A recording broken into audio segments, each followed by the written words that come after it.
unwind, and step into the golden age of radio.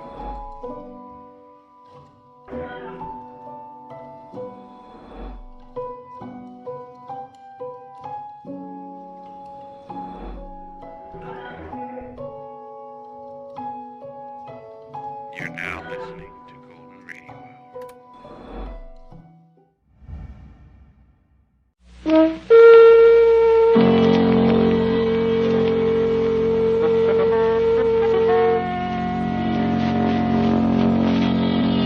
The Adventures of Sherlock Holmes, starring Basil Rathbone and Nigel Bruce.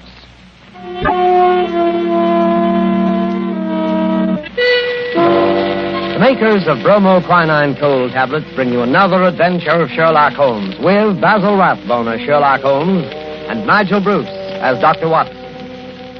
Watch out for colds, ladies and gentlemen. They're very prevalent now, and a little cold may be the start of a serious illness. What you want to do at the first sign of a cold is take famous bromoquinine tablets. Bromoquinine tablets are made for one purpose and one purpose only, and that is the relief of colds. They act fast, give you speedy results, and that's what you want when you have a cold. Bromoquinine tablets are known the world over for their efficacy. Trust to reputation when buying a medicine. Do this when you feel a cold coming on, and you'll ask for bromoquinine cold tablets. And now, as we make our way through the night to Dr. Watson's hospitable door, we notice a feeling of spring in the air. The buds are swollen on the trees, still black and dripping from the rain. There's the smell of warm, damp earth. Delicious. Hey, Mr. Manning? Well, hello, Dr. Watson. I didn't see you in the doctor. Yes, I've been out checking up to see if my magnolias survived the winter. Any casualties? No, they all seem to be fairly bursting with buds. There's nothing as delicious as that first faint whiff of spring. All is treacherous. Come along to the house before we both catch our death of cold. After you, sir. Not at all, my boy. None of that age before beauty nonsense. I'm not as decrepit as all that. Oh, what's this? The front hall littered with trunks and suitcases? Oh, yes. I'm afraid my annual wanderlust has broken out rather early this spring. I'm off on a little jaunt first thing tomorrow morning, but come along into the study. Does that mean that this is the last of our storytelling evening? For this winter, yes, I'm afraid it does. Well, I trust I'm not too forward if I hope to be invited back again in the fall. Oh, of course not. You know we'll be waiting for your return. Oh, thanks very much. It's very, very decent of you. To put up with the meanderings of an old fellow like myself, huh? I appreciate it, you know. But sit down, Mr. Manning. Sit down there, over there, in the usual chair. Let's get on with our story before I get all glittery and sentimental. You're going to tell us about Professor Moriarty tonight, aren't you? Well, I had intended to, but I've changed my mind. I'm going to tell you the adventure of the retired Colourman instead. Retired Colourman? Isn't that a military term? No, it isn't. Mr. Josiah P. Amberley had been the junior member of Brickfall and Amberley, manufacturers of artistic paint boxes. He made quite a tidy little fortune. Retired from business at the age of 61, bought a house at Lewisham and then settled down. Early next year, 1897, I think it was, the old fool married. Married? Yes, married. The woman 30 years his junior. Yes, that's always a bit risky. Risky? Risky. Within 2 years, he was as miserable a creature as crawls beneath the sun. Oh, dear me, I'm jumping ahead in the story again. As I was saying, it was the 23rd of April, 1899, and a rainy and disagreeable April it had been. Holmes was in a melancholy and philosophic mood that morning as he stood by the window, watching the raindrops chasing one another down the pane. Rain had always depressed him when he was not working on a case. When he was working on a case, I don't believe he realized that there was such a thing as weather.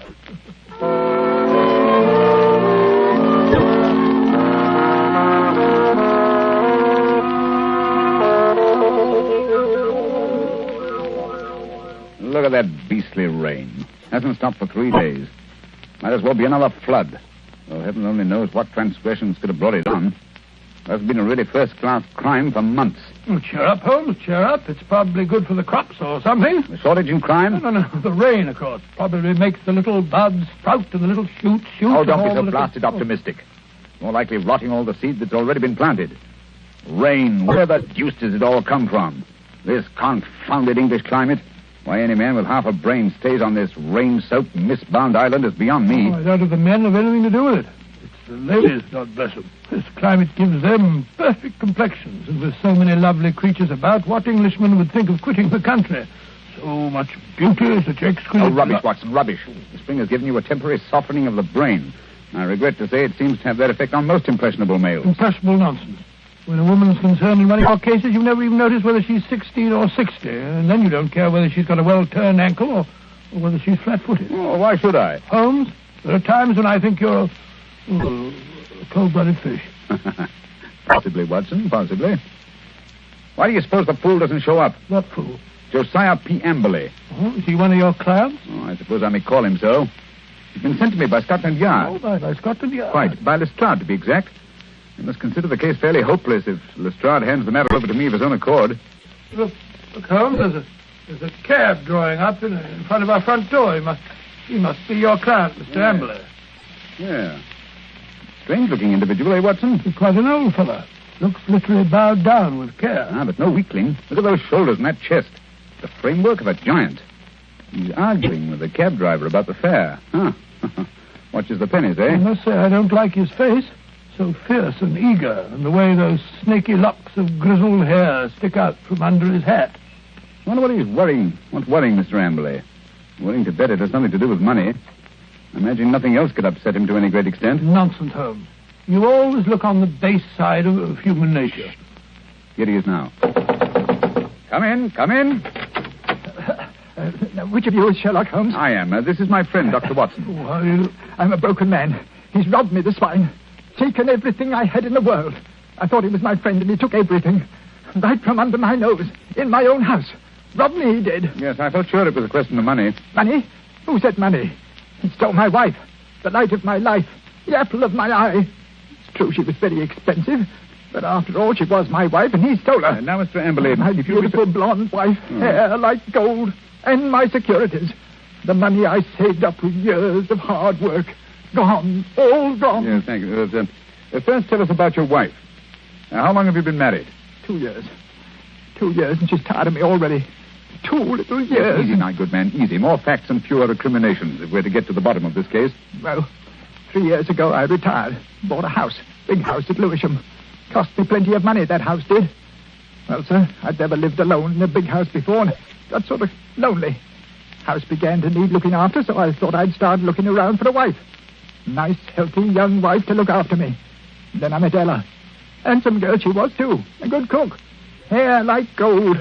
Could bake a beef and kidney pie that would melt in your mouth.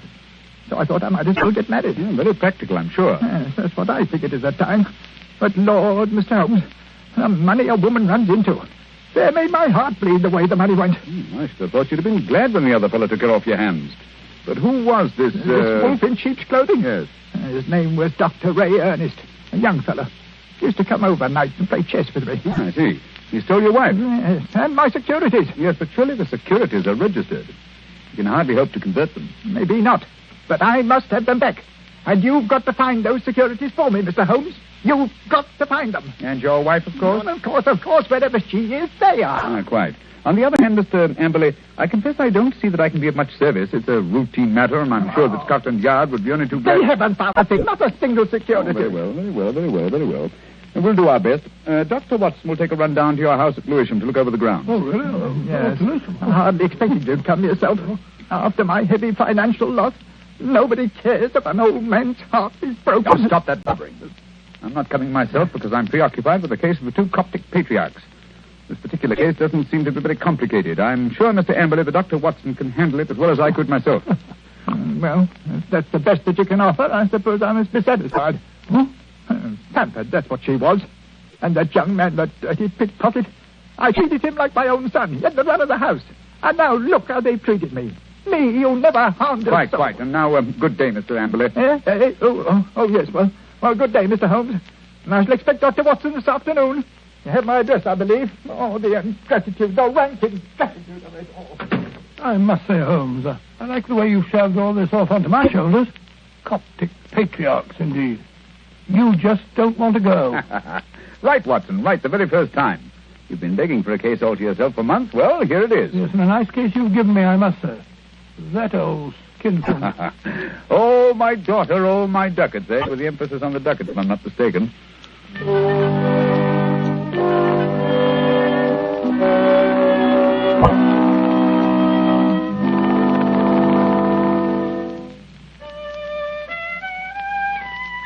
Oh, confound that passage.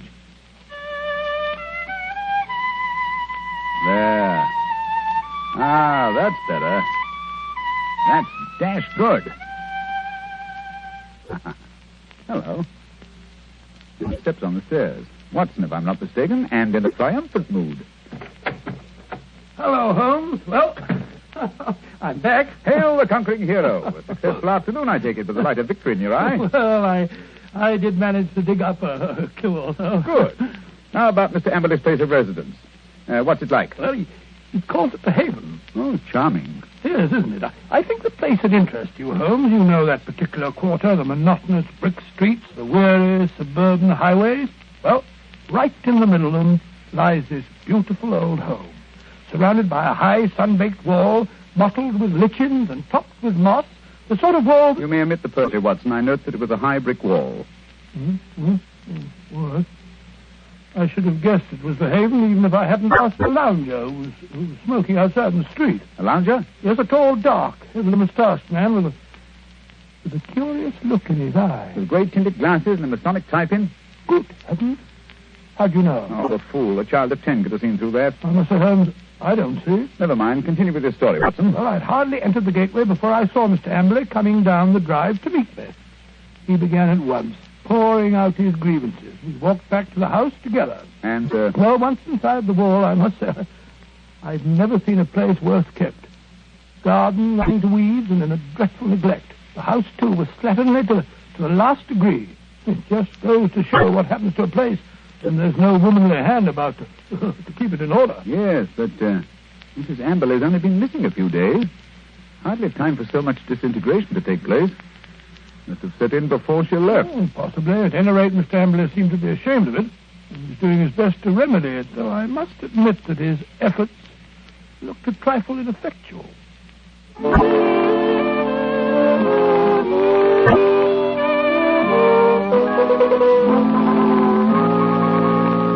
What's to become of me? What's to become of me? My wife gone, most of my fortune stolen. Oh, come in, Dr. Watson, come in.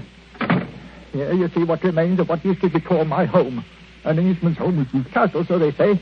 But home is where the heart is. And my heart... Look out, Dr. Watson, look out. That woodwork's just been... Oh, look at that. My best pair of trousers. Too bad. Careful. You almost stepped in that pot of paint. Oh, dash it all, Amber. This is absolutely the limit. Sorry, I shouldn't have left that pot of paint in the middle of the passage, I suppose. That when one's alone in the house, one forgets. Alone? So you've been doing this painting yourself? It must strike you as strange occupation under the circumstances. One must do something to ease an aching heart. And step in here, Dr. Watson. This is my study, my sanctum sanctorum. Oh, sanctum sanctorum.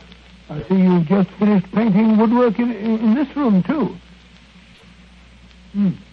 What a smell of paint. Yes, it's not dry yet. That's why I have a fire in here. Now, let me see.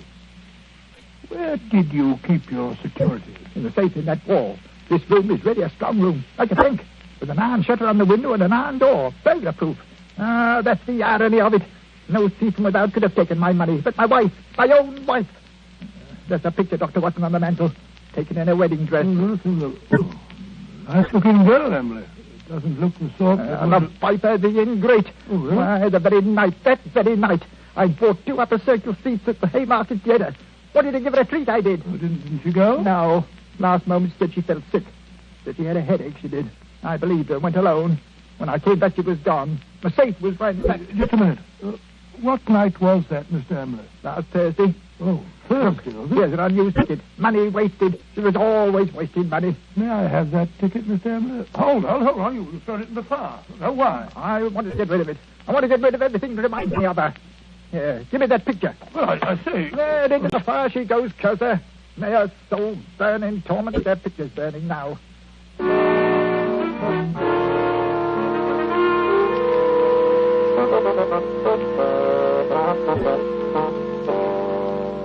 Unpleasant fellow, eh, Watson?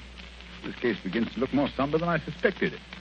If you could only have brought me that ticket, Watson. Oh, I did my best, Holmes.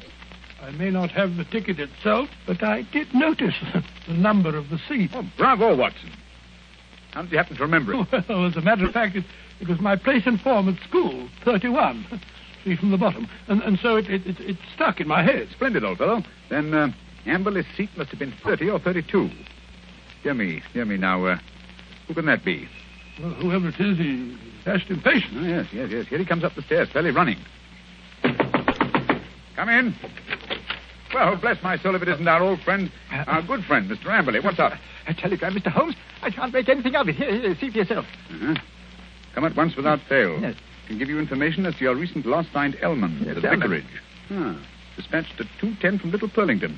Little Purlington in Essex, I believe, not far from Frinton. You will start at once, of course. Watson, look up the train. It's probably a hoax. What could anyone in Little Purlington But it's know from a about very responsible person. Where's my Crockford? Yes, here it is. We'll look up this minister of the gospel. E. Elman. Elman, here it is. Here, J.C. Elman, M.A., living of Mossmore, Little Purlington. Yes, but I still don't think... Surely, Mr. Amberley, you want to find your wife and your lost securities, don't you? Of course, but it's a waste of time and money. Here we are. Here's the train from Liverpool Street at 5:20. Yes, we just have time. Mr. Amberley, you go downstairs and hail a cab. I'll help Dr. Watson throw a few things in the bag. You think I need Dr. Watson? Perhaps I'd better go alone. Oh, no. It may be a trap for all we know. I don't think I shall go. Mr. Amberley, it would make the worst possible impression on both the police and on myself if you refused to follow up so obvious a clue. We should feel that you are not in earnest about this investigation. Very well, I'll go. Perhaps you'd better go with him, Holmes. What? Take your case, Watson. After the brilliant way in which you've handled it? No. Go along, Mr. Amberley, or you'll miss your train. Very well, but the expenses... Here you are, Watson. Here's your bag. Look, it's packed. Yes, you never know when you may be called off on a case like this. I packed it for you. Holmes, I do think that... Quite. Now, whatever you do, see that he really does go to Little Purlington. Yes, I don't think that he's Again, quite. Should he break away and try to return, get to the nearest telegraph station and send me the single word bolted. I will arrange to have it reach me wherever I am. What? You have something to look into at this end, then? I have, Watson. This case is beginning to take on a rather curious and sinister aspect. Above all, old man, take good care of yourself. And Mr. Amberley.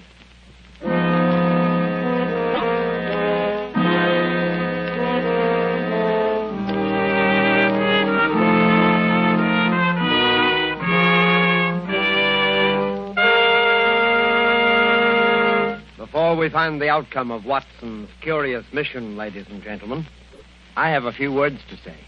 Here's what you want to do when you feel a cold coming on. Here's what you want to do at the very first sign of a cold. Take famous bromoquinine cold tablets. Bromoquinine tablets don't fool. No, sir, they get right after a cold symptom. They get right after a cold's misery. They relieve the headache and other pains that go with a cold. They relieve that stuffiness and feeling of depression that accompanies a cold. They help reduce the fever that goes with a cold. Bromoquinine tablets are fast and decisive in their action. First, because they're made especially for the relief of the common cold. And secondly, because they act internally. You can take lots of things for the relief of a cold, but nothing more reputable and reliable than famous bromoquinine tablets. Get them at any drugstore at the first symptom of a cold. Ask for bromo, B-R-O-M-O, quinine, Q-U-I-N-I-N-E, bromoquinine cold tablets.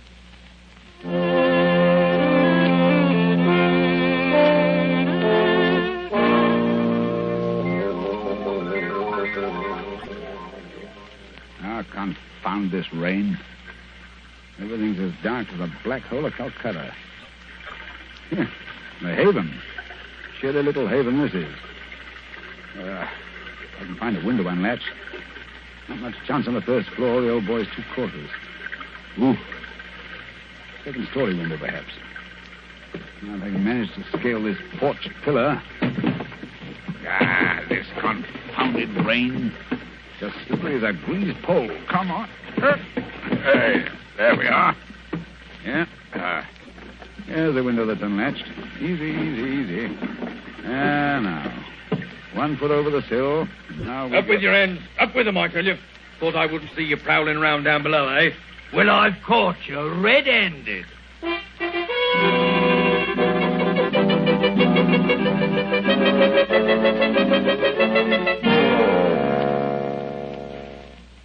Nice wild goose chase that turned out to be. That friend of yours, Sherlock Holmes, is a fool. I'm sure, Mr. Ambley, if you'll call and see him, he can explain. Explain nothing. That vicar had never seen that telegram before. The way he treated us. You might have thought we were suspicious characters. Then missing the last train and having to sit up all night in the confounded station with the rain dripping through the roof. Well, we could have gone to an hotel. Gone to an hotel? That costs money. Gone to an hotel, indeed. Here's your house, Mr. Ambley. I think I'll go along home now and get some breakfast. You will not. I'm going to come into the house and see if everything's all... I look up there. The window over the porch. It's open. Perhaps you left it like that yourself? Rubbish. I tell you, I don't like the looks of this. Where's my key? Here it is. We'll soon find out. I say, it is gloomy, isn't it? Look. Someone's been here right enough. Footprints on the fresh paint. I'll find them if I have to tear the place apart. No need for that, Mr. Ambley. We're here waiting for you in the study. Holmes! Good heavens, what a start you gave. How did you get in here? Arrived in through an upstairs window. That's burglary, young man. Yes. Burglary has always been an alternate profession, and I cared to adopt it. I'll admit I was glad I hadn't when I walked into Inspector Lestrade's gun last night. He thought I was a burglar, too. But come, we're keeping him waiting. He's in the library. Here they are, Lestrade.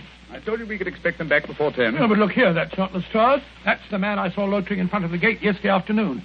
The fellow with the black moustache and the glasses. Yes, that's right, Dr. Watson. Yes. Lestrade fondly imagines that's a disguise. Oh, now look here, no. It's as obvious to anyone who takes the Now, trouble. look here, I've had enough of this.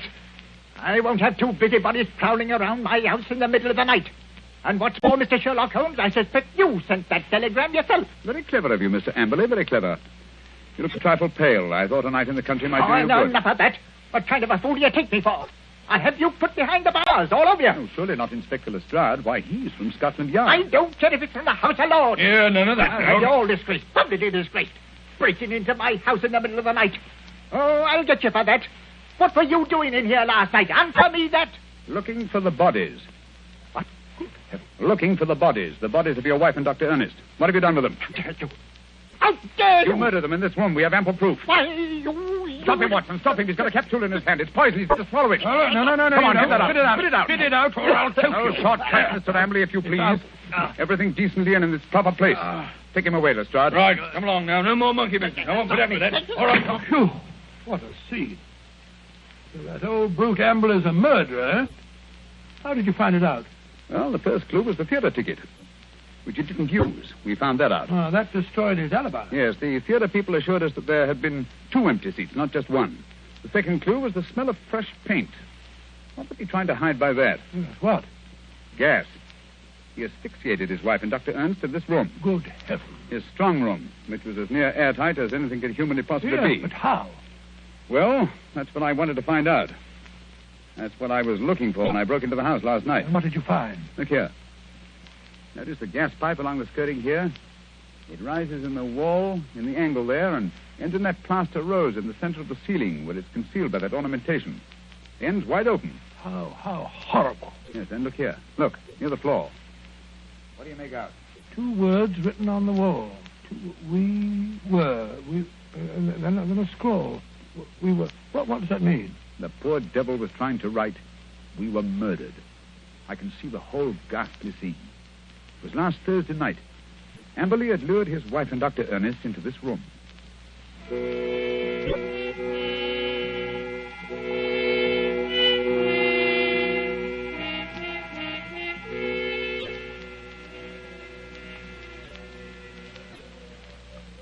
Oh, listen to that wind. I wish it would stop.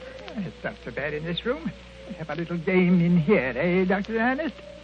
Just you sit here, there. Entertain the doctor while I go and look for the chessmen. Excuse me for a minute, Dr. Ernest. Certainly. And if you don't mind, I'll close the door. There's such a draught. It'll be much cozier in here with the door closed. Much cozier. If that wind only wouldn't howl. I feel so depressed. Is there something terrible we're going to happen? Oh, nonsense, my dear Mrs. Amberley. This house is getting on your nerves. Is it any wonder? He gets worse and worse. Oh, Dr. Ernest, I'm so frightened. You must go away. What? Now, don't be alarmed, Mrs. Amberley. I've had your husband under observation for some time. I'm afraid he isn't quite normal. It isn't safe for you to stay here any longer. But, Dr. Ernest, don't you understand? I can't leave my husband. Heaven knows what would happen if I left him alone. We could get a nurse to take care of him. You can't stay here with him. What was that? Josiah, he heard us. He was outside the door listening. Oh, Dr. Ennis, this is terrible. What can we do? Listen. You hear that? It's the gas. Someone's turned on the gas. I can smell it. Hurry. We've got to get out of here. Why, the door's locked. He's locked the door. Emily! I say, Emily, open the door. Quick, the window. No, that's locked, too. The iron shutters. Emily, let us out. You realize what this means? He's going to kill us. He must have gone mad, I'm afraid. Yes, it's what I was afraid of. He's a maniac. A homicidal maniac. Oh, this is horrible. We're trapped. What a fool I was. What can we do? I feel so faint. I can hardly breathe. Here. Lie down on the floor. The air's better down here. It's no use. I can't stay awake. I don't mind anymore. I'm quite all right. Really. Mrs. Emily. Don't give up. I feel pain, too. I must warn people. It's dangerous. I can't think. God, I can't breathe. I can't think.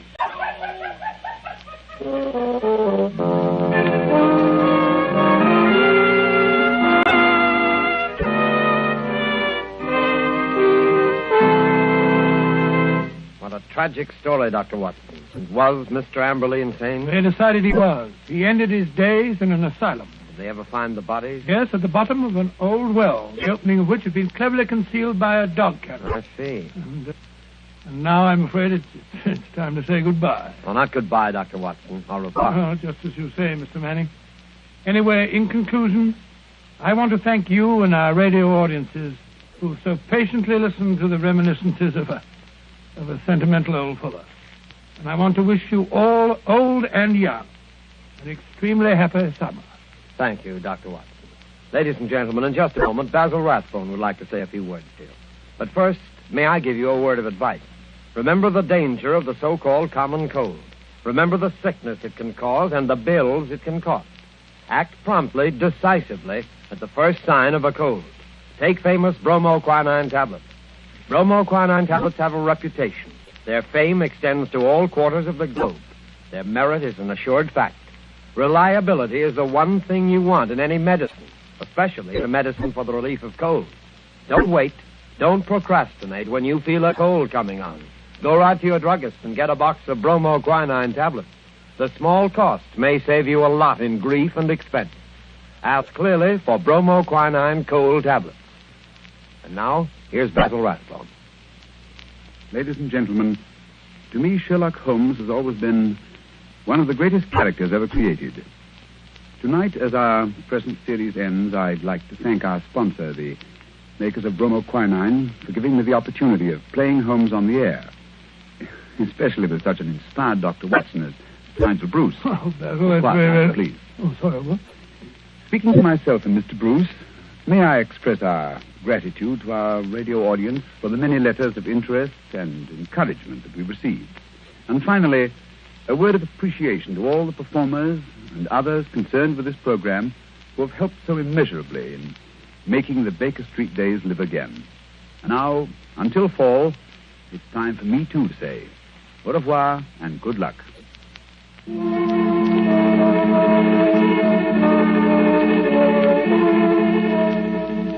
You have been listening to a Sherlock Holmes adventure adapted by Edith Miser from Sir Arthur Conan Doyle's story, The Retired Colourman, with Basil Rathbone as Sherlock Holmes and Nigel Bruce as Dr. Watson.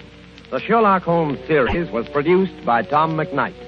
This program was presented from Hollywood by the makers of bromoquinine cold tablets, quick relief for colds. This is Knox Manning speaking.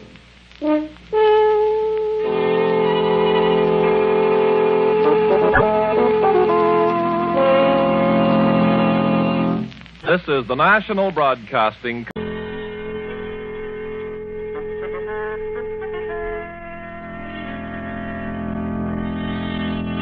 The Adventures of Sherlock Holmes, starring Basil Rathbone and Nigel Bruce.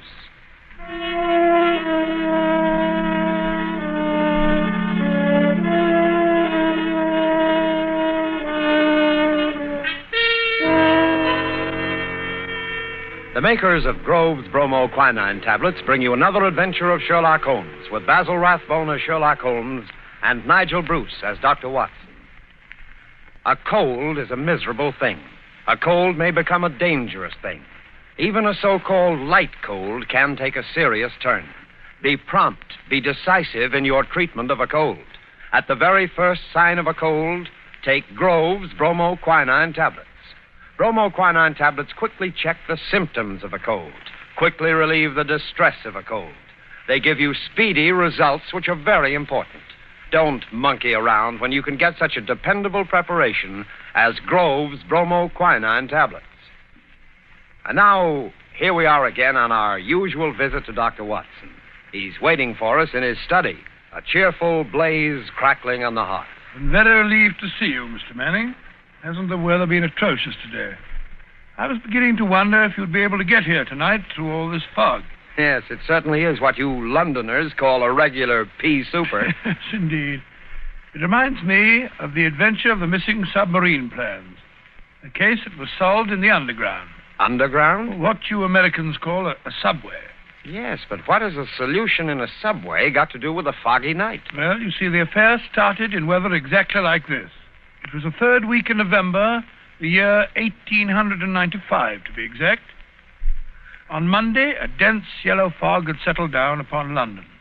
On Thursday, it was still there, thicker and murkier than ever. At first, Holmes had turned his nervous energy to cross-indexing his huge reference books. But when, after pushing our breakfast chairs back for the fourth morning, we saw the greasy brown swirl still drifting past the windows, Holmes's patience snapped.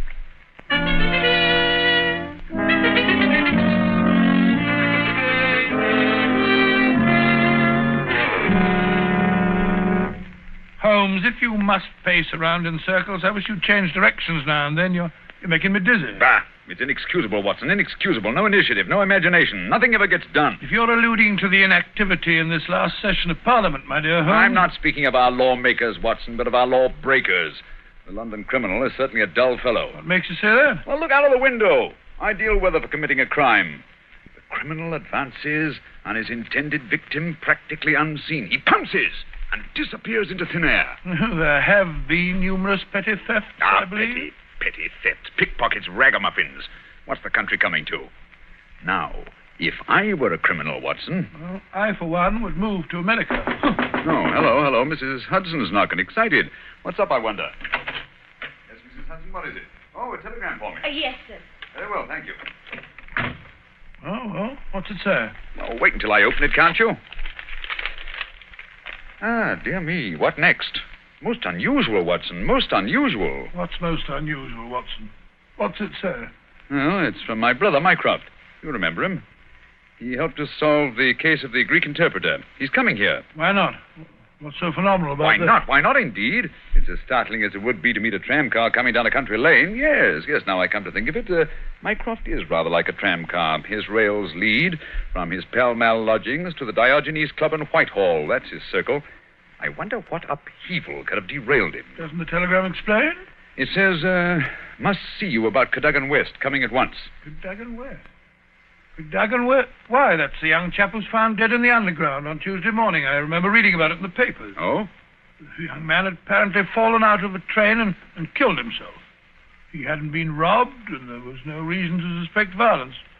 Quite an uninteresting case, if I remember correctly. And yet, it's serious enough to cause Mycroft to alter his habits. No, Watson.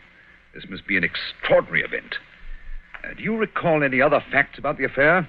Yes, I come to think of it, there was one unusual bit came out of the inquest.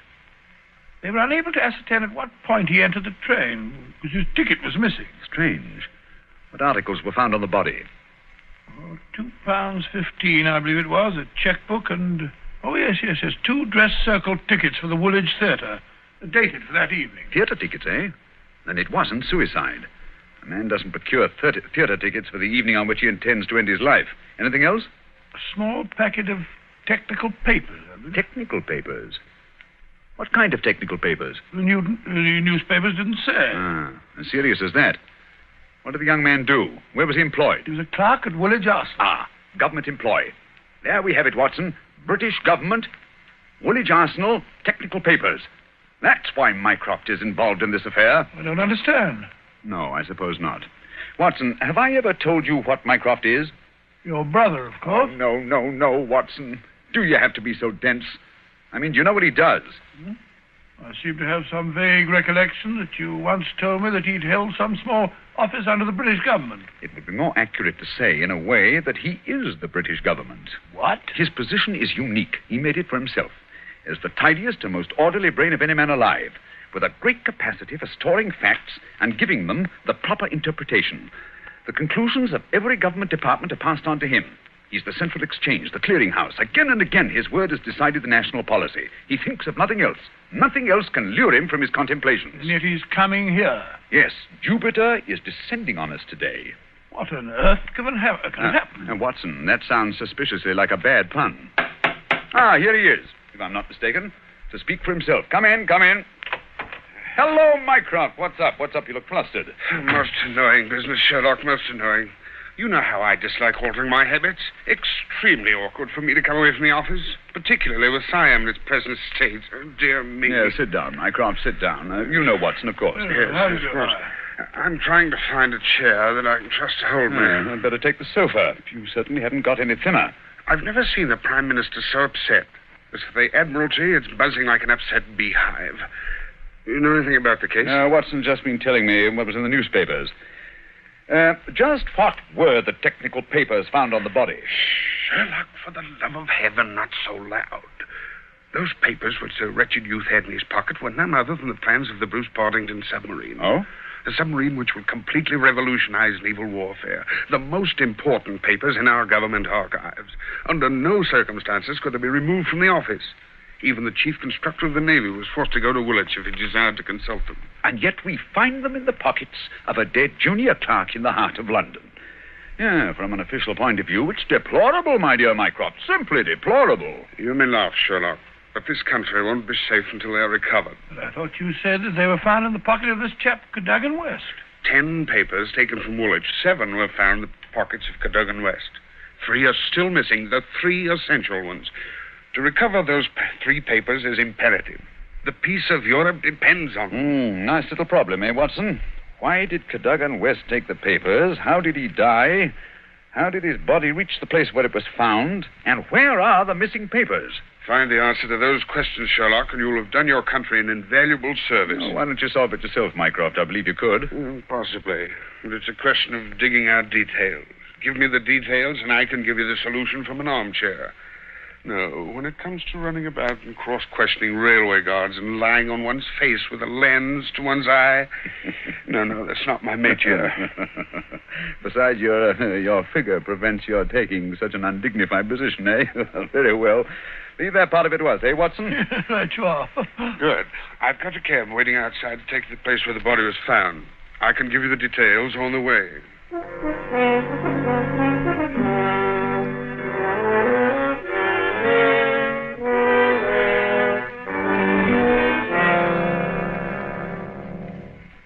Now, Mycroft, who was the official guardian of these famous papers? No less a personage than Sir James Walter, a gentleman who's grown grey in the service. His patriotism is beyond suspicion. A bachelor, if I'm not mistaken, lives with his brother. Yes. He was at the house of Admiral Sinclair at Berkeley Square during the whole of the evening when this accident occurred. The Admiral vouches for him. He's one of the 2 who have the only keys to the safe. And his key was with him all evening? Right. His key, the key to the building, the key to the room. Who was the man with the other key? The senior clerk, Mr. Sidney Johnson. Man of 40, married, silent, morose, with an excellent service record. Any alibi? He, too, had his key with him and seems to have spent the evening playing a game of draughts with the greengrocer around the corner from his lodgings. Of course, he has only the word of this greengrocer to back him up. Oh, come, my dear Mycroft. No class discriminations, please. The word of a greengrocer is often just as good as that of an admiral. What about Cadogan West? He had a good reputation. A bit hot-headed, but straight and honest. At least, everyone thought so. He was next to Sidney Johnson at the office. His duties brought him into daily personal contact with the plans. No one else ever had the handling of them. Oh, it's perfectly clear. He must have taken... Not so fast, Watson, not so fast. Who locked them up that night? Mr. Sidney Johnson.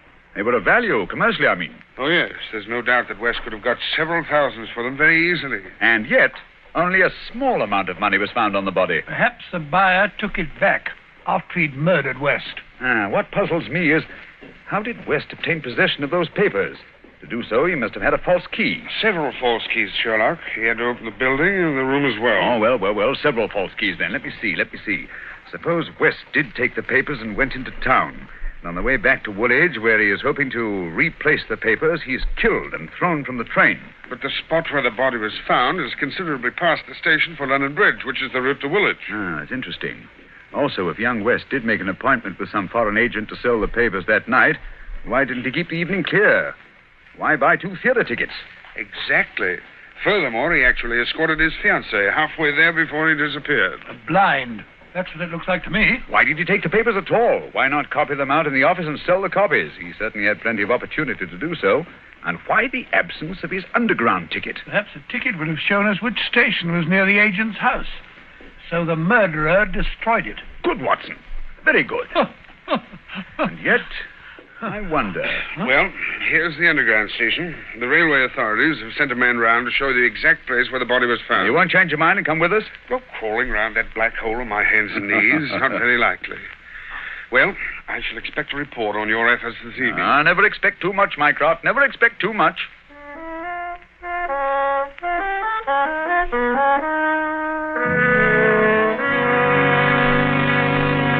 Before we follow Holmes and Watson into the mazes of the London subway system, I have a word of advice.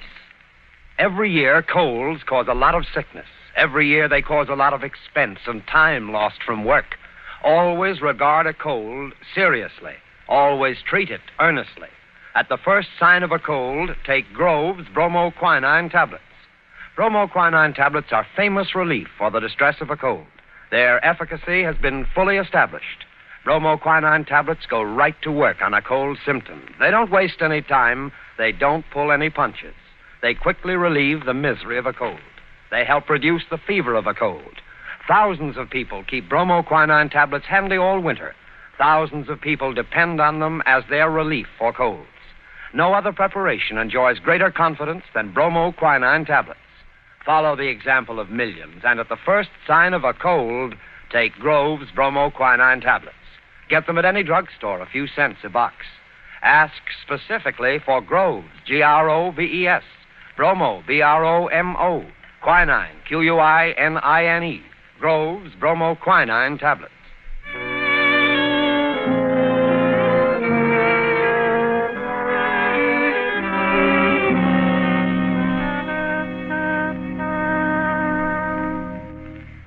This way, sir. Step right along the tracks. But it isn't safe. Supposing a train should come shooting round that curve. Oh, that's all right, sir. There won't be another for 5 minutes anyway. Here we are, sir. This is where they found the body. Right here alongside the rails. Lying on its face it was. Spooky old place, eh, Holmes? Like the catacombs, only without the skeletons. Yeah. Anything in his hands when they found him? No, sir. Were they clenched? Or spread out as if he were protecting himself? No, sir. They was what you might call relaxed. What time did all this happen? Well, sir, the train he was hoisted out of, as near as we can figure, passed along here about midnight on Monday. All the carriages have been examined for signs of violence, I suppose. They didn't find nothing, not even the missing ticket. There was a passenger to Aldgate on the ordinary train. About 11:40 it was. He said he'd heard a heavy thud, like something striking the line, just before the train reached this station. But it was so foggy, he said he was blessed if he could see what it was. Holmes, what's the matter? What are you staring at? The curve, Watson. What curve of it? of the rails. What of it? What do you mean? I suppose there aren't many curves as abrupt as this. No, sir, I can't say as there is. What have curves got to do with it? Oh, an indication, Watson. Merely an indication. Unique. Perfectly unique. And yet, why not? I don't see any indications of bleeding on the line. No, sir, there wasn't any to speak of. But I understand there was a considerable wound. The bone was crashed right enough. Holmes, you hear that? It's a train. It's coming this way. Run, sir. Run for your life. Yes, but where? Up ahead. There's a place where the train switches off. Run, Watson, run. It's just around the curve. We'll never make it. Yes, we will. Faster, faster. There's the switch up ahead. Come on. Here comes the train now. We'll make it. Justin. Watson, for the love of heaven. You're on the wrong track.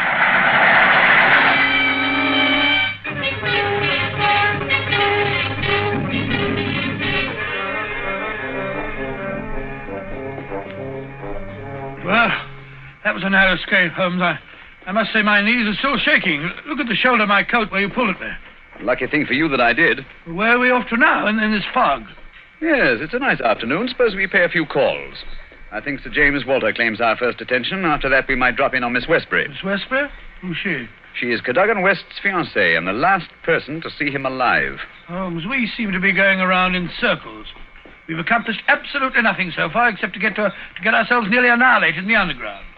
After all, it's perfectly obvious that the young man had a quarrel with someone, in all probability the agent, to whom he sold the papers, and got himself thrown out of the railway carriage for his pains. I disagree with you, my dear Watson. His body fell from the roof of the carriage where it had been placed. Cadogan West met his death elsewhere. The roof of the train? Consider the facts, Watson. A, the curve in the tracks. The body is found at a spot where the train pitches and sways as it comes around the points. B, there was no ticket. C, there were no signs of bleeding on the line because the body had bled elsewhere. Of course. Everything fits together, but where was the body placed on the train? I think I can make a fair guess at that, my dear Watson. Here we are. This is the famous official villa of Sir James Walter. And that, if I'm not mistaken, is his brother, Colonel Valentine, just coming out of the house. What's the matter with the man? He looks positively haunted. Oh, pardon me, Colonel Valentine, but can you tell me if Sir James is at home? Sir James, sir? Sir James is dead. Good heavens, dead? He died this morning. It's terrible. Terrible. How did he die? Oh, it's this horrible scandal. My brother, sir, was very sensitive of his honor. He couldn't survive the disgrace to his department. It broke his heart. Pardon me, gentlemen, I must go. It broke his heart. Most appalling development. Eh, Holmes? I wonder if his death was natural, or if the poor fellow killed himself.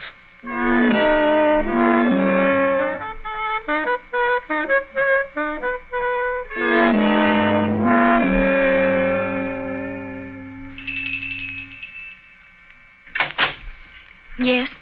Will you tell Miss Westbury that Mr. Sherlock Holmes would like to see her? Oh, please come in, gentlemen. I'm Violet Westbury, Mr. Holmes. I've been expecting you ever since I heard you had taken the case. Please be seated. Well, thank you. Oh, Mr. Holmes, we must save his good name. He couldn't have done it.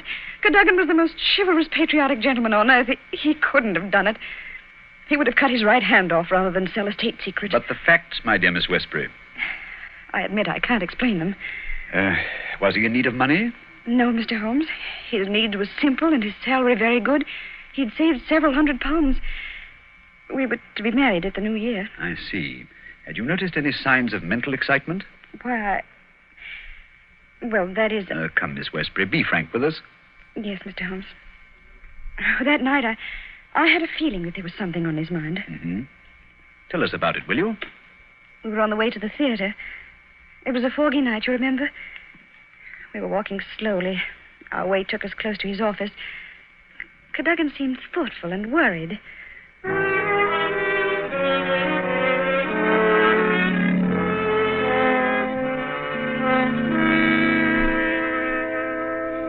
Darling, what's the matter? You haven't said a word for the last 5 minutes. Have I said or done something? Of course not, silly. It's just that I've got something on my mind. Oh, why not tell me about it? Perhaps I can help. It's no use, Vi. It's too serious for me to talk about, even to you. You know, sometimes, Caddy, I feel just the least little bit jealous of that old job of yours when you're cooped up in that building all day. Oh, now you're not going to be jealous of the building. Well, not really. But it is funny to think of a husband having secrets he can't tell his wife. Mighty important secrets, I can promise you. There's one in particular that any foreign spy would pay good money to get hold of. How thrilling. Well, I don't know. They're awfully slack about some things over there in that building, Violet. What's too slack? It would be too confounded easy for a traitor to get his hands on those plans. What plans? Never mind, darling. I guess I'm getting a bit melodramatic. But there's something been worrying me. Hello, what's that? What's what? Over there, that shadow moving along the side of the building. It's a man. So that's it. I always suspected... Oh, what's the matter? You're so excited. What's wrong? Stay here, Violet. There's something I have to find out. Stay here.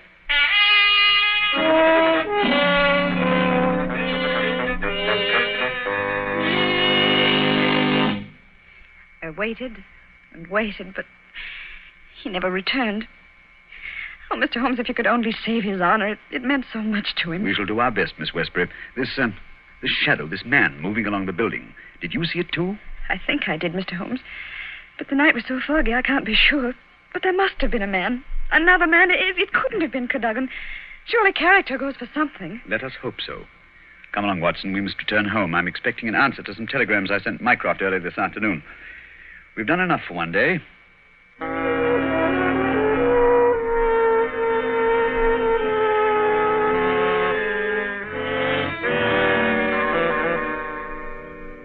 Holmes, where have you been all day? You left this morning before I was up. Now you've come home with your towel awry, your suit torn, and as ravenous as a wolf.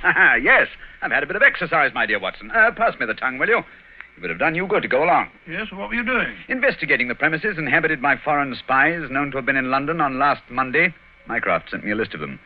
Took a bit of doing, too. Climbing walls, breaking into cellars, prowling around rooftops. Well? I discovered there was only one residence which had the proper facilities for disposing of West's body after the murder. Well, whose residence was that? It belongs to a Hugo Oberstein. The address is 13 Caulfield Gardens, Kensington. The gentleman himself has departed for Europe. Gone, has he? And he took the plans with him. It's too late. Not necessarily, Watson. What can we do now? We're going to keep a rendezvous with the gentleman who stole and sold those plans. The assignation will take place at Mr. Oberstein's house this evening at 9. What the deuce are you talking about? These newspaper clippings. I found them in the drawer of Hugo Oberstein's desk. Read them. The Daily Telegraph agony column. The first one says, too complex for description, must have full report, terms agreed to, payable when goods delivered. Signed, Piero. Piero, indeed. Sounds like a Mardi Gras. Read on, Watson, read on. Second goes, matter presses, must withdraw offer unless contract completed. Piero again. And the last, dated Monday, the day the crime was committed. Monday night after 9, 2 taps, payment in hard cash. I say, do you think it was a submarine the plans that he was buying? I'm almost positive. And Piero was Oberstein himself. But we'll find out for certain this evening.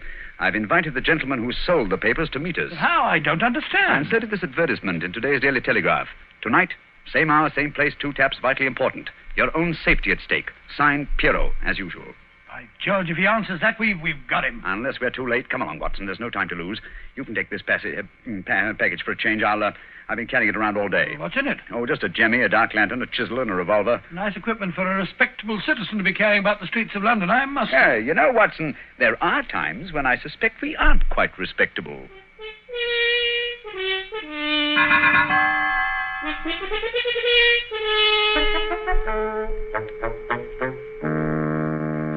Here we are. This is Caulfield Gardens. Thank heavens, it's still foggy.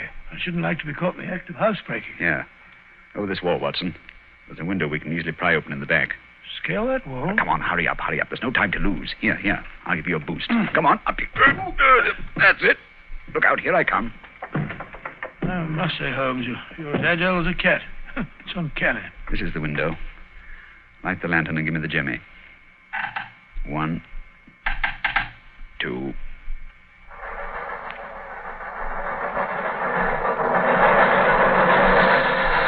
Holmes, the underground runs right past here, almost on the level of these windows. I could have reached out and touched it. Yes, quite convenient, wasn't it? It was here the body was placed on the roof of the train. Look out of look on this windowsill. You can see the soot is blurred where they rested the body. And here, look. This brown stain is blood. Nasty, eh, Holmes? Let's get on into the house. Very well, then. Come along. The window's open. Easy, don't break the glass. Supposing Oberstein should happen to return home. Well, we must take our chances in this business. Come along, Watson, come along. Our visitor will expect to be let in by the front door. I wish these stairs didn't squeak so.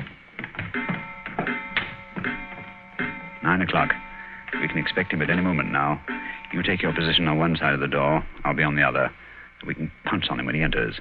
I'll throw my greatcoat over his head. I wish he'd hurry. Shh, Watson. What if he doesn't come? There he is. Ready now. I'll open the door. You wanted me? No, you don't. Take that. What the... Easy, Watson, easy. All right, Holmes, I've got him. Well, let's take a look at our catch. Take the overcoat away, Watson. Right. Hi, it's Colonel Valentine Walter, Sir James's brother. Quite. Well, sir, what have you to say for yourself? Why did you steal the Bruce Partington plans? Who are you? What do you know about this? I am Sherlock Holmes, and I know everything. Oh, this is terrible. I'm lost. I didn't realize their importance until my brother killed himself. But I needed the money. I had to have it. Oberstein offered to give it to me if I'd let him see the plans. So you took an impression of your brother's key, opened the safe, and procured the papers. Cadogan West saw you leaving the building, followed you here and you killed him. No, I didn't do that. I swear I didn't do it. No? Then perhaps you better tell us who did murder Cadogan West and placed him on the roof of the railway carriage. I'll tell you. I promise you I will. I did the rest. I confess it, but not that. Very well, then. How did it happen? I got the papers, as you've discovered. Made my way through the fog until I reached the door. Once or twice, I fancied I was being followed. I could hear footsteps on the pavement behind me.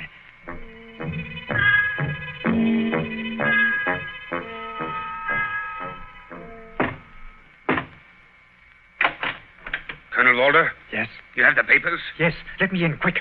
I think someone's been following me. Yes, it's me. You can't do this, Valentine. It's treason. All right, you hear? No, you can't sell the papers.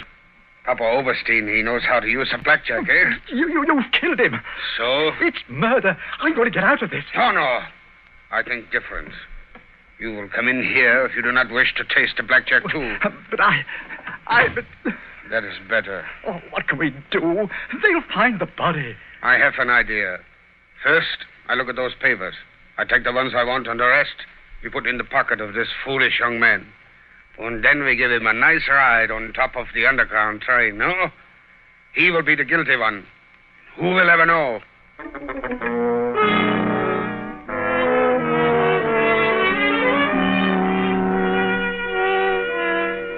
What a thoroughly unpleasant gentleman. What a pity that he got away with the papers, Dr. Watson. Oh, but he didn't.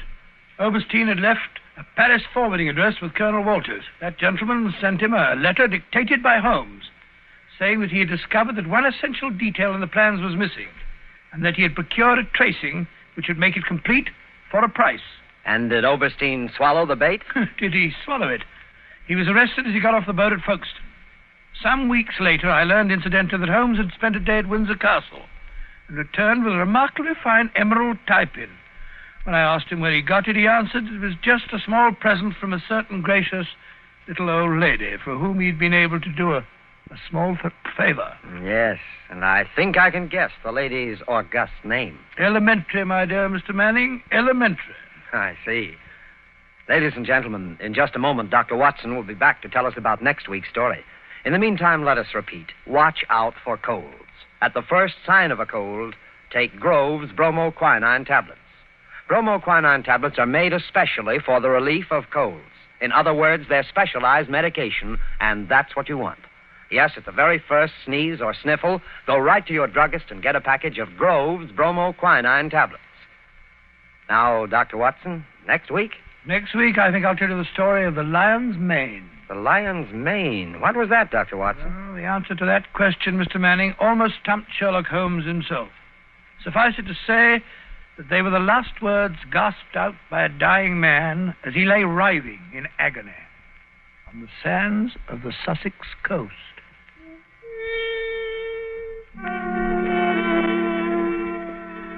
You have been listening to a Sherlock Holmes adventure, adapted from Sir Arthur Conan Doyle's story, The Bruce Partington Plans, with Basil Rathbone as Sherlock Holmes and Nigel Bruce as Dr. Watson. The dramatization was by Edith Miser. This program is presented from Hollywood every week at this same time by the makers of Grove's bromoquinine tablets. Quick relief for colds. This is Knox Manning speaking.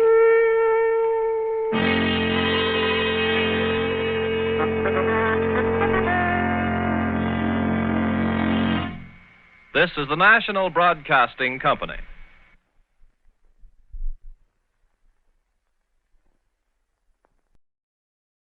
This episode from the life of Sherlock Holmes will be transmitted to our men and women overseas by shortwave and through the worldwide facilities of the Armed Forces Radio Service. Petri Wine brings you Basil Rathbone and Nigel Bruce in the new adventures of Sherlock Holmes.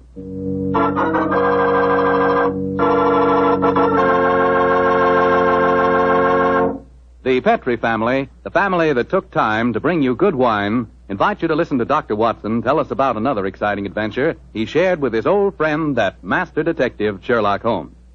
Say, and I've got a little something to tell you myself. I want to tell you that if you haven't sent in for your free recipe calendar, I think we've still got enough on hand to take care of you if you hurry. The requests have been pouring in like mad, literally by the thousands. No wonder. It's really a terrific offer. It's a calendar for 1945 and 46. It's in full color, and it tells you all you have to know about cooking with Petri wine. Write to Petri Wine, Petri, Petri Wine, San Francisco 26, California. San Francisco 26, California. But better hurry so we can get your recipe calendar to you immediately.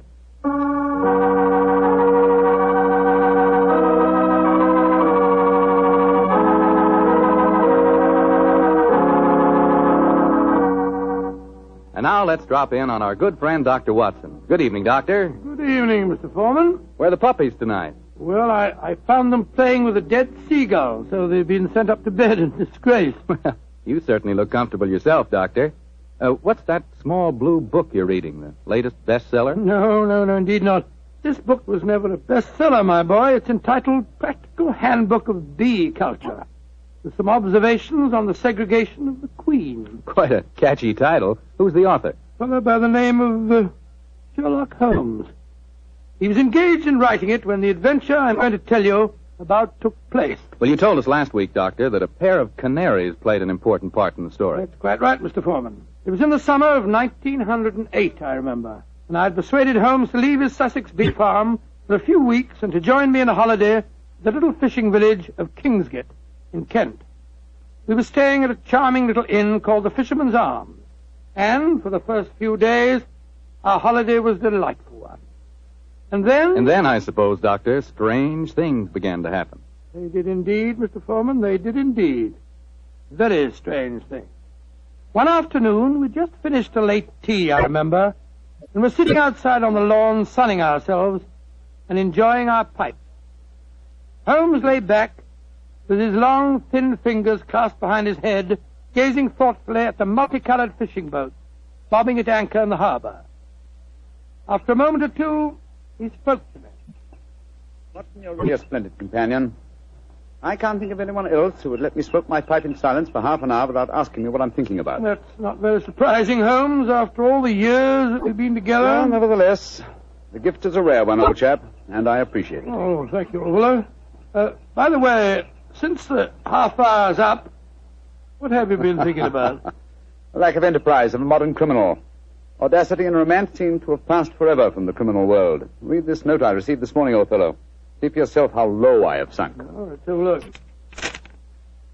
Mr. Holmes, I am staying in the same inn as yourself, and as I have had a very frightening experience, so to speak, I thought perhaps you would help me. Please do. It's signed Mary Victor. An exciting document, isn't it? Written on lavender notepaper, reeking of perfume, and the handwriting is obviously that of an adolescent girl. You haven't bothered to answer, of course. Oh, yes, I have. I sent a message back by our good landlord that I would be glad to see her. Why, Holmes? You came down here to complete your handbook on bee farming. Oh. Confound it. Those two wretched canaries are getting their sunbath on the windowsill above us. Oh, I think it's rather jolly to hear those fellows chirping away up there. Oh, I find the sound most distracting. Let's go inside. You know, Holmes, those birds are owned by a charming couple, a Mr. and Mrs. Wainwright.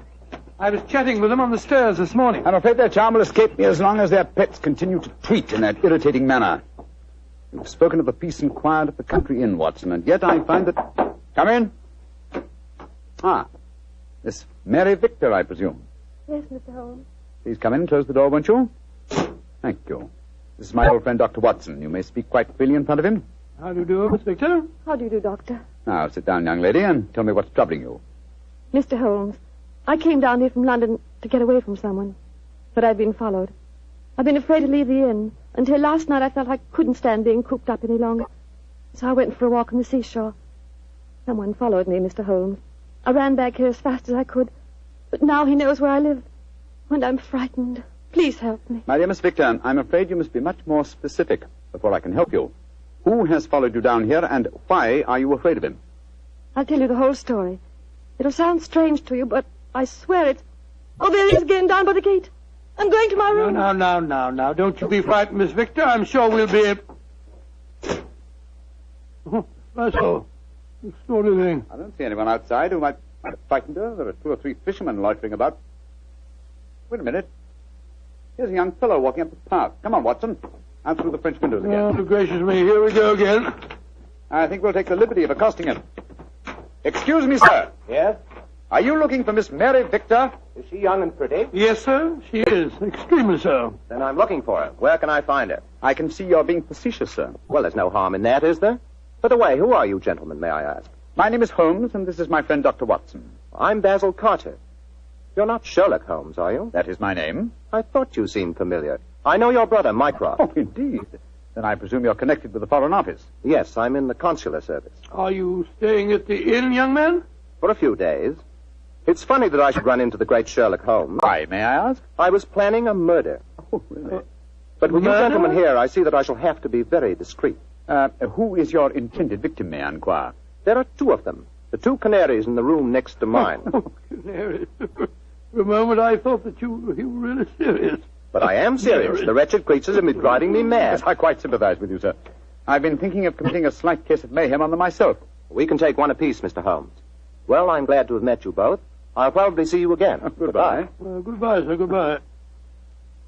I don't like that fellow, Holmes. If you ask me, he's the man who's been frightening the poor girl that came to us. He had a peculiar look on his face when you asked me if he was looking for Mary Victor. Well, there's only one person who can settle the question, and that's the young lady herself. Come on, old fellow. Let's go back indoors. Shh. Here comes Wainwright, the owner of the Canaries. Good evening, Mr. Wainwright. Good evening, gentlemen. This is my friend, Mr. Sherlock Holmes. I am honored to meet you, sir. How do you do, Mr. Wainwright? Beautiful evening, isn't it? I just took a stroll down to the store to get some more birdseed. By the way, Mr. Holmes, I hope our canaries don't bother you. Little fellows are such a comfort to my wife and me. Oh, no, not at all, sir. I find their chirruping very soothing. Oh, I'm so glad. Good night, gentlemen. Good night, sir. Good night, Mr. Wilson. Not Wilson, Mr. Holmes. Wainwright. Oh, I beg your pardon. I'm so sorry. I thought you said Wilson. Good night. Not like you to mix up names, Holmes. I didn't mix them up, old fellow. I never forget a face. Mr. Wainwright is in reality Wilson, the notorious canary trainer, whom I had the pleasure of sending to prison for a 7-year stretch in '95. Some years later, he made one of the most spectacular escapes from prison in the history of crime, and has since managed to evade all efforts to recapture him. Great Scott, he seems such a sweet old fellow. Well, possibly he's reformed, but I doubt it. Our stage is set for an intriguing problem, old chap, and our cast is an interesting one. A frightened young girl, a diplomat of uncertain integrity, and a noted criminal. Watson, I have a feeling that once again the game's afoot.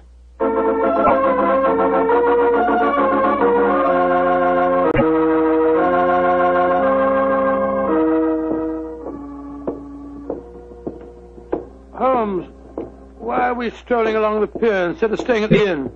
I thought you said that you were expecting trouble. I am, old chap, and I'm sure it'll find us out. You know, Holmes, I'm still completely mystified by the behavior of that girl, Mary Victor. I knocked at her door last evening, again this morning.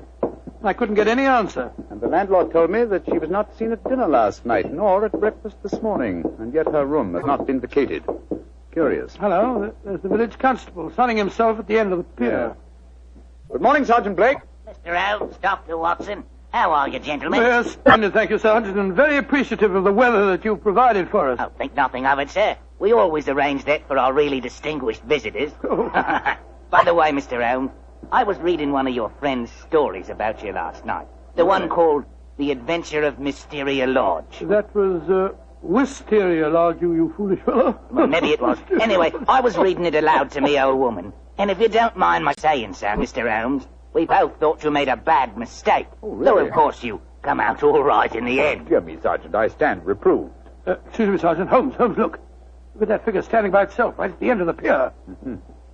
Our friend Wilson, the canary trainer. He's got a revolver. Here, we don't want any of these goings-on in Kingsgate. Come on. Here, you. What are you doing waving that revolver about? Keep back, the three of you. I'm the law here. Don't you tell me what to do. Keep back, I say. I'm not afraid to fire. What'll do as he says, Sergeant. You don't want to trifle with. Just exactly what are you up to, Wilson? You've caught up with me once again, Sherlock Holmes. But this time you're not going to send me back to a prison again, and maybe the gallows.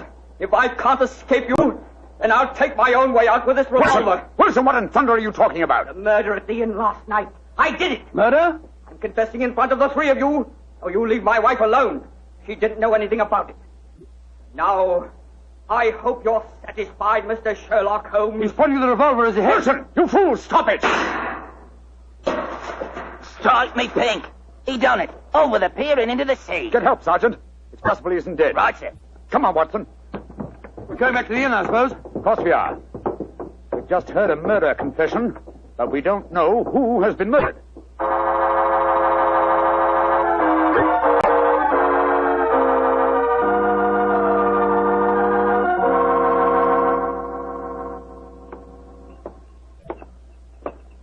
Holmes, what was the telegram that you sent off just now? A message to my brother, Mycroft. The innkeeper informed me that Basil Carter, the young diplomat we met yesterday, left the inn rather hurriedly in the early hours of this morning. Come on, let's go upstairs.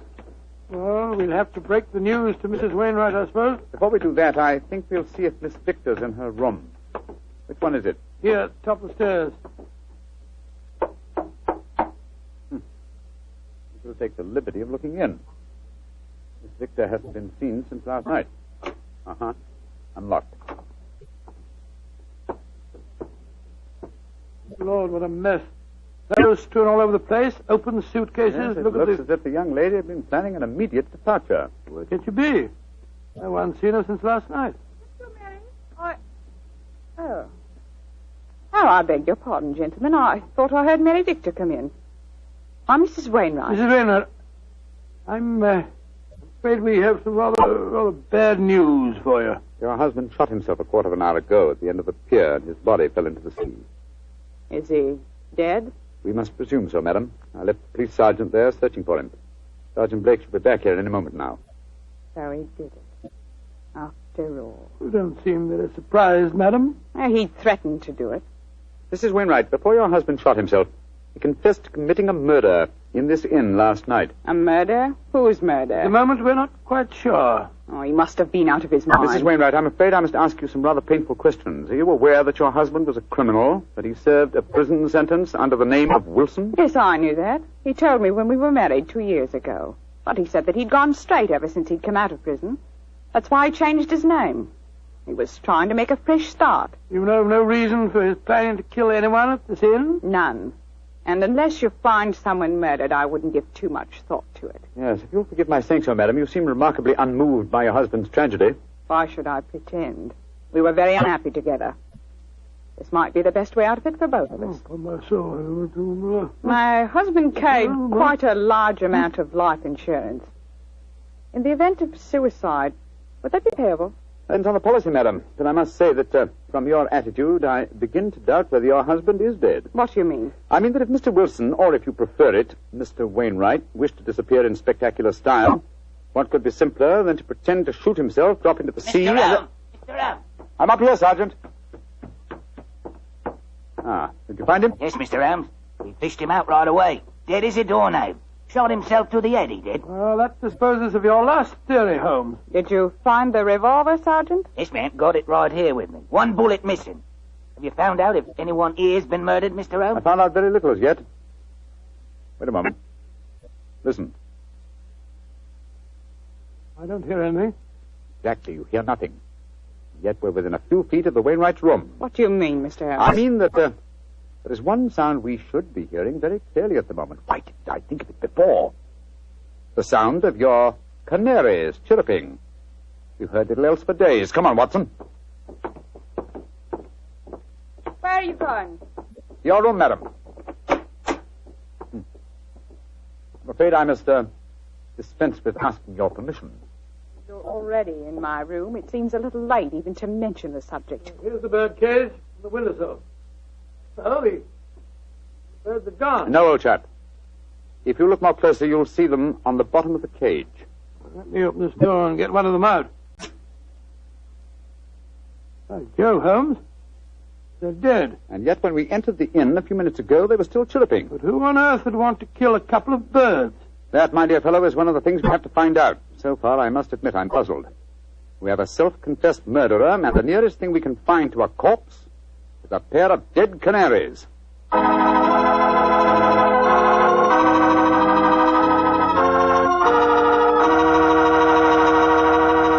We'll bring you the rest of Dr. Watson's story in just a second. A second I'll take, if you don't mind, to ask you if you've ever had a glass of Petri California sherry. Because if you haven't, boy, you want to remedy that situation pronto. Try that Petri sherry before dinner some evening. Look at its clear amber color. Smell the fragrance of those luscious grapes. and get a sample of that Petri flavor. That Petri sherry can turn the usual before-dinner lull into a main event. And say, if you like your sherry dry, as I do, wait till you taste Petri Pale Dry Sherry. Is that ever good? But after all, when it's a Petri wine, it's always a good wine.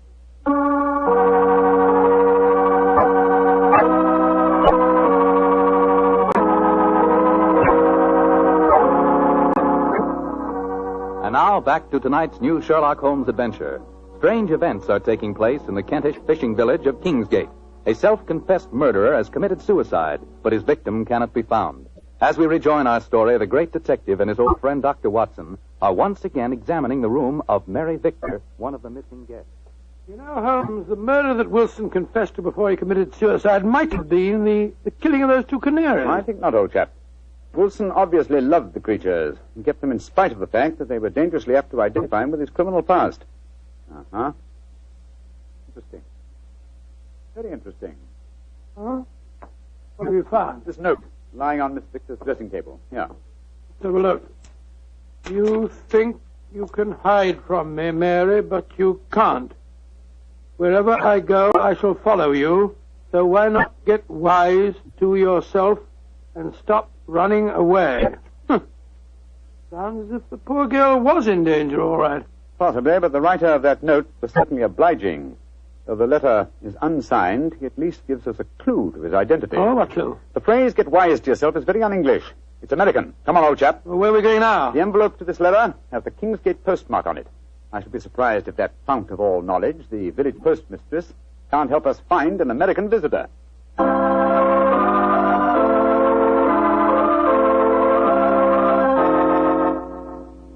Yes, I know the young man you must be looking for, gentlemen. His name's Walter C. Bunker. He's been in here to send telegrams, and his accent's so strong you could cut it with a knife. Just like one of the Red Indian fellows you read about, you know. Can you tell me where he lives, madam? Well, that I can, sir. He's been rooming at Mrs. Bell's house. 15 Laburnum Grove, down behind the gas works. 15 Laburnum Grove, Mrs. Bell. Thank you. Thank you very much. I'm very much obliged to you.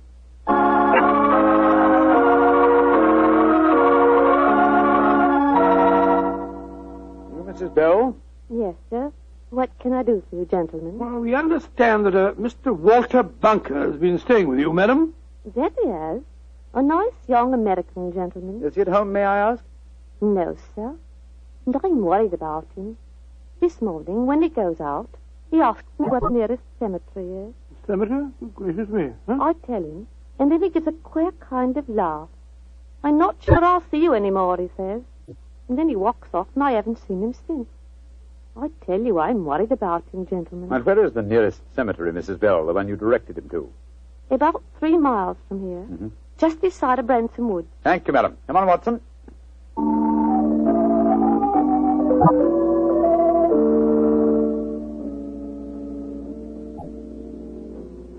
The cemetery seems deserted. Shh. There's music coming from the church. Oh, Lord, it's a funeral. Or a wedding. Come on.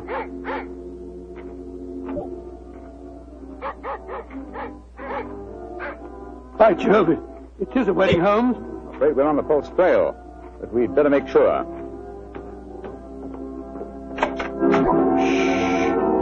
Quiet, gentlemen, please.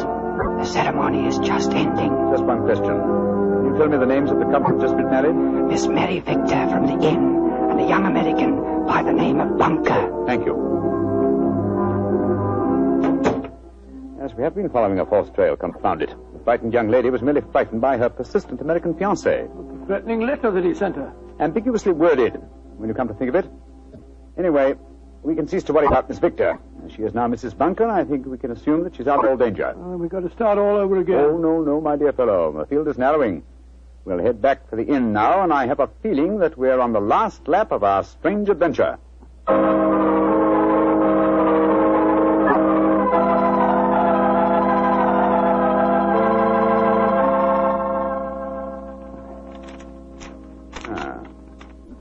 Yes, here's another suspect eliminated. This telegram is from my brother Mycroft. I telegraphed him earlier on today to check on the movements of Basil Carter, the young man who left the inn so mysteriously in the early hours of this morning. His answer informs me that the gentleman in question was recalled to the Foreign Office suddenly and arrived quite safely a few hours ago. Well, now I'm completely puzzled. And I, old fellow, at last see daylight. Wish I did, Mr. Holmes. Sergeant, go upstairs and get that man's widow and bring her to my room, please. Right. And then I think I can give you the solution to this problem.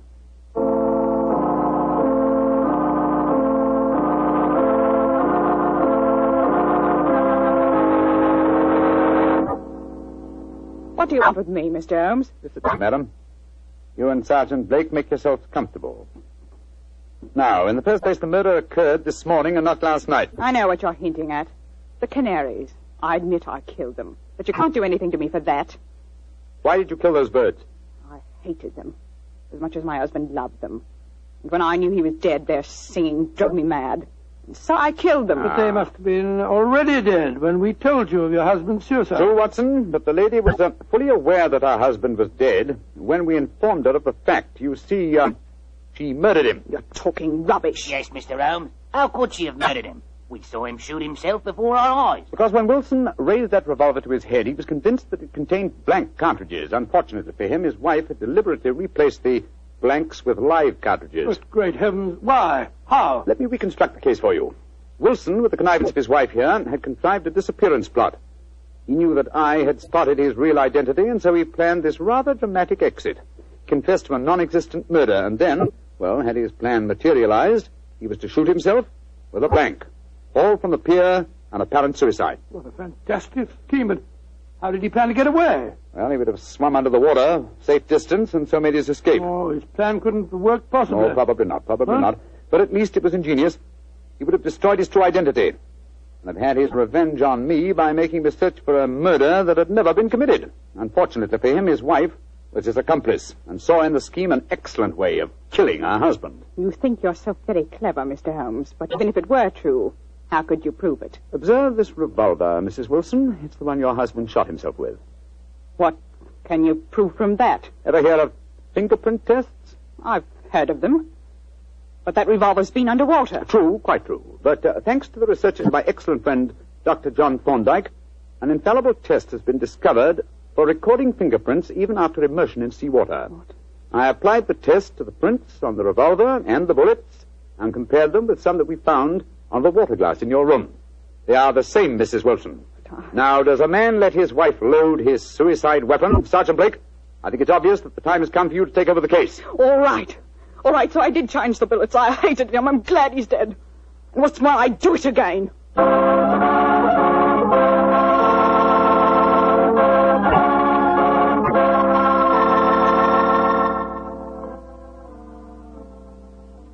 Mr. Holmes. Yes, Sergeant Blake? Well, now that I've taken Mrs. Wilson to the station and booked her on a murder charge, I wonder if you'd mind answering a question. With pleasure.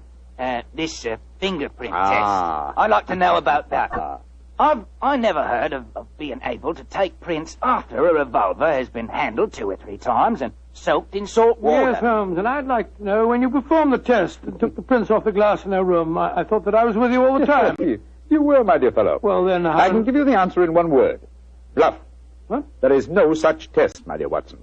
It would be almost impossible to expect clear prints after so much handling, and totally impossible after submersion.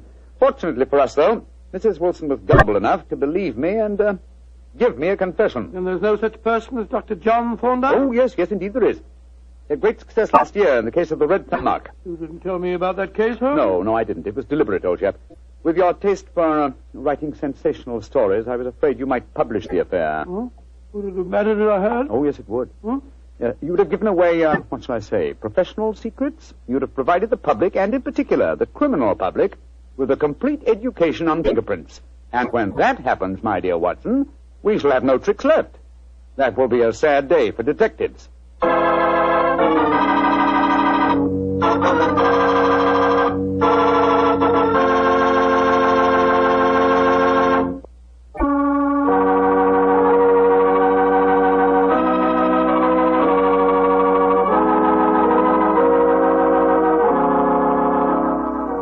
Tonight's Sherlock Holmes adventure is written by Dennis Green and Anthony Boucher and is based on an incident in the Sir Arthur Conan Doyle story, The Adventure of Wisteria Lodge.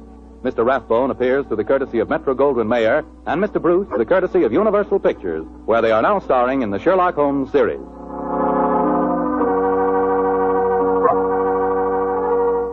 The Petri Wine Company of San Francisco, California, invites you to tune in again next week, same time, same station. This is Bill Foreman saying goodnight for the Petri family. Sherlock Holmes comes to you from our Hollywood studios. This is the Mutual Broadcasting System.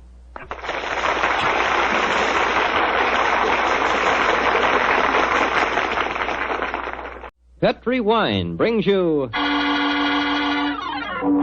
Basil Rathbone and Nigel Bruce in the new adventures of Sherlock Holmes.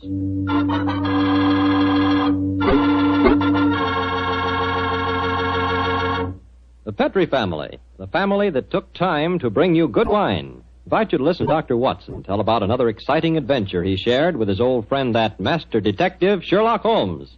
Of course, I can't be as entertaining as Dr. Watson, but I can tell you something that's really worth knowing. Simply this. The best beginning a good meal ever had is a glass of Petri California Sherry. Petri Sherry is the perfect before-dinner wine. While you're waiting for dinner to be put on the table, pour yourself a glass of that clear, amber-colored Petri Sherry. Now, just sit back and sip it slowly. Take your time so you can thoroughly enjoy every single drop of that wonderful Petri flavor. And what a flavor that sherry has.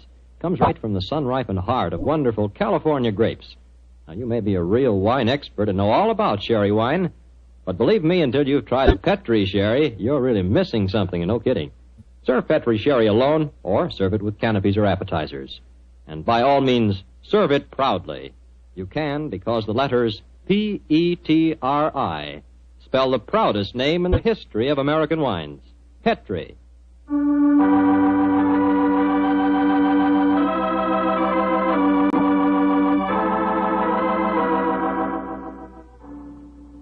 And now for our weekly visit with the good Dr. Watson. Let's see if he's expecting us. Come in. Ah, good evening, Doctor. Good evening, Mr. Campbell. It's about time you got here. Draw up a chair and make yourself comfortable. Oh, thanks. Well, you have the old black dispatch box out again, I see. I suppose you've been going over your notes on tonight's adventure. That's right, my boy. And this may interest you. Mrs. Watson figured prominently in the story. She did? Yes, in fact, if it hadn't been for some remarkably quick thinking on her part, Holmes and I might have... well, there I go again, telling you the end of the story before I've begun it. Well, how did it begin, Doctor? On a winter evening in 1887. I'd been married some months, and in consequence I hadn't seen much of my old friend Sherlock Holmes. Oh, you're still living at Baker Street, I suppose? Yes, my boy, but we couldn't persuade him to come round and see us. From time to time I'd heard some vague accounts of his doings, of his summons to Odessa in the case of the Trepoff murder, and of his clearing up the singular tragedy of the Atkinson brothers. But to get back to tonight's story, my wife and I had just finished an excellent dinner. I remember had settled ourselves down for an evening of pleasant domesticity. She was stitching away on a piece of extra petit pois, and I was at my desk balancing figures in the family account book. After a few moments, my wife looked up to me and said, John, dear, don't look so troubled. Oh, was I looking troubled? Well, you've been scowling at that account book for 10 minutes now. What's the matter, dear? Don't the figures add up correctly? Oh, yes, they add up correctly. In fact, they tell a very pretty story. After buying my practice and setting up all my outstanding accounts, I find that we have nearly £150 left of the diary that Mr. Sholto settled upon you. 160, isn't it, dear? I was doing the same sum this morning. Oh, well, but still 160. In any case, Mary, dear, the point I was going to make is that we don't need the money just now. My practice is picking up splendidly, and I was thinking that we might invest it in something really sound, of course. Who's been talking to you, John? Dr. Wilson again. Well, as it happens, I did bump into him at the hospital today. He can put us onto something very good in Peruvian silver. What do you think of the idea? Well, John, the fact is, I'd almost decided to make a business investment with it myself. I thought I'd surprise you. Well, now let me tell you about it, John. Oh. Yesterday, when you were out on your rounds, yes, a most charming man called here. Okay. A Mr. Ted Barber. He introduced himself as a friend of Mrs. Cecil Forrester's.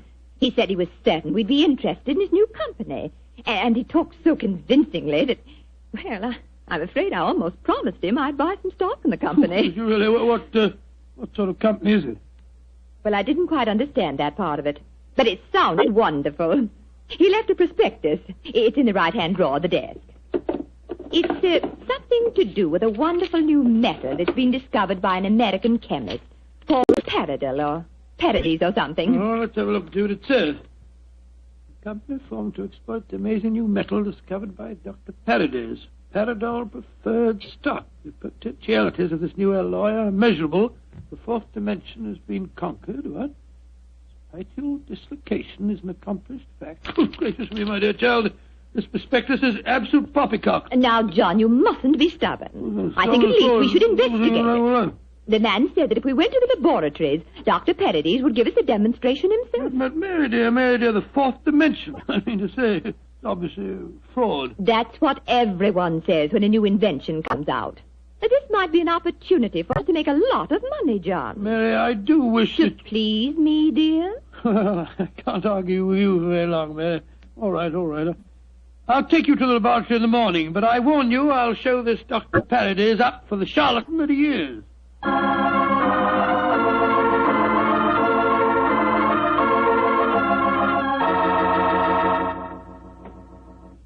Dr. Paradis will be with you both in a moment. Thank you, my man. She's just concluding an experiment.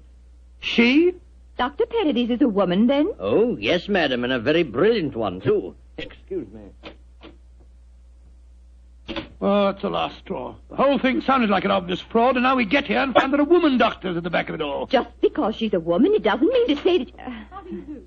I'm Dr. Paradis. Oh, how do you do, madam? I'm Dr. Watson, and this is my wife, Mrs. Watson. Oh, yes. Come into the laboratory, won't you? Oh, thank you so much, Dr. Paradis. Oh, I'm afraid we're just wasting your time. We're not really interested in this at all, you know. John, don't mutter. Mr. Barber told me that he had called on you, Mrs. Watson, and that you were very interested in my invention. Oh, yes, I am. That's why I persuaded my husband to come down with me and see a demonstration. I'll be most happy to show you everything I can. Here's a practical example of the application of my work. This chamber you see in front of you is made completely of my new alloy. Oh, what's the thing do? It's just a great metal box with a lot of dials and switches and things. Why is it so big? Do people get inside it? They can. What? Though if they do, they're liable to find themselves transported many miles from here. Come inside, won't you? Oh, what a lot of nonsense. Now, John. Before I give you the demonstration, I want you both to see that there is no exit from inside this chamber. No trapdoors or anything. The only exit is the door we just came through. Yes, it's just like an airtight metal room. Stuffy in here, isn't it? Now let's go outside again. I'll show you how the machine operates. Albert! Yes, Dr. Paradis. I'm going to demonstrate the Paradol chamber to Dr. and Mrs. Watson. Oh, very well. The usual time? Yes, please, Albert. Now, my assistant goes inside the chamber. I close this metal door on him, so... What are you going to do with him? Within a matter of seconds, he will be 7 miles from here. Really, madam, you Please, can't Dr. expect Watson, us to believe... You're a scientific man. At least give me the opportunity of demonstrating my work. I'm sorry. Now, I adjust these dials, turn on the electrical generator, and...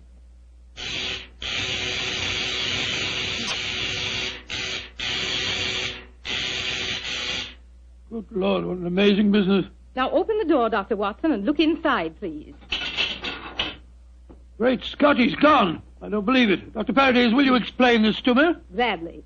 My metal Paradol is an unnatural alloy. What? It causes a dislocation in the warp of space and enables us to enter the 4th dimension. You see, time is a dimension. Any object in the past, present, or future can be described precisely in 3 dimensions of space and 1 of time. Yes, but this machine of yours... The alloy of Paradol, combined with the great forces of electricity, has created a new force. This element is controlled by these dials, and it is possible to move in 4 dimensions at once. Thus, bodies or other objects can be transported great distances away, all in the twinkling of an eye. I coined a word to describe the process. Teleportation, I call it. Teleportation? Well, I'm completely confused. All my scientific training tells me this is impossible, and yet... I wonder if you'd give us another demonstration. Certainly. Perhaps you yourself would like to be teleported somewhere. Certainly not. Good gracious me, no. No, I think John would be very unhappy in the 4th dimension. He wouldn't belong. Yes, you said that any objects could be moved. How about that brown paper parcel on the table over there? Certainly. It only contains some company circulars. I suggest you write your initials on it so that you can identify it later. Oh, very well. J.H.W.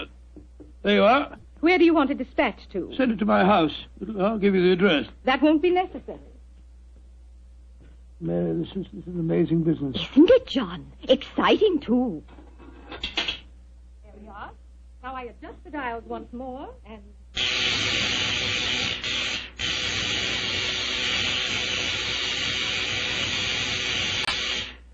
parcel is already at your house. Oh, it's impossible. Come along, Mary. Let's get a cab and race back there as fast as we can. Well, Yes, goodbye, dear. Doctor. Goodbye, Doctor.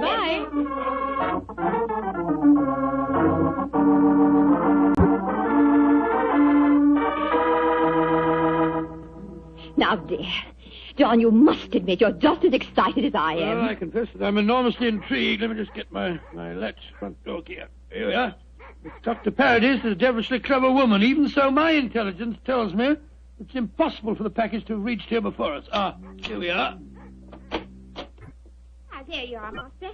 Mum, just in time for lunch. Tell me, Annie, did a package arrive for us? Oh, yes, it did, Mum. I put it on your table. Great Scott. How was it delivered, Annie? Well, now, that's the funny thing about it, sir. I don't know.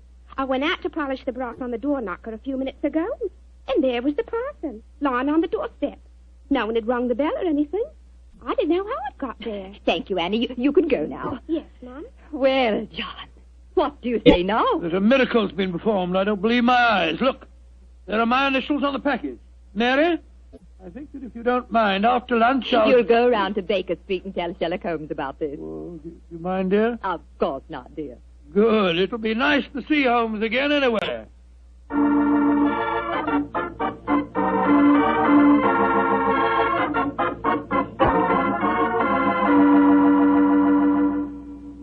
Dr. Watson, how nice to see you again. Hello, Mrs. Hudson. How are you, my dear? Oh, I'm just fine. Oh, you're looking grand, sir. Marriage agrees with you, if you don't mind my saying so. Oh, thank you, Mrs. Hudson. Is Mr. Holmes in? Aye, sir. And I'm very glad you're seeing him. He's no been acting like himself lately. Oh, really? Locking his door, and only unlocking it for me when I give him a password. And he's hardly touched his food for the last 3 days. To tell you the truth, Dr. Watson, I'm awful worried about him. Really? Well, I'll go up to him. He'll be glad to see you, I'm sure.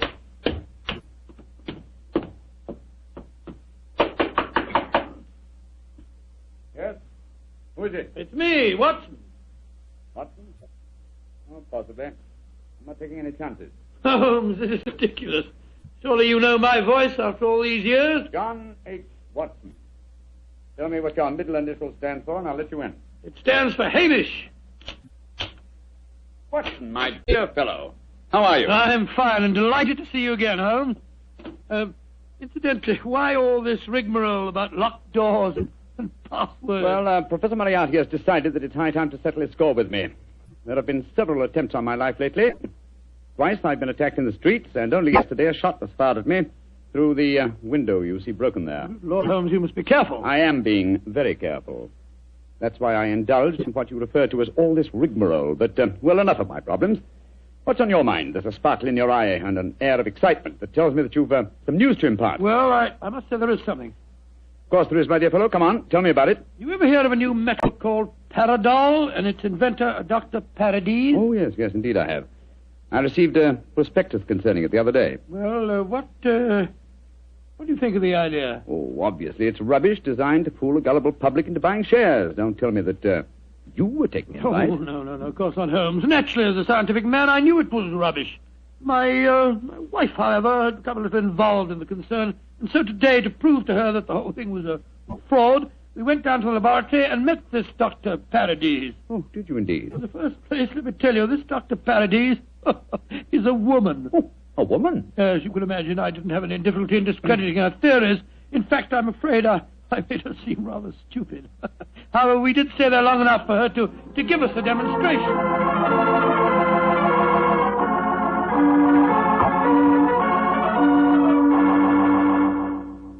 And that's the way that it was, Holmes. When we got back to our house, the initial package was there, waiting for us. Oh, childish trick. Obviously, the Paradol chamber contains an ingeniously hidden trap door, through which the assistant disappeared and later the package. A fast cab then took it to your home before you could get there. Oh, yes, oh, really? Well, yes, of course, that's exactly how I explained the thing to Mary. Was she impressed with the feat? Yes, she was. But you know how women are. I tried to tell her the whole thing was a fraud. She's very obstinate. I was hoping perhaps that you will help me expose the concern. Oh, hardly seemed necessary, old fellow. Such an obvious fraud. However, For your sake, I'll be glad to do anything I can. Well, I thought we might go down to the laboratory late tonight when nobody's there and take a look at that Paradol chamber a little more closely. Yes, that's a good idea. After being cooped up here for 3 days, it'll be a pleasure to get some night air and indulge in a little simple burglarizing. Well, shall I call for you here? No, wait a minute, dear fellow. It's much too dangerous. I'll be in a hansom cab outside your house about 11:30 tonight. How's that? Splendid. Quite like old times, isn't it, Holmes? Yes, 'tis, old chap, though I think that this time, for Mrs. Watson's sake, I must try and keep you out of trouble.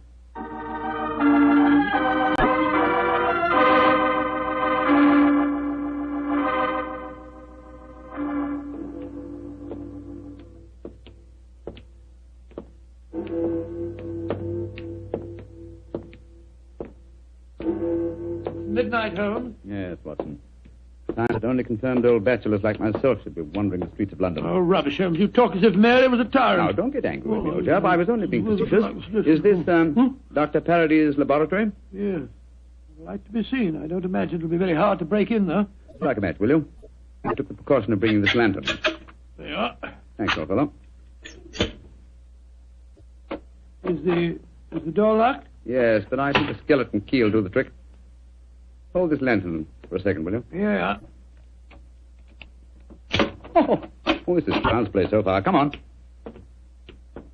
Yeah. There's the Paradol chamber over there. Uh-huh. Give me the lantern again, old chap, will you? Thanks. Mm-hmm. Quite an elaborate construction. The door's been left open. Let's go in and take a look at the inside of it. Not both of us, Watson. If this is the only entrance, and the two of us walked in, it'd be too easy to slam the door shut on us. I suppose so. You go in and I'll keep watch out here. All right.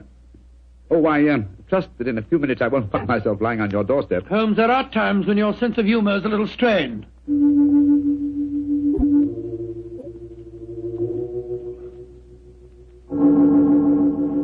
Holmes, you all right? Watson! What is it, Holmes? The body of a dead woman. She's been shot. Unless I'm much mistaken... Let me come and look. 1,000 to 1, it's Dr. Parady's. Yes, it is. Watson, get out of here. Don't you see that? Good Lord, someone has slammed the door shut on us. Yes, my dear fellow. We walked into a trap very neatly. I'm afraid that we're imprisoned in what appears to be an airtight metal chamber, and the only person who can help us to get out of it again is a corpse.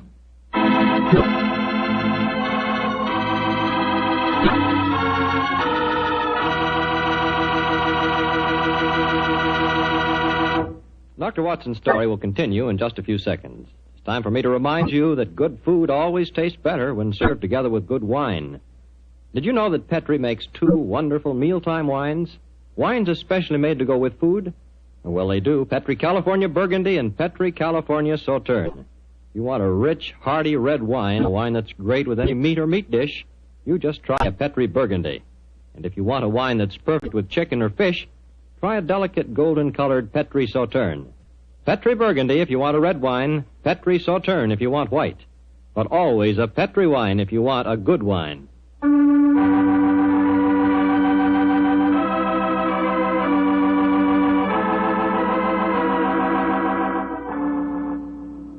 Now back to tonight's new Sherlock Holmes adventure. It is in the early hours of a winter's morning in 1887. The famous pair, while investigating the mysteries of a scientific laboratory in the East End of London, have been trapped in an airtight metal cabinet, their only companion being the dead body of a woman scientist. As we rejoin our story, Sherlock Holmes and his old friend Dr. Watson are listening intently as footsteps approach what appears to be their metal coffin. There's someone outside. They're sliding back the metal panel. Good evening, gentlemen.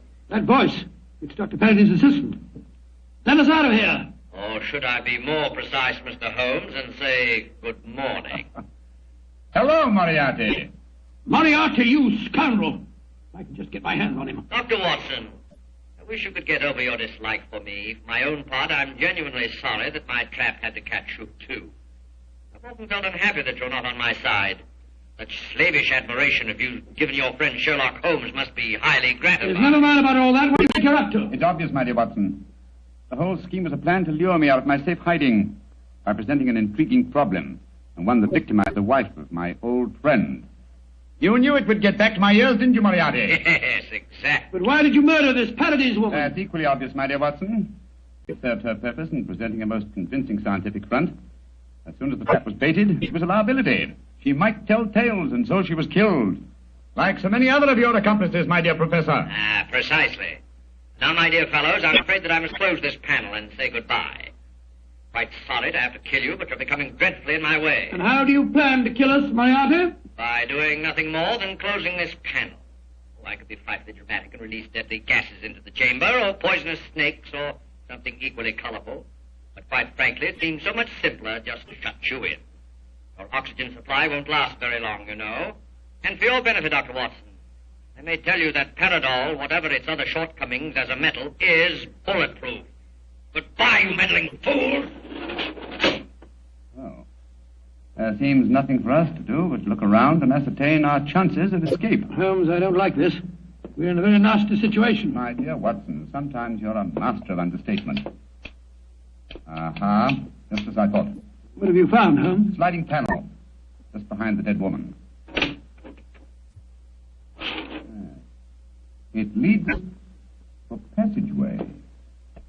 A passageway that has been bricked up only within the last few hours. But long enough, I'm afraid, to make it impossible. No, there's no escape here. Hold the lantern a little higher, will you, old chap? Yeah. That's it. Well, what are we going to do now? I was just estimating the cubic capacity of this chamber. The air supply should last comfortably for at least another 8 hours. I recommend a brief sleep to refresh us and also to conserve our oxygen supply. Sleep? Who could sleep at a time like this? I can and you can, old chap, if you discipline yourself. Well, I'll try, Holmes, but I know perfectly well I shan't close my eyes.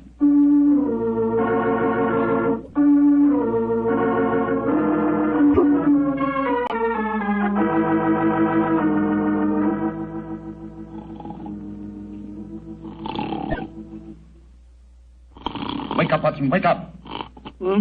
Yes, Mary dear. It's you. We're still in this infernal trap. I'm afraid so, old chap. What time is it? Just after 7 in the morning. How long did you estimate our oxygen supply would last? Probably about another hour. Well, it's just possible that some worker will come to the laboratory early and let us out. I shouldn't count too much on that if I were you. I suppose not. I say, Holmes, I'm famished. Yes, I thought you would be, my dear chap, so I saved you this half of a bar of chocolate. I ate my own share just before you awakened. Oh, thanks, my dear fellow. Did you sleep too, Holmes? No, I didn't, Watson. I employed my time in conducting a minute examination of this chamber. I was trying to find some possible way of getting out. And you failed, eh? I'm afraid so. Holmes, this looks like the end, doesn't it? Well, if it is my time to die, I'm glad that we're together again. Although I blame myself entirely for letting you into the trap. Come now, my dear fellow. Don't take it as badly as that. But you admitted you're defeated and that there's no possible way out of this destiny. I meant that there's no way out from the inside. So my plan worked. Good gracious me, what on earth? The star, there you are. Mary! Mary, you dear little thing, you must have been frightened to death. Hello, Donald. Poor dear, you must have spent a miserable night. Well. Mr. Sherlock Holmes and Dr. Watson have been getting themselves in trouble again, eh? Sir, this is no time for your heavy-handed badinage. There's the body of a murdered woman inside that chamber. She was killed by Professor Moriarty. Professor Moriarty? Too bad you didn't get my message sooner. Your message? Oh, bless my soul, Holmes, I wish you'd tell me how you got your message to Scotland Yard. Well, ever since these recent attacks on my life, I've had my delightful band of ragamuffins, the Baker Street Irregulars, watching my house in fixed watches, 2 at a time. I gave the boys instructions to follow me whenever I went out. And if ever I did not reappear within 3 hours, they were to report to our friend Lestrade at Scotland Yard. Holmes, you're amazing. You think of everything. Just a minute, gentlemen, just a minute. I didn't get no message from any of your Baker Street irregulars. Oh, you didn't? No, sir. Though I did find a couple of the boys tied up when we came in here just now. But if you didn't get a message from them, how did you come here so opportunely? That's an easy one. Because Mrs. Watson here came and fetched me. You did, Mary? But how on earth? Go on, Mom. Tell 'em. Well, it's really very simple. When John came back from seeing you yesterday, Mr. Holmes, he was over elaborately casual in his references to the Paradol chamber. So, of course, I knew at once the two of you were going to investigate the matter. I also caught him oiling his revolver after dinner. I didn't know that you slipped out last night, John. But as soon as I woke up this morning, I realized what had happened. So I went straight to Scotland Yard for Inspector Lestrade and brought him here with me. Why, Mary, you clever little thing. Isn't she a clever darling, Holmes? Mrs. Watson, this has been a salutary experience. Will you allow me to congratulate you on your deductive ability? Well, that's very nice of you, Mr. Holmes, but I really don't deserve any compliments, if you don't mind my saying so. It was elementary, my dear Mr. Holmes. Elementary.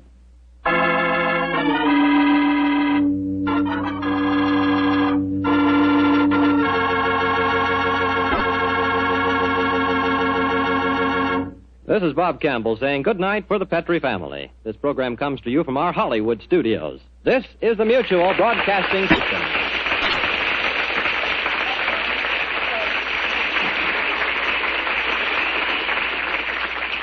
This episode from the life of Sherlock Holmes will be transmitted to our men and women overseas by shortwave and through the worldwide facilities of the Armed Forces Radio Service. Petrie Wine brings you Basil Rathbone and Nigel Bruce in the new adventures of Sherlock Holmes.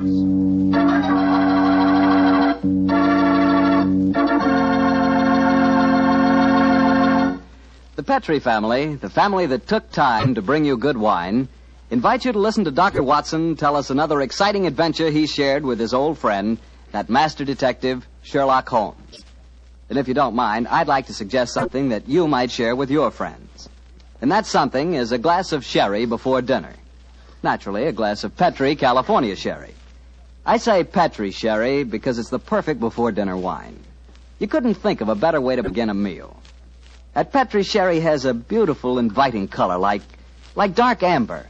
And for flavor, well, you've heard sherry described many times as having a rich, nut-like flavor. But if you want to learn for the first time what those words rich and nut-like really mean, you just taste Petrie sherry. It's wonderful. Serve Petrie sherry by itself, or serve it with hors d'oeuvres or those little cocktail sandwiches. And incidentally, if you prefer your sherry dry, not sweet, just ask your wine merchant for Petrie Pale Dry Sherry. Well, the important thing to remember is if you want sherry, you want Petrie sherry, because that means good sherry.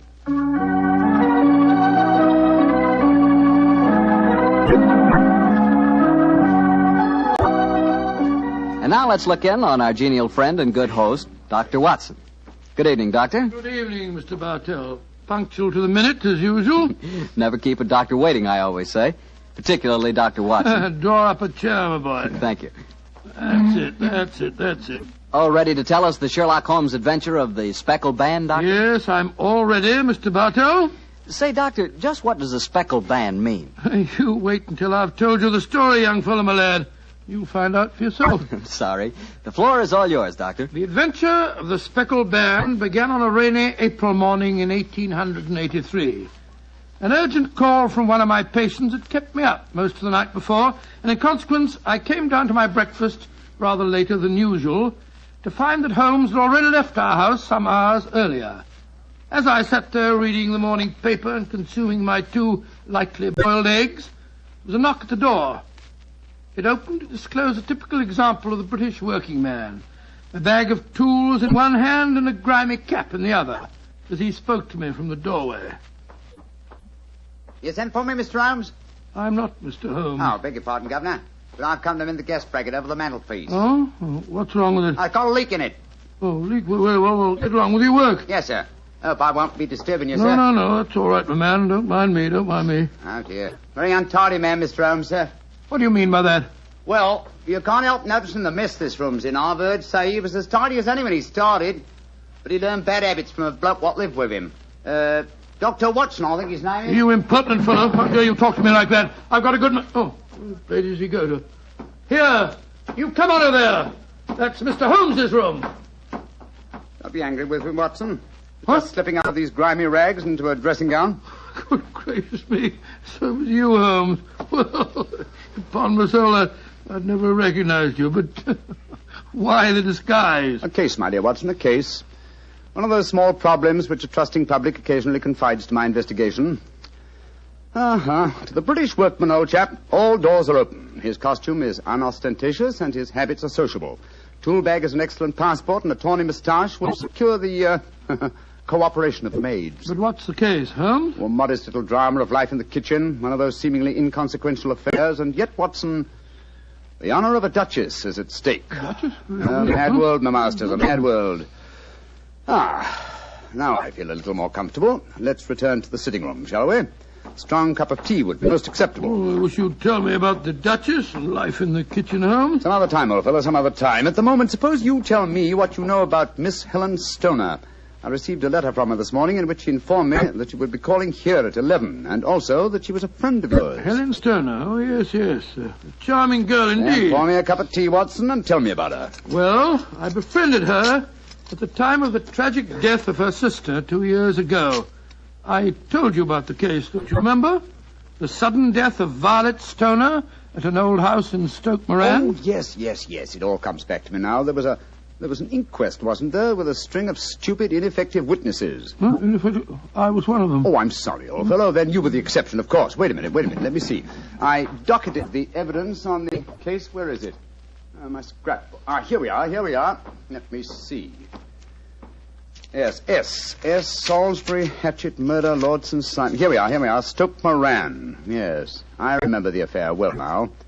The villain of the piece was Dr. Grimsby Roylott, wasn't he? Yes, a dreadful fellow. He's the stepfather of the two girls. Violet, the one that died so mysteriously, and Helen, the one who's coming here to see you. Dr. Roylott has a pretty record.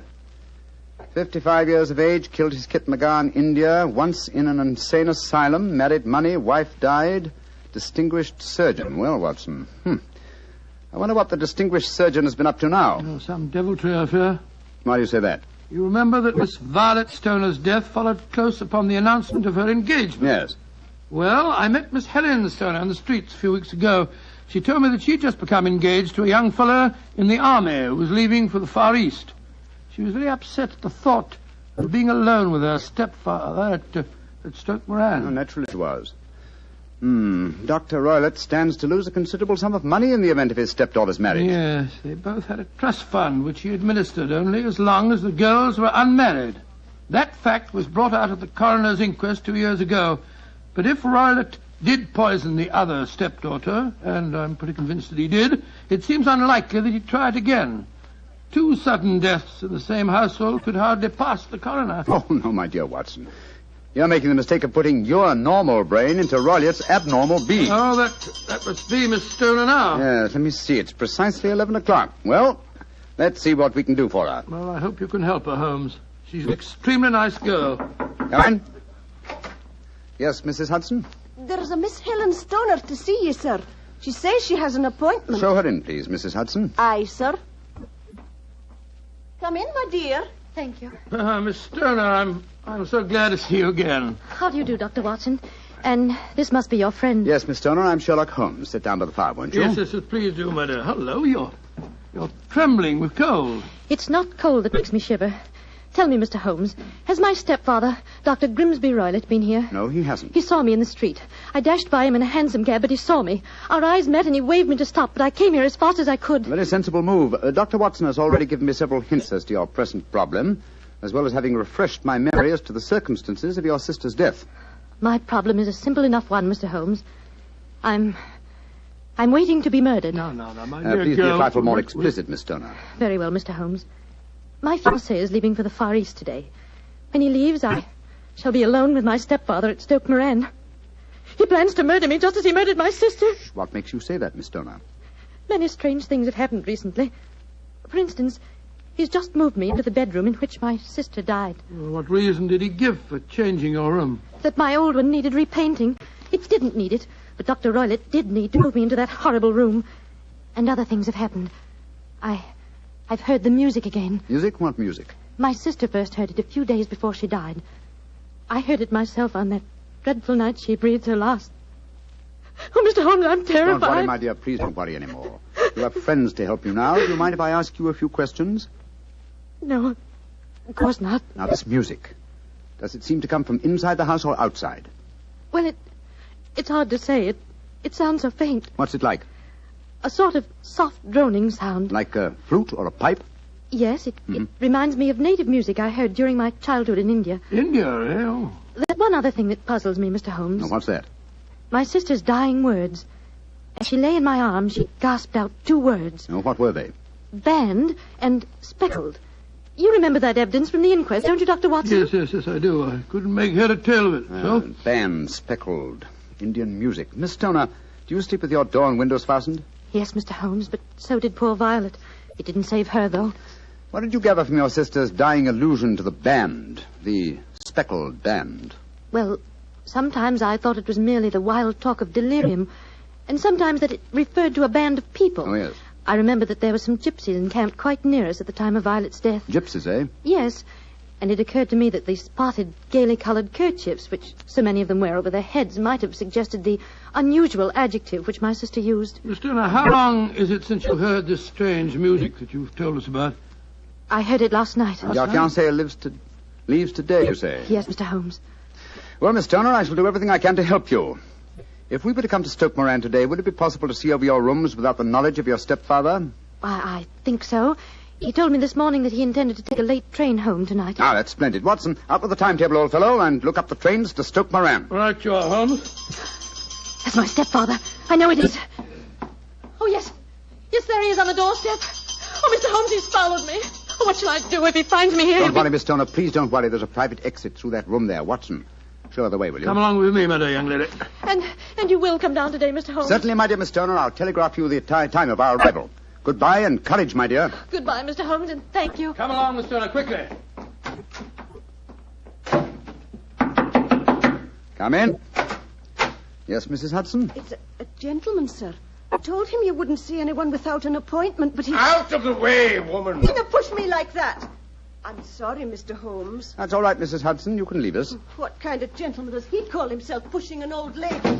So you're Sherlock Holmes. You have the advantage of me, sir. Your name is... My name, sir, is Roylott. Dr. Grimsby Roylott of Stoke Moran. Oh, yes, of course. A charming place, I hear, and obviously good for the lungs. You won't trifle with me if you know what's good for you. Watson, there you are. And how was the experiment? Very successful, Holmes. Good day to you, Dr. Roylott. I haven't seen you since I gave evidence at your stepdaughter's inquest. Yes, I remember you, Dr. Watson. Now listen to me, you two. My stepdaughter's been here. I've traced her. What's she been saying to you? It's a little cold for this time of the year, isn't it? You answer me! I hear that the crocuses promise well. You dare to try and put me off, do you? I know you, you scoundrel.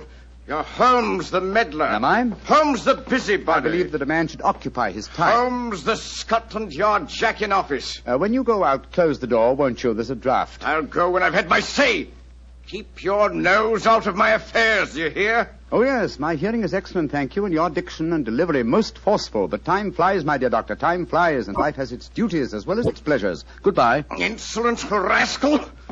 Here, see this poker? Oh, the fire doesn't need poking, thank you, Doctor. But I should be obliged if you'd put some more coal on for me. You laugh at me. You don't know my strength. Look. There. Your poker's bent double. And that's what I'll do to both of you. If you don't keep out of my affairs. I had a presentiment that he'd slam the door. Phew. He's an ugly customer, eh, Holmes? Literally as well as figuratively. Watson, I'd be much obliged if you'd get your revolver. It may prove to be an excellent argument with a gentleman who twists iron pokers into knots. The fellow's amazingly strong. Just look at it. I don't want to appear flamboyant, but, there we are. Great Scott, Holmes. You straightened the poker out again. Yes, it was utterly useless in its former shape. And now what's on the timetable? We'll catch the next fast train to Stoke Moran.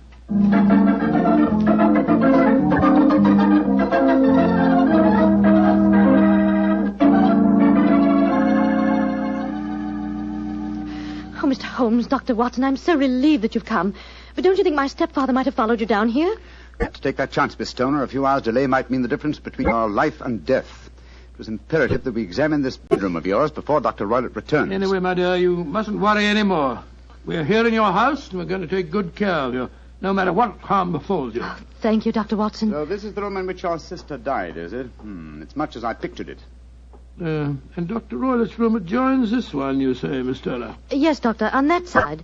The room which adjoins it on the other side is my regular bedroom. The one that's being so conveniently painted, eh? Yes. Well, let's examine this room.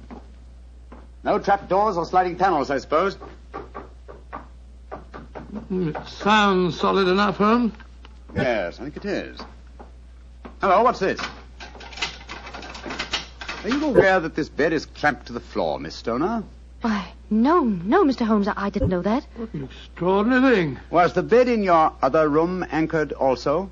I don't think it was. Very illuminating. And this bell pull hanging against the wall above your bed. Oh, it doesn't work. Doesn't work, but if you want to ring.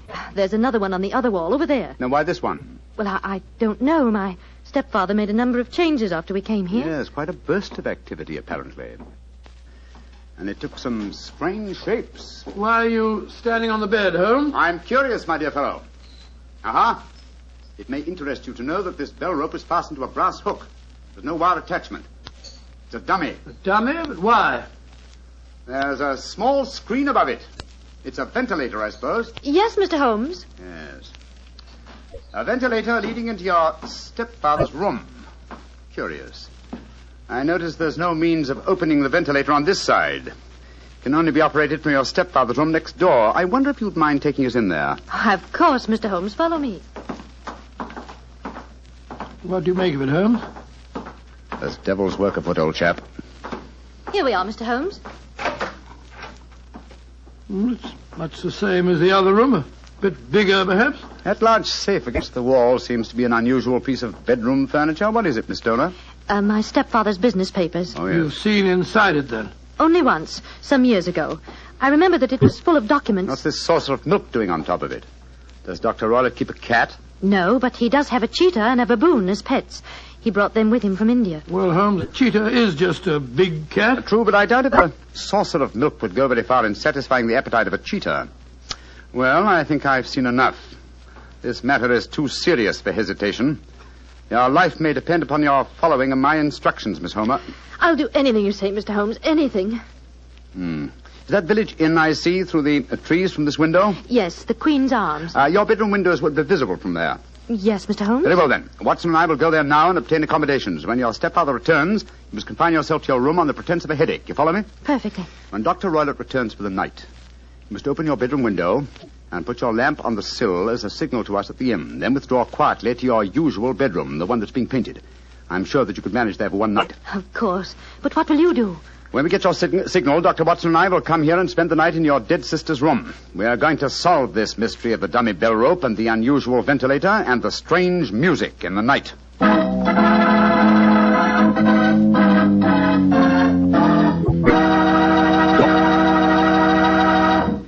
You'll hear the remainder of Dr. Watson's story in just a second, so I'm just going to point out that at any really important dinner, you know, like when diplomats get together, you'll find wine on the table.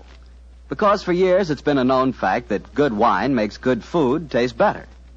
Prove that to yourself tomorrow night by having your dinner together with a glass of Petri wine. If you prefer a red wine for any meat or meat dish, try a Petri California Burgundy. That rich, hearty red Petri Burgundy is really out of this world. Now, if you'd rather have a subtle, intriguing white wine, let's say to go with chicken or fish, then try Petri California Sauterne. But Sauterne or Burgundy, to make sure it's good, make sure it's Petri, won't you? Well, Doctor, it's a rattling good story so far. What happened next? You went to the local inn, I guess, and waited for that lantern to appear in the bedroom window at Dr. Roylott's house? That's right, Mr. Bartell. We had an early dinner at the Queen's Arms and then retired to our upstairs bedroom and sat there side by side, puffing away at our pipes, our eyes straining through the darkness for that telltale lantern to give us the signal that there was dangerous work ahead for us. As we sat there discussing the various aspects of the case, I remember that Holmes was very concerned about my own safety. You know, Watson, I really have some scruples about taking you with me tonight. This is an infernally dangerous business. What about that poor girl, alone in the house with that fiend Roylott? I can handle the case by myself, old chap. I'm coming with you, Holmes. You speak of danger. You haven't seen more in those rooms than was visible to me. No, but possibly I've deduced a little more, and I imagine you saw all that I did. Well, I saw nothing remarkable except the bell rope, and what purpose that could answer, I confess, is more than I can imagine. You saw the ventilator, too. Yes, but I don't think it's such an unusual thing to have an opening between two rooms. It's so small that a mouse could hardly pass through it. True, but at least you will admit there was a curious sequence of coincidences. A ventilator is constructed. A bell cord is hung from it. A lady sleeps in a bed directly below the ventilator, a bed that is anchored to the floor. A lady dies. Well, I begin to see what you're driving at, Holmes. Look. There's the lantern in Miss Toner's window. That's our signal, all right. Come on, Watson. Our night's vigil begins.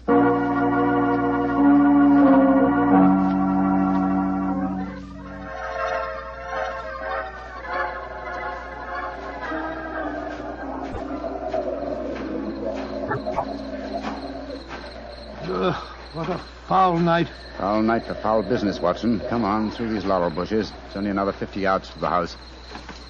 Yes, the lantern's still burning away in the bedroom window. Yes, all the other lights are out. Including the one in Dr. Roylett's room. He must have gone to sleep. To bed, possibly, Watson, but not, I think, to sleep. Great heavens, Holmes. Look at that frightful creature leaping about in the moonlight. It looks like some hideous child. That's Dr. Roylett's pet baboon. Well, it looks positively human. Yes, probably a great deal more so than its master. Shh. They're directly below the window now. This ivy provides a most convenient ladder. I'll go up first. Careful, Holmes, careful. Wait a minute. I hope the thing's strong enough to hold us both. We look pretty stupid on our backs in the mud. Give me a hand, will you, Holmes? I can't quite get my leg up over this window ledge. Oh, thanks, old boy. Oh, say, phew. Now to close the window shutters. This room looks exactly like the same as it did this afternoon. The least sound would be fatal to our plans. Keep the lamp covered, so that if the ventilator is open from Dr. Roylett's room, no light will show from in there. That's it. Why are you carrying that stick, Holmes? I'm prepared for a visitor that I expect before the night is over. A visitor who will herald his entrance with faint music from an Indian pipe. You mean the music is a signal? Exactly, old fellow. The signal to an accomplice who can enter a room with locked doors, an accomplice who kills and leaves no trace. You mean that... Shh, no more talking, Watson. I'll sit on the edge of the bed here. You sit on that chair. Have your revolver ready in case you should need it. Right you are, Holmes. Have the lantern ready, too. When I shout now, turn the light full on the top of the bell rope. You understand? Yes, perfectly. Good. Now we must wait. Perhaps for some time. But don't go to sleep, Watson. Don't go to sleep. Your very life may depend on it.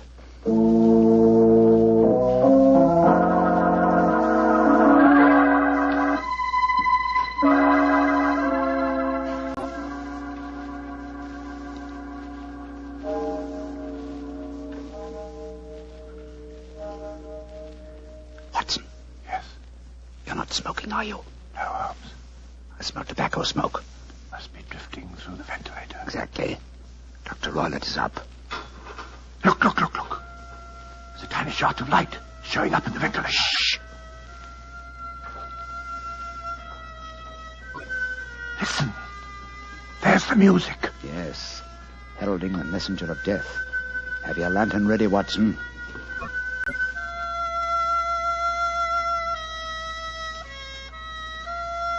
Now, Watson, now! Great heavens, it's a snake slithering down the bell rope. You can't kill it with that stick, Holmes. Out of the way. Let me get a shot at it. I'm going to drive it back the way it came. Get out. There it goes. Back through the ventilator. Oh, what a fiendish plan.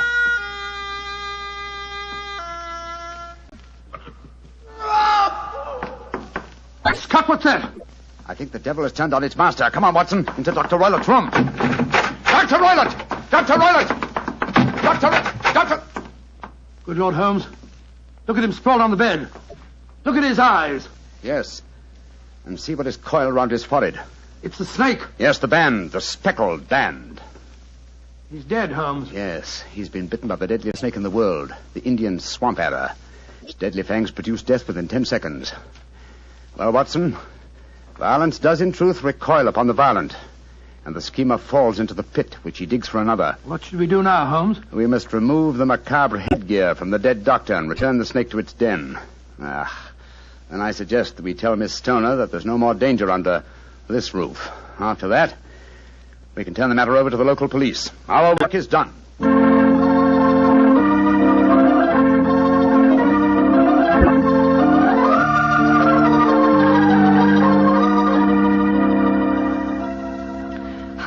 Holmes, Dr. Watson, I can't tell you how grateful I am that you brought me back here to Baker Street. Stoner, it would have been inhuman to leave you in that house of horror and death. We have a spare bedroom, and Mrs. Hudson is a motherly and understanding woman, and I can assure you that Dr. Watson and I will be delighted to have you stay with us here until you've decided on your future plans. Yes, of course we will, my dear. As a matter of fact, it'd be rather refreshing to have a touch of youth about the place. You're both so kind. Mr. Holmes, I think it's wonderful how you foiled my stepfather's devilish plans. Yes, wasn't it a remarkable example of logical deduction? No, it wasn't, old fellow. At first, your mention of the gypsies, Miss Stoner, and the use of the word ban put me on an entirely wrong scent. However, when we examined the fatal room, I drew the obvious conclusion. You mean the dummy bell rope, the ventilator, and the immovable bed? Yes, old fellow. It instantly gave rise to the suspicion that the rope was there as a bridge for something coming through the ventilator and traveling to the bed. I once thought of a snake. When I saw the saucer of milk on top of the safe, my suspicions crystallized into certainties. Oh, it was a fiendish plot. Yes, an extremely clever one, too. Exactly. My stepfather must have trained the snake to return to him when he played the music. Yes, he put it through the ventilator with the certainty that it would crawl down the rope and land on the bed. It might or might not bite the occupant.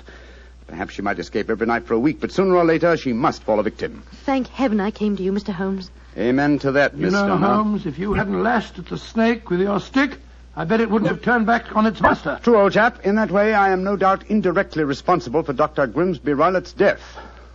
But I can't say it's a fact that's likely to weigh too heavily on my conscience.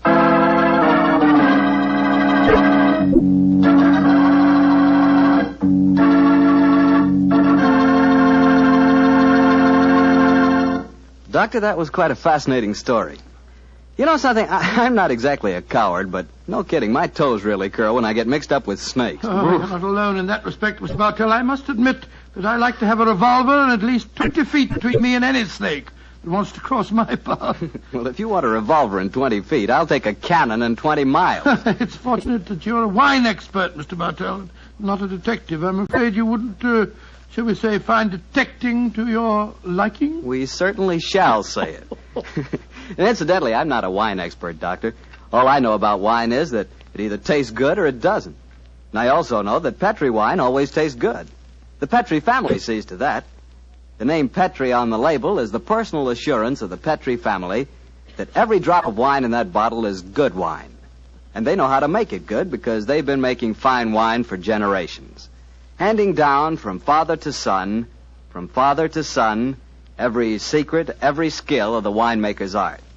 Yes, the Petri family took time to bring you good wine. That's why, no matter what type of wine you wish, you can't go wrong with a Petri wine. Well, Dr. Watson, what new Sherlock Holmes story are you planning to tell us next week? Now, let me see. Now, next week, Mr. Bartell, I think I'll tell you an adventure that took place at a gambling casino in the south of France. It's a strange story of sudden tragedy and death. I call it The Adventure of the 00. Sounds swell. We'll all be listening. Yeah, now, Mr. Bartell, before I go, I want to say that every one of our friends bought war bonds to help our boys win the war. Now let's all buy victory bonds to help bring our boys back home again. Yes, and let's buy victory bonds to make sure that the men who were wounded will get the finest possible care. Those same victory bonds will help make the GI Bill of Rights a success, too. And they'll help provide for the families of those men who gave everything, including their lives. The men of our armed forces finished their job. Now let's finish ours. Buy victory bonds.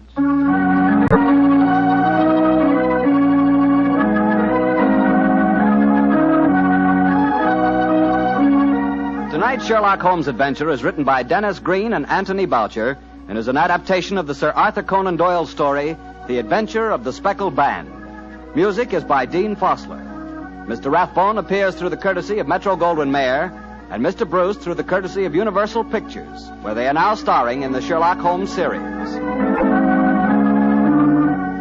The Petri Wine Company of San Francisco, California, invites you to tune in again next week, same time, same station. This is Harry Bartell saying good night for the Petri family. Sherlock Holmes comes to you from our Hollywood studios. This is the Mutual Broadcasting System.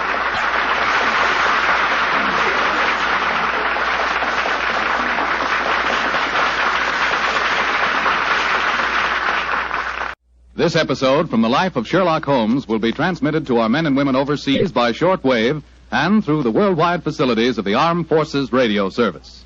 Petri Wine brings you Basil Rathbone and Nigel Bruce in the new adventures of Sherlock Holmes.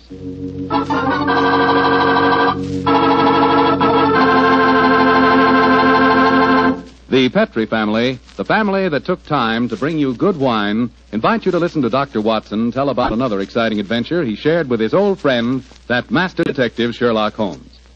I suppose your dinner is well over by now, so now's the perfect time to get out a bottle of that swell Petri California port. You know, Petri port was just made for a time like this, after dinner when you're just taking things easy. If you've ever tasted Petri port, you know what I mean. It's a hearty, full-bodied wine with a deep red color and a flavor that's just about out of this world. I think that if you had only one wine to choose and the whole world to choose from, chances are you'd pick port. Petri port. That's how good I think it is.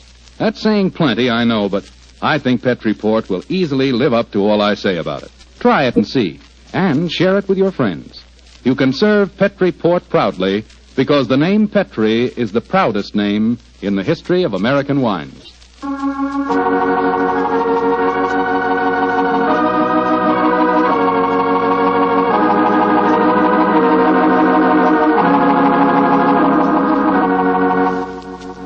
And now let's visit our old friend, Dr. Watson. I'm out here on the patio, Mr. Foreman.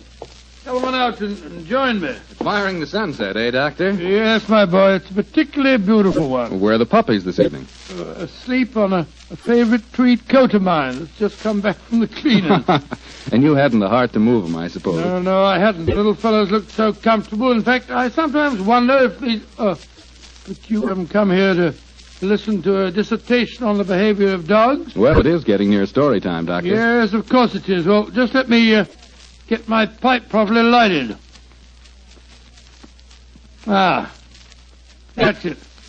The story I'm going to tell you tonight began in 1909. I received a telegram from my old friend telling me that he was leaving his Sussex bee farm and coming to London for a few days. I hadn't seen the great man for several months, so naturally I went to Victoria Station to meet him. As the train drew to a stop, the door of a first-class carriage swung open and Sherlock Holmes, hand outstretched, jumped down onto the platform to greet me. Watson, my dear fellow, how are you? Oh, Holmes, my dear fellow, it's good to see you again. I've missed you. And are you, old chap? Carry a bag, sir? Yes, Porter, and get us a hansom cab, will you? Right, you all, Governor. I wish I'd got a spare room for you. Don't worry, Watson. I shall be very comfortable at the Diogenes Club. By the way, I trust you're free this evening. Yes, naturally. What are your plans? I thought we'd go to the theatre. Theatre? Oh, what play do you want to see? Oh, I thought we'd go to the Savoy Theatre and see the Sherlock Holmes play. I hear it's enormously successful. Yes, I know it is, but I've avoided it. I'm told that Sir Claude Horton takes great liberties with your character, and as for the actor portraying me, my friends tell me it's a travesty. He makes me nothing but a bumbling old fool. Therefore, a visit to the play might be a salutary experience for both of us. In any case, my trip to London is a response to an urgent telegram from Sir Claude himself. Seems to need my help rather badly. Oh, what's his trouble? Well, he wasn't specific in his telegram. He suggested, however, that we attend tonight's performance and discuss the matter with him afterwards. I see. Well, I suppose if you can sit through it, I can. Of course you can, old fellow. In any case, you yourself are partly responsible for the play's existence. How do you mean, Holmes? Oh, those sensational stories you wrote of my modest problems, I should have seen where they would eventually lead to. In time, no doubt, we shall be portrayed on the cinematograph as well. Nonsense, Holmes. That newfangled thing's only a toy. I think not, Watson. We're on the edge of a strange new mechanical world. In fact, I begin to feel a certain concern about the rumored developments in wireless telegraphy. But enough of these predictions. Here comes our porter with a cab. We'll tell the driver to take us straight to the Savoy Theatre.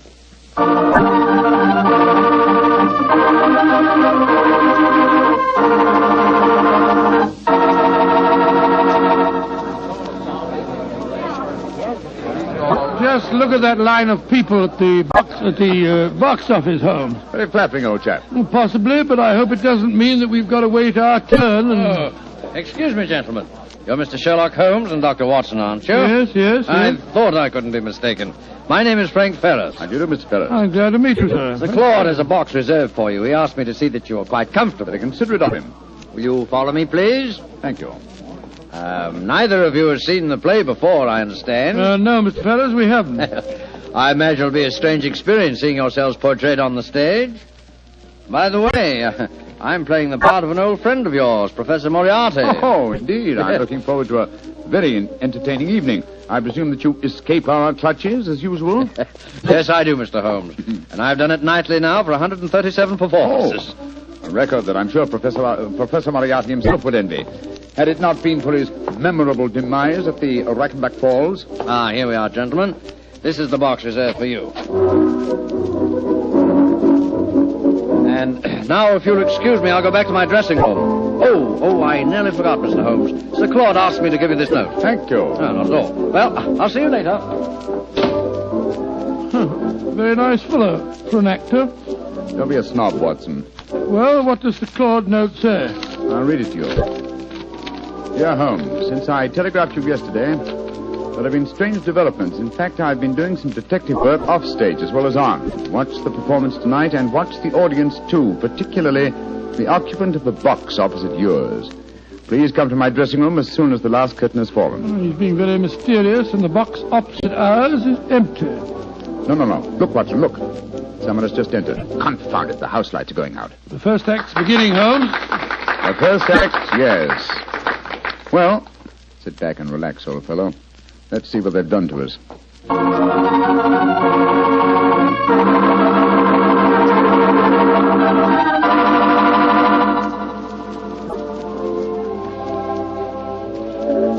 Well, and what did you think of the first act, Holmes? Huh?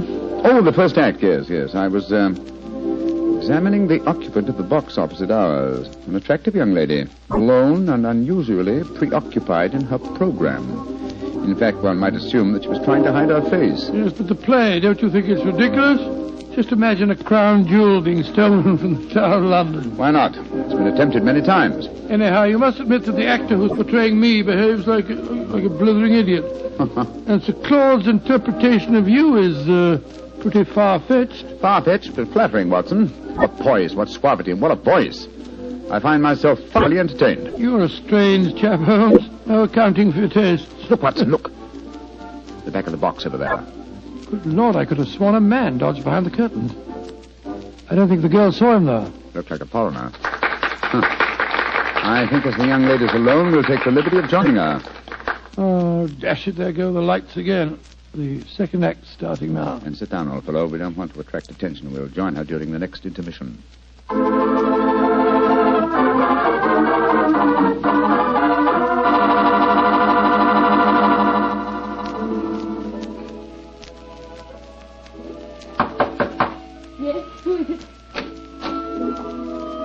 are you?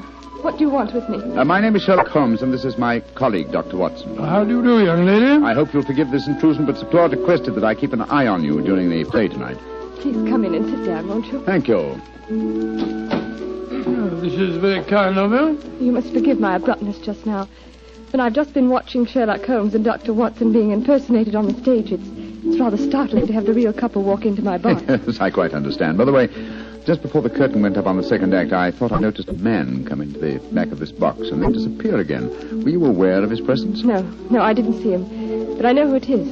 He's been following me for weeks now. Perhaps you'd like to tell us about it, Miss... Henshaw. Alicia Henshaw. Yes, I would. As a matter of fact, that's why I'm here tonight. Sir Claude Horton's an old friend of my father's. I went to ask his advice. He did some investigating himself for a few days, and then he found himself a little out of his depth, so he decided to telegraph for you, Mr. Holmes. We were going to meet in his dressing room after the performance tonight. Splendid. And now, Miss Henshaw, what is your story? It's a strange one, Mr. Holmes, though I didn't realize just how strange until I first saw this play a few nights ago. You see, my story concerns a stolen ruby. Good Lord, and tonight's play revolves around the same thing. Exactly. I might as well tell you how it all started. My brother's an officer in the British Army stationed in Egypt. Early this year, he saved the life of a very important native personage in some uprising in Cairo and was rewarded with a magnificent ruby. This jewel he sent to my Uncle Timothy and me. We're the last of the Henshaws, you see. Did your brother tell you the name of this personage? He didn't know it, Mr. Holmes. Apparently, the whole affair was hushed up. I see. Please continue. Well, the trouble began shortly after Uncle Timothy and I received the ruby. A description of it was published in the papers, and a few days later a message came to us from an Egyptian, Muhammad Ali, laying claim to the stone as one stolen from his family years ago. He sent an expert to our house who examined the ruby under a lens, Mr. Holmes, and then tapped it with a hammer. It fell to pieces. It was a fraud. Gracious me, an amazing thing. I'm sure that's not the end of the story, Miss Henshaw. Oh, no, Mr. Holmes. I wrote and told my brother what had happened. He became very suspicious and suggested that I investigate the credentials of the expert that examined the stone. I think I can finish the story for you. The supposed expert was a jewel thief who substituted a paste ruby for the real one, destroyed the imitation, and walked off with the treasure. It's an old trick. Of course, you haven't been able to find any trace of the supposed expert. Well, that's the funny part of it, Mr. Holmes. Uncle Timothy and I gave a description to the police, but it was a very vague one, I'm afraid. All the time, Uncle said the man reminded him of a colleague of his many years ago at the university, a professor of mathematics. He couldn't think of his name, but when we first saw the play a few nights ago, he was reminded of it. The name was Moriarty. Moriarty? But Moriarty's dead. Miss Henshaw, you say you have been shadowed for some weeks. Yes, by an Egyptian. They've stolen the ruby, Mr. Holmes. Why don't they leave me alone? That, Miss Henshaw, represents a very fascinating problem, and one that I shall be most happy to help you solve. Oh, thank you so much, Mr. Holmes. Oh, there go the lights again. The last act. Yes, the last act of this little play, but not, I fear, of Miss Henshaw's problems. Let's meet after the act in Sir Claude's dressing room, shall we?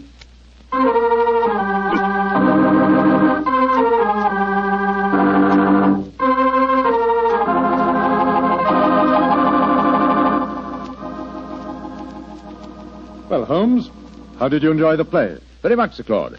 May I introduce my old friend, Dr. Watson? How do you do, Sir Claude? How are you, Doctor? I see you've already made the acquaintance of Miss Henshaw, and she, no doubt, has told you her troubles, eh? Yes, Sir Claude. And Mr. Holmes has promised to help me. Splendid. Tell me, Watson, how did you like the play? It was very interesting, Sir Claude. Not quite accurate, of course. Well, you have to allow us a little dramatic license, you know. What did you think of Rodney, the man who was portraying you, Doctor? Well, since you mention it, I think the fellow needs to study diction. He mumbles so much I couldn't understand a word he said. Oh, come now, old fellow. I think there are times when you're a little hard to understand yourself. Oh, rubbish. Sir Claude, I hope you'll meet us at the Diogenes Club, and then we can go out and have some supper. Excellent idea. I'll join you there after I've taken off my makeup. Splendid. I think I should be going home now, Sir Claude. I gave my address to Mr. Holmes so he knows where to get in touch with me. Very well, Miss Henshaw, and don't worry. I shall give your problem my undivided attention. I'll take you to your cab, my dear. Oh, there's no need to, Sir Claude. Nonsense, I insist. Goodbye. I'll be back in a moment. Right, Miss Henshaw? Good night, good night. Strange business, Holmes. What do you make of it all? Very little as yet, but it's a fascinating problem. Sir Claude really seems to have identified himself with the character of Sherlock Holmes. He gave me the impression that he feels quite capable of solving the case by himself. Oh, hello. Claude hasn't left, has he? Oh, no, Mr. Ferris. He's coming back in a moment. How'd you like the play, gentlemen? Very much. Your own performance as Moriarty was most convincing. Yes, indeed, sir. Congratulations. A couple of times there, I had a strange feeling that you really were Moriarty. Well, that's very flattering, Doctor. Oh, hello. Well, it sounds as if there's some trouble at the stage door. Excuse me. Come on, Watson, let's follow him. Right. Hello, it's Sir Claude. He seems upset about something. Yes. What's happened, Sir Claude? Oh, there you are, Holmes. I just seen Miss Henshaw off in her cab when a foreign-looking fellow came out of a doorway and got into another cab. I heard him tell the driver to follow her. I tried to stop him, but he got away. Must be the same man that we saw in our box during the play. Sir Claude, we have her address. I think we'll drive there at once and see that she's arrived safely. We'll join you later at the Diogenes Club.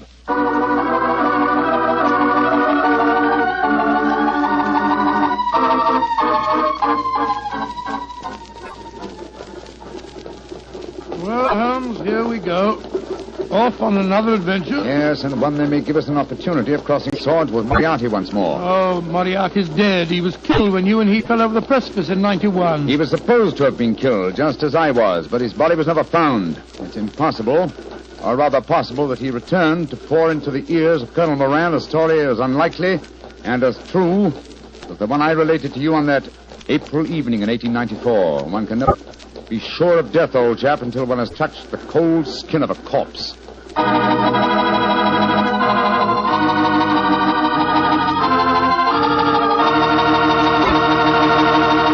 Dr. Watson's story will continue in just a few seconds. Hardly time for me to tell you about a really great Petri wine. Petri California Muscatel.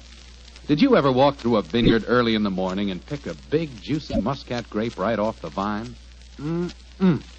If you've ever done that, then you know what to expect when you taste Petri Muscatel. Petri Muscatel is the color of golden sunshine with a flavor to match. Serve Petri Muscatel after dinner some evening, or serve it any time friends drop in. It's a wonderful way to express your hospitality with a wonderful wine, a Petri wine.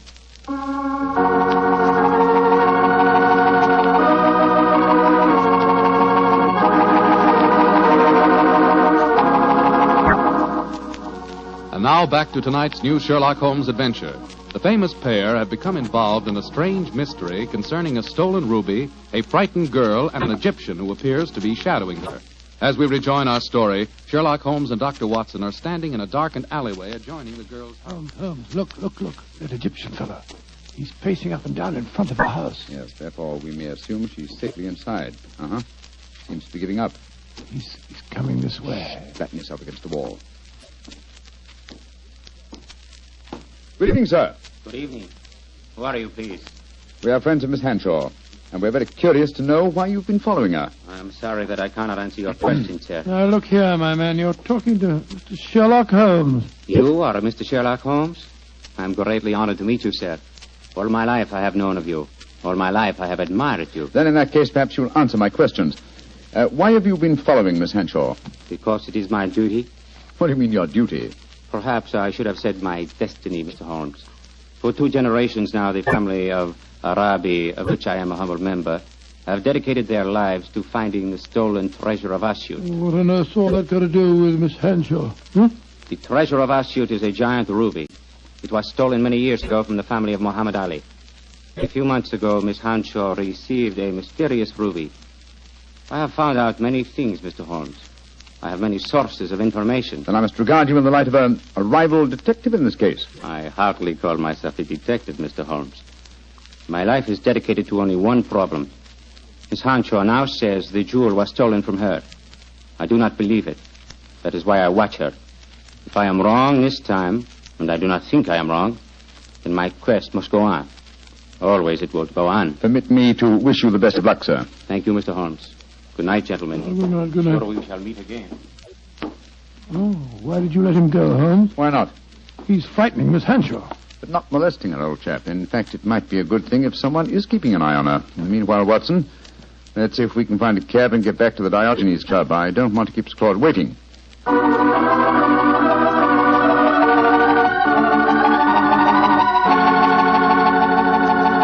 Cora, has Claude Horton arrived yet?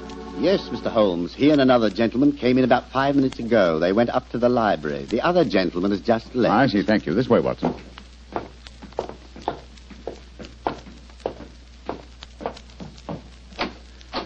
I'm sorry, Sir Claude, to have kept you waiting. We took a little longer, but... Sir Claude! Great heavens, what's the matter with him? Holmes, I found the answer. Too late. It's... No, sir. Don't try and stand up. You're ill. What are you trying to tell me? The ruby. Moriarty. The answer's in the book. In the book. Sir Claude! Holmes! He's been stabbed. He's dead. Just as he was trying to give me a message. He was muttering something about the ruby and Moriarty. And twice he said, it's in the book. Yes, there's a book still in his hand. It's a copy of The Tales of Edgar Allan Poe. His thumb's marking the page. It's the story of the Purloined letter. Thank you, Sir Claude. You delivered your message. Come on, Watson. If we want to catch a murderer and a thief, we must go back to the Savoy Theatre as quickly as we can.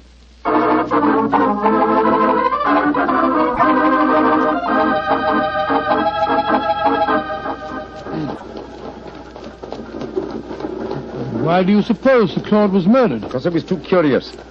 Been investigating the problem of the stolen ruby and I found out something. Something he promised to tell me at supper, you remember?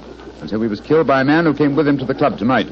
Fortunately, he gave me a clue by indicating Poe's story of a purloined letter. But I still don't see how that helps you. Well, it leads us to the ruby.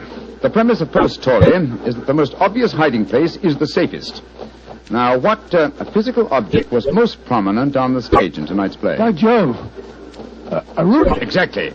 How better can you hide a stolen ruby than by exhibiting it night after night as a stolen ruby before the eyes of thousands? Well, you mean you expect to find it in the property room backstage? Precisely. That and a murderer. Wait for us, Terry. Come on, Watson. You have your revolver, old chap? Yes, I do. Well, keep it handy. Our visit may not be unexpected. Unlocked, that's good. Come on. Look, Holmes, look. The doorkeeper. He's slumped over his desk. He's been given chloroform. We'll take the liberty of borrowing his lantern. It's an eerie atmosphere about a dark and empty theatre, isn't there, Holmes? Now, where would the stage properties be kept, I wonder? Hold the lantern a little higher, will you, old fellow? Yeah. That's it. Aha, look over there. A large cabinet. It's marked Property Department. And it's unlocked. Oh, this is frighteningly easy. Let's look out for a trap. Now, let's see. Look. There's a ruby lying on that tray. Hold it up under the lantern, Watson. Exactly. It's as I thought. This is no paste stage property. It's a genuine ruby. In the light of this lantern, it's very hard to... Down, Watson, quick! He nearly got us. Smashed our lantern. Yes, he's got an air rifle. A powerful one, too, confound it. There's no flash to indicate where he's firing from. Of course, he's baited his trap so neatly that he knows exactly where we are. I'm going to take a shot at him. I can't see anything, but at least it'll let him know we're armed. Now, move your position quickly, Watson. Just missed me, Holmes. This is hopeless shooting in the dark. Yes. I've got to switch the stage lights on. Keep him occupied, old fellow, will you? While I try to find the light switches. I've got him. But he can still shoot, confound it. Yes, well, I found the light switch. Keep your eyes skinned, Watson. I'm turning it on. There he is, Holmes. Up in that box. Getting away. After him, Watson. You can jump over the footlights into the box.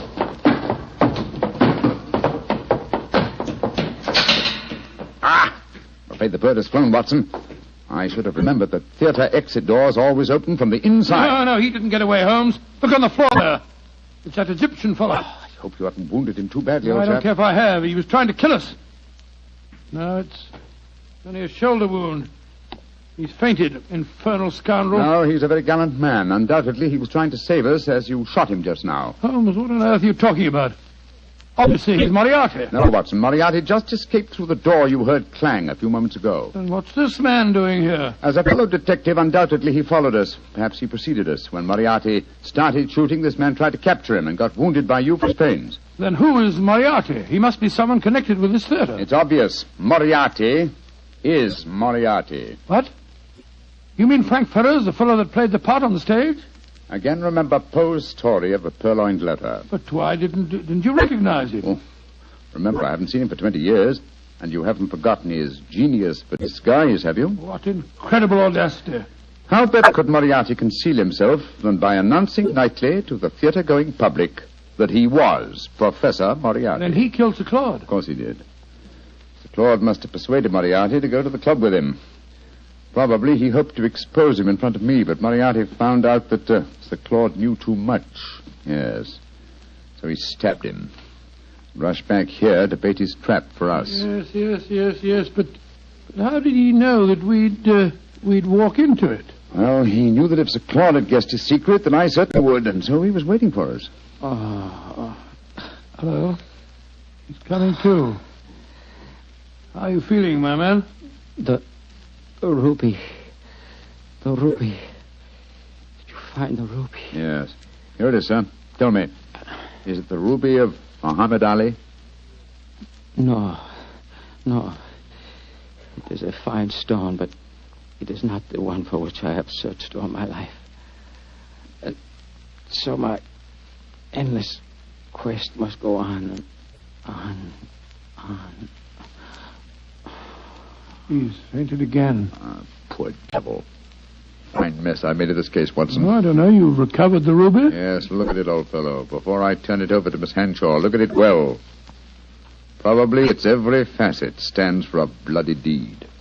It's a beautiful stone. And yet this lovely bauble cost Sir Claudy's life. And that devil Moriarty still goes free. But one day, Watson, and may the day come soon, I shall meet Moriarty again. And when that happens and I finally bring him to justice, then and only then can you write fini to the character of Sherlock Holmes.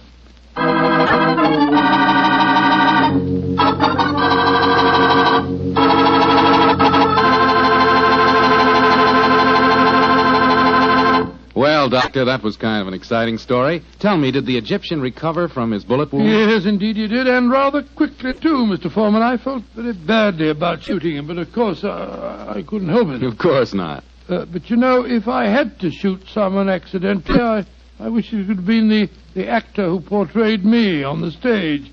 Wretched fellow mumbled all over the place. Oh, don't worry about that. After all, you did recover the ruby. Yes, and a beautiful stone it was. The color of, the color of a fine glass of port when the light shines through it. By a fine port, I take it you're talking about a Petri port? Is there any other kind? Well, all kidding aside, Doctor, Petri port, like all Petri wines, is good wine. And I can tell you why very simply. Petri took time to bring you good wine. You see, the Petri family has been making wine for a good many generations, since way back in the 1800s. And because the Petri business has always been family-owned, everything the family has ever learned about the art of making wine, they've been able to hand down from father to son. From father to son. That adds up to a lot of skill and a lot of experience when it comes to turning plump, juice-filled California grapes into clear, fragrant, delicious wine. So when you want a wine for any occasion, obviously you can't go wrong with a Petri wine, because Petri took time to bring you good wine. And now, Dr. Watson, what story do you have lined up for us next week? Now let me see. Next week, Mr. Foreman, I'm going to tell you a most unusual adventure that occurred to Sherlock Holmes and me early in the last World War.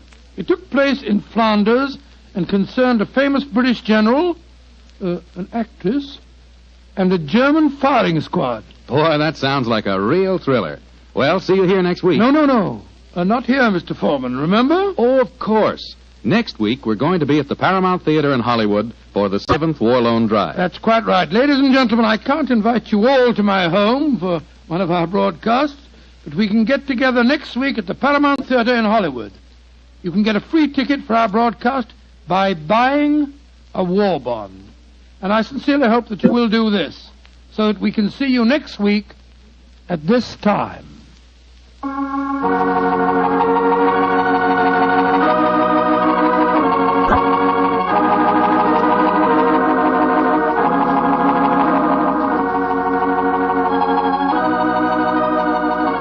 Tonight's Sherlock Holmes adventure is written by Dennis Green and Anthony Boucher and is based on an incident in the Sir Arthur Conan Doyle story, The Adventure of the Second Stain. Mr. Rathbone appears to the courtesy of Metro-Goldwyn-Mayer and Mr. Bruce to the courtesy of Universal Pictures, where they are now starring in the Sherlock Holmes series.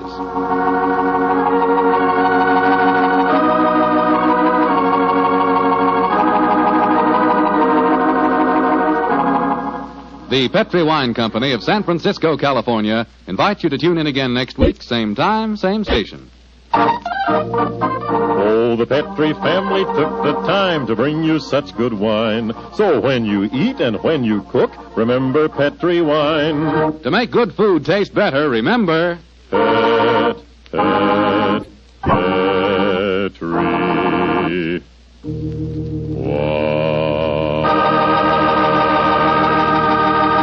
Bill Foreman saying goodnight for the Petri family. Sherlock Holmes comes to you from our Hollywood studios. This is the Mutual Broadcasting System.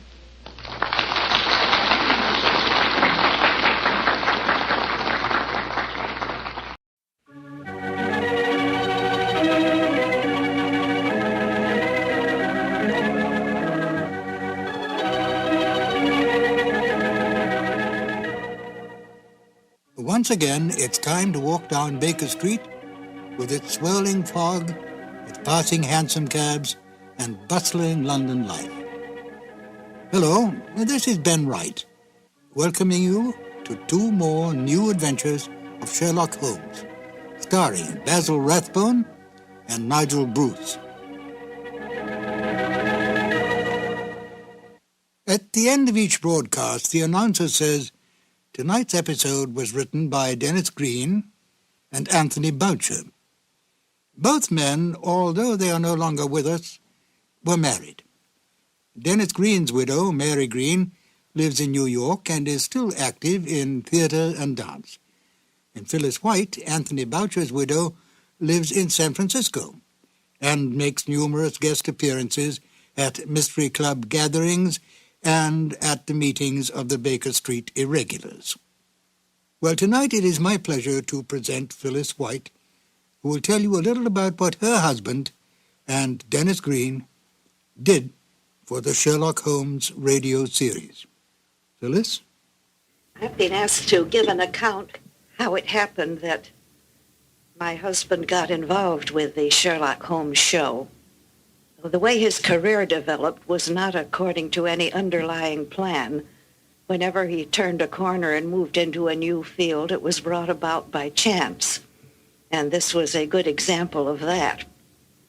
He was at the time a mystery reviewer for the San Francisco Chronicle. Well, this time he went over to the book department office, got his books in his mail, and found among the mail an invitation to a cocktail party. It was in honor of Basil Rathbone and Nigel Bruce, who had come to San Francisco to do a war bond promotion. The party was going on right then, so he could quite easily have learned about it too late. But he trotted right over, and aside from meeting Rathbone and Bruce, there were other people who had come along from the radio program. There was Glenn Hall Taylor, who was the producer, and there was Dennis Green, who was one of the writers. He was writing in collaboration with Leslie Charteris. Well, as it turned out, the Greens were staying on a little longer in the Bay Area. My husband invited them to come over to Berkeley and have dinner with us and see his Sherlock Holmes collection. Well, they went back to Hollywood, and not long after, it turned out that the program was in need of a new writer. Dennis suggested Boucher. Well, it turned out that it meshed just beautifully as a collaboration. Here was a noble project working with gifted colleagues, something that they could all feel affection for and respect, and a lot of fun along the way, too. Thank you, Phyllis. And now, Sherlock Holmes and Dr. Watson in Colonel Warburton's Madness. Petri Wine brings you Basil Rathbone and Nigel Bruce in the new adventures of Sherlock Holmes.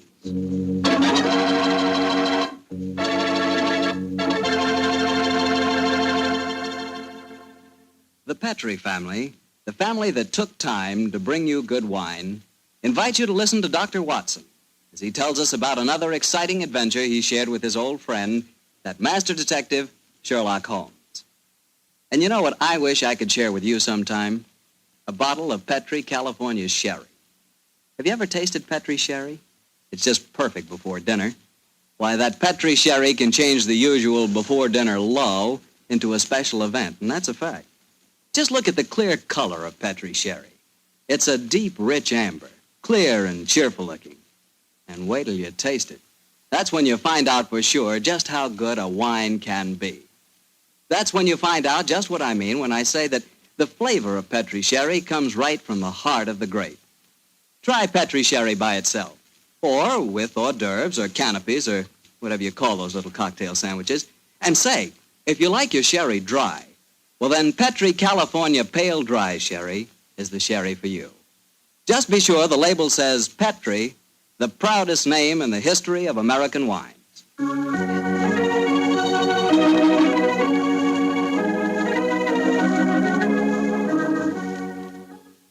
And now let's look in on our old friend, Dr. Watson.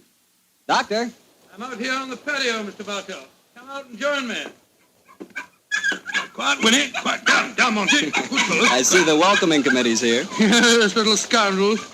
They begin to think they own this patio. Scoop them off the chair, Mr. Bartell, and settle yourself down. All right, off you go, boy. Off you go. Go on, off you go.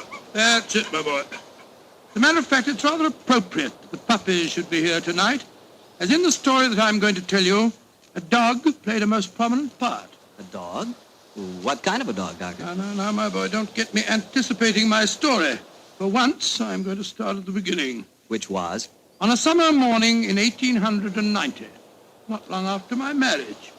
I'd gone back to my private practice, you know, and Sherlock Holmes was living alone in our old Baker Street rooms. You still saw him, I suppose. Indeed I did, Mr. Bartell. In fact, occasionally I even persuaded him to forego his Bohemian habits so far as to visit my wife and me. But to get back to my story, I'd been exceptionally busy that summer.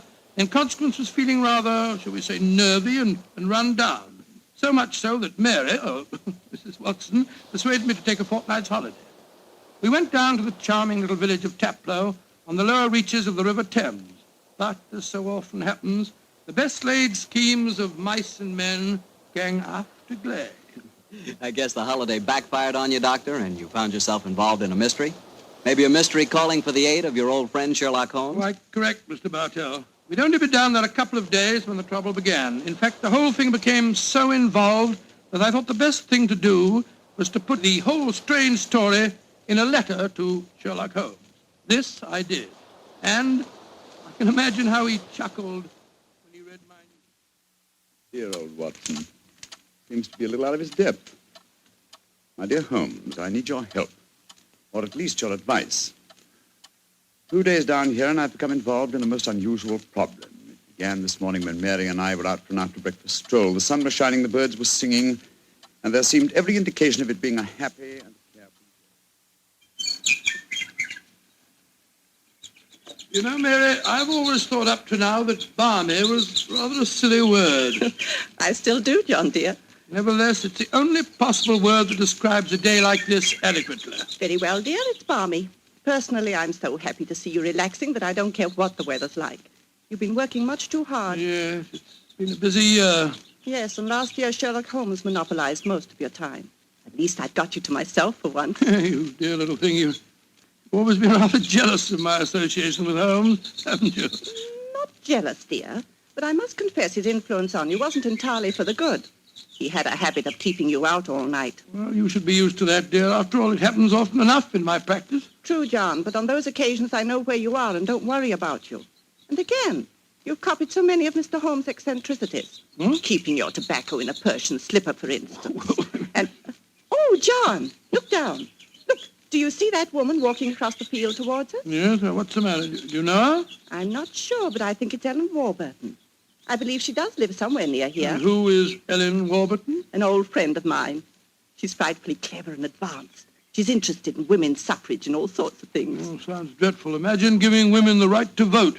Their place is in the home. It is Ellen. Ellen Warburton.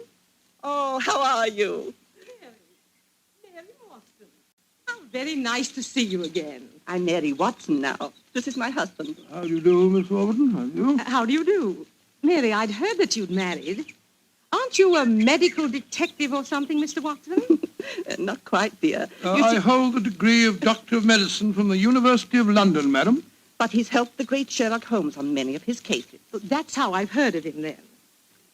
Do you mind if I walk with you a little way? Of course not, Ellen. Come along. Do you live near here, Miss Warburton? About 4 miles away, Doctor, at Chevy Grange. I'm a glorified housekeeper for my uncle, Colonel Warburton. Oh, dear, that sounds rather dull for you. As a matter of fact, the state of my uncle's health at the present moment makes it anything but dull for me. That's why I asked if I might walk with you for a way. Well, what's the matter with him, Ellen? He's going mad. Before my eyes. And I can do nothing to help him. Mad? Oh, come now, Miss Warburton, surely you... Doctor, I'm not an hysterical girl. In fact, I regard myself as something of a scientist. I studied physics for a number of years at Bristol University.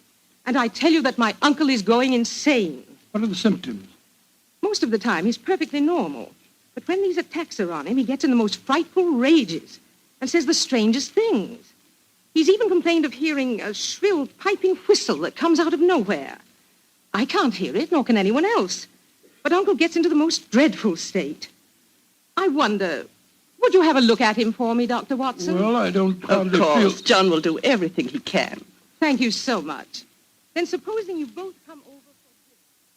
Well, my dear Holmes, at 7 o'clock this evening, we found ourselves approaching Chevy Grange. It was rather a forbidding-looking place, covering a little more than an acre, I should say. As we stood waiting for admittance, I must confess that I was not entirely... Gloomy-looking place, isn't it, Mary? It is a little forbidding, John, dear. Oh, dear. What's that? Sounds like a tom-tom. Someone singing a weird chant. Seems to be coming from the direction of that barn over there. It doesn't seem quite appropriate, dear, does it? I mean, not in the heart of Buckinghamshire. Why not knock on the door again, John? Yes, it's all right, I will. Perhaps they didn't hear us. Oh, they did.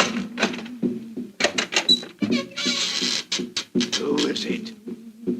Oh, it's guests. It's Dr. and Mrs. Watson, my good man. Acker's the name, sir. Come in, please. The Colonel's expecting you, sir. He's in the study. This way, sir.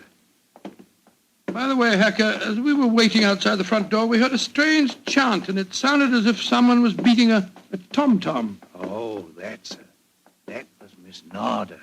You'll be hearing more of her. Promising beginning. Let's see what happened next. This very unpleasant fellow Hacker showed us into the study where we met Colonel Warburton. First, it was hard to believe that he was a sick man. He looked well enough, and his conversation was sprightly. Spent most of his army life in Africa as military governor in a Zulu district. And the African spears and other trophies that lined his study walls bore mute evidence to his past life. He encouraged me to tell him some of my own army experiences. Oh, dear, poor fellow. It was really rather flattering. There I was, Colonel Warburton, on the howdah of this wretched elephant. The river was a raging torrent, and I couldn't get the confounded animal to budge. Well, I'm a pretty strong swimmer, you know. Won several cups of swimming, as a matter of fact. Of course, I was a much younger man then. And John, dear. Yes, ma'am? You interrupted Colonel Warburton's story, Oh, dear. sorry. I thought this little incident would be interesting. Do go on, Colonel. Yes, Your please story go on, was so all right, interesting. all right. You were telling us that you were intercepted by an African drum code message. Oh, yes. Well, I don't want to sound conceited, but I doubt if there was another Englishman in the world who could have told you what those particular drum beats meant. Oh, I don't doubt that, Colonel Warburton. Well, I'd spent a good number of years studying the native customs. I spotted the code right away. It meant that an uprising was planned to start throughout the whole province at noon the next day. Of course, there it is again. The devilish whistle. Can you hear it, Dr. Watson? Mrs. Watson? I can hear nothing, sir. Nor can I. Of course not. No one can hear it but me. Now, Colonel Warburton, don't get so excited, It's sir. black magic, that's what it is. Oh, really, sir, black you magic. must realize that the powers of jungle witchcraft are completely unknown in this country, Dr. Watson. But I know of them, and I can think of many people who might wish to employ them against me. Come in. Oh, it's you, Nada. Great Scott, she's very beautiful. Nada, I want you to meet some friends of Ellen's, Dr. and Mrs. Watson. I am very pleased to meet both of you. How do you do? How do you do, Miss Nada? Nada's father was a Chaga jeweler, one of the greatest Zulu chieftains I ever had the privilege of knowing. He did me the rare honor to swear blood brotherhood. So when the missionary sent Nada to England to complete her education, I insisted that she spend her first few months here under my wing. Listen. What is it, Colonel? It's that whistle again. For heaven's sake, say that you heard it this time. Please say that you did. I didn't hear a thing, sir. Well, I did, and I know where that sound came from. Now, put down that spear at once, will you, Colonel Warburton? The devils are trying to kill me. I'll kill them first. No, don't throw it, sir, don't throw it. Someone's opening the door. Uncle! It's Ellen. Great Scott, the spear missed her by an inch. Uncle, what is it? Whistle. I heard it again, Ellen. And I'm going to find where it came from. Poor Uncle. Of course, you heard no sound. Nothing, Ellen. What can we do to help him, Dr. Watson? Well, it's hard to say, Miss Warburton. I'm not sure that medical help's what she needs.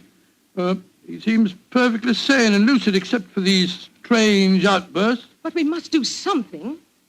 I propose to, madam. As soon as I get back to the inn, I think I'll write to my old friend Sherlock Holmes and ask his advice. There's a problem. I can't feel that the man should be committed to an asylum, and yet obviously when these attacks are on him, he's as mad as a hatter. Well, fascinating problem and one that calls for speedy action. I think a telegram to my friend Watson might help to clarify some aspects of the case. Yes. Let's see. Dr. John H. Watson, Red Lion Inn, Taplow, Bucks. I suggest that you ascertain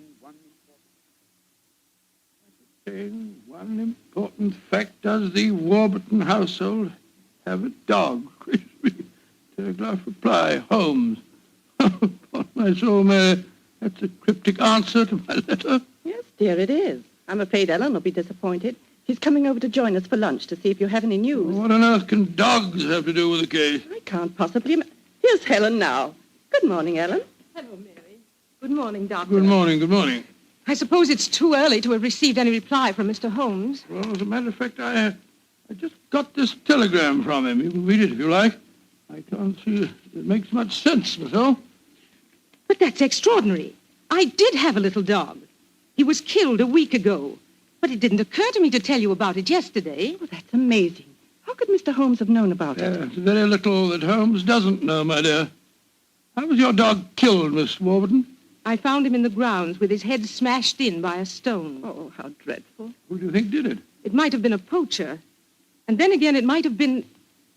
Your uncle? It's possible. When he's in those rages, I don't think he knows what he's doing. That's very important. I think I shall go and send Holmes a telegram at once. Don't wait lunch for me.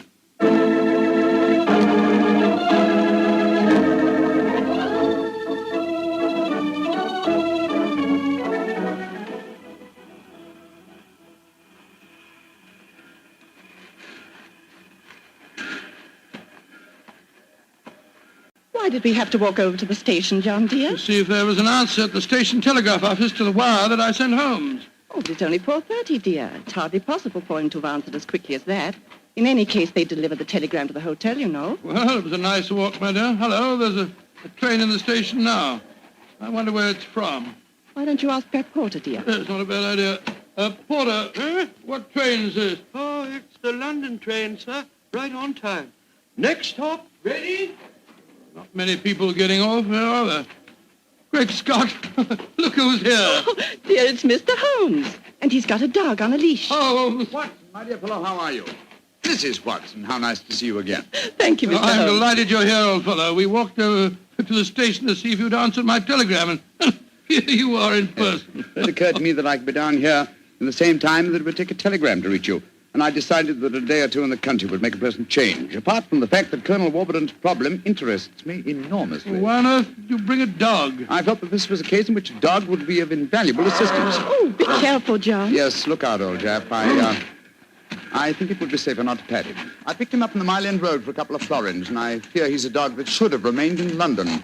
A singularly unattractive nature seems to have been entirely ruined by an hour's train ride. Unpleasant brute. Isn't he? By the way, Holmes, what do you make of the case from my letters? Well, I should prefer to reserve my judgment until I've met the Colonel. However, I will vouchsafe one opinion. Oh, what's that? To paraphrase a proverb, don't disbelieve all you don't hear.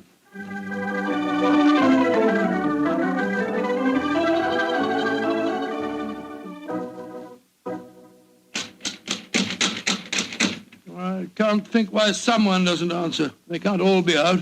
Well, while we're waiting, I think I'll tie the dog up to this tree here. I don't want my arrival to cause too much commotion. Quiet! Quiet! Don't you think perhaps we could try the door, John? Yes, certainly. Good idea. Hello. It's unlocked. Then let's go in, old fellow. Let's go in. Colonel Warburton?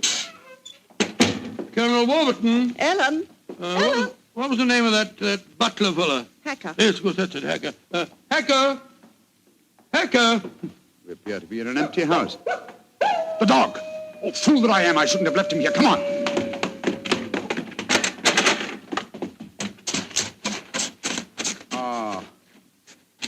We're too late. Oh, the poor dog. He's been killed. Yes, poor brute. Stabbed to death by one of the Colonel's spears. That proves it, Holmes. The man is mad. I think not, Watson. I think it proves that Colonel Warburton is a great deal more sane than some of the members of his household.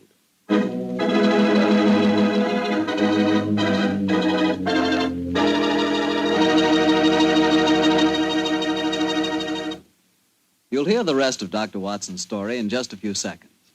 Time for me to remind you that there's one secret every smart woman knows. Simply, good wine makes good food taste better. And by good wine, naturally, I mean Petri wine. Try a Petri wine with your dinner. If you want a wonderful red wine, try Petri California Burgundy.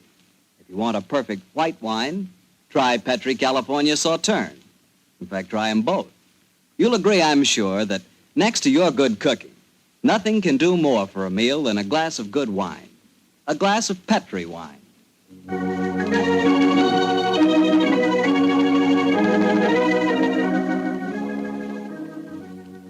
And now back to tonight's new Sherlock Holmes adventure, the story of Colonel Warburton's madness. Holmes, why are we heading for this barn? Seems to me we should be back in the house. Why, old chap? Found the house empty. Besides, I thought I heard. Shh. What is it? Listen.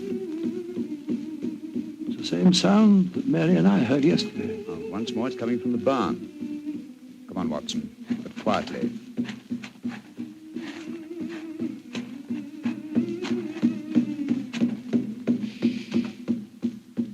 We can see through this window here. It's that Zulu girl, Nada. She's beating a drum and chanting. Who's the man with her? It's Colonel Warburton. No, it isn't. It's that servant fellow, Hacker. What in thunder's he doing here? Apparently assisting Miss Nada in some of her African mysticism. It's black magic they're dabbling with, just as the Colonel said. Let's go in and catch them red-handed. No. Stay quiet. We'll talk to them soon enough. At the moment, I feel it's much more urgent that we find Colonel Warburton. Come on.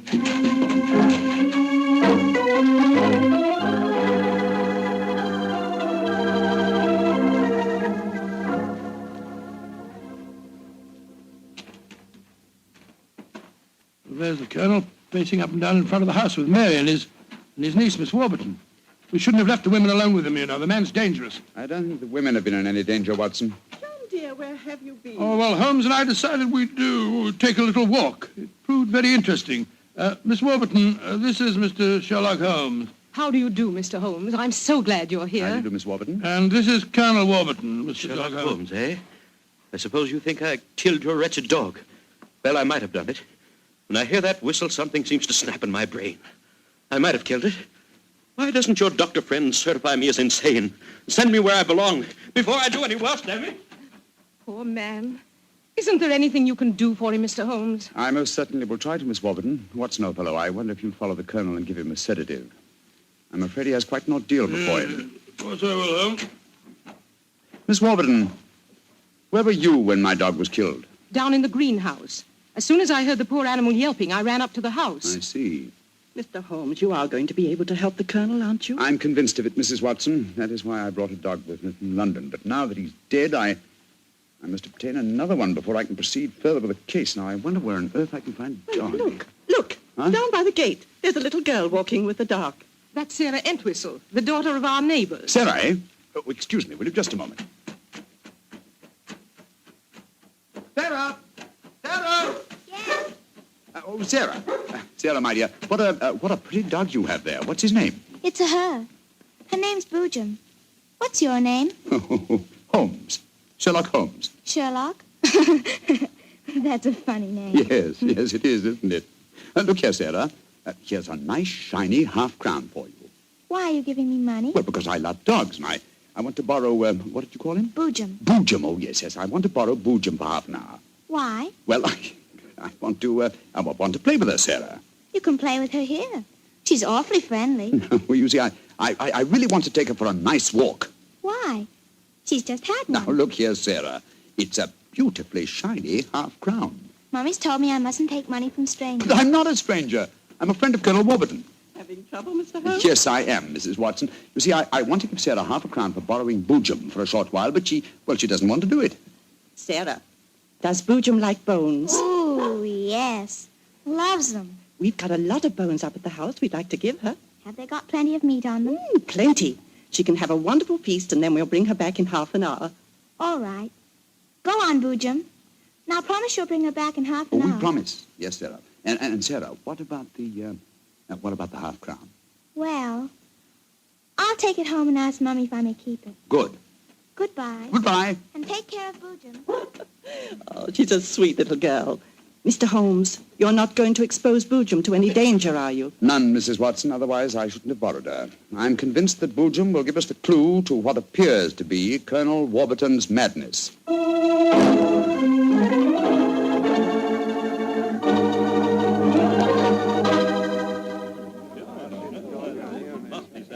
Now, let me see. We're all here. Miss Warburton, the Colonel, Miss Nada, Hacker, and the dog Boojum. Yes. Now, ladies and gentlemen, I propose to conduct an experiment. Before I conduct it, I should like to point out the chronology of the events in this case. First, Miss Nada arrived here. Mr. Holmes, you're not suggesting Please let me finish, Miss Nada. First, Miss Nada arrived here. Second, the Colonel first heard the mysterious whistle. Third, your dog was killed, Miss Warburton. Fourth, the whistling set in dead earnest. The Colonel Warburton and Miss Warburton. Doesn't that pattern suggest anything to you? No, I can't say that it does, Mr. Holmes. I don't see what you're driving at. Nor do I, Holmes. We should be more explicit. Very well, then I will. I shall now conduct my experiment. I want you all to watch Colonel Warburton and the dog Boojum. Excuse me while I turn my back. Now. There it is again. That whistle. The dog heard it, too. Great Scott, Holmes. What does it mean? It means that this wooden whistle in my hand is the answer to the mystery. The sound made by this cunningly designed instrument is above the normal range of pitch. You see, the Colonel has hypersensitive ears. But the dog heard it. Perhaps I should have said the normal human range of pitch. Then do you suppose someone has deliberately been trying to drive the Colonel mad? Of course, Mary. That's why the dogs were murdered. Whoever it was knew that a dog would give the game away. And it's not hard to guess who that someone is. Nada, this started when you came here. Is this your gratitude for the Colonel's kindness to you? Endangering his sanity with your evil black magic? That is not true. One moment, please, Miss Warburton. Miss Nada. Yes, Mr. Holmes. Dr. Watson and I watched you in the barn some 3/4 of an hour ago with Hacker. Were you engaged in practicing any form of black magic? No. I was praying to my old gods to save the Colonel's sanity. What were you doing there, Hacker? Don't tell me you were praying to old gods, too. Well, I used to be a chapel-going man, sir, but I don't know. No harm in trying something new, I always say. In any case, why should Miss Nada wish to persecute the Colonel? It might be for some tribal revenge. Oh, but that's ridiculous, Ellen. Her father and I were sworn blood brothers. Exactly, sir. No, it should be obvious. Who had a motive for making the Colonel appear mad? His niece and heiress. What do you mean? She has studied physics, you will remember, and so could know about supersonic research. Possibly she was afraid the Colonel might leave his estate to Miss Nada, and so wished him to appear insane and thereby invalidate a new will. What? In any case, I found this whistle in a drawer in your room, Miss Warburton. Ellen, how could you? I did it for your sake, to save you from Nada. She's just an adventuress, only you won't see it. Colonel Warburton, what action do you wish me to take regarding your niece, Miss Warburton? My niece? I have no niece, Mr. Holmes. Come, Nada, my dear.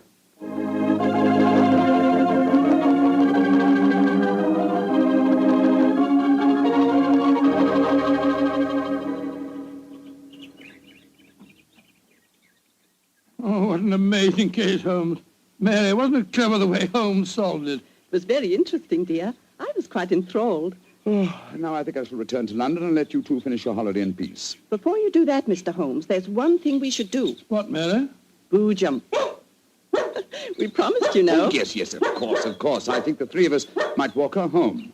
But before we do that, I suggest we rummage through the kitchen. The kitchen? What on earth for? Bones, dear. Exactly. And bones with plenty of meat on them.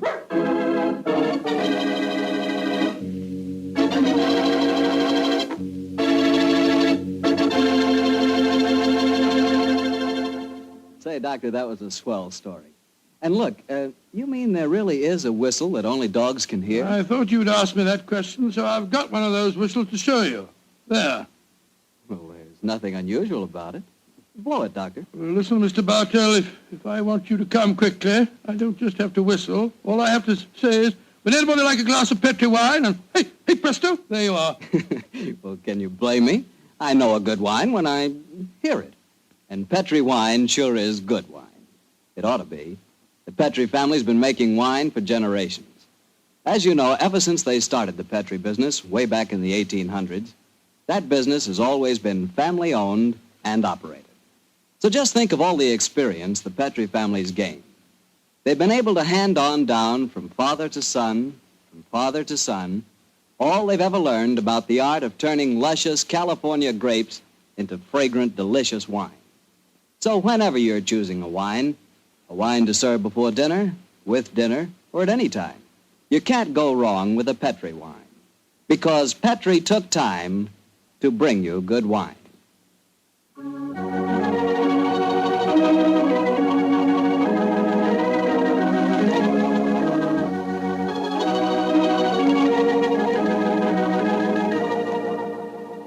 Tonight's Sherlock Holmes adventure is written by Dennis Green and Anthony Boucher and is based on an incident in the Sir Arthur Conan Doyle story, The Engineer's Thumb.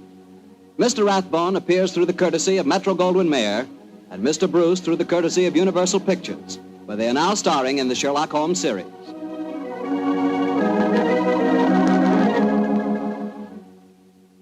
The Petrie Wine Company of San Francisco, California, invites you to tune in again next week, same time, same station. Oh, the Petrie family took the time to bring you such good wine. So when you eat and when you cook, remember Petrie wine. To make good food taste better, remember... Petrie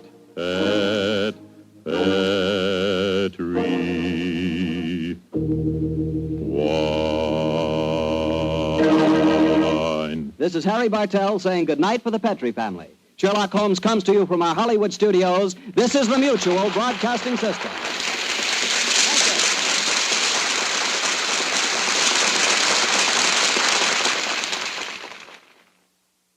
I remember one instance when the culprit was not Willie. It was really Dennis's fault. He'd been naughty about putting an in-joke in the script.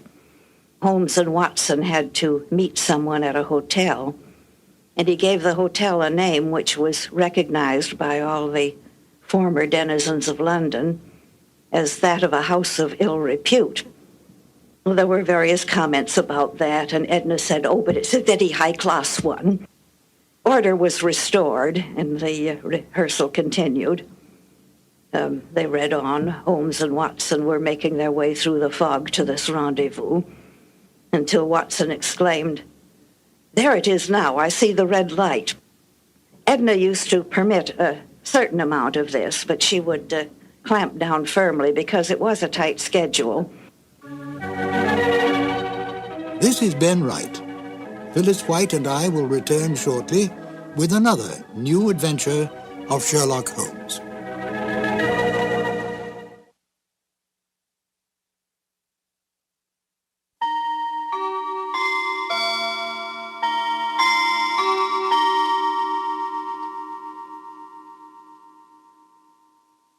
We return again to Phyllis White, who has some more delightful information about the Sherlock Holmes radio broadcasts. Phyllis? Rathbone and Bruce were making films, and they had just one day off per week for the radio work. They received the scripts a couple of days early to look over if they had time, and they would turn up at the studio early the afternoon of broadcast day. And the first reading would be rather slow and broken up as there was discussion and maybe a few changes. Then there would be a reading for timing to fit to the exact number of minutes available. It was more likely to be too long than too short. And Edna would flip over a few pages and knock out a couple of words here and a couple on another page, and it would miraculously come out exact to the minute. And so they went through the rest of the afternoon as the tempo and pressure increased and the show sharpened up. At the end of the afternoon, they went on the air for the eastern United States. Then there was a couple of hours break, and everybody would go out to dinner. Then they would come back and do it all over again for the West Coast. I feel very thankful now that these live and ephemeral shows were captured on disc and that they could now reach a new audience. Now, please join Phyllis and I as we listen to The Iron Box. This episode from the life of Sherlock Holmes will be transmitted to our men and women overseas by short wave and through the worldwide facilities of the Armed Forces Radio Service. Petri Wine brings you Basil Rathbone and Nigel Bruce in the new adventures of Sherlock Holmes.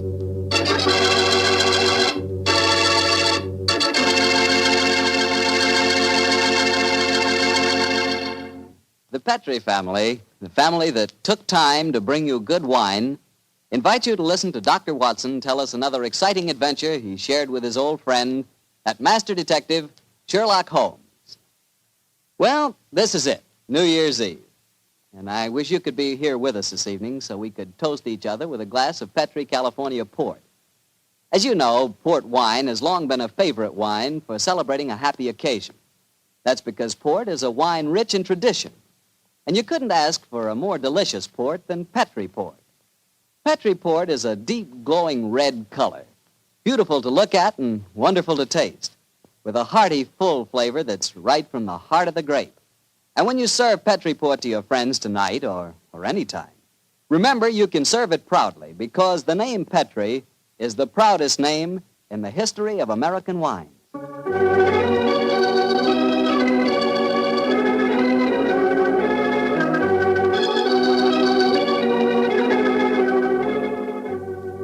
And now I'm sure Dr. Watson's waiting for us, so let's drop.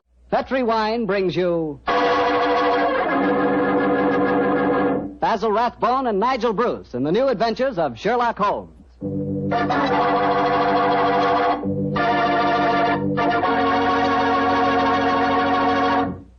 The Petri family, the family that took time to bring you good wine, invite you to listen to Dr. Watson tell us another of his fascinating stories about his old friend, that master detective, Sherlock Holmes. You know, we're really happy to be back with you once again, and we're looking forward to getting together at this time every week from here on out. And I hope you won't mind if every once in a while I sort of get a word in edgewise about Petri wines. You know, and I really mean this, Petri wines are wonderful wines. For instance, right now, I wish I could give you a glass of Petri California port. You could hold that Petri port up to the light and look at its clear, deep red color. You could smell that luscious grape aroma. And best of all, you could taste that Petri port. What a flavor. That Petri port just sort of rolls around on your tongue, and oh boy, is that ever good. Try Petri port after dinner some evening, or try it when some friends drop in. You can serve it proudly because, after all, the name Petri is the proudest name in the history of American wines.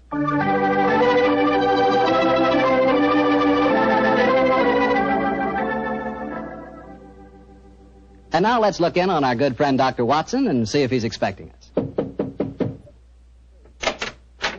Come in, Mr. Bartell. You're just the man I've been expecting. How are you, Dr. Watson? It's good to see you again. Thank you, my boy. It's very nice to see you again, too. I've missed our Monday night visits during the last 3 months. Sit yourself down.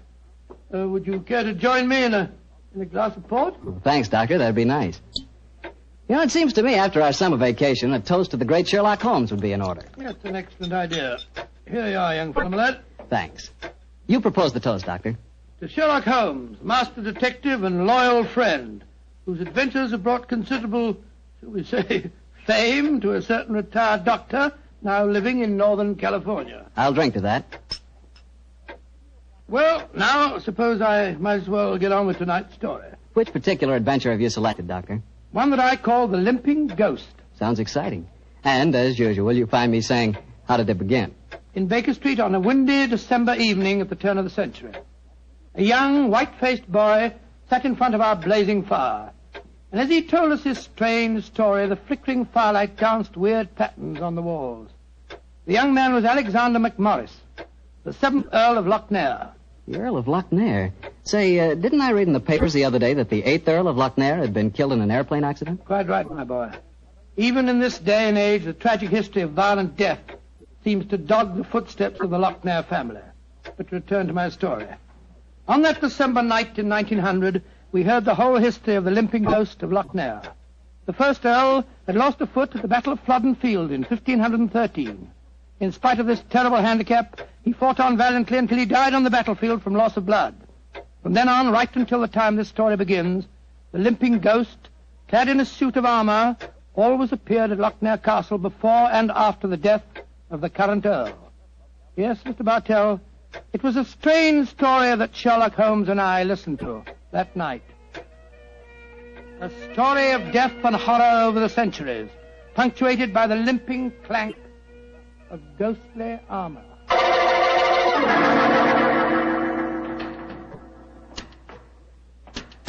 Milady, I have terrible news for you. Your husband, the Earl, was killed in the explosion that destroyed Lord Darnley.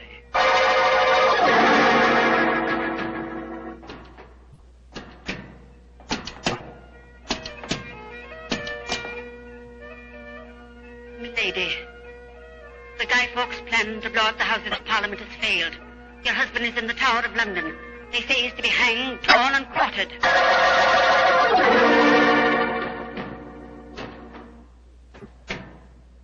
Madam, I regret to inform you that your husband, on my instructions, has been arrested for murder. I have no doubt that he will hang. And that's the story of the Lochnares, Mr. Holmes. You were instrumental in sending my great uncle to the gallows, a fate which he richly deserved, I'm told. So it seemed only natural to come here to Baker Street and consult you now that I'm in trouble. I shall be most happy to do anything I can to help you, sir. I don't remember anything about your sending the Earl of Lochnair to the scaffold, Holmes. Well, he did, Dr. Watson. Mm-hmm. And the servants have always sworn the ghost really did walk at midnight on the day that he was hanged. Indeed. Now, sir, I suggest that you tell us what problem brought you here. The ghost is walking again, Mr. Holmes. You know what that means. According to the legend, that the present Earl will die. Exactly. And as I'm the present Earl, you can see why I'm rather worried. Am I to understand that you've actually seen this ghost yourself? Yes, Mr. Holmes. The night before last, Betty, well, that is, Miss Nolan and I were sitting in the dining hall in front of the fire when we heard a strange sound up in the musicians' gallery.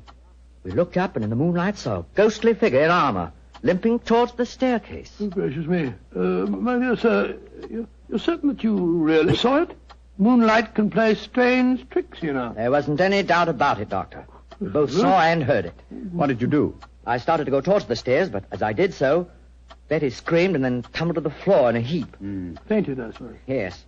While I was reviving her, the ghost disappeared. Who's staying with you at Lochnair Castle at the moment? Well, there's Betty Nolan. She's the sister of James Nolan. He looks after my estate.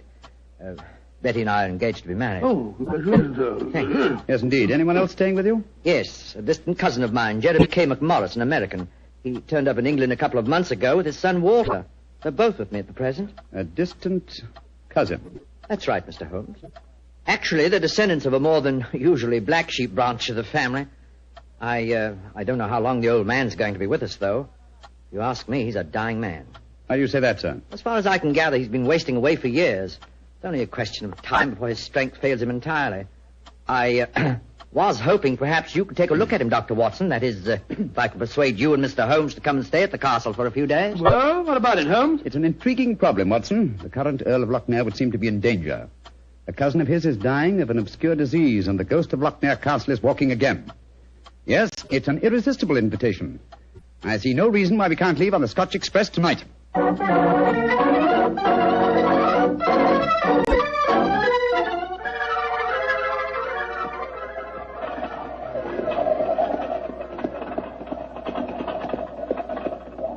Been quite a heavy fall of snow here in your absence, young man. Quite so, and judging from the colour of the sky, there's more to come. Very angry looking. Oh, now, as we round this bend, you'll be able to see the castle. Ah, yes. There you are, gentlemen. Magnificent. Yes, it's a fine place, all right, Doctor, though it cost me a great deal in upkeep. As a matter of fact, I only have one wing open. It's always been something of a problem to get servants to come and live here. See, the local villagers have a great respect for the Lochnair ghost, you know. What servants do you have at the castle at present? A cook housekeeper, Mrs. McClintock, fine old lady who's been with me for 6 years now. And then there's old Tammas. He served my family for as long as I can remember. Well, as a matter of fact, there he is now. Hello, Tammas. I'm glad to see you back, my lord, and that's a fact. Oh, thank you, Tammas.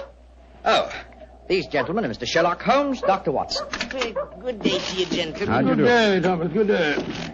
Before I take the trap round to the stables, I may as well break the news to you. Yes? What's happened, Tammas? It's your cousin, my lord. Poor old Mr. McMorris. He's dead. What? Died early this morning. God rest his soul. Dead? I'm very sorry that I arrived too late to be of any help.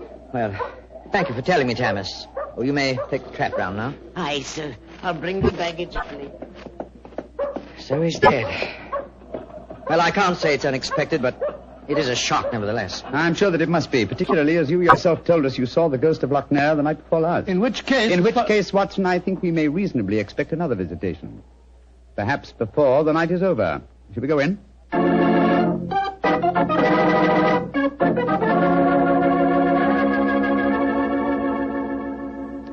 This is Miss Nolan, my fiancé, Mr. Sherlock Holmes and Dr. Watson. I'm very glad to meet you. How are you, Miss Nolan? And this is her brother, James Nolan, the manager of my estate. How do you do, sir?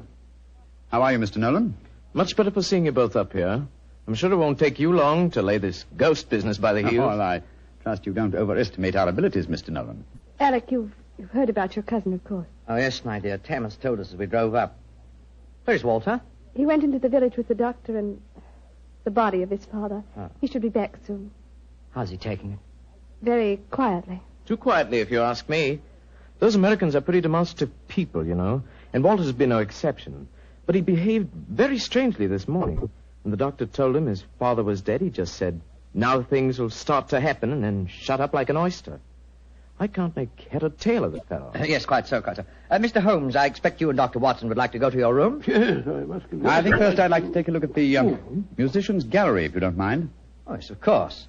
Would you excuse us, darling? All right, Alec.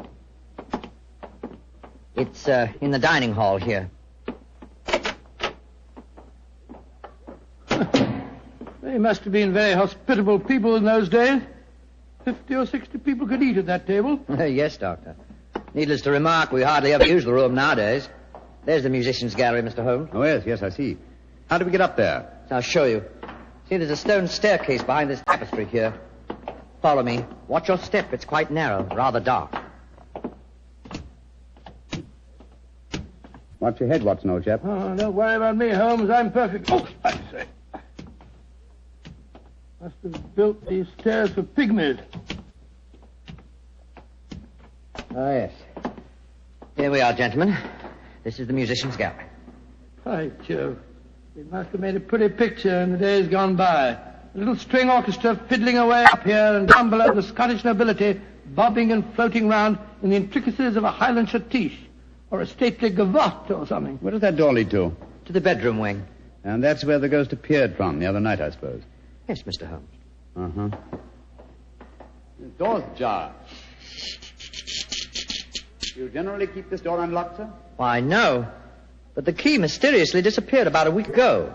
James is having a new one made. So I must remind him about that. Alec! Alec, where are you? Oh, we're up here, Walter. We're coming down. That's Walter McMorris. My dead cousin's son. Poor fellow, this must be a dreadful day for him. Yes, I'm afraid this is going to be a rather painful interview. Oh, hello, Walter. This is Mr. Sherlock Holmes and Dr. Watson. How do you do, sir? How do you do? Sherlock Holmes, sir. I've heard about you and your friend, Dr. Watson. Walter, old man, I'm dreadfully sorry about your father. Are you now? Isn't that nice of you? Well, you'll be sorry enough when you hear that I'm going to take you to court and prove that I'm the real Earl of Loch Ness. Walter, you're out of your mind. Am I? No. Father was out of his because he kept quiet all these years. But I'm going to have my rights. I've looked up the records. I've had genealogists working for months. And I've got all the facts that prove you're an imposter. Oh, man, what are you talking about? You know well enough. When Sherlock Holmes here sent your great-uncle to the gallows 20 years ago, the title and estate should have come to my father. When I leave here tomorrow, I'm going straight to the finest lawyer in London. Man, if you believe this, why have you said nothing about it till now? Because I'm smart. I've found out a thing or two since I've been staying here. And one of the things I found out is that your precious fiancée and her brother wouldn't look twice at you if it weren't for your money and the title. Shut up. You'll find out. She's a smart little filly, and she knows what kind of a track she's running on. You got it! My compliments, sir. A very professional uppercut. Yes, and a very well-deserved one. Offensive scoundrel. Sorry about this. Please don't say anything in front of Betty. It'd only upset her. I quite understand. Come along, Watson. Let's go and find our rooms.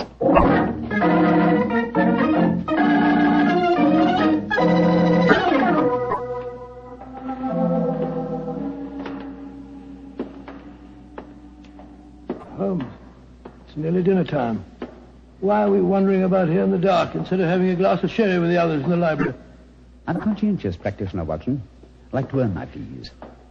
It occurred to me that a further examination of this dining hall might prove profitable. Well, personally, Holmes, I think you're wasting your time on this case. What makes you think that, old chap? It's perfectly obvious that young American fellow was impersonating the ghost a few nights ago. He knew his father was going to die, and he wanted to build up the legend so as to make his own claim seem more believable. Well, that's very sound reasoning, Watson. Though to be logical in his deception, he should repeat the performance now that his father is dead. Well, ghosts only walk at midnight, so why don't we go and have a glass of sherry? Shh. What is it, Holmes? Someone's coming in from the library. The lighted candle. Yes? Who is it? It's me, Mrs. McClintock, the housekeeper. Oh, gracious me, you gave me quite a start. I heard voices and I knew the candles were not alight in here, so I came in to see who it was. You're watching for the ghost, I suppose. Well, you'll no be disappointed, gentlemen, though you may see more than you bargained for. Those that meddle with ghostly things they dinna comprehend are playing with something much more dangerous than fire. Fire burns. But the shades on dead people... Holmes! Look up there in the gallery. The door's opening. It's the ghost. Aye, here he comes, the poor body. See the armor on him, and the way he's dragging one leg behind him. Yes, it's really quite an effective impersonation. And the twilight provides most appropriate lighting for his play acting, too. You mean it's the young American? Of course, obviously. Look behind him. There's another figure. Yes. Dressed in the same kind of armor and carrying a sword. Game's afoot, Watson. The ghost has seen him. He's turning. The second figure's raising his sword. Look out!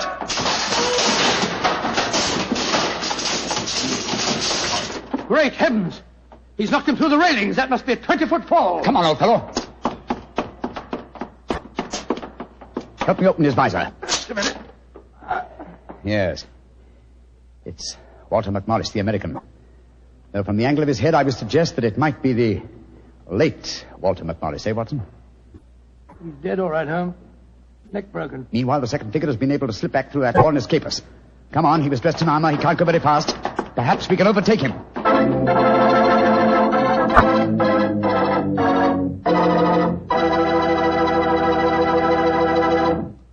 Dr. Watson's story will continue in just a few seconds, which is all the time I need to tell you about Petri California Muscatel. Ever try Petri Muscatel? It's a wine that looks like sheer gold, and it's made from big, plump, juicy muscat grapes. Boy, pop one of those muscat grapes into your mouth, and you know you've got something delicious. You know that. And you get the same flavor in Petri Muscatel. It's a perfect wine to serve a lady. Women love it. And that best time to serve it is after dinner or on a Sunday afternoon, you know, times like that. But just make sure it's Petri Muscatel, because that's the way to make sure it's going to be good. Remember, Petri.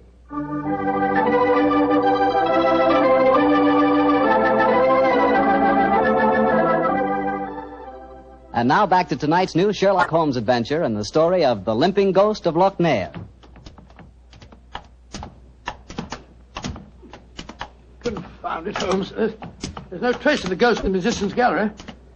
We gave him too much of a start, I'm afraid. Of course you didn't find him. You'll never find him because he's not mortal. Mrs. McClintock, is the original suit of armor the one worn by the first Earl of Lochnair still in the castle? Aye, sir. It's in the library through that door there. I'll take you to it. Don't bother, thank you. We'll find it. Come on, Watson. Bring that candle with you. Right, you Holmes. If you know what's good for you, you'll stop dabbling in that as you dinner really can. Holmes, what do you make of the second ghost? Another imposter, obviously. But who could it have been? That's what we have to find out, old chap. Undoubtedly someone knew that the American Walter McMorris was impersonating the ghost and used this macabre method to kill him. But why kill him? Possibly his claims to the title and estate were valid. Or perhaps some fanatic was so devoted to the Lochnair legend that he assumed the role of ghost and killed him for his sacrilege. Hold the candle a little higher, will you, old chap? There you are. Hello. Here's a suit of armor, Holmes. Lying in a heap on the floor. Oh, on the floor, eh? Whereas it obviously belongs on that stand over there. It's perfectly clear what's happened. The second figure used this armor and slipped it back in here while we were examining the dead man. Possibly, Watson, possibly. At least this armor gives us a definite clue. But it limits the field of possible suspects. How do you mean, Holmes? Well, it's an interesting fact that the human race has grown definitely larger in the past 400 years. Very few modern men can wear authentic ancient armor like this. For example, take the first item on the top of the heap lying on the floor here. These gauntlets of chain mail. Try them on. Well, much too small for exactly. me. Neither you nor I could have worn this suit. No, nor could young Nolan, the estate agent. Whereas his sister could have done. Yes, so could Thomas the butler. He's a small fellow. And if it comes to that, Watson, Our distinguished client, the young Earl of Lochnair, is himself a small man. By Jove, so he is. And he might easily have had a motive. Young McMorris had disputed his right to the title earlier in the day. But we mustn't jump to conclusions. Nevertheless, you see what valuable evidence this armor has become. Hello. It sounds as if the rest of the party are on the scene. Yes, I suggest that we join them without making any reference to this suit of armor. Remember, old chap, one of them in there is a murderer. And we may have to set a trap to catch him.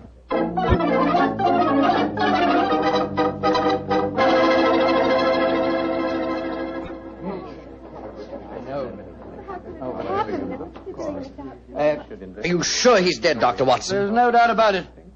His neck was broken instantly by the fall. It's dreadful. Father and son both dying on the same day. And you say the real ghost came up behind him, Mr. Holmes, and struck him so they crashed through the railing up there. I said another figure dressed in armor killed him, Mr. Nolan. 'Twas a real ghost. I saw him with my own 2 eyes.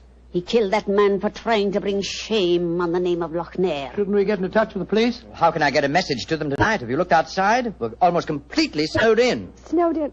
Oh, Alec, I'm frightened. Hush, darling. There's nothing to be afraid of anymore. No, at least we have the assurance that the ghost will not limp again. Why? Well, the murderer has no further motive for impersonating the ghost. To walk now would be to support the dead American's claims. No. We shall spend a quiet night, and tomorrow I shall communicate with the proper authorities as to my quite definite notions regarding the murderer's identity. But if the ghost should walk again, Mr. Holmes? Well, then, sir, I shall know that at last I've encountered a truly supernatural crime and shall retire from the practice of detection.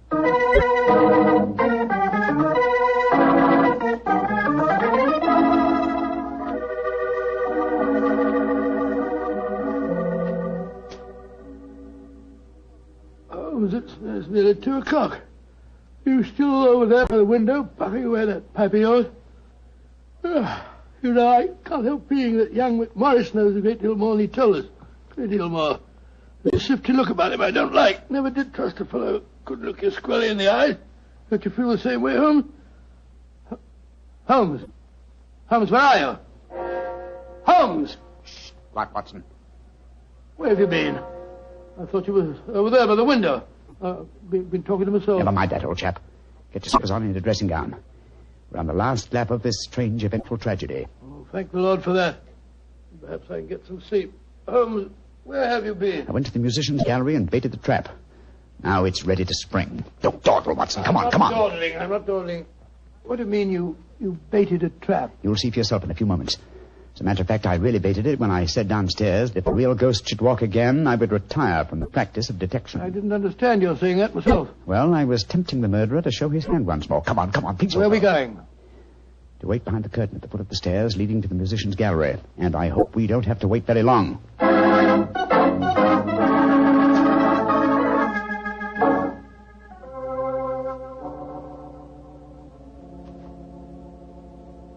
Holmes, I'm getting a crick in my neck trying to peer through this wretched curtain. How much longer do we have to wait? Until our murderer arrives. Are you certain he'll come? Not certain, but hopeful. Extremely hopeful. You know who it is, don't you? Yes. But my proof is too thin for a court of law. I must catch him in the act. Here he comes. Splendid. Let's go up and grab him. No. They walk into my trap. He's coming towards the head of the stairs. Oh! Great Scott! Exactly. A simple piece of wire stretched across the gallery is remarkably effective, even with ghosts. Come on, Watson. Help me off with this visor. There we are. Good Lord, it's James Nolan. Exactly.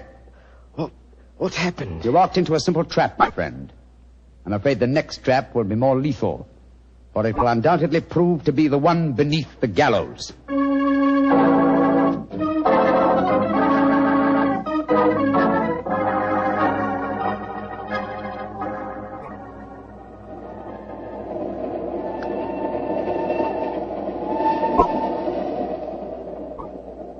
Now that we're headed back for London, Holmes, perhaps you'll settle 1 or 2 points in the case that are bothering me quite a bit. With pleasure, my dear chap. What are they? I still don't see what Nolan's motive was in murdering the American. Oh, that should be obvious. He wanted to ensure that his sister's fiancé would enjoy undisputed title to the name and estates. Well, how did you know it was Nolan? When I examined the authentic suit of armor, you see, it was obvious it had never been worn. But I still don't quite understand. Oh, come now, old chap. The suit of armor was in a heap on the floor. Yeah? And if it had been hastily discarded, and yet, the gauntlets were on top of the pile, you remember? Well, that's right, they were. If the suit had really been worn, the gauntlets would have been the first things to have been taken off, and so would have been underneath the pile. Obviously, therefore, the armor had been disarranged in order to make people believe the real ghost had walked. After the American's death, the suspects were 4. Miss Nolan, her brother, Thomas, the butler, and the Earl himself. Well, I ruled out Mrs. McClintock because, you remember, she was standing behind us at the time of the murder. Well, I'm beginning to understand. All the suspects except Nolan were small enough to have worn the armor. That's right. Therefore, only he could have pretended to use it. Pretended? But he did use it. Oh, no, my dear fellow. Undoubtedly, he procured a similar one of modern manufacture. An amazing case, Holmes. An interesting one, at any rate. And once again, old fellow, I'm forcibly reminded of an old Scottish litany. Scottish litany? Which one's that? Oh, you remember it. From ghoulies and ghosties and long-legged beasties and things that go bump in the night. Good Lord deliver us.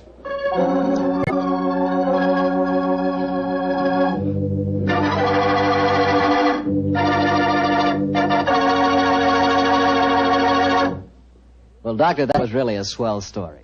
You know, for a while there, I was beginning to believe in ghosts. Well, I'm ashamed to admit it, but at the time, so was I. You know, this sounds silly, but I bet it would be fun to be one of those legendary English ghosts. You know, go around sticking your nose into everybody's business and playing practical jokes like mad and nobody able to figure out who did it. That would really be fun in a way. Well, you can go around scaring people all you want to, but not for me. I think a ghost leads a terrible life herself. For instance, a ghost can't have the pleasure of eating a nice, juicy steak. Yeah, or drinking a glass of really good wine. Ah, now you're talking, young fellow, my lad. Petri wine. Yeah, still talking, young fellow. You see, when I say good wine, I always mean Petri wine because you can depend on Petri. I know. Why, the Petri family has been making wine for generations, handing on down from father to son, all their skill and knowledge and experience. When you realize they started the Petri business way back in the 1800s, well, common sense tells you the Petri family knows practically all there is to know about the fine art of turning luscious grapes into clear, fragrant wine. Yep, whether you're looking for a swell wine to serve before dinner or with dinner or after dinner, for any occasion, you just can't go wrong with a Petri wine because Petri took time to bring you good wine. Now, Doctor, what story are you going to tell us next week? Well, now, next week, Mr. Bartell, I'm going to tell you a strange adventure that Holmes and I had in the English countryside. It concerns the apparent madness of a certain Colonel Warburton and the puzzling mystery of 2 dead dogs.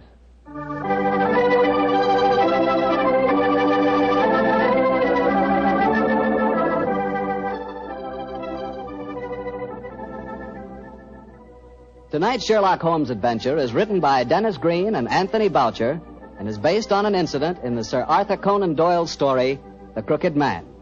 Mr. Rathbone appears through the courtesy of Metro-Goldwyn-Mayer, and Mr. Bruce through the courtesy of Universal Pictures, where they are now starring in the Sherlock Holmes series.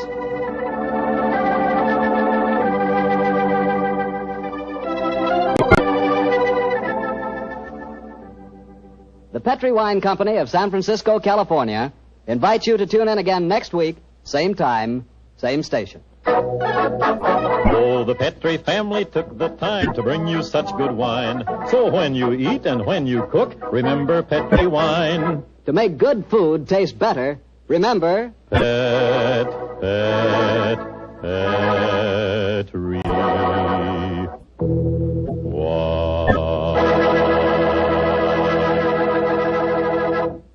This is Harry Bartell saying goodnight for the Petri family.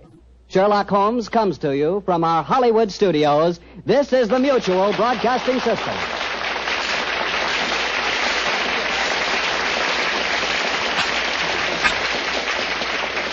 Town was full of bevies of fresh young beauties, brought up from the country to be presented at court.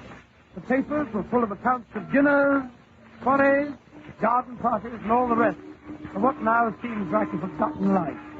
Naturally, all this meant very little to Holmes.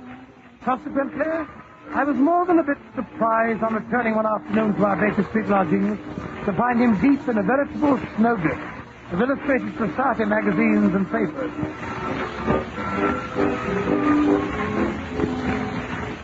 Watson, do you know about this man Damery? Damery? What Damery? Lord Damery, of course.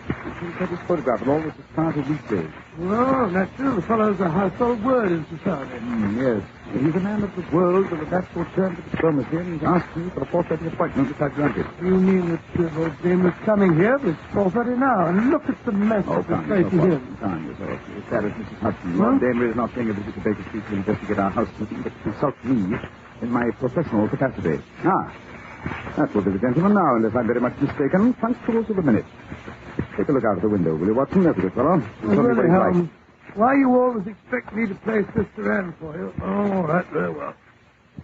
Yes, Mrs. Hudson, she's up the door to it. Oh, sure, she's out on the front step making his curtsy. Oh, what's this, Donna? He's removing his hat and bag. His lordship must have got a very expensive tailor.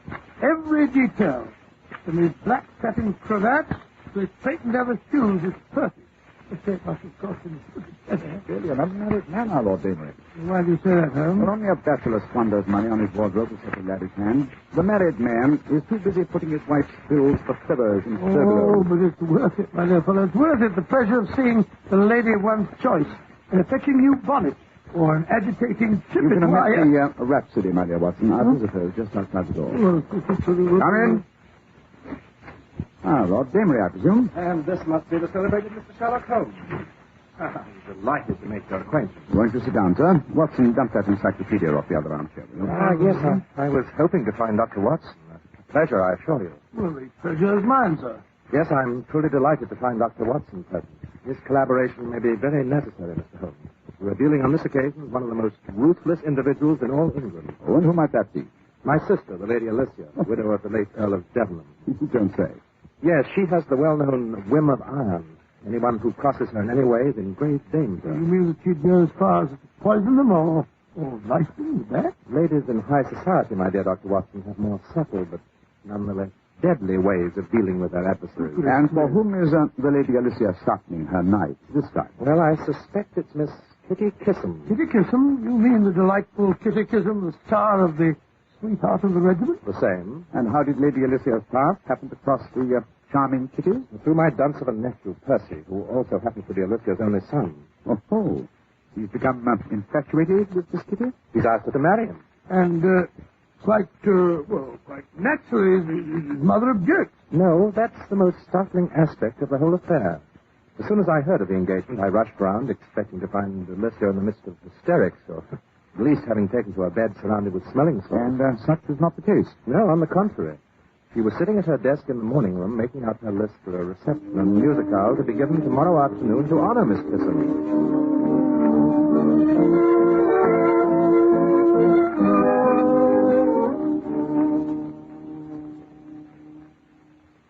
Lord and Lady Coverdale, the Duke of Rossington, Lady Windermere. Well, I must say, my dear Alicia, I hardly expect to find you in such a cheerful mood. Why not?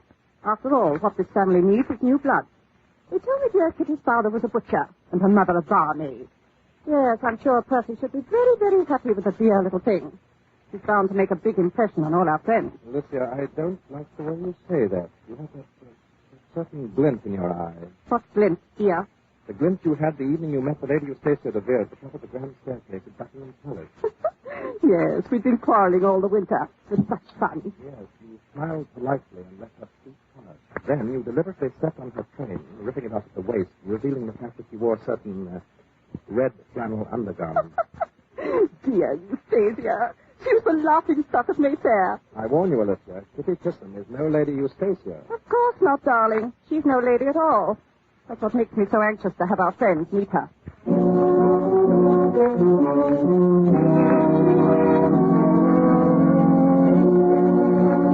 Sounds like a rather ominous situation, Lord Damery. By the way, do I gather that you have the pleasure of Miss Kissam's acquaintance?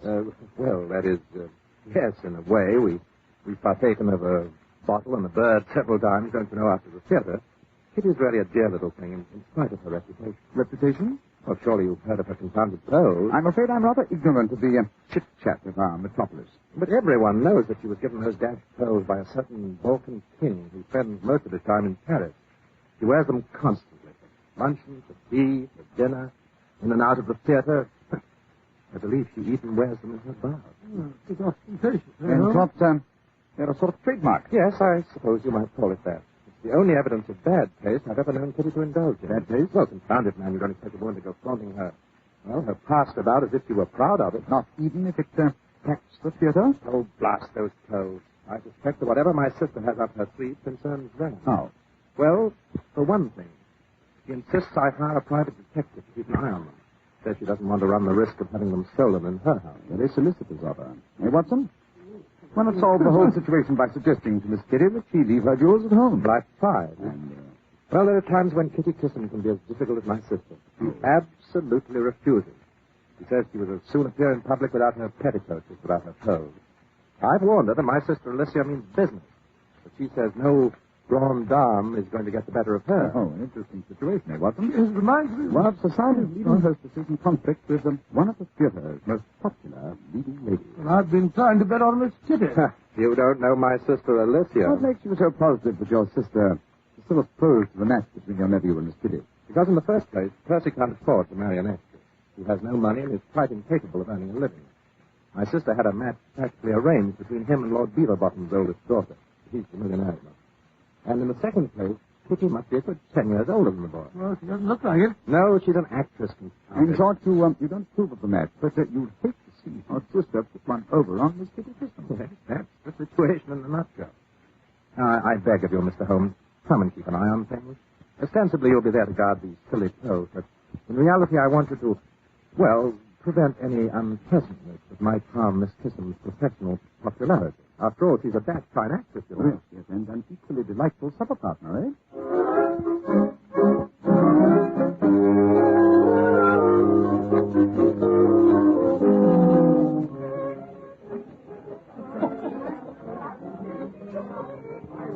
Anything awkward happens to Kitty, Miss Kissam, at this party of yours, I shall cut Percy out of my will. He won't get a penny from me. And then where would you be?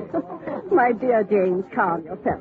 Anyone might think that it was you who'd become engaged to Miss Kissam instead of Percy. Besides, if Percy has to wait till you pop off, my dear, before he inherits the family wealth, I'll be dead and gone.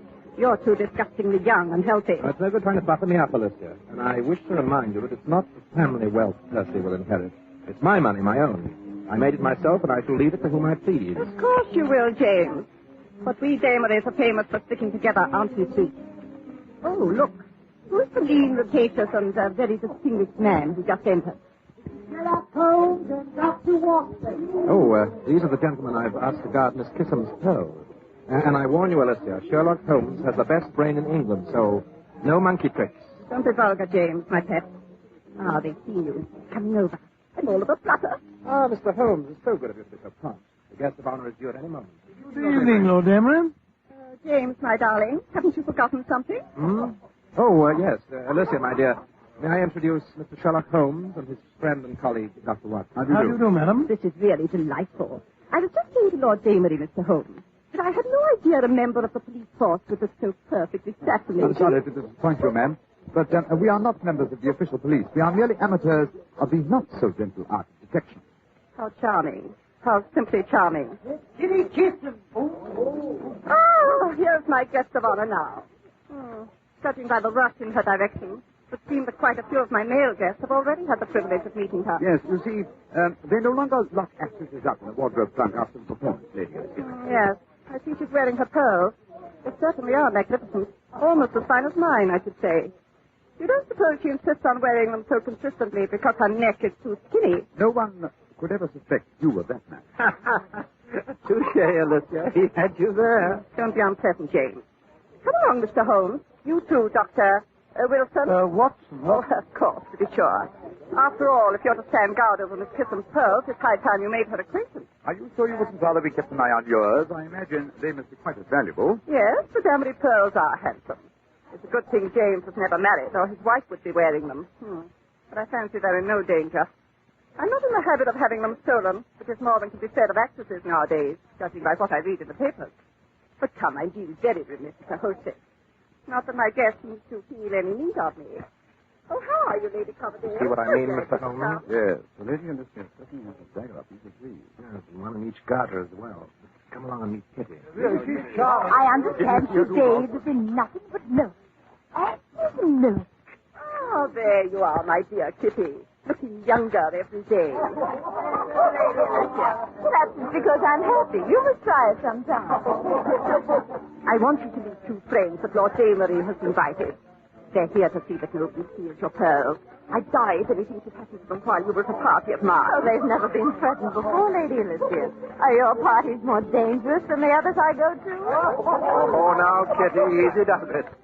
May I introduce my friends, Mr. Sherlock Holmes and Dr. Watson? Oh, no, this is wonderful.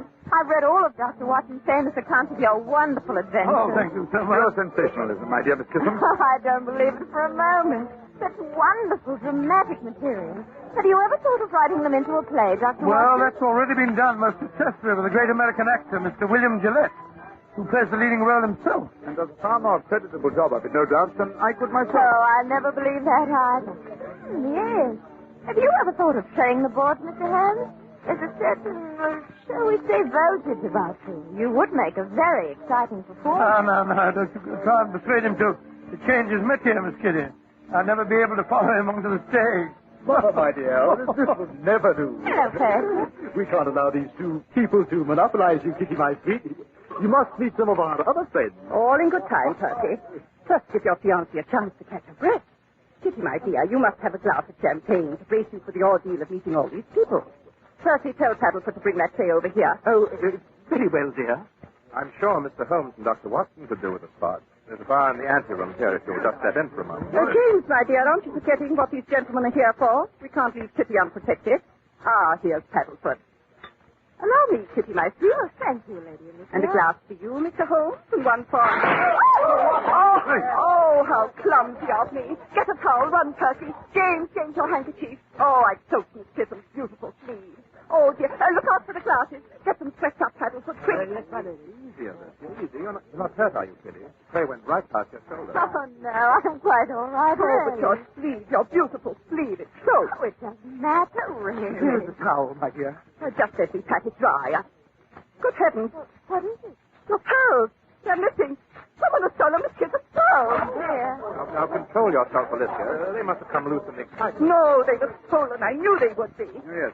I rather suspected the same thing myself, Lady Alicia. Of course. They must be found. We must search everybody. Oh, no, please. Oh, this is awful. It's so embarrassing for everyone. Alicia, have you gone out of your mind? Your sister's quite right, Lord Damery. We must search everybody. It's the only way to recover the pearls, and you and your nephew and the Lady Alicia will be the first to be searched. But that's preposterous. Yes, I know it is, but you can hardly expect your guests to submit to the indignity of a search if you don't set them an example. So, shall we adjourn to the anteroom, Lady Alicia?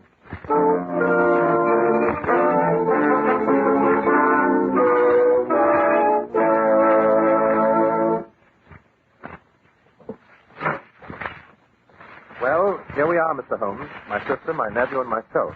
Which would you like to search first? Suppose we allow Miss Kissam to choose.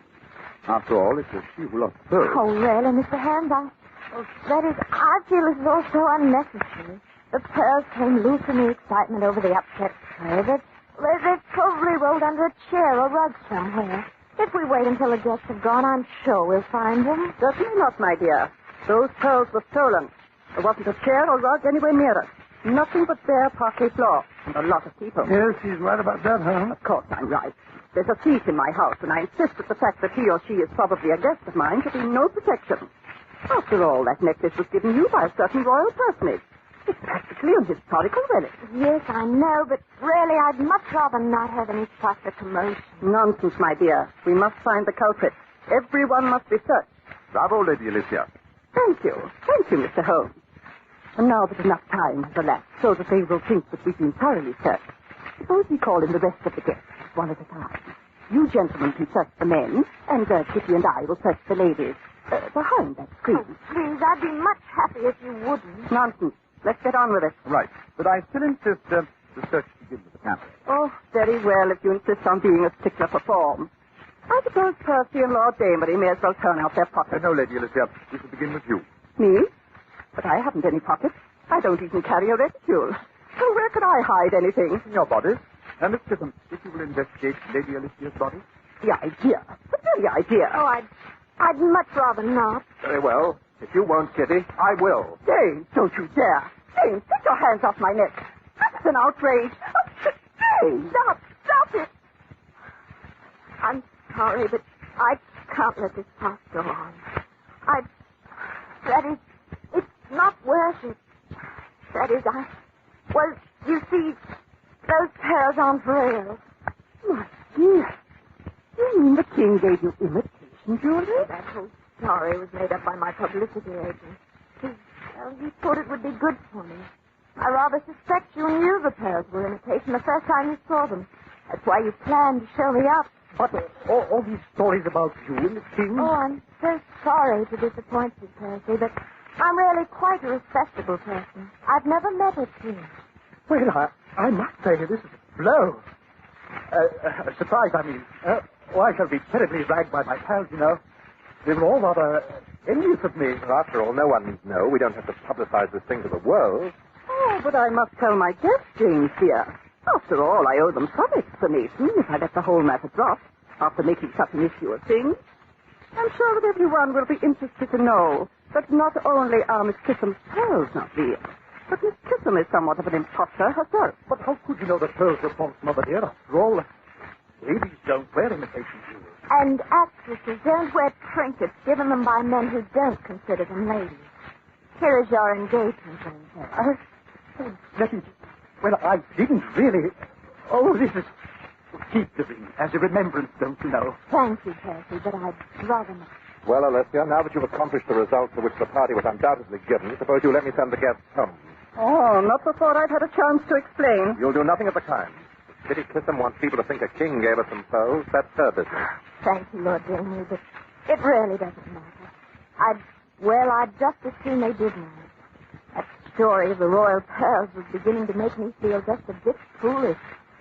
Oh, I'll admit it was helpful when I was just a struggling small-part player, but now, well, I flatter myself that my hold on the ladder of success is firm enough so that it'll take more than a few imitation pearls to shake me loose. Bravo, Miss Kitty. I salute your courage. Thank you, Mr. Holmes. I say, look here.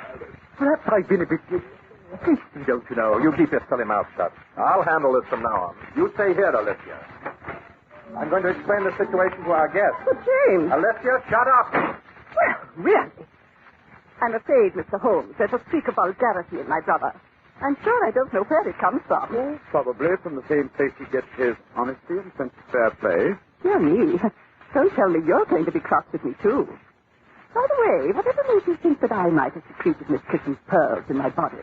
My dear Lady Alessia, when something of value disappears during a manufactured commotion, the first one suspected could be the person who did the manufacturing. You mean, you thought that I upset the tray on purpose? Quite. But come, let us join the others, shall we? I think we've given Lord Amory ample time to make his explanation. Miss Kissam, if you will do me the honor. Watson, you may escort the Lady Alessia. Thank you. Thank you very much indeed. Oh, by Jove, here's one. Well, that makes 99. Here's two more. 100 and 101. I found 5 more, all in a little bunch. Oh, this is simply thrilling. So much more fun than hunting for Easter eggs. Well, that makes 106. James, what on earth are you doing? Hunting for pearls. Seems I was right in the first place. Miss Kissam's pearls weren't stolen. The string must have broken and strewn them all over the place. Any more? We've looked everywhere. I'm sure there isn't an inch we haven't searched. Then here you are, my dear Kitty. Allow me to return your pearls. Oh, thank you. But I don't understand. Tell me, Miss Kissam. Yes? How many pearls were there on your string? 105. But Holmes, Lord James, just counted them. He mentioned 106. There's one more pearl now than there was when it was stolen. It's incredible. It's absolutely impossible. No, my dear Watson, no. It's not incredible. It's not even impossible. It's merely enlightening. What do you deduce from the presence of this added proof of the humble oyster, Lady Alessia? Perhaps you can explain why there are now 106 pearls in Miss Kissam's necklace. Did you say 106? But my necklace, the Damery pearls have 106. Good heavens, my necklace, it's gone. Someone has taken my pearls. Then may I ask, Lady Alessia, what pearls are those still hidden in your bodice? But those are Miss Kissam's imitations. James must have taken mine off my neck when he was threatening to search me. And now he's pulled this trick to get even with me. The string that broke are my pearls. She has no right to them. They are the Damery pearls. My dear Lady Alessia, there is one person who has a better right to them than yourself. That person, of course, would be Lord Damery's wife. Yes. Judging by the look in Lord Damery's eyes, Watson, wouldn't you say they've been handed over to the proper party? My Jove, yes. Elementary, my dear Holmes, elementary.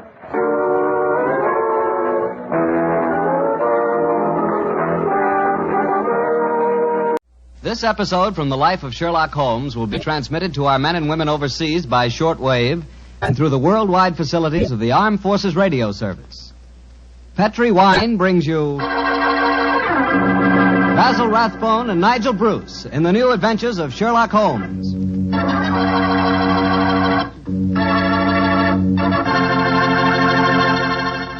The Petri family, the family that took time to bring you good wine, invites you to listen to Dr. Watson tell us another exciting adventure he shared with his good friend, that master detective, Sherlock Holmes. And if you ask me, the best way to listen to that story is to do it with a glass of port wine right handy. Petri California port. No kidding, that Petri port is just swell for any time good friends get together to talk things over. You couldn't ask for a more delicious wine. Why, just looking at the deep, rich red color of that Petri port tells you that here's a wine with a flavor that comes right from the heart of sun-ripened grapes. If you haven't ever tried Petri port, why not get a bottle and have a glass after dinner tomorrow night? It's a perfect after-dinner wine, you know. And share that port with your family and your friends. And don't forget, when you serve Petri port, you can serve it proudly. Because after all, the name Petri is the proudest name in the history of American wines.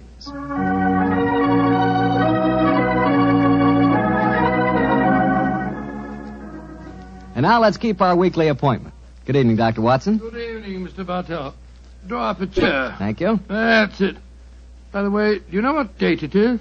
November 5th, isn't it? That's right. In England, it's known as Guy Fawkes Day. Have you ever heard of it? It's something to do with a gunpowder plot, isn't it? Yes, Mr. Bartell, it is. And as Sherlock Holmes and I had a very unusual adventure on the 5th of November many years ago, it seems appropriate that I should tell you about it tonight. Before I begin, I think it might help you to appreciate the true flavor of the story if I tell you a little about the origin and the customs of Guy Fawkes Day. It's a swell idea, Dr. Watson. Well, my boy, on November the 5th, 1605, exactly 340 years ago today, King James I was about to attend the opening of Parliament when a plot was discovered to blow up the House of Lords during the ceremony. And the chief conspirator was Guy Fawkes, I suppose? Yes, he was. He was captured in a vault immediately below the House of Lords, a vault full of barrels of gunpowder. Of course, he and his fellow conspirators were executed. And ever since then, November the 5th has been known as Guy Fawkes Day. Well, how's it celebrated, Doctor? Well, it's a great time for the youngsters, Mr. Bartell. They black their faces, throng the streets, begging for pennies, and build bonfires in which to burn effigies of Guy Fawkes. These effigies are life-size dummies, stuffed with straw and dressed in old clothes. The children parade them in the streets chanting rhymes. Well, now, let me see. Pleased to remember the 5th of November. Guy Fawkes Guy, hit him in the eye. The kids must have quite a time. Sort of like Halloween, huh, Doctor? Yes, not unlike it, my boy. Well, now that I've told you something about the customs of Guy Fawkes Day, I'll get on with my story. It began just before lunch, I remember, on November the 5th, 1899.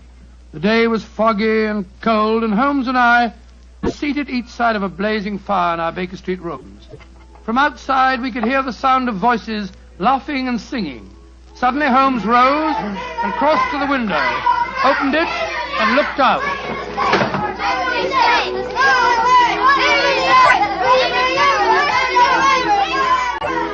Then he turned to me and spoke. Children having a great time, Watson, aren't they? Yes, it cost me a shilling worth of pennies to walk here this morning. Has it occurred to you, Watson, that the gunpowder plot offers very promising material to the speculative mind? In what way, Holmes? I say it's confoundedly chilly in here. Don't you think you might shut that window?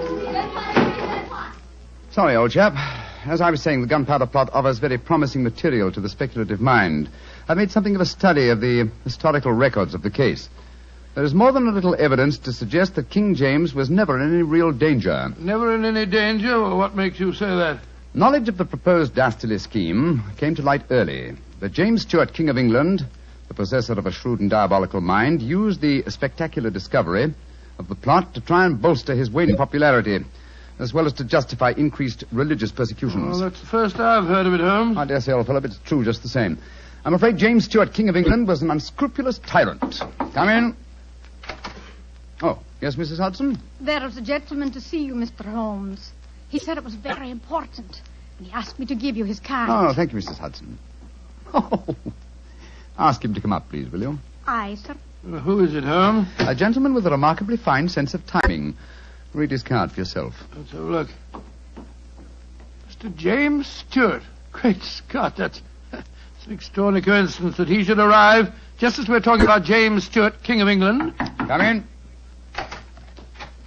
Mr. James Stuart. How do you do, Mr. Stuart? My name is Sherlock Holmes, and this is my colleague, Dr. Watson. How do you do, sir? How do you do? Mr. Holmes, you've got to help me. I'm walking about in mortal fear of my life. You've got to help me. Mr. Stuart, I suggest that you sit down. I'll do anything in my power to help you, but you must compose yourself first and tell me quietly what it is that's frightening you. How can I compose myself when I may be dead within a few hours? No, Mr. Stuart. I'm a doctor. I really think if I were to give you a sedative that you'd find... How can you talk of sedatives when My heart. Doctor! My heart. All right. Now, here, let me help you into the sofa. There you are now. Imagine that brandy would be in order, Watson. Yes, Holmes, and I'll give him some digitalis. A fellow with a bad heart like this shouldn't allow himself to get so excited. Here you are, Mr. Stuart. Drink this. That's it. And now this, Mr. Stuart. What is it? It's digitalis. Very well. There now. Feel better, sir? Yes, Mr. Holmes. Yes, I do. You're right.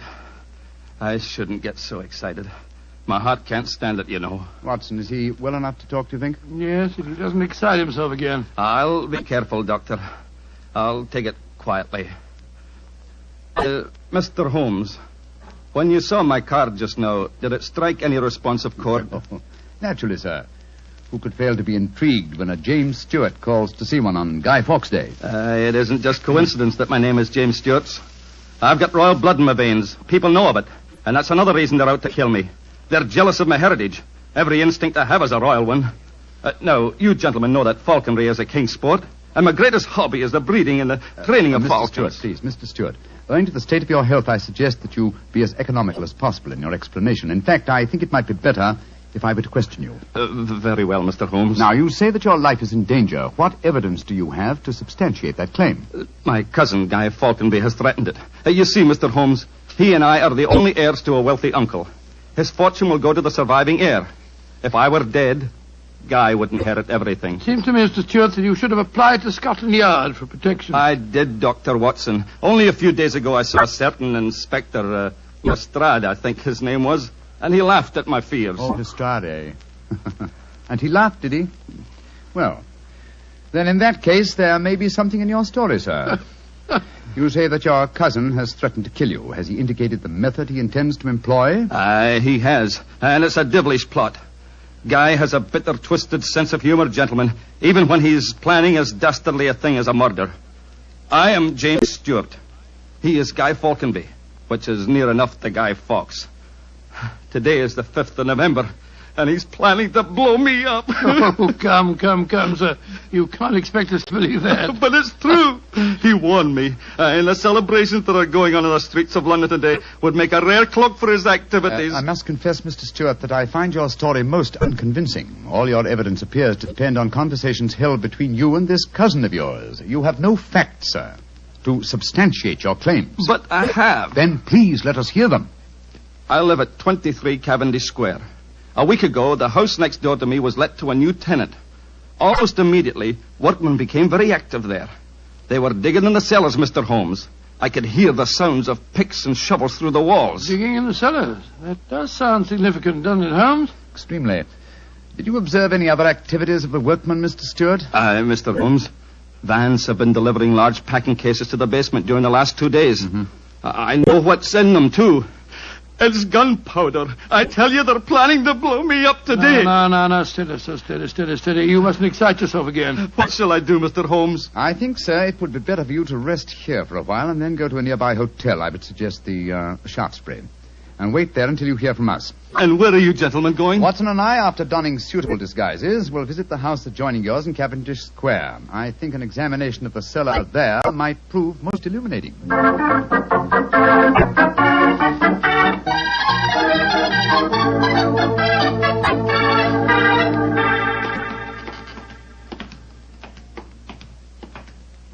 This must be the house, all right, Holmes. The empty packing cases are still by the foot of the basement steps. Come on, Watson. Let's go down and explore. Pardon my soul, I feel a little self-conscious in these clothes. No need to, my dear chap. You look a most authentic inspector of plumbing. Well, if anyone challenges us, you'd better let me do the talking, though. I think my accent might be a little more convincing. Shh. Listen. I can't hear anything. Exactly. Then we may reasonably assume that either the workmen are observing the Guy Fawkes holiday or that their work is done. Come on, let's try this door. It's unlocked. Yes. Huh. This is too easy, Watson. We must be prepared for a trap. Come on. I've got my revolver handy if there's any trouble. I don't use it until I tell you to. Remember, we're supposed to be plumbing inspectors. It's pitch black in here. I can't see a thing. Strike a match. See if you can find a gas jet. Strike a match when the cellar may be full of gunpowder? You've got to take the risk, old chap. Oh, here's a gas jet. I'll light it. That's better. Now we can see a little. Uh-huh. I think the workmen have completed their job. See that new wood forming a crude door in the corner over there? Where does it lead to, do you suppose? Let's find out.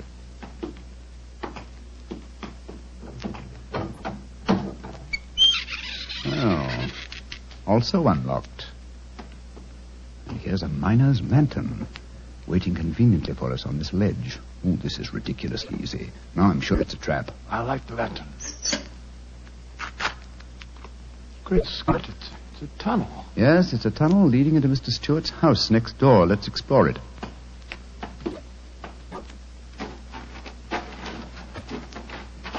Look, Holmes.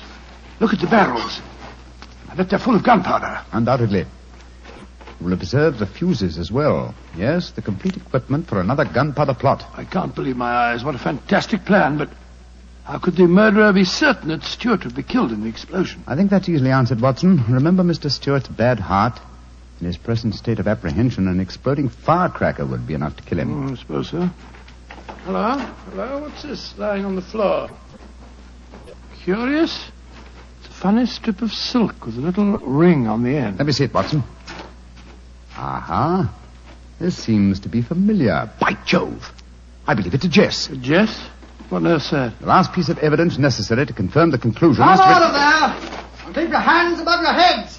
I've got a revolver! Right, you are, Governor. We ain't doing no harm. Now remember, Watson, I'll do the talking. Come on! Out you come! Well, well, you're a comical-looking pair. What are you doing in there? Me and my mate got a message to come over here and see to the plumbing, mister. Plumbers, eh? Do you have any identification? Yes, sir. Here's my badge. We're inspectors for the London County Council. Oh, that's all right, my man. I saw the basement door open, and I thought burglars might be here. You're the owner of this house, sir? Yes, but my agent let it recently to some tenants who've been behaving rather queerly, I'm told. So I came round here to see what was happening. If you're the owner, sir, perhaps you can give me some facts for me records. I want to film me records, you know. What do you want to know? Well, your name, please, sir. Falconby. Guy Falconby. Look here. Alfie, hold your nose. What did he say? Nothing, sir, nothing. He's got bad hiccups. Had him I've had him for months now. Can't stop him. Alfie, here, give me a pencil, will you? Thank you, Alf. Now, sir, your name is Guy Falconby. What's the name of the tenant this house is let to? There are three of them. Oh, do you know their names, sir? Got to have them for me records, you see. Yes, the names are Winter, Rokewood, and Keynes. Oh, yes. Winter, Rokewood, and Keynes. That's right, sir. Sounds as if they might be a firm of solicitors, don't they, sir? Well, perhaps they are. I haven't met them. Just one more question, sir, and then I needn't bother you no more. Well, what is it? My religion or my grandmother's maiden name? No, sir. No, nothing like that. I just wondered who lived in the house next door on that side. We've had a complaint from there, too. Their pipes is bunged up. My cousin lives there. His name's James Stewart. Mr. James Stewart, eh? Not much obliged, sir. Me and my mate will be going next door then. Come on, Alfie. I'm not surprised his pipes are bunged up, as you so graphically put it. He's a great one for practical jokes about the house. As a matter of fact, he's planning one of them tonight. Well, that's no concern of yours. By the way, my man, what's your name? Nivitt, sir. Tom Nivitt. Come on, Alfie. We got work to do.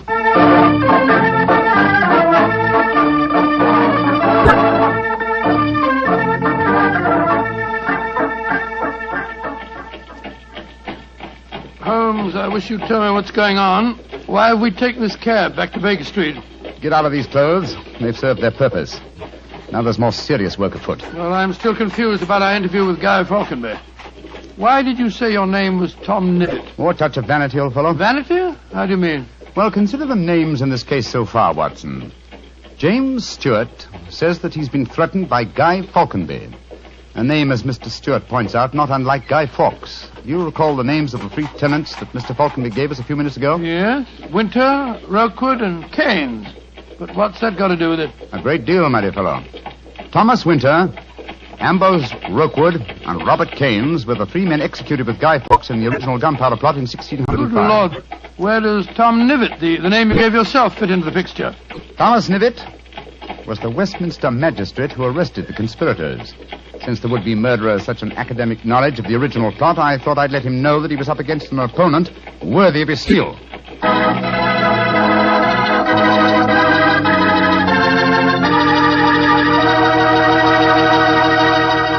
We'll hear the rest of Dr. Watson's story in just a few seconds. Just about time for me to remind you that if you want a wine that's sure to please the ladies, you can't mix with Petri California Muscatel. That's because Petri Muscatel is a golden wine with one of the most luscious flavors you ever tasted. Did you ever taste a big, plump muscat grape that's ripened in the sun? If you have, then you know what to expect when you taste Petri Muscatel. It's a wonderful wine, perfect after dinner and swell when company comes. Just remember that, won't you? Petri Muscatel. Well, Doctor, you and Mr. Holmes were certainly having yourselves quite a Guy Fawkes day. What happened when you got back to Baker Street? We quickly changed out of our disguises and back into our ordinary clothes. I was still pretty much in the dark, as usual. And I kept questioning Holmes as to our next move. He was in a state of suppressed excitement. And it was obvious as he spoke to me that he was anxious to be off. What's dawdle? There's so much work ahead of us. What do you mean, dawdle? I'm not dawdling. I'm dressing as fast as I can. What's our next move, anyway? Well, we must split our forces. Let's get hold of my band of street urchins, the Baker Street Irregulars. I'm going to surround Mr. Stewart's house in Cavendish Square, and they'll be invaluable for that purpose. So what do you want me to do? Go to the Shaftesbury Hotel and collect Mr. Stewart, then return with him to his house and wait me there. I shall join you as soon as I've rounded up the irregulars, but I must warn you. Don't leave Mr. Stewart for a moment. Don't let him out of your sight until you see me again. Of course I won't, Holmes, but, I must say, the idea of all that gunpowder in the cellar doesn't make me feel any too have happy. Faith in me, old chap. Have faith in me. You know, I wouldn't expose you to any danger if I could avoid it. And I assure you that I shall join you and Mr. Stewart very shortly. You have your revolver? Yes, of course. Good. And, give Mr. Stewart this revolver, will you? Tell him that I insist that he carries it. I fear that his own has probably been tampered with. Right you are, Holmes. I'll see that he has it. This is a strange business, I must say. That Guy Falconby seemed such a decent sort of fellow. Yes, he appeared to be a most amiable fellow, didn't he? This is indeed an unusual case, Watson. We're up against one of the most sinister and twisted antagonists that we've ever met. Well, old chap, I'm leaving now. I'll join you soon. And don't forget, stay close to Mr. Stewart. Stay very close to him.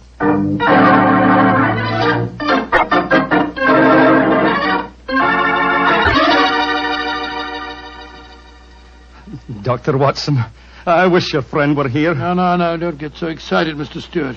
You'll be here any moment now. You've still got the revolver that I gave you? Yes, it's in my pocket. But what's the good of a revolver if there should be an explosion?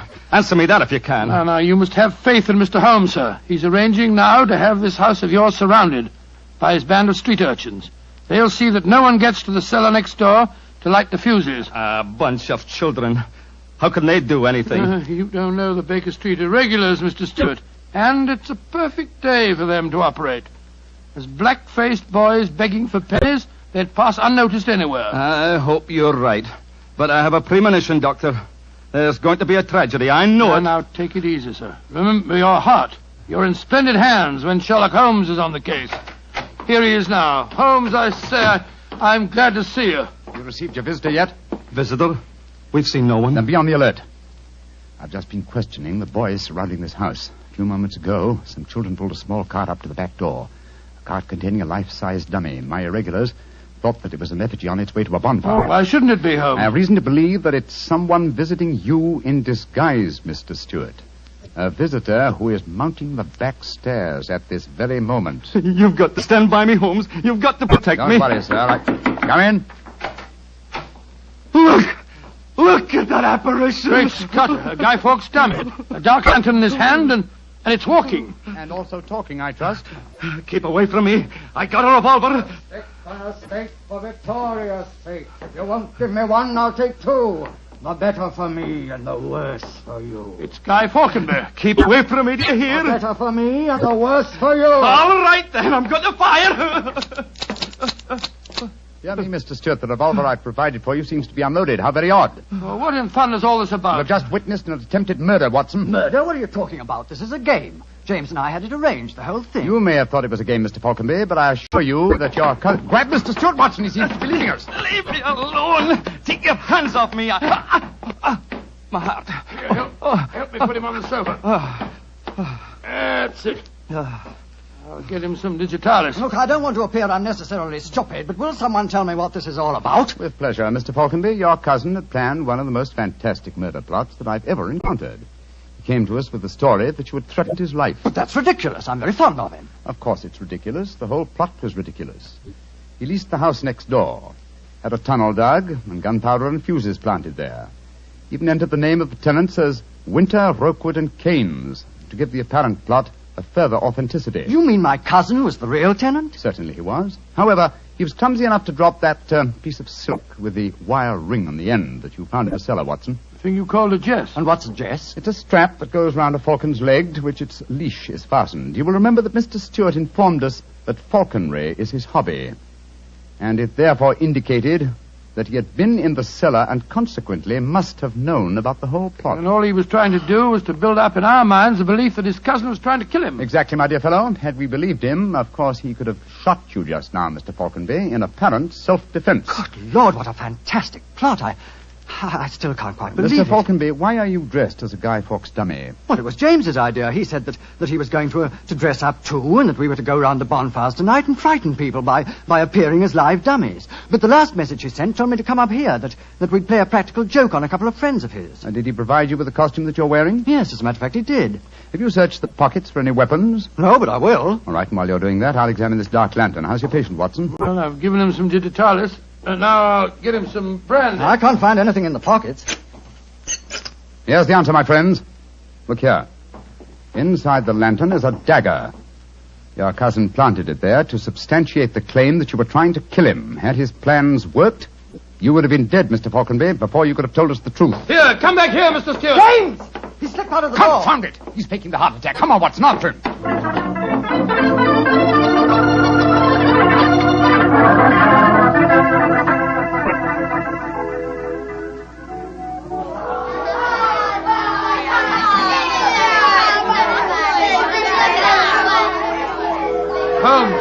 Holmes, where are you? Out of the way, please. Blarney, here comes the Lord Mayor of London, chums. Excuse me, please. I'm trying to find a friend of mine. Most important. Holmes, where are you? Here I am, Watson. I hear you calling me.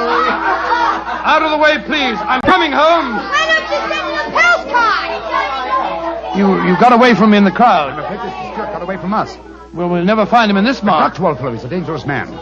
There's no knowing what he may do. Where are the irregulars? There's Wiggins. Wiggins? Hello, Mr. Elms. Wiggins. Dr. Watson. Did you see a man run out of that house a few minutes ago? No, Governor. Perhaps Charlie did. Hey, Charlie, come over here a minute. It's Mr. Elms. All right. I bet Charlie didn't see anything, though. He's got some savvy girl with him. Hello, Mr. Holmes and Dr. Watson. Hello, Charlie. Hello, Charlie. Did you see a man run through this crowd a few minutes ago? A tallish man with a gray moustache? Yes, I did. A man came running out of the house over there. That's the house. Where'd he go? He ran down toward where the shops are. And he stole our dummy, he did? The one we were going to burn in the bonfire. I tried to stop him, but he got away. Holmes, look up there on the roof. There's a figure. By Jove, I believe it's James Stewart. That's the man. He's the one that stole our dummy. He's standing up on the roof. He's going to jump. If he does, he's going to land in the bonfire. There he goes. He is jumping. Right into the middle of the fire. It's awful. He'll be burned to death. Don't worry, Wiggins. There wasn't a man who fell into the bonfire. What do you mean? From the gyrations that the figure performed as it fell, my dear Watson, I'm convinced that Mr. Stewart threw the stolen dummy to try and put us off the track. Then Stewart's still up there. He is, Watson. Come along, old boy. It's up on the rooftops for us. Up on the rooftops.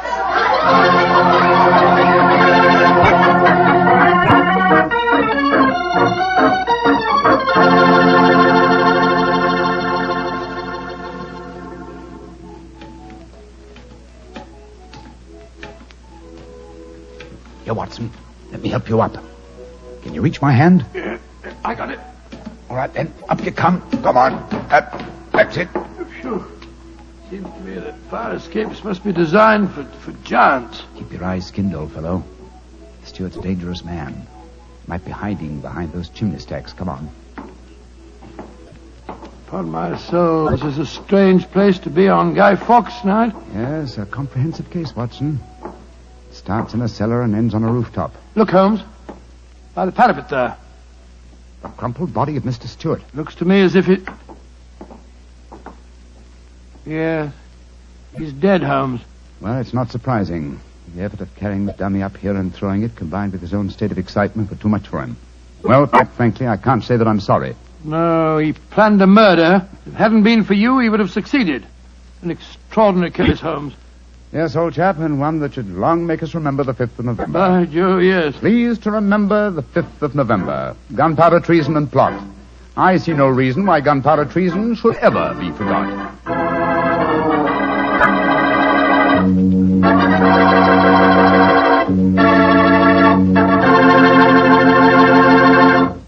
Well, Doctor, as you boys would say, that story was a bit of exciting, what? Yes, and even now I sort of lose my breath when I remember climbing that fire escape. You know, Doctor, those two fellas certainly went out of their way to celebrate Guy Fawkes Day.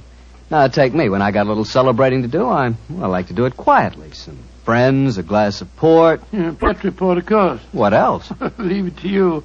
No matter what the occasion is, you can somehow make it a perfect occasion for Petri wine. How do you do it, old fella? Don't ask me how I do it. You mean, how does the Petri family do it? How can they make such swell wine? Well, the answer is experience. The Petri family has been making fine wine for generations. And ever since they first established the Petri business way back in the 1800s, they've handed on down from father to son, the fine art of turning luscious, sun-ripened California grapes into fragrant, delicious wine. That's why when you want a wine for any occasion, before dinner, with your meals, or after dinner, you can't go wrong with a Petri wine, because Petri took time to bring you good wine. And now, Dr. Watson, what Sherlock Holmes adventure are you going to tell us next week? An old favorite, Mr. Bartell, a story that concerns strange music that was heard in a lonely house in the English countryside, and of the living death that stalked there. I call it The Adventure of the Speckled Band.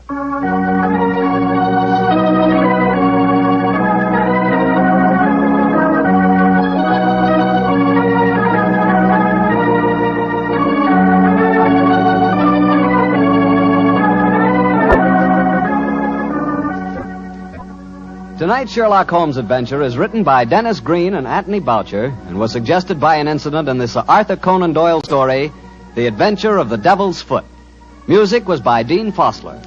Mr. Rathbone appears through the courtesy of Metro-Goldwyn-Mayer, and Mr. Bruce through the courtesy of Universal Pictures, where they are now starring in the Sherlock Holmes series.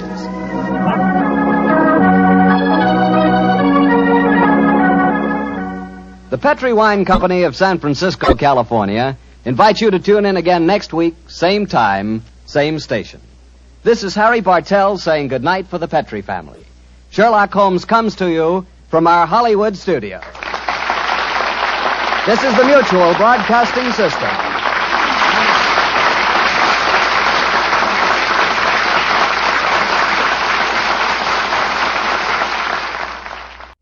Petri Wine brings you Basil Rathbone and Nigel Bruce in the new adventures of Sherlock Holmes.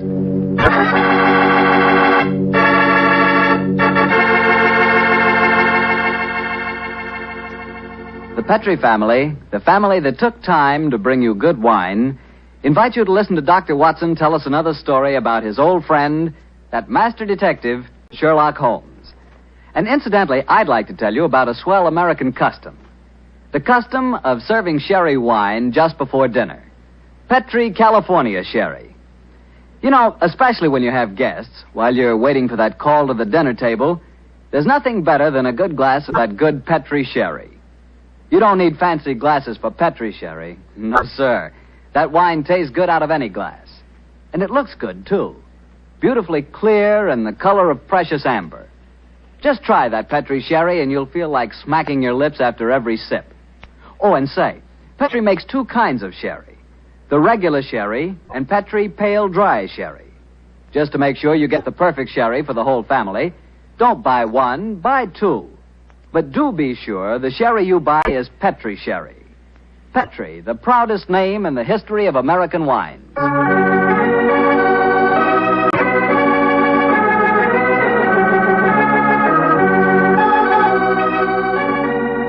Now I'm sure our good friend Dr. Watson's ready for us. Let's go in and join him. Oh, there you are, Mr. Bartell. Good evening, Doctor. Say, where are the puppies this evening? Mr. Bartell, don't you think it's about time you began to refer to them as the dogs? They're almost a year old, you know. I stand corrected. Where are the dogs this evening? Well, they had another furious battle with a dead seal on the beach today. My housekeeper, Mrs. West, is giving them a much-needed bath. They certainly have an aversion to seals, don't they? Well, Doctor, are you all ready with tonight's new Sherlock Holmes adventure? Yes, my boy, and as yesterday was St. Patrick's Day, I decided to tell you a story that took place in Ireland a few years before the turn of the century. I imagine that you've heard of kissing the Blarney stone, haven't you? Oh, yes, Doctor, though I've never understood exactly what it meant. Well, let me explain it to you, because the ceremony plays a very important part in the story tonight. Blarney Castle is an imposing 15th century ruin a few miles outside the town of Cork. The castle is many stories high, and in the foremost tower, the famous Blarney stone is situated. What's supposed to be the point in kissing it, Doctor? The stone is considered a powerful talisman, and the legend runs that whoever kisses it is endowed with eloquence for life. Say, Doctor, if I ever get over to Ireland, I'll certainly kiss that stone. But you're such a storyteller yourself, Doctor. I bet you've kissed it, huh? No, Mr. Bartell. I'm afraid I never had quite enough courage. Courage? Why does it need courage, Doctor? Well, because the Blarney stone is set in a most inaccessible position on the outside wall. To kiss it, it is customary to lower the candidate for eloquence over the rampart, head foremost, with a friend hanging onto his heels. From the top of a castle? It does sound dangerous, Doctor. Oh, it was, my boy, so much so that in recent years a great row of iron spikes was put round the parapet to prevent an accident. Though, of course, at the time tonight's story took place, there was no such guard. And I have a feeling that an accident did take place, Doctor? No, Mr. Bartell, let me tell you the story from the beginning. Sherlock Holmes and I were staying in the city of Cork, where the great man had just solved the singular affair which the local press had referred to as the Leprechaun Murders. A few days before our departure for England, we paid a visit to Blarney Castle. I must confess that I had a certain desire to test the miraculous powers attributed to the Blarney stone. I very soon changed my mind, however, as Holmes and I stood there, high on the turrets of Blarney Castle, and watched a terrified initiate being hauled up by his ankles and yelling at the top of his voice. Pull me up! Pull me up quickly! I think I'm going to faint! Great Scott, I had no idea that kissing the Blarney stone was such a hazardous proceeding, huh? Yes. It would seem that eloquence could be more easily obtained than by hanging suspended by one's ankles from a battlement with 100-foot drop below and kissing a piece of stone. Oh, I'll never do that again. Oh, I'll never I must say, I don't blame the fuller. And yet, my dear chap, on our way over here, you expressed a sneaking desire to kiss the stone yourself. I'll be very happy to hold your ankles if you want to try the experiment. No, thank you. After witnessing the ceremony, I've changed my mind. Then I suggest we make our way back downstairs. I don't think there's much more to be seen up here. Well, by the way, Holmes, do you know the origin of the superstition regarding the Blarney stone? Yes, I do, old chap. The stone was, the stone dates back to the middle of the 15th century. A certain Cormac McCarthy, called the Strong, a descendant of the ancient kings of Munster and builder of this castle, chanced one day to save an old woman from drowning. In her gratitude, she offered Cormac a golden tongue, which would have the power to influence men and women, friends and foes, as he willed. She told him to mount the battlement, kiss a certain stone in the wall 5 feet below the gallery running round the top. He followed her directions and obtained all the fluent persuasiveness she had promised. And I suppose the story spread and the Blarney stone has been a magnet to pilgrims ever since. Yeah, a pleasant legend. Holmes. Yes, old chap? Tomorrow's St. Patrick's Day. I bet there'll be quite a bit of excitement in the village tonight. Don't you think it'd be rather fun to pay a visit to one of the local inns? Splendid idea, old chap. Our rather arduous work here in Ireland is concluded, and I think we're more than entitled to a little gaiety.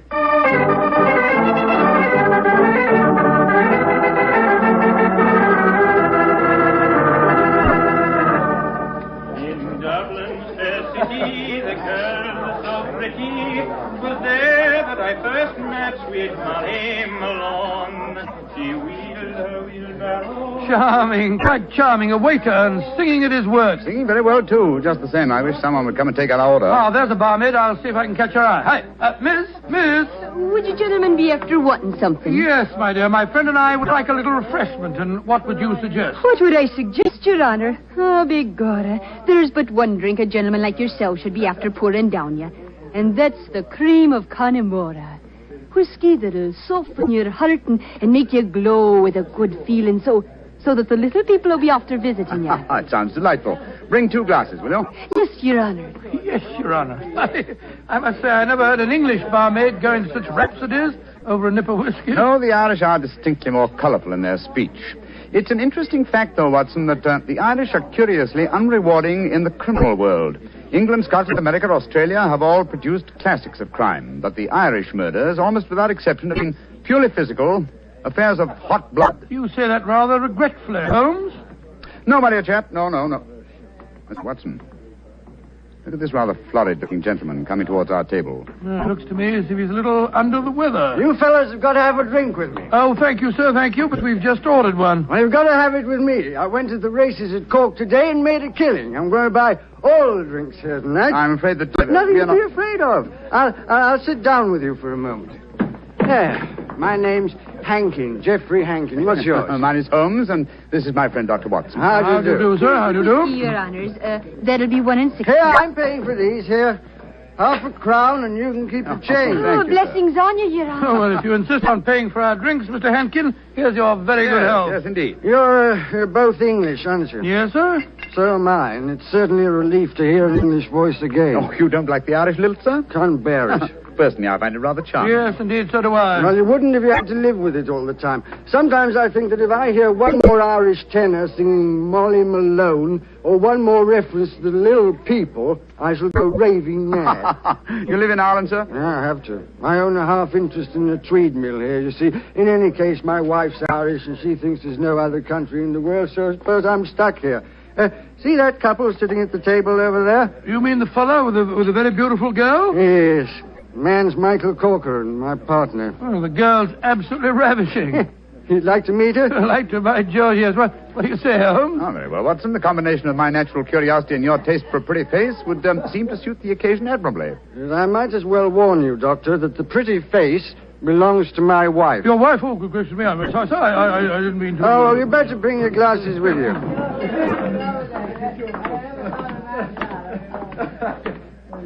Molly, my dear, I want you to meet 2 English friends of mine, Mr. Holmes and Dr. Watson. How do you do? How do you do, Mr. Holmes, Dr. Watson? Won't you sit down and join us? And this is my partner, Michael Corcoran. How do you do, Mr. Corcoran? How do you do, sir? I'm glad to meet you. Please be seated, gentlemen.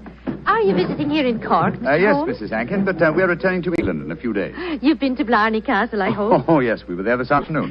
And did either of you have the courage to kiss the Blarney stone? No, we didn't. I'm afraid it's an athletic feat that's beyond me. It's a lot of rubbish, that's what it is. Kissing a slab of stone. Have you the courage to do it, Geoffrey? Well, of course I have, but I don't want to make a fool of myself. Where's the barmaid?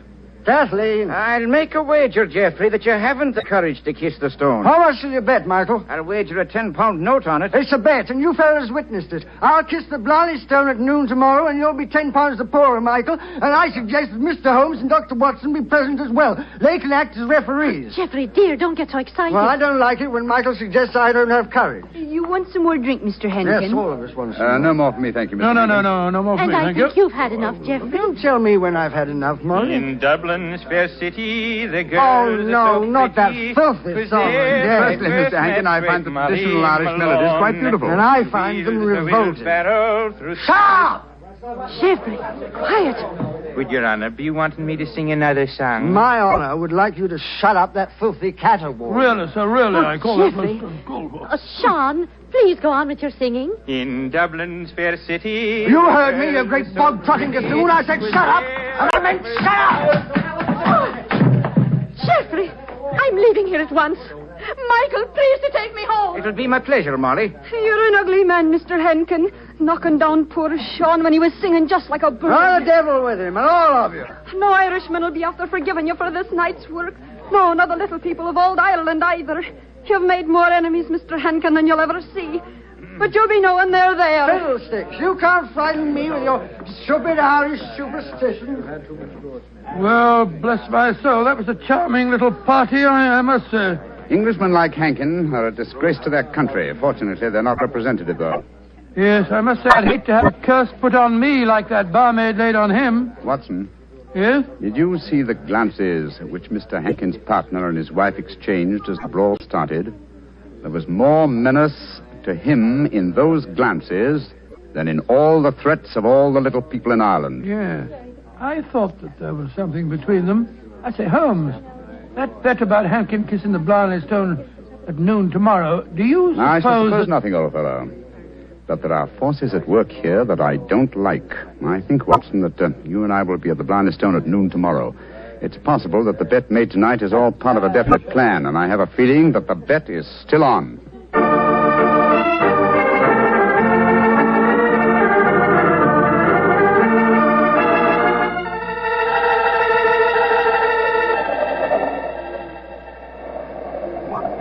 It's quite windy up here today, old fellow, at the top of the tower, isn't it? Yes, it's just past noon.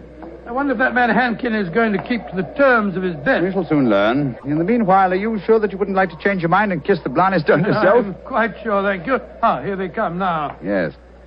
Hankin and his partner, Mr. Corcoran. The bet is on, Watson.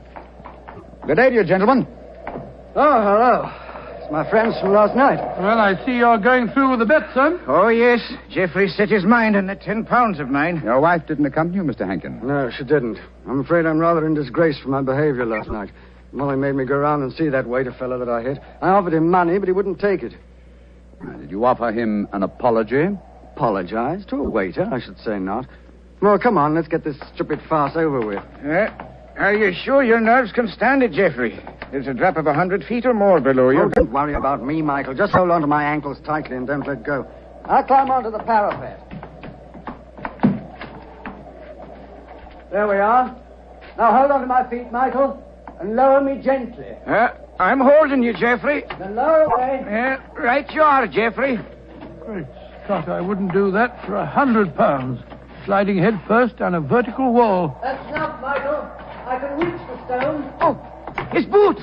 They're slipping through my fingers. I can't hold him. Let me help you. I'm slipping. Pull me. Hold on to him. Hold on to him. Oh, he's gone. I just couldn't hold him. Great heavens. No man could survive that drop. Mr. Corcoran, you deliberately let your partner slip to his death. This is murder. Yeah, but I don't understand. I'm a strong man, but he just vanished out of my hands like a greased pig. Let me see your hands, Mr. Corcoran. This is dreadful. Dreadful. There's grease on your hands. Grease. And with a faint trace of boot blacking. Good Lord, Holmes, It means, Watson, that someone, knowing that Hankin was going to kiss the Blarney stone, smeared his boots with grease so that he would slip out of the grasp of whoever was holding him. As clever a method of indirect long-distance murder as ever I've encountered.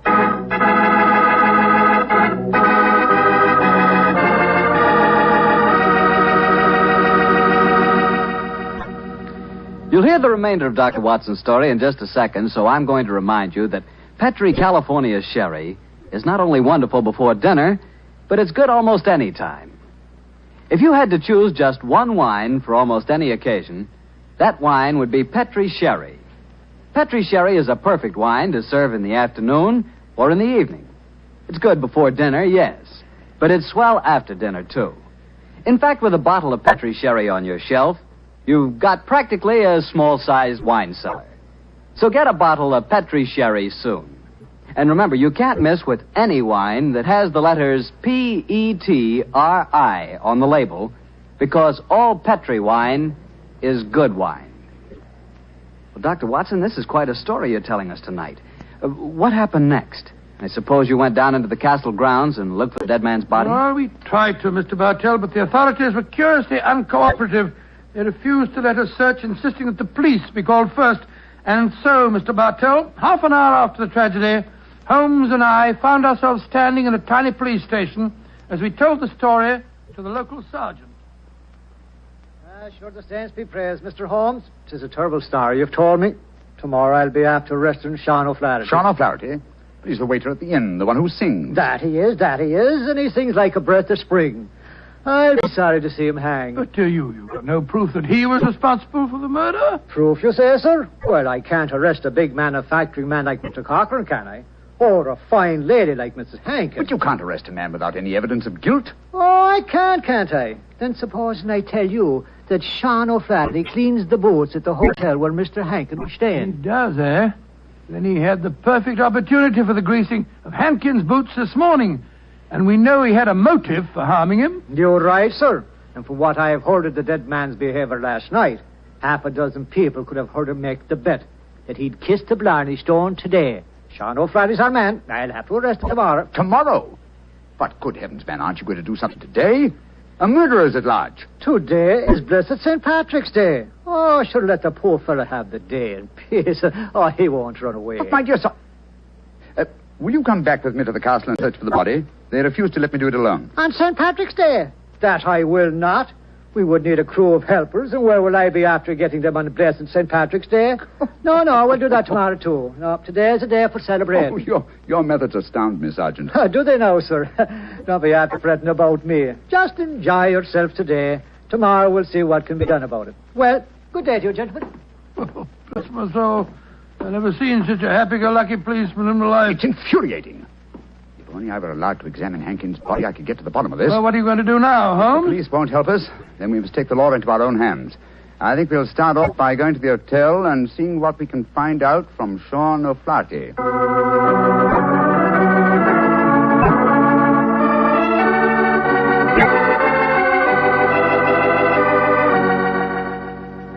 I was going to Ballynure a day, I well remember, for to view the lads and lasses on the 5th day of November with a murring do a day and a murring a do a daddy. Oh, your honors would be after speaking to me, Sean O'Flaherty, perhaps? Yes, Sean. Did you know that Mr. Hankin, the man who struck you last night, was dead? Dead? Well, if ever a man deserved to be beneath the sod, 'twas Geoffrey Hankin himself. A mean, ugly man. The saints be praised that he's gone. How did he die, sir? He was murdered. Murdered? Well, but, Dad, I'm not surprised to hear it.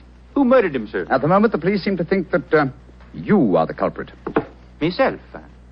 Well, how would I be after murdering the man, sir, when I don't even know how he died? He died when he fell from the top of Blarney Castle as he was trying to kiss the stone. He fell because Mr. Cochrane, his partner, couldn't hold on to his feet. His boots had been greased. And we know that you have been cleaning his boots, Sean. That I have, sir. I cleaned them this very morning. But I put no grease on them, if that's what you'd be after suggesting. I'm suggesting nothing. I'm trying to establish a few facts. Do you know Kathleen, the barmaid? Oh, and why shouldn't I know her, sir? She's to be me wife before the winter sets in. She pronounced a curse on the dead man last night, just after he had knocked you down. It's possible that she may... Here she comes, huh? Sean, my darling, what are the fine gentlemen doing here? Oh, Kathleen. They've come to ask me questions about the death of Mr. Hankin. He fell off Blarney Castle today and got himself murdered, they say. The saints be praised. But what has that to do with you, my darling? Well, the gentlemen tell me that the village police think that I might have greased his boots so that he slipped to his death. The village police is as stupid as my father's big sow. If Mr. Henkin fell to his death today because his boots were greased, I can tell you who did it. Indeed, who? The little people. I warned Mr. Henkin last night that the little people would be after him.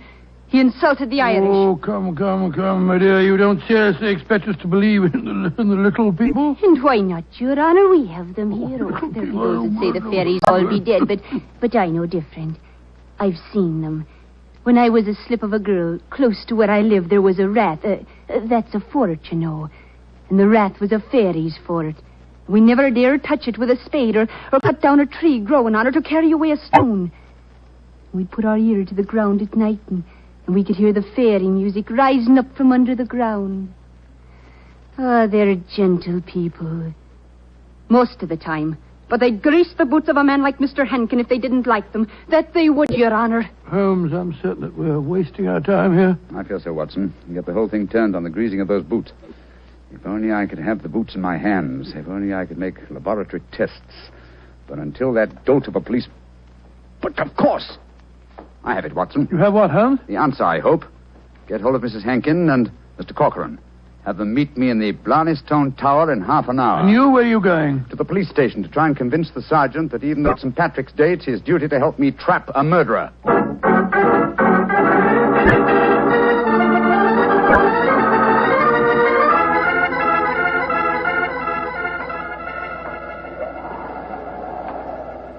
Do you know, Mr. Holmes, you're an obstinate man. It's blessed St. Patrick's Day, and yet you insist that we meet here on the top of Blarney Castle. What do you think you can prove? Who murdered Geoffrey Henkin? Yes, but why do Molly and I have to be here? Yes, Mr. Holmes. And poor Geoffrey's body still lying somewhere below us. Mrs. Henkin and Mr. Corcoran. I asked Dr. Watson to bring you here for a good reason, I assure you. You ready, Watson? Quite ready, Holmes. Good. Sergeant. Yes, sir. You asked me why I've assembled the three of you here. I'm going to reconstruct the crime. I shall play the part of the victim. My friend Dr. Watson will represent you, Mr. Corcoran. Now, I straddle the parapet. So. Watson, hold on to my feet, will you? I've got him, Holmes. And lower me down the face of the wall. Right, sure. Holmes, hold tight to the wall. Try and push yourself back. The murderer's tried to get you. Your boots are covered in grease. Stand back. Come away. Grab my trouser legs, Watson. I've got him, Holmes. Come, up you come. There we go. Oh, A devilish plot. That was a near thing. Devilish plot, Sergeant, and very cleverly carried out. My boots were ungreased when I entered the castle, and yet someone has been able to apply grease to them without my knowledge within the last few minutes. Sure, and how is that possible, sir? I don't know, Sergeant, I must confess. Holmes, you stumbled as you came up the darkened staircase. Do you remember that? That's true, old chap, I'd forgotten. And you, Mrs. Henkin, and you, Mr. Corcoran, were kind enough to assist me to my feet. An excellent opportunity to apply the grease. Now we know that one of you two is the murderer. I must have a jar of grease somewhere. Sergeant, will you search the lady while I search Mr. Corcoran? But this is ridiculous. Of course it is. How could we be guilty? Well, if you're not guilty, you've got no objection to being searched, ma'am. Well, upon my word, here in your purse, Mrs. Hankin, is a jar of grease. What? Now, what have you to say for yourself? What can't you say, Sergeant? Except that she engineered her husband's murder and tried to engineer mine. Oh, no, I knew nothing about Geoffrey's murder. Oh, Michael, darling, I swear to you. Don't worry, my darling. I'll not let them hurt you. I'm telling you, you're wrong, Mr. Holmes. I was the murderer. Oh, no, Michael. You mustn't sacrifice yourself for me. I think this little play acting has gone far enough. Mr. Corcoran, you have just offered us what you think we will accept as a false confession. But I've established the one thing I wish to know, that you love your late partner's wife and she you. I'm proud to admit that, Mr. Holmes. And now that she's a widow, I can say it in the open. But what are you implying? That you murdered your partner. But the grease on your own boot, sir. I just found a jar of it in Mrs. Hankin's handbag. Oh, that, my dear Sergeant, was all part of my little plan. As to the grease on my boots, I confess I placed it there myself. Just as I planted the jar of grease in your bag, Mrs. But why, Holmes? A fraud accomplished two ends. It forced you, Mr. Corcoran, into a betrayal of your love. But what was more important, it proved from what Dr. Watson's natural reactions were that a man holding the greased boots could not fail to realize that fact at once. You brazenly committed murder before our very eyes, Mr. Corcoran, hoping to appear as an innocent victim of another's plot. Your theory is an ingenious one, Mr. Holmes, but how can you prove it? I can claim that my hands are unusually insensitive, not the delicate fingers of a doctor like your friend. Yes, he's right, sir. How can you prove it? When, with your kind cooperation, Sergeant, we find the body of Mr. Hankin and examine it, I shall study his boots. If the grease was applied at the hotel, as it would have been if Sean O'Flaherty had done it, the boots will reveal dust from the walk here. If there is no dust, the grease must have been applied as you grasped your partner's boots with grease-smeared hands, Mr. Corcoran. You should know best what my tests will Grab reveal. him, Sergeant. Grab him. He's Come back heading here. for that Oh, parapet. Michael, don't! Please don't! Goodbye, Molly, me darling. No! Great Scotty. He jumped off the parapet. Now, Mr. Holmes, you can see that I was right, sir. Wasn't I? What do you mean, Sergeant? In waiting until tomorrow to get the search party. Now we can be after finding both bodies at the one time.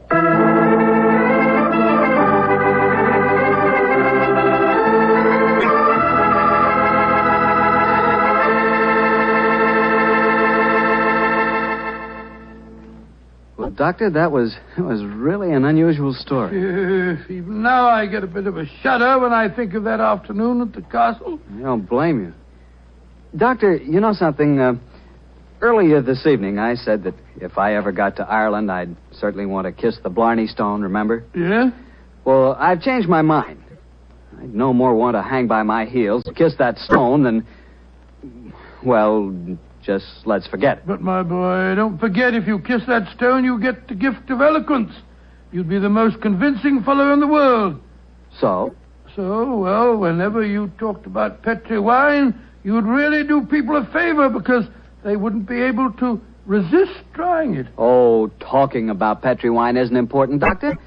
The best way to determine just how good Petri wine really is to taste it. One sip and there's all the proof you need. That's because the Petri family has developed the art of winemaking to a truly fine point. They've been making wine for generations. And all the things the Petri family knows about turning luscious, sun-ripened grapes into fragrant, delicious wine have been handed on down in the family from father to son, from father to son. That's why whenever you want a swell wine, for any occasion, you can't go wrong with a Petri wine, because Petri took time to bring you good wine. Well, Dr. Watson, what new Sherlock Holmes story are you planning to tell us next week? Well, now, let me see. Next week, Mr. Bartell, I'm going to tell you a story in which that arch-criminal Professor Moriarty played a most important part. It deals with the theft of a famous painting, of a strange night that Sherlock Holmes and I spent trapped in the interior of a giant metal vault, and of mysterious bloodstains in an empty room.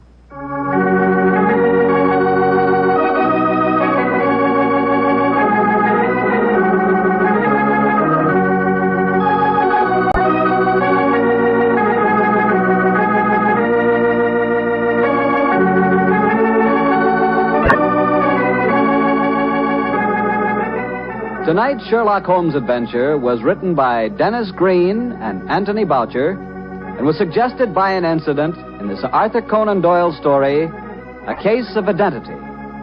Music is by Dean Fossler.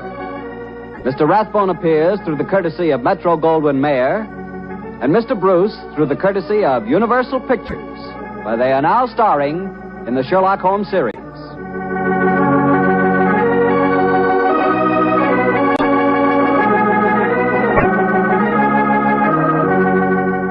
The Petri Wine Company of San Francisco, California, invites you to tune in again next week, same time, same station. Sherlock Holmes comes to you from our Hollywood studios.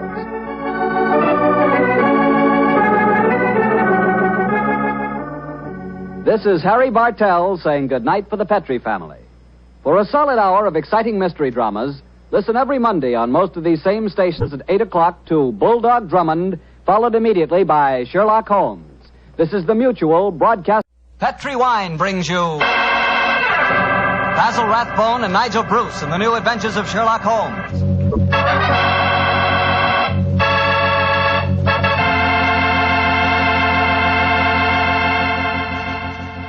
The Petri family, the family that took time to bring you good wine, invite you to spend the next half hour listening to Dr. Watson tell us another exciting adventure he shared with his old friend, that master detective, Sherlock Holmes. And I'd like to tell you about something you ought to share with your family before dinner. And that's Petri California Sherry. Because Petri Sherry can make that time before dinner a high spot in your day. That Petri Sherry is a truly fine wine. Its color is a deep amber, rich and inviting. And the wine is wonderfully smooth and full-bodied. Flavor, just swell. Honestly, I mean it when I say the best beginning a good meal ever had is a glass of Petri Sherry. Oh, and look, if some of your family like their sherry dry, not sweet, they'll really like Petri Pale Dry Sherry. So to be sure you please everyone, don't buy one, buy two. Buy the regular Petri Sherry and Petri Pale Dry Sherry. And be sure you look for those letters P-E-T-R-I, because they spell the proudest name in the history of American wines, Petri.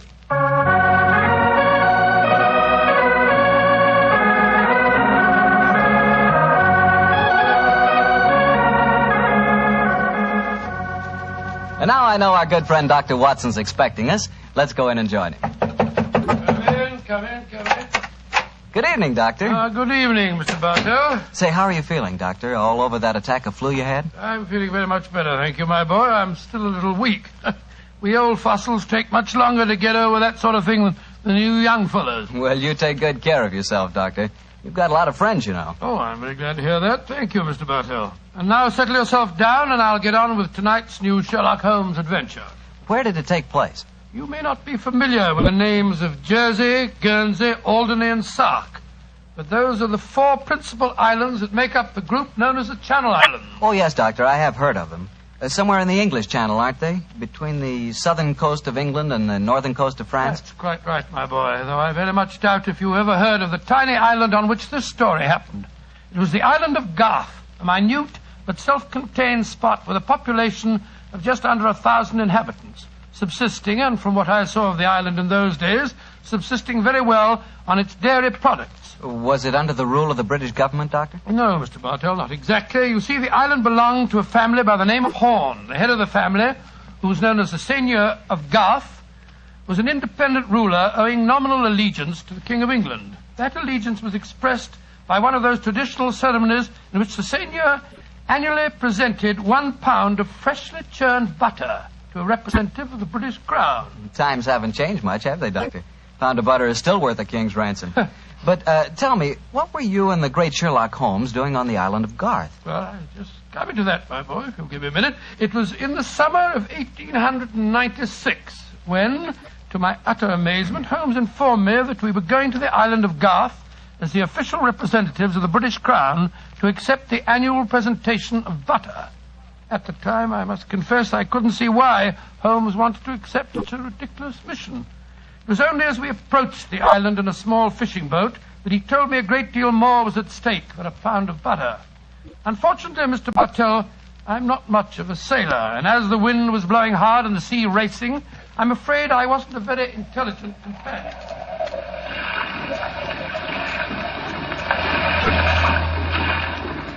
Cheer up, Watson. We'll soon be there. I hope so. I feel wretched, Holmes. I must say the whole trip seems utterly ridiculous to me. Plunging and bobbing about in a little boat in a raging torrent just because somebody wants to give somebody else a pound of butter. Dear old Watson, you don't really think our mission is so innocuous, do you? Then why are we going to the island of Garth? We're going to the island of Garth at the express wish of its present ruler, Martha Horn. Martha Horn? I never heard of her. She's an extremely spirited old lady, and the only woman who dared tell a certain resident of Windsor Castle that she looked devilishly dowdy for an empress. Great Scott, you mean that Watson, that Martha Horn's behests are not lightly disregarded. Obviously, she wishes to see me urgently. Also, my brother Mycroft put pressure on me. He reminded me that a visit to Garth might be closely allied to this emerald tie pin I wear. Of course, you recall the origin of this pin. Well, naturally. That lady at Windsor Castle gave it to you after our little trouble last year over those stolen plans for the Bruce Partington submarine. Exactly, my dear fellow. But remember that the spy Oberstein had put those plans up for auction in all the naval centers of Europe. Some hint of their nature must have leaked out. It's even possible that other powers may be able by now to duplicate the pride of our submarine fleet. And whoever controls the channel, Watson, controls England. Well, they're dropping anchor, and yet we're still a quarter mile out from the island. Why do you think they're doing that? Here comes the skipper. He'll tell us. Here is as close to the island as we may approach, monsieur. We have already sent signals. A smaller boat is putting out for you. It will be here in a little while. Thank you. A smaller boat. Good Lord.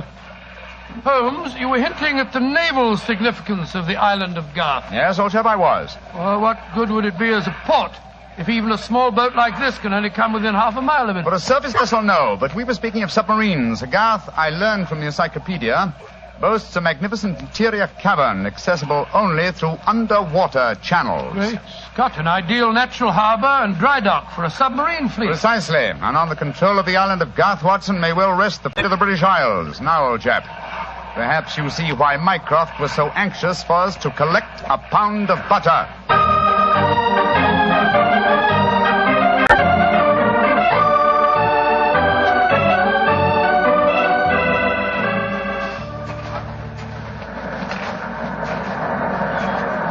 Doesn't it seem wonderful to be on land again? First the fishing smack, and then that wretched little rowing boat.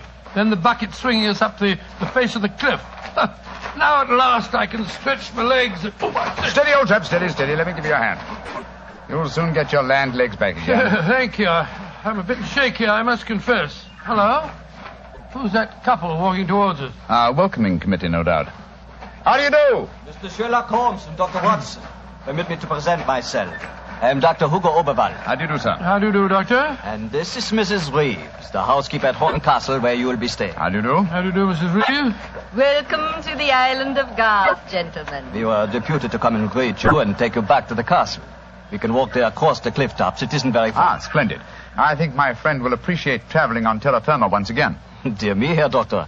You are not a good sailor, perhaps? No, perhaps about it, sir. I had a miserable crossing. I am sorry to hear it. I trust your short stay at the castle will be some recompense for the journey. The formal presentation of the butter will take place tonight. There will be no reason why you gentlemen cannot return to the mainland tomorrow. Oh, thank you, Mrs. Reeves, but it's more than likely that we shall stay on for a few days. Oh, it will be quite unnecessary. I'm afraid that is a matter for Mrs. Horn and ourselves to decide. I'm afraid that Mrs. Horn is incapable of making any further decisions. Oh, what do you mean, madam? Obviously, you have not heard, but the news is slow in reaching the mainland. Mrs. Horn died yesterday. Died? Good Lord. A natural death, I suppose. But, of course... I attended her myself. A simple case of heart failure. The poor lady died in her sleep. Shall we begin our walk to the castle? By Jove, Holmes, this changes things. You suppose it was a natural death? I suppose nothing, old fellow. But in almost 20 years of practice, I can recall precisely 3 clients, actual or potential, who died natural deaths. Come on, let's follow them.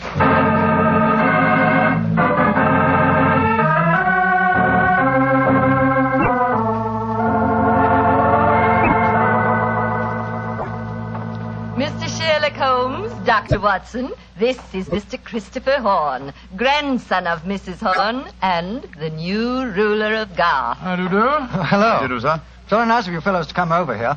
Too bad you had to arrive just as the poor old gal kicked the bucket, though. Allow me to offer my condolences on your grandmother's death, sir. Yes, indeed, Mr. Horn. Thank you. It was a ghastly business. I found her, you know. Christopher. Frightful sight. There was an awful silly grin on the old dear's face, and... Don't you think it would be more to the point if you were to explain the ceremony in connection with tonight's presentation? You're right, Reeve. Reeve is a terrible tyrant, but she is efficient. Don't know what I'd do without her.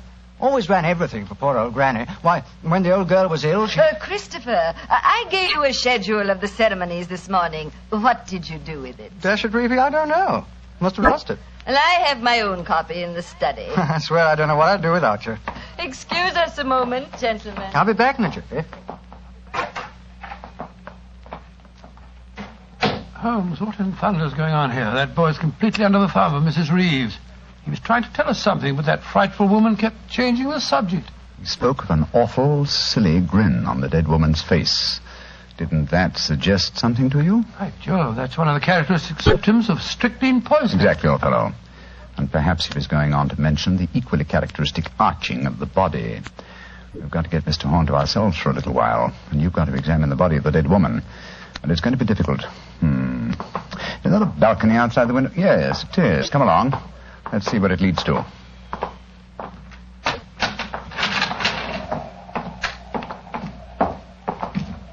Good balcony seems to lead right round this particular wing of the castle.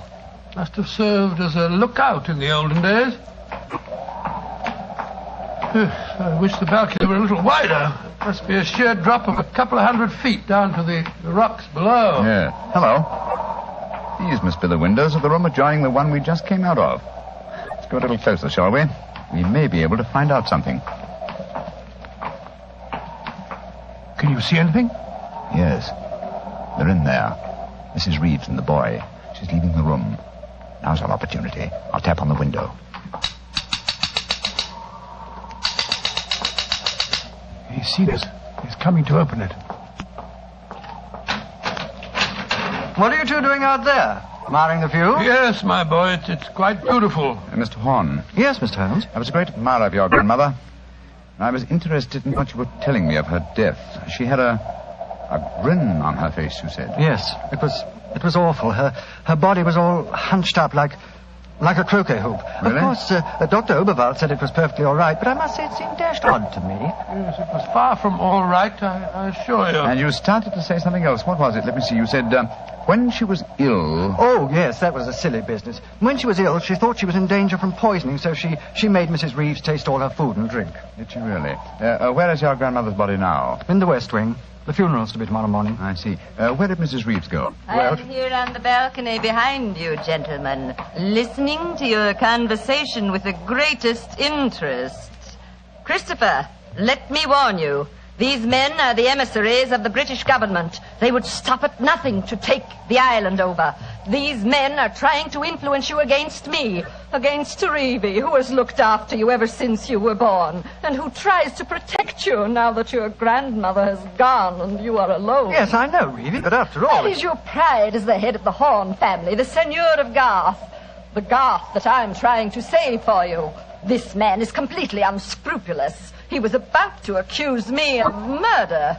Weren't you, Mr. Sherlock Holmes? The thought had occurred to me, Mrs. Reeves. Of course it had, because you wished to poison Christopher's mind against me. Well, Mr. Holmes, we have no police on the island of Garth. Our only law is the word of the Seigneur, and Christopher now holds that title. Seigneur, what do you say? Will you allow an Englishman to blind you by accusing me of being a murderess? Mr. Holmes, Dr. Watson, I shall meet you at the ceremony tonight. Beyond that, I don't care to speak to you again. Good day. A shame to spoil your plans, isn't it, Mr. Holmes? Well, upon my soul. Magnificent, Watson. Magnificent. A murderess who seeks to defeat me by accusing herself. Superb. It's a new game, my dear fellow, and one that must be played to a finish.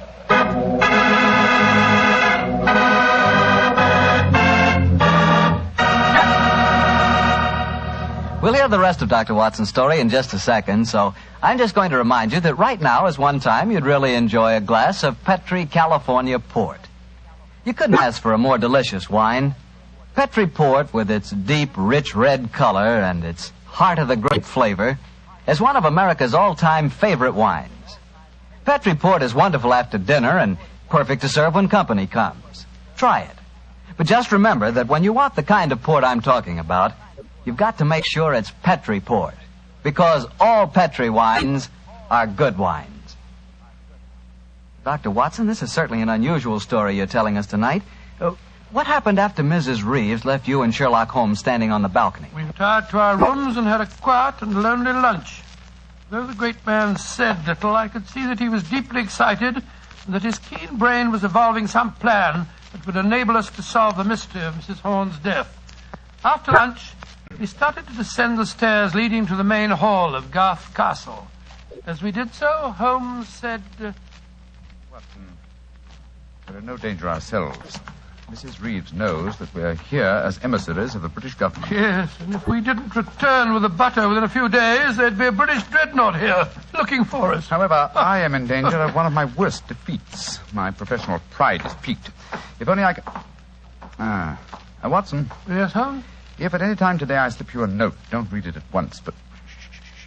Here comes Mrs. Reeves. Precisely, Watson. I entirely agree. If I do not make the test on Mrs. Horn's body within 24 hours of her death, it will be useless. I must make it by 3 o'clock this afternoon. Mr. Holmes. Oh, yes, Mrs. Reeves. I want to apologize for my behavior before lunch. I was intolerably rude. Oh, please, no. Whatever my quarrels may be with British politics, I at least owe to both of you the duties of hospitality. That's very gracious of you, Mrs. Reeves. I wonder, would your hospitality also include a personally conducted tour of the subterranean caverns for which this island has become internationally famous? Would they really interest you? Well, I'm afraid that my friend and I won't have the time. Oh, yes, not at all, Watson, not at all. We have plenty of time, as long as we're back here by 3 o'clock. I'm sure Dr. Oberwald would be delighted to join us. He has made quite a study of the unique rock formation. Oh, that's splendid. It should prove a most interesting excursion. But, Holmes, why do we want to go stomping around a lot of damp and smelly caves? Well, the exercise will do us good, old fellow. Will you lead the way, Mrs. Reeves? And please remember that it's most important that I return here... I remember, Mr. Holmes. You must be back here by 3 o'clock.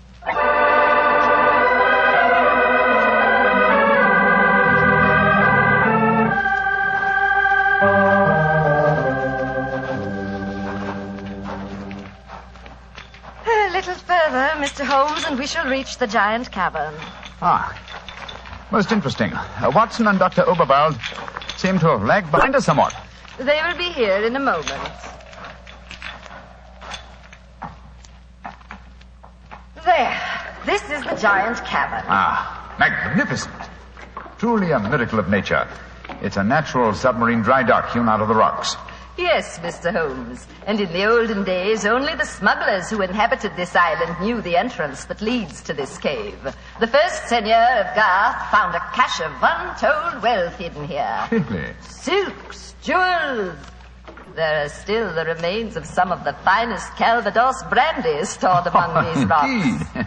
An incomparable drink. Would you care for some? It is our custom whenever visitors honor us with their presence to offer them a glass. I should be delighted. There is a natural shelf here in the rocks. Perfect hiding place. Here you are, Mr. Holmes. And here is a glass. This is a rare privilege. I imagine that very few people have been offered it. Only our most distinguished visitors, I assure you. This cavern is completely inaccessible from the outer sea, I presume. Completely. Unless, of course, ships could swim under the sea. Which, as you know as well as I, they can, Mrs. Reeves. Even outside the imaginings of Jules Verne. Indeed. Would you care to explore a little deeper? The others will be with us soon.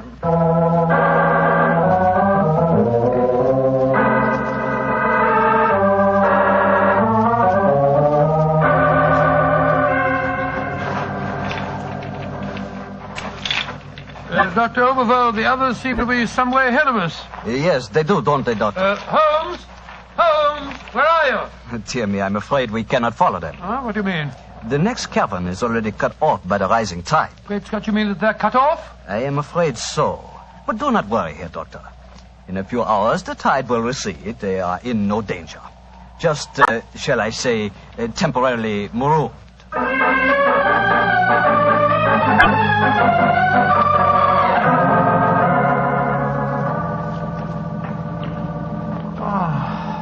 I can't understand it. I'm getting confoundedly sleepy. I'm so sorry. I'm afraid that we stayed here longer than I intended. I fear that we are cut off by the tides. Cut off? By the tide? We're in no danger. In a few hours, we should be able to return. But I'm afraid I cannot get you back at 3 o'clock, which was the time I promised. But it's vital. Absolutely vital that I get back. I'm so sleepy. But please keep talking. I must keep awake.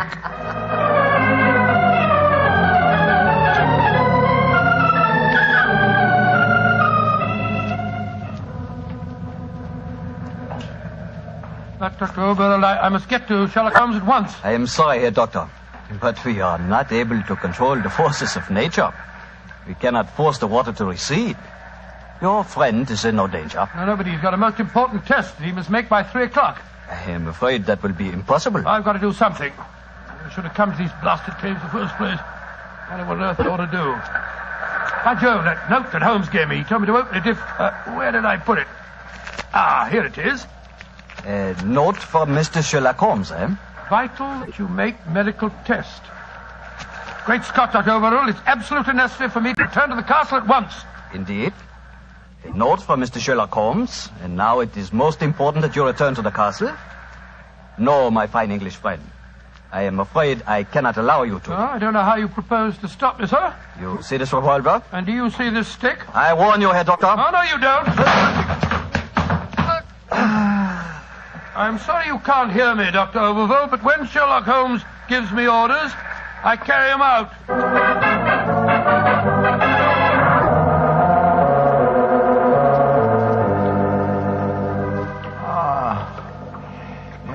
Mrs. Reeves, are we still trapped by the tide? What time is it? 5 o'clock. I'm afraid that you will be a trifle late for your important appointment. What a pity. You deliberately trapped me here. You drugged the brandy and kept me a prisoner. Did I? Now, why should I do that, Mr. Holmes? Because you're greedy for power. That's obvious in your domination of that pleasant though weak young man who is now Senor of Garth. I'm sure your beliefs would find support in certain ideologies now arising in Germany. Your choice of a German doctor as an accomplice in your plans would support that theory. And what might my plans be? I should say that you're determined to give Garth as a submarine base to Germany. With this island in their power, they could control the channel. Very interesting. And I suppose, as well as being a spy, I'm responsible for Mrs. Horn's murder? You and Dr. Oberwald between you. She was too strong for you. You had to get her out of the way. You probably made subtle attempts on her life at first, the origin of which you did not realize, but which caused her eventually to send for me. My arrival forced your hand, and so you and Dr. Oberwald resorted to the quite unsubtle expedient of poisoning her. All pure supposition, Mr. Holmes. The only law on this island is Christopher Horn. Do you suppose he'll believe you? No, I suppose he won't. You've outwitted me, Mrs. Reeves. I walked into your trap just as you intended me to.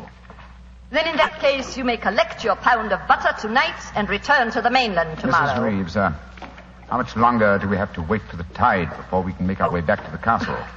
We can leave now. We could have left at any time. There's another secret entrance that is above the tide level. I merely had to make you overstay the hour of your test. I could not risk Christopher's seeing definite proof. Come now. I shall lead you back. You fool.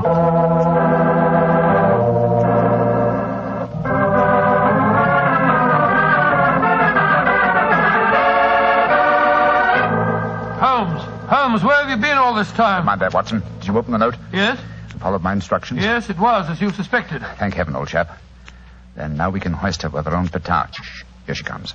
I'm glad to see, gentlemen, that you have assembled here in the seigneur's room. The ceremony of presenting the butter traditionally takes place here. As soon as Christopher arrives, we will explain our customs in this matter. Dr. Watson, I trust that Herr Oberwald proved an interesting companion on your excursion this afternoon. Yes, indeed, most interesting. We had a discussion of the relative merits of the walking stick versus the revolver. I think I was able to make my argument fairly convincing. Where is Dr. Oberwald now? I imagine he's lying down. He had all the symptoms of impending headache when I saw him last. Why are you smiling, Mr. Holmes? What's been going on? I'm afraid, Mrs. Reeves, that your plans have misfired rather badly. As soon as Mr. Horn arrives, I expect you will be under arrest for murder and high treason. Christopher would never believe you. Wouldn't I? Mrs. Reeves, you poisoned my grandmother. Christopher, what lies have these men been telling you? You're the one that's been telling me lies. I believed you when you said you'd been tasting the old lady's food. But when Dr. Watson showed me the results of his test this afternoon, it was as clear as daylight. But the tests could prove nothing after 24 hours had passed. You said so yourself, Mr. Holmes. A deliberate lie, Mrs. Reeves. I'm afraid that I invented that mythical 24-hour test. I knew that as soon as I mentioned it, you would attempt to prevent my carrying it out. So I was delighted when you fell into my trap. You thought that you were shanghaiing me, whereas in reality I was shanghaiing you. My job is to prove your guilt to the senor. With your dominant presence away from the household, it was easy for Dr. Watson to make his test. You devil! You knew all the time. Well, of course I did. But I had to deceive you. I'm glad my performance was sufficiently convincing. By the way, Mrs. Reeves, the drugged brandy was dreadfully clumsy. You didn't drink it home? Well, of course I didn't. But it was very unflattering to me that Mrs. Reeves thought I might. Mrs. Reeves, you realize what this means, don't you? I'm going to ask these gentlemen to take you and Dr. Oberwald back to the mainland with them tomorrow. And stand trial in a British court? Never! I was born on the island of Garth. I have lived here all my life, and I shall die! Katie, what are you up to? Stop her! She's going out on the balcony. One day, Garth will belong to Germany. One day, the whole world will belong to Germany. Goodbye, you meddling fool! Goodbye! Great Scott, she's gone. It must be a couple of 100 feet to the rocks below. What a dreadful thing. I still can't believe she was a murderess and a traitor. Now, it's shocking. A shabby finish to a shabby business. Mr. Horn, I suggest that we make sure Dr. Oberwald does not escape justice, and that we then perform the ritual presentation of the butter. Yes, Mr. Holmes. The island of Garth will still pay tribute to England, and I think it always will.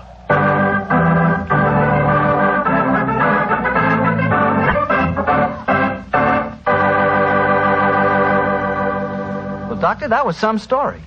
So Germany didn't get the island of Garth after all. No, Mr. Bartell. In fact, in after years, the island proved to be an invaluable submarine base for England. Say, what about the pound of butter? Did Holmes get it? Oh, yes. But why are you so interested in the butter? Are you kidding? In our house, butter is our second most favorite topic of conversation. Your second most favorite? Well, what's your favorite topic of conversation? Remember, you asked me. Petri wine. Oh, as if I didn't know. Doctor, that Petri wine is something to really talk about. You know, the Petri family has been making wine for generations. Why, the art of making fine wine is their heritage, handed down from father to son, from father to son. Believe me, when it comes to turning luscious, sun-ripened California grapes into fragrant, delicious wine, the Petri family really knows how. And they're proud of their wine, too. That's why the name Petri on a bottle of wine really means something. It's the personal assurance of the Petri family that every drop of that wine is good wine. It ought to be, because Petri took time to bring you good wine. Well, Dr. Watson, what new Sherlock Holmes adventure do you have lined up for us next week? Next week, Mr. Bartell, I'm going to tell you a story that took place on the Sussex Downs many, many years ago. It concerns a young girl, a painter in watercolors, and a very wise old lady. I call it The Adventure of the Living Doll.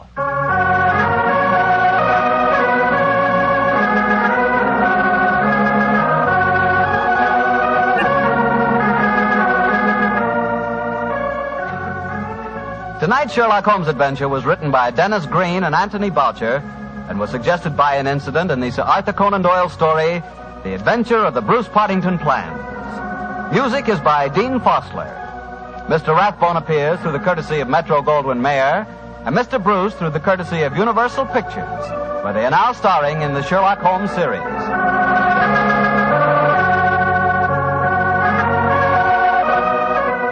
The Petri Wine Company of San Francisco, California, invite you to tune in again next week, same time, same station. Sherlock Holmes comes to you from our Hollywood studios.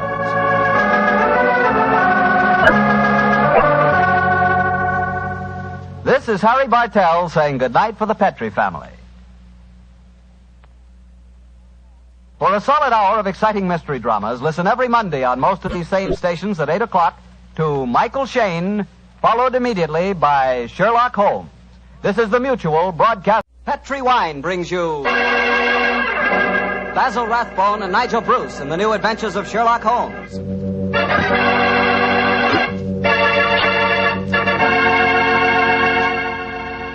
The Petri family, the family that took time to bring you good wine, invites you to listen to Dr. Watson tell us another exciting adventure he shared with his old friend, that master detective, Sherlock Holmes. Oh, and say, I'd like to tell you about something myself. I'd like to tell you about the wine that more Americans prefer than any other wine. That wine is port. And if you want to know why port is such a favorite, just pour yourself a glass of wonderful Petri California port. Look at that Petri port. Look at its glowing deep red color. And sample that aroma. It'll remind you of a walk through a dew-covered vineyard. And now taste that Petri port. Boy, you've got something. Petri Port is one of the most delicious wines ever poured from a bottle. Right then and there, Petri Port will become your favorite wine. I'm confident of that. And I'm sure you'll want to serve Petri Port to your friends, too. After dinner or any time they drop in for a visit. And remember, you can serve Petri port proudly, because those letters, P-E-T-R-I, spell the proudest name in the history of American wines. Petri. Petri wine.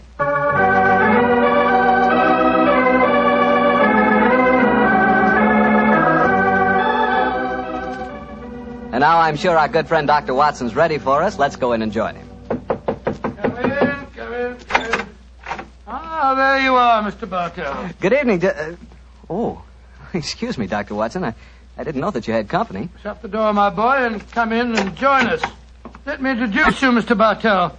This is my friend, Mrs. Campbell. How do you do, Mrs. Campbell? How do you do, Mr. Bartell? Mrs. Campbell is a very old friend of mine from England, and when she called on me today, I persuaded her to stay and have dinner, and then join us in this little session of storytelling. You see, Mr. Bartell, she's really what you might call the star of the Sherlock Holmes adventure that I'm going to tell you tonight. Oh, come now, Dr. Watson. I actually played a very small part in the story. In any case, I was much too young at the time to know what was really going on. Say, this is a great idea, Doctor. One of the characters out of your fabulous past here in California in 1946 and helps tell her own story. Oh, no, Mr. Bartell. I'm no storyteller. That's the doctor's department. I'll just listen. No, my dear. I'll set the scene, but you must ring up the curtain, as it were. In any case, my memory isn't too clear on some of the early points in connection with the case. You will have to help me out. Oh, but you're talking to millions of listeners on the radio. I'd be terrified to speak over the air. We're on the air now, Mrs. Campbell. Oh, we're not, are we? Oh, dear. No. Don't worry, Cynthia. If they're kind enough to listen to me week after week, I'm sure they'll be delighted to hear you. And now, to get on with the story. The title, The Adventure of the Living Doll. The setting, the Sussex Downs, near the bee farm to which Sherlock Holmes retired. The period, 1910. And now, Cynthia, my dear, the curtain's going up, and the first scene belongs to you. Supposing you set it for us. Well, I'll try. We were living on the Sussex Downs also, Mr. Bartell, at that time. My name was then Cynthia Browning. My father, Arthur Browning, had been dead for some years, but my mother kept up the estate with a manager, Mr. Hugh Tanner. I was away at school most of the year, of course, but the happiest times of my childhood were spent during those long summer months in Sussex. I lived in a small world, knowing only a few people and loving all of them, or almost all. First of all, there was Mother herself. She was the most beautiful woman in the world, and the sweetest. I remember she gave me a puppy on my 12th birthday. His name was Dusty, and he was so sweet. I talked to Mother about him one day. I must have sounded terribly young. Mommy, darling, I do love Dusty. Very, very much. He's a lovely puppy, and you gave him to me. You love him, Cynthia. I know that. But I've been feeding him. That's your job, darling. It's good for grown-up people to have responsibility. Oh, Mommy, I'll feed him. Of course I will. I'll feed him so full, he'll burst. Then there was the estate manager, Hugh Tanner, such a pleasant man, and so willing to tell a 12-year-old all the things that a 12-year-old has to know or die. But, Mr. Tanner, why did you have to shoot the horse? He'd only broken his leg. Cynthia, horses aren't like human beings. Their legs won't mend. Now think of a horse that couldn't brisk and run and gallop across the downs. We're actually being kind to him. Honest we are, Cynthia. And then there was Frank King, the painter who lived on the downs. He taught me to open my eyes and really see things. No, Cynthia. That sunset isn't red. It's gold and rust. And the water, child, look at it. It's almost rose in this light. Rose flecked with cobwebs of eggshell blue. Cynthia, darling, a sunset's never just one color. Do try and remember that, won't you? And then there was Mr. Pound from the city. I gathered that he was terribly rich, and he wanted to marry Mother. But he certainly didn't understand little girls. Cynthia, I'm going to give you half a crown for being a very good little girl. Now, tell me, what will you do with it? I'll buy something for Mommy. Oh, no, my dear. This is your own money. You put it in the savings account at the post office, and it'll make more money for you. Always remember, my dear, take care of the pennies, and the pounds will take care of themselves. Then there was the wonderful wise woman who knew all the things that aren't in books. Always remember, my bunny, that it's good luck to touch the hump of a hunchback.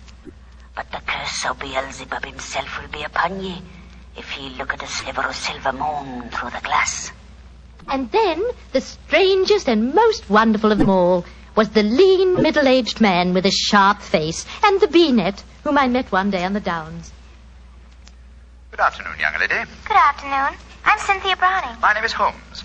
Sherlock Holmes. Why are you carrying that net? You looking for butterflies? Oh, no, Cynthia. I'm a bee farmer. Bee farmer? Oh, that sounds funny.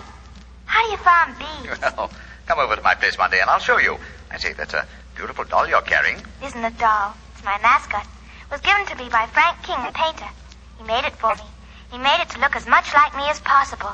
I call her me. It's a remarkable likeness. See the hair? That's clippings off my hair. And the nails? Those are clippings from my own nails. She's really me, and I love her. Your own nails and hair, and the doll is an exact replica of you? I don't like that, Cynthia. Remember, my dear, my name, it's Sherlock Holmes, and I live at the bee farm, and if anything unusual happens, come to me at once. Of course, Dr. Watson. I'll confess that first meeting with Sherlock Holmes rather frightened me. You didn't understand why he was so worried about the doll, eh? No, but I remembered what he said about coming to him if anything unusual happened. And I'm sure that unusual something did happen. Yes, Mr. Bartell, and within a very few days. But at this point, I think Dr. Watson should take over the story. It's where he and Mr. Holmes really entered into it. Oh, very well. As I mentioned earlier, Mr. Bartell, I was staying with Holmes. Late in the afternoon, as I remember, that you ran over to the bee farm where I first met you, Cynthia. A few moments before you arrived, Holmes and I, each of us with a cup of tea in our hands, were seated on the veranda, gazing out across the downs and discussing the mutability of human affairs. It's strange, Watson, that after a lifetime devoted to the more flamboyant aspects of everyday life, that now, in what is the fast approaching twilight of my days, I find such peace and companionship in the exact and predictable behavior of bees.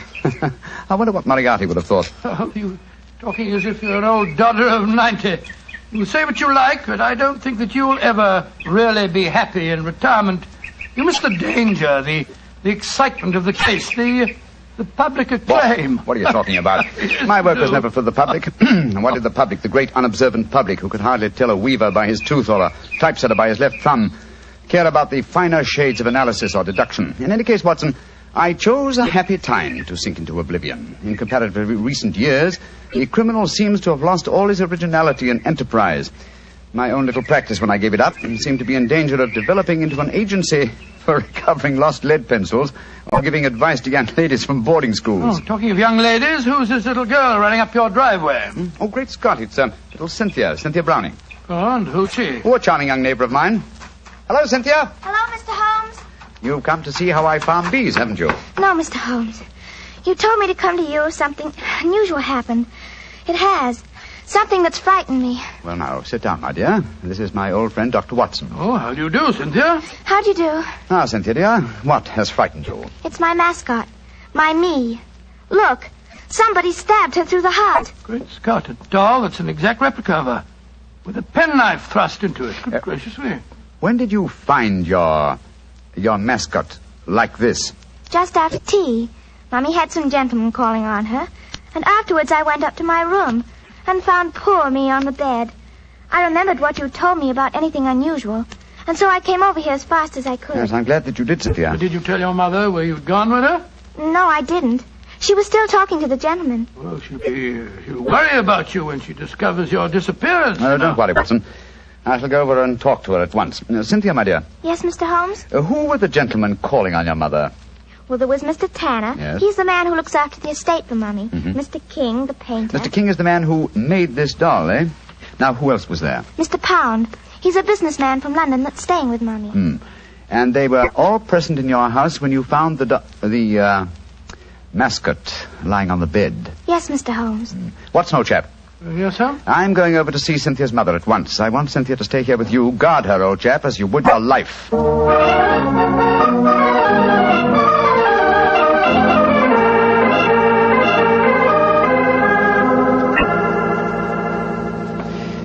Mrs. Browning, I know I must seem like an intrusive neighbor, but possibly you've heard of me. My name is Holmes, Sherlock Holmes. Well, who hasn't heard of the famous Sherlock Holmes? Please sit down, won't you? Thank you. Your guests have left? Yes, but how did you know I had guests? I know you're a great detective. Your charming little daughter, Cynthia, came over to see me half an hour ago. She told me. So that's where she went. Did she come back with you? No, Mrs. Browning. I felt it safer that she remained at my place for a while. My friend Dr. Watson will look after her. I'm afraid she may be in danger. In danger? Mr. Holmes, what makes you say that? You know your daughter's doll, the one fashioned in her own likeness and with her own hair and nails? Of course. Frank King made it for her. While you were at tea this afternoon, your daughter found the doll lying on her bed with a penknife stuck through its heart. That's very peculiar. But I don't see that she should be in any danger because of it, Mr. Holmes. Mrs. Browning, certain practitioners of magic believe that if a doll-like effigy is made of a human being and the effigy is then mutilated, that a similar fate will befall the living original. But, Mr. Holmes, that's black magic. You can't possibly believe in it. Not in the results of stabbing a doll, Mrs. Browning, but well, it's possible that someone is trying to kill your daughter. To kill Cynthia? Oh, no. It may be more than a possibility, I'm afraid. And when these magical means fail, they will turn to more direct methods. But who could possibly want her death?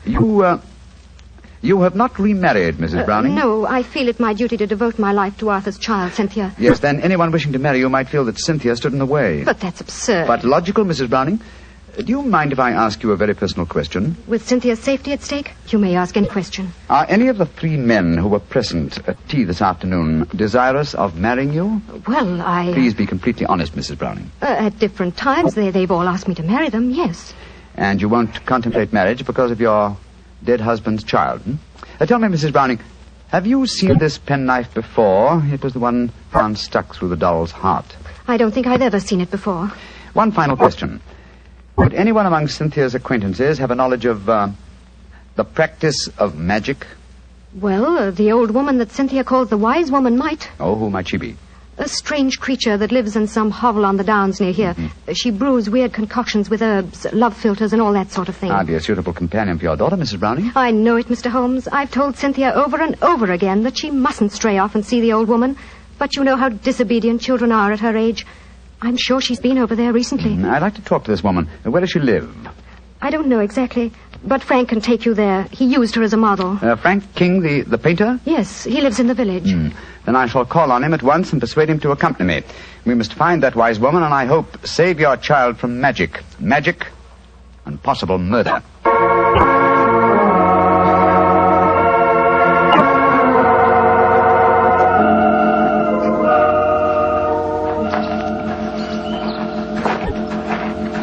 Much further, Mr. King? Only a few more yards, Mr. Holmes. A little cottage is just behind the trees there. It's a pretty broken-down place. Poor old girl has only a few pennies to her name, I imagine. Mrs. Browning was telling me that you used this old woman as a model. Yes, she was a fascinating subject. I painted her. She was mixing up some devil's concoction of herbs and spices. I had her standing over a smoking cauldron with the firelight playing on her. It was quite effective. Yes, it must have been. The subject of witchcraft appeals to you, Mr. King? Well, I don't know anything about it. It was just that she was such a wonderful subject for a painter. Here we are. I'll knock on the door.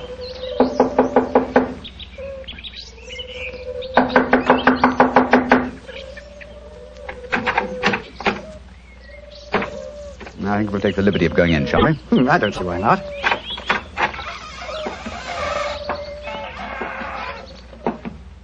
Shh. What is it? Listen. It came from that room. Someone is here. Come on. Look at her.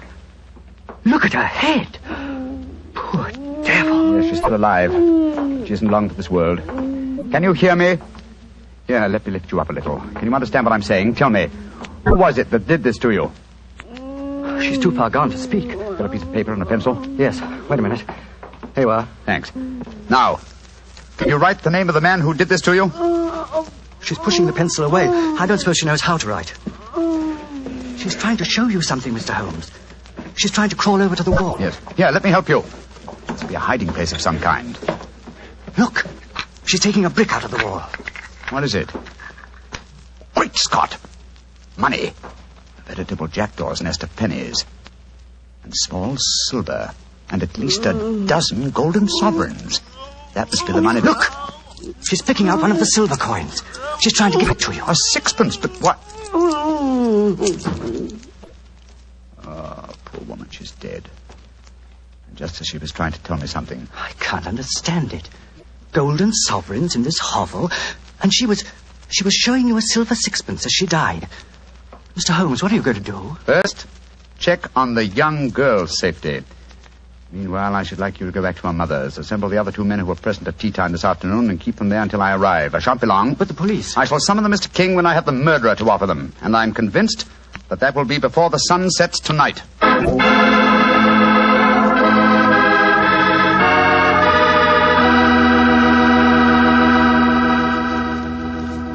We'll hear the rest of Dr. Watson's story in just a second. Time enough for me to mention another wonderful Petri wine. Petri California Muscatel. If you like that subtle muscat flavor, who doesn't, you really like Petri Muscatel. Petri Muscatel is a clear golden wine that is just as much a hit with the ladies as Petri Port is with the men. But I don't mean by that only the ladies like Petri Muscatel. In fact, if you want to be sure to please everybody, get both Petri Port and Petri Muscatel. In other words, don't buy one, buy two. But do be sure you always buy Petri. Now back to Dr. Watson and his guest tonight, Mrs. Campbell, who played a most important part in the story herself. Oh, not nearly as important a part as that played by Mr. Holmes and Dr. Watson. Well, Dr. Watson, what happened when Sherlock Holmes rejoined you at the bee farm? Well, first of all, he made sure that the little girl was safe. Then he told me of finding the dead woman and of his theories as to the killing. I can almost hear him now, Mr. Bartell, as he said... Watson. Someone wanted the little girl out of the way because they knew the mother would never marry while the child was alive. And that someone persuaded the old woman to do the job for him, I suppose. Undoubtedly. And she, believing in the powers of black magic, mutilated the doll, firmly convinced that in so doing she was destroying the young girl it was fashioned after. And then, I suppose, when the potential murderer discovered the woman was merely indulging in stupid folklore, he killed her, realizing she was only a hindrance to him, and with her knowledge of the plan... a dangerous hindrance. Exactly, my dear fellow. But how do you suppose we account for the hoard of money? Golden sovereigns, don't forget, that we found in the hovel. Well, no doubt it was a sum that she was already being paid for the murder that she was going to commit. As she died, she tried to give me the clue to her murderer by selecting certain coin. Now, in her possession, she had gold, silver, and copper. She chose a silver coin. And yet I can't see its significance, I must confess. Well, at the moment, possibly not. And yet, before the evening's over... I bet you that... What did you say, Watson? I said before the evening's over, I bet you... Thank you, old fellow. That's the clue. You bet me. What on earth are you talking about, Holmes? I was just saying You've just given me the answer to the whole problem, Watson. What? I'm much obliged to you. Stay here, will you, old chap? And look after Cynthia a little while longer. Within a very short time, I shall have her intended destroyer under lock and key.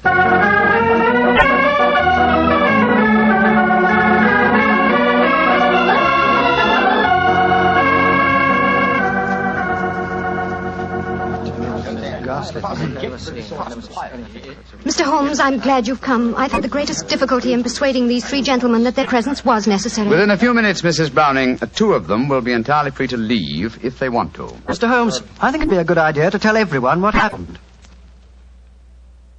Yes, Mr. Pound, Holmes, I think it'd be a good idea to tell everyone what happened. Yes, how do you do, Mr. Pound? How do you do, Mr. Holmes? Look here. If there's some scandal down here... Oh, there is, Mr. Pound. Then I want my name kept out of it. You hear? I have a seat on the London Stock Exchange. Oh, very comfortable for you. Yes.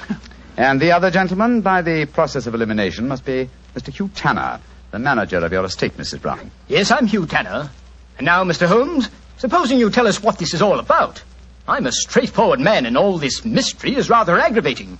Something has happened. Something that concerns us all. What is it?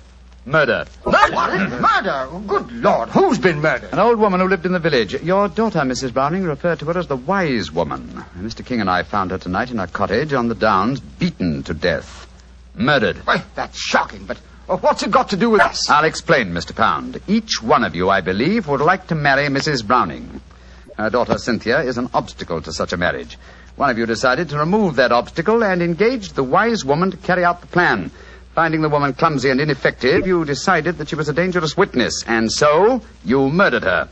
Fortunately, the poor woman, as she was dying, gave me the clue to her murderer. But how did she do that, Mr. Holmes? I thought you said that she died without speaking. She did, Mrs. Browning, but she gave me the clue nonetheless, though I was shockingly slow in spotting it. Well, what was the clue? Yes, let's stop being mysterious and come out into the open. You were with me, Mr. King. As she died, I shall let you tell them. Well, she was dying, unable to speak when Mr. Holmes asked who had attacked her. She couldn't write, but she showed him a hoard of copper and silver coins and a dozen golden sovereigns. Sovereigns in a hovel like that? Oh, I see. She meant her murderer was the man who had paid her. And with all that ill-gotten wealth, she died clutching a silver sixpence. And you still don't see who the murderer is? Come along, gentlemen. You should know it as well as you know your own names. Now, Mr. King mentioned that there were a dozen sovereigns. Whose name does a sovereign suggest? Sovereign? King! You, Frank King, were the murderer. Oh, that's ridiculous. The old woman wasn't exactly a mastermind. Why should she be so indirect? And how much is a sovereign worth? £1. And your name, my friend, with a seat on the London Stock Exchange is Pound. Oh, this is absolutely absurd. I can prove that I've never even met the woman. Well, what is the answer, Mr. Holmes? I'm sure that you know it. The answer is obvious, Mrs. Browning, though I'm ashamed to say that a chance remark of Dr. Watson's gave me the clue. Oh, now look here. Stop beating about the bush, Holmes. What is the answer? A very simple one, Mr. Pound. With 12 golden sovereigns at hand, sovereigns that would suggest either the name of King or Pound, what coin did the dying woman select? A sixpence. Exactly. A humble silver sixpence. And what is the common slang word for a sixpence? A tanner. Precisely. Which tells us that you, Mr. Hugh Tanner, killed the wise lady. Try and prove it. That's all. Just try and prove it.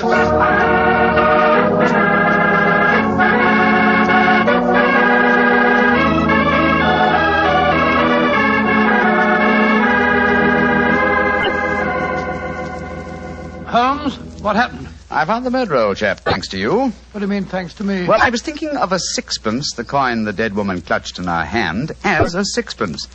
When you said, I bet you, I thought of the much-used expression, betcha Tanner. That gave me the clue to the whole business.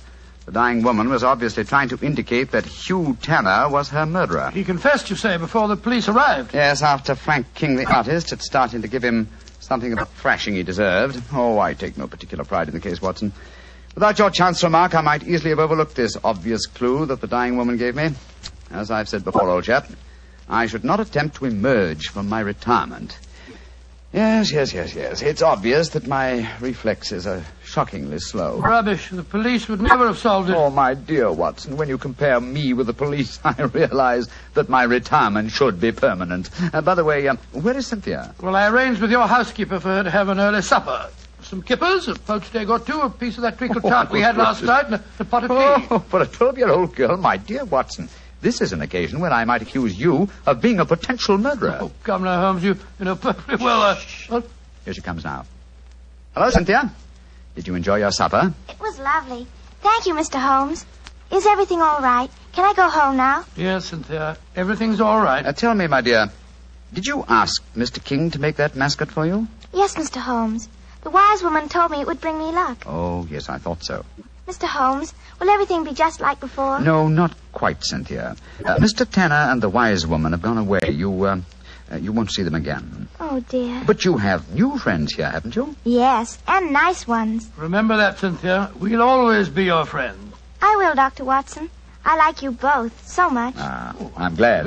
And tell me, Cynthia, do you like Mr. King, the artist? Oh, yes. Almost as much as I used to like my daddy. Oh. He's like my daddy, a little. Oh, I'm glad to hear you say that, Cynthia. Tell your mother the same thing, will you? I think it might change a peculiarly foolish notion of hers.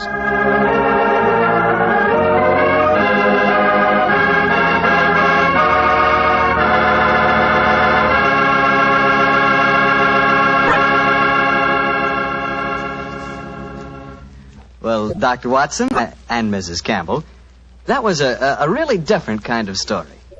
I'm sure glad you were here tonight, Mrs. Campbell. Tell me, has Dr. Watson changed much since you last saw him? Well, yes. I think he's grown handsomer. No. And what about Mrs. Campbell, Doctor? Has she changed? Well, she is more grown up than the last time I saw her, but she hasn't changed much in one respect. What's that, Doctor? Your appetite, my dear. Oh. I remember how Holmes was amazed at the amount you ate when you were a child, but you certainly ate just as heartily a dinner this evening. Well, that was your fault, Doctor. Your dinner was too good. Oh, Cynthia, don't talk about the wine.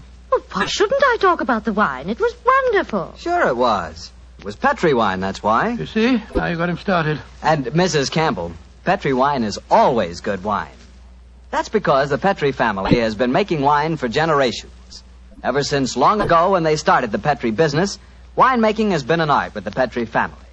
It's a tradition, a heritage that they've handed on down From father to son, from father to son. Believe me, when it comes to turning luscious, sun-ripened California grapes into fragrant, delicious wine, well, you can bet your last dollar that the Petri family really knows how. No matter what type wine you prefer, for any occasion, you just can't miss with a Petri wine, because Petri took time to bring you good wine.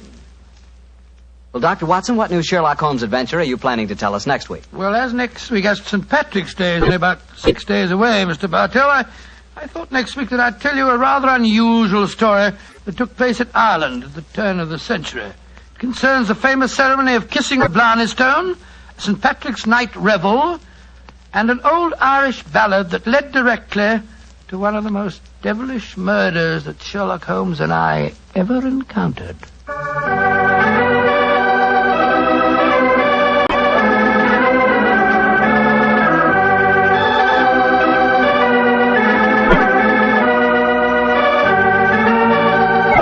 Tonight's Sherlock Holmes adventure was written by Dennis Green and Anthony Boucher and was suggested by an incident in the Sir Arthur Conan Doyle story, The Adventure of the Copper Beeches.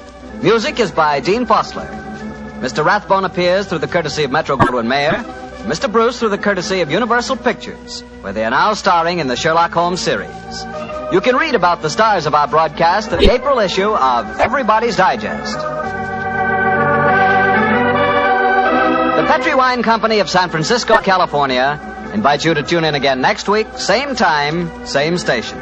Sherlock Holmes comes to you from our Hollywood studios.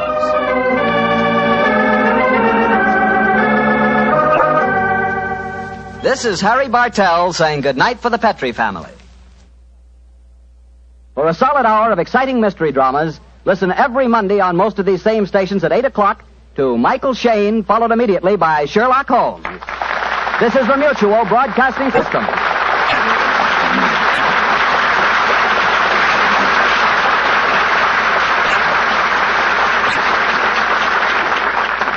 This episode from the life of Sherlock Holmes will be transmitted to our men and women overseas by shortwave and through the worldwide facilities of the Armed Forces Radio Service. Petri Wine brings you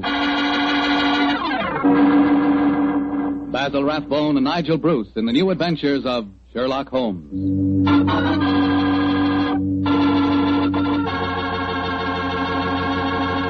The Petri family, the family that took time to bring you good wine, invites you to listen to Dr. Watson tell us about another exciting adventure he shared with his old friend, that master detective Sherlock Holmes. It began on a summer evening in 1906. I'd been for a long walk in the park, I remember, and when I returned to Baker Street and entered our rooms, Holmes looked up at me with a twinkle and spoke. You look positively glowing with health, Watson. Well, I had a splendid walk, my dear fellow. You should have come with me. The park was looking particularly beautiful. Well, old chap, during your absence, I've decided to write another monograph. Oh, well, what's the subject this time? Occupational liability to murder. For instance, the mortality rate is naturally high among policemen and detectives. Physicians are murdered with fair regularity, but the murder of a dentist is rare.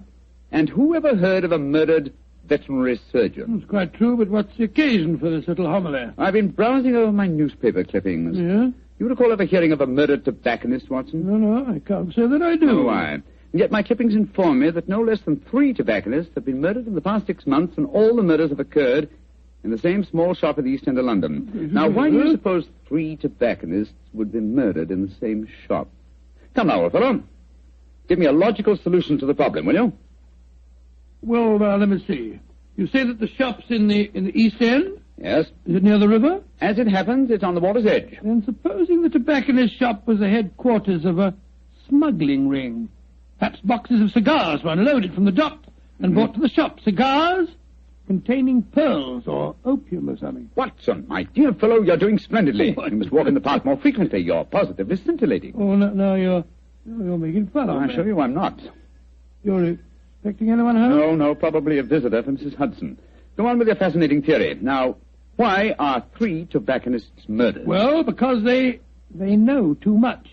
Perhaps they demand a share in the profits, so the head of the ring decides to kill them. Plausible enough, Watson. I really must congratulate you. I can see that I'm very lucky in having a biographer with such a lively imagination. Thanks very much. Come in. That's very nice for you. Imagination. Oh, Oh, hello, Lestrade. Lestrade, I'm glad to see you. I hope I'm not intruding. Not at all, my dear fellow. Come along, sit down. Thank you, Mr. Holmes. Anything remarkable on hand? No, Mr. Holmes. Nothing very particular. Then tell me all about it, Lestrade. Can't hide anything from you, can I, sir? Yes, there is something on my mind, and no mistake. And it concerns the 3 murdered tobacconists, I see. Splendid. Now, how the blazes did you know that? Yes, Holmes, that's pure magic. Not at all, my dear Watson. It's simple deduction. Observe the 5 cigars peering out of Lestrade's breast pocket. They are of a far superior quality to his usual brand. Obviously, the scene of his latest investigation has proffered certain, well, shall we say, professional perquisites. Am I right, Lestrade? Of course you are. Careful one, Mr. Holmes. Thank you, I'll stick to my pipe. Well, how about you, Doctor? Oh, thank you, Lestrade. By Jove. Coronas. And now, Inspector, tell me about the murdered tobacconists. Well, how much do you know about the case? Just what I've read in the papers. Well, curiously enough, we were discussing the affair as you walked in, Lestrade. It's a strange business, gentlemen. I only got hold of the old story today when I had a long talk to young Jack Longworth. He's the owner of the shop. Well, in relation to Gerald Longworth, the taller member of Parliament who battled so successfully against the slum clearance bill? His son, Mr. Holmes. Nice young fellow, too. When his father died, he inherited this shop along with a lot of other property in the East End. Well, how big a shop is it, Lestrade? Oh, just a hole in the wall, Doctor. Like all the other shops in that part of London. Young Mr. Longworth tells me he first rents it to a man by the name of George Grillet.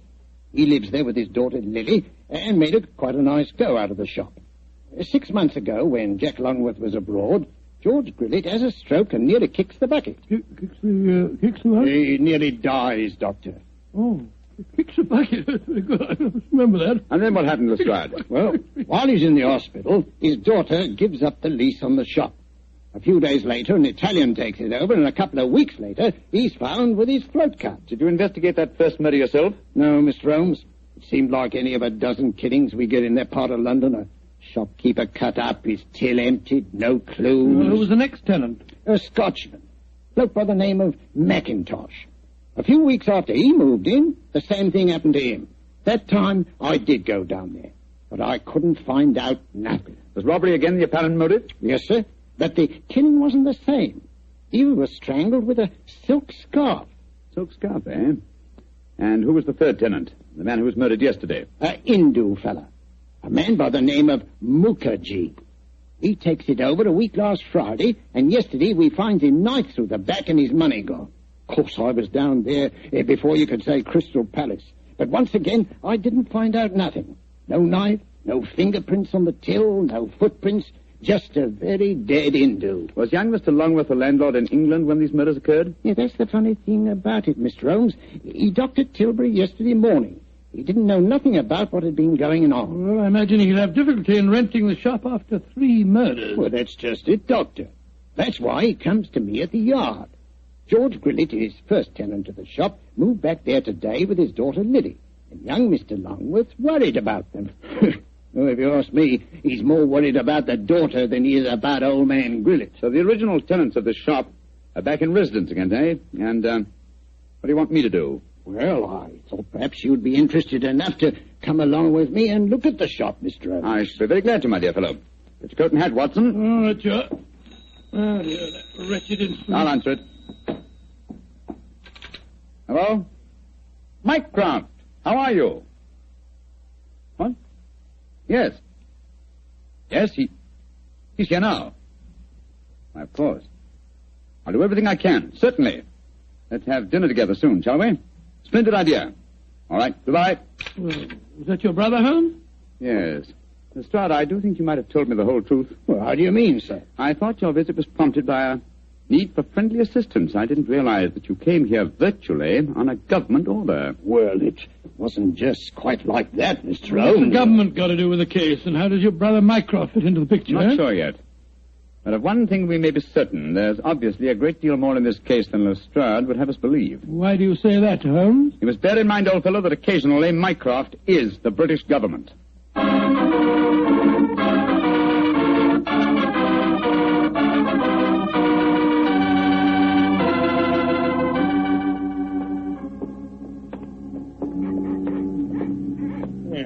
Nice part of London to take a walk in on a foggy night, ain't it, gentlemen? All our policemen work down here in pairs, you know. Yes, I don't blame them. It's a vile neighborhood. There's the shop just ahead of us, with a sign hanging out. Hello. There he is again. Oh. See that bearded Hindu skulking off around the corner there? Oh, yes. He's been haunting the place ever since I came down here. So a bearded Hindu haunts the place, eh? Yes, and yesterday, Holmes, the Hindu proprietor of the shop was murdered. Exactly. Well, here we are. I'll go in first. Depressing-looking place, huh?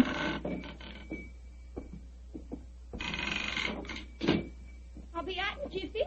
That's Lily, George Grillett's daughter. Helps him with the shop. Sorry to keep you wet.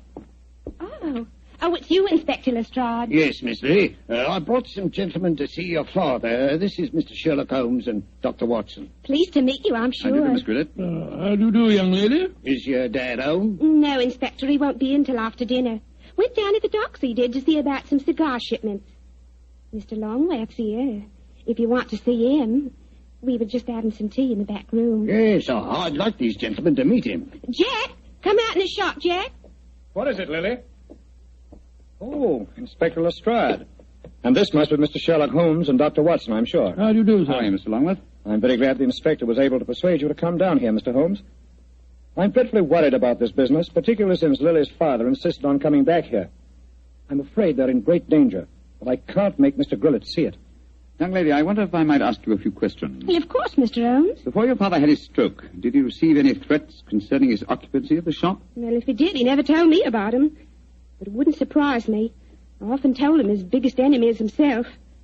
If you know what I mean. Yes, I think I do, Miss Grillet.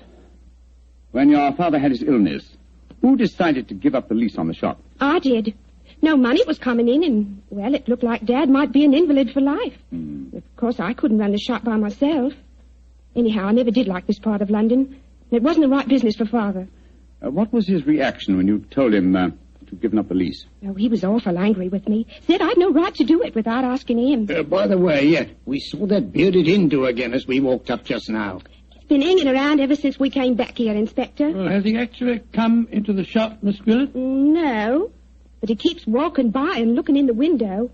I'm sure if we both went into the back room or left the shop for a little while, well, he'd come right in. Then I suggest we give him the opportunity he's seeking. Miss Grillet, I wonder if you and Mr. Longworth would mind leaving the shop for a while. Of course not, Mr. Holmes. To make your departure rather ostentatious, shall we say, so that he can't help noticing it. Give us half an hour or so and then come back. Perhaps you wouldn't mind going with them, Lestrade. But, Mr. Holmes, this is my case. I know, but in a situation like this, Watson and I work much better alone. We may have to go a little outside the law, and your presence might embarrass us. You'd never think I was a detective, too, would you? Very well, We'll be back in Mr. half an hour.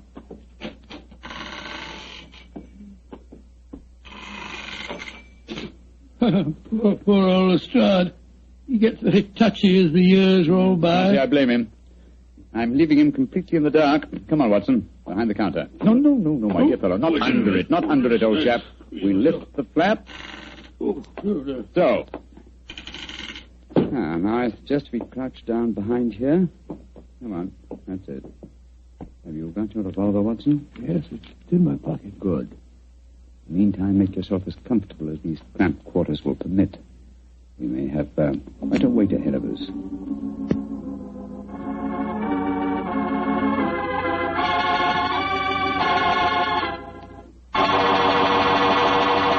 Look, Holmes. There's the Hindu now, peering through the window. Revolver handy. Yes, sir. Here he comes.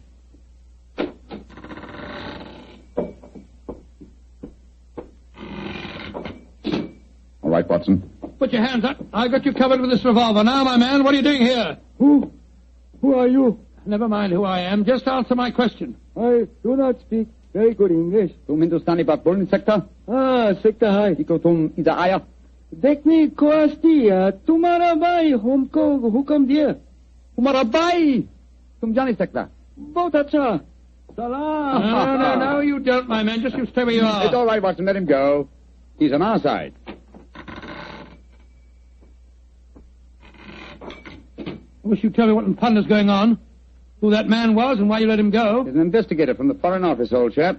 Given his instructions by my brother, Mycroft. Mycroft? Yes, old fellow. When my brother fails to tell me all the facts concerning this case, I begin to think these triple murders have far greater ramifications than we ever dreamed of.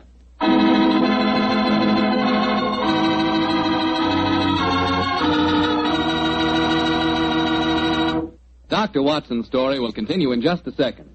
Just about time enough for me to mention that any meal becomes a better meal when you serve it with Petri wine. And say, you'll find that Petri California Burgundy and Petri California Sauterne are just made to go with food.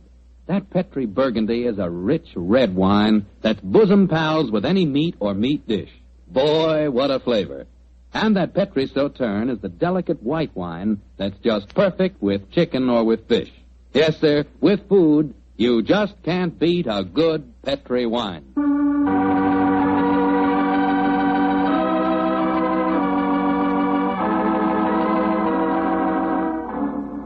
And now back to tonight's new Sherlock Holmes adventure.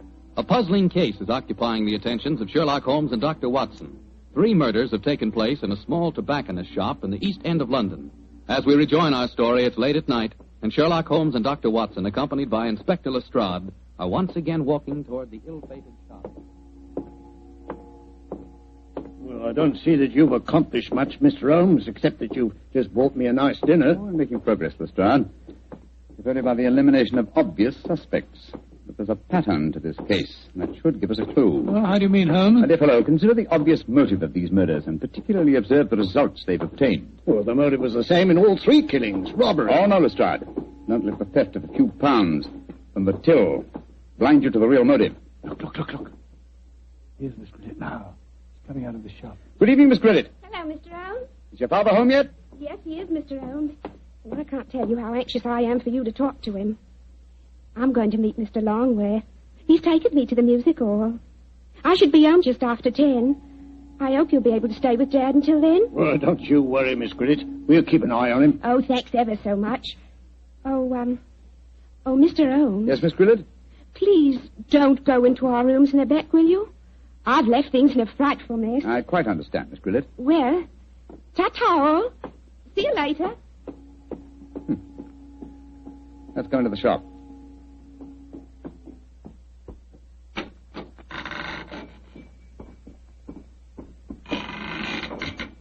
Oh, is it? Oh, it's you, Inspector. Yeah, these gentlemen, Mr. Sherlock Holmes and Dr. Watson. How do you do, sir? Good evening, sir. Good evening. Did you meet young Lily just now? Yes, she told us she was going out to the music hall with Mr. Longworth. Yes. I'm afraid we had quite a set to about that. A very strong-willed girl, Lily, very strong-willed. Am I to assume that you disapprove of your daughter's association with Mr. Longworth? Yes, of course I do. He's a top. He's got lots of money. Lily's so blind she can't see that he's up to no good. I'm pretty sure he's afraid I might find out what's really at the back of these here murders. And what is your theory, sir? Well, I'll tell you this in confidence. Got nothing to back it up now, you understand. There's been talk of widening the docks around here. That'd make property values go up, you see, of course. Well, young Longworth's been trying to buy up all the other shops along the waterfront here, but they wouldn't sell. If you ask me, he's had these murders done just to frighten people away so that he could buy cheap. Now, I'm not saying that he did the murders himself, you understand, but he planned them. Why, in these parts, it's easy enough any night to get a throat cut for a couple of quid. Yeah. That's why I'm glad you're here, gents. You see, I just got another warning. Warning? What do you mean, sir, warning? Found this note slipped under that door there not 3/4 of an hour ago. Receive, please. What does it say, Holmes? I shall call on you at 8:30 tonight. You know what's good for you. You'll be waiting for me alone. Try any funny tricks, you'll go where I sent the rest of them. Well, that's obviously from the killer. Possibly. What's the time now? Look, it's 8:20. I was hoping you gentlemen would wait in our rooms back of the shop. You can hear what's going on in here, and if he tries any rough stuff, you can pop in and nab him. Just what I was about to suggest myself, Mr. Gridlett. Either way, will you? Oh, yes. Just step behind the counter, gents. Now, through here. Here we are. Ain't exactly Buckingham Palace back here, but you can make yourselves comfortable, can't you, gents? Oh, don't you worry about us, Gridlett. Oh, I better turn out the gas. If this bloke spots a light under the door in here, he might smell a rat. Now, there we are. Now, as soon as I see him coming in the shop, I'll knock twice on the door, like this. And that'll give you the signal that he's here. Is that right? Right, you are, Grillet. All right, now keep your ears open, gents. I may need your help. Where are you, Holmes? I can't see a thing. Over here, Watson. You know, I've got another theory why Jack Longworth might be at the back of all this. You listening, Holmes? Yes, I'm listening, old fellow. What is your theory? Longworth knows that Grillet doesn't approve of his having anything to do with Lily. So when he goes abroad, he leaves instructions to murder the tobacconist. The assassins don't know about Grillet having a stroke, of course, so they keep murdering the wrong fellow. Well, that makes very good sense, Doctor. What do you say, Mr. Holmes? Holmes? Holmes? Where are you?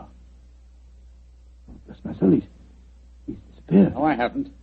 I was just exploring. Shh. That's the signal. There goes the front door. Somebody's come in.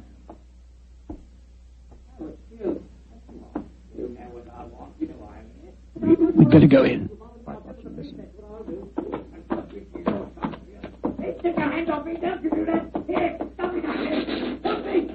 We've got to get in there at once. Open the door. Well, it's locked. Never mind that. Get your shoulders into it. Come on, help me. On here. Come on, one more.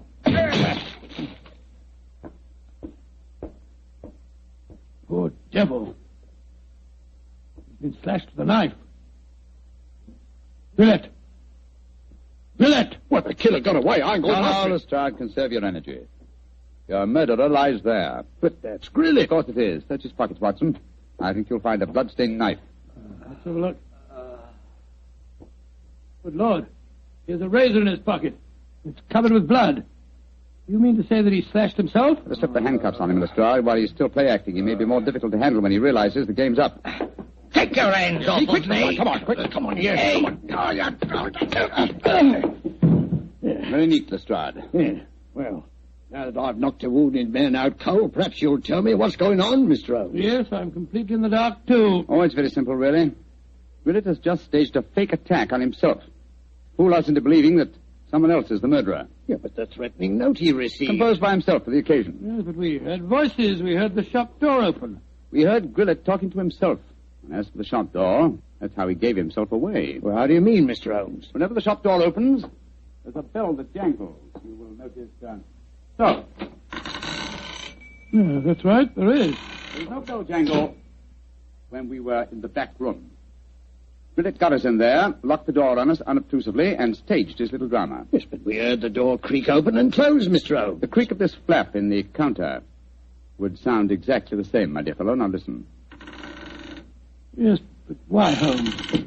How did you spot that Grillet was a man? It was obvious from the beginning that since nothing had changed about the shop except the ownership, that the attackers were directed against any tobacconist who was not Grillet himself. Of course, his daughter, Lily, obviously knew what was going on. Well, I don't see how you figured that one out, Mr. Holmes. Every remark that she made showed that although she loved her father, she knew his failings. In any case, she gave me the final clue. Well, what clue was that? In very pointedly asking me not to go into the back room of the shop. Of course, she meant the reverse of what she said. I followed her advice when you were explaining your theory to Lestrade. Well, what did you find, Mr. Holmes? Miss Grillet had obligingly left a secret door open, a door leading to a passageway that seemed to go down to the waterfront. We'll examine it more thoroughly in a minute. Yes, but I still don't understand Grillet's motive, Holmes. Neither do I, old chap. No, I suspect that from the interest of the Foreign Office in the case, this shop has been the headquarters of an espionage ring. I'm afraid the final answer to that question will have to be given by someone else. Oh, who, Holmes? By my elder brother, Mycroft. Humiliating, isn't it, Watson?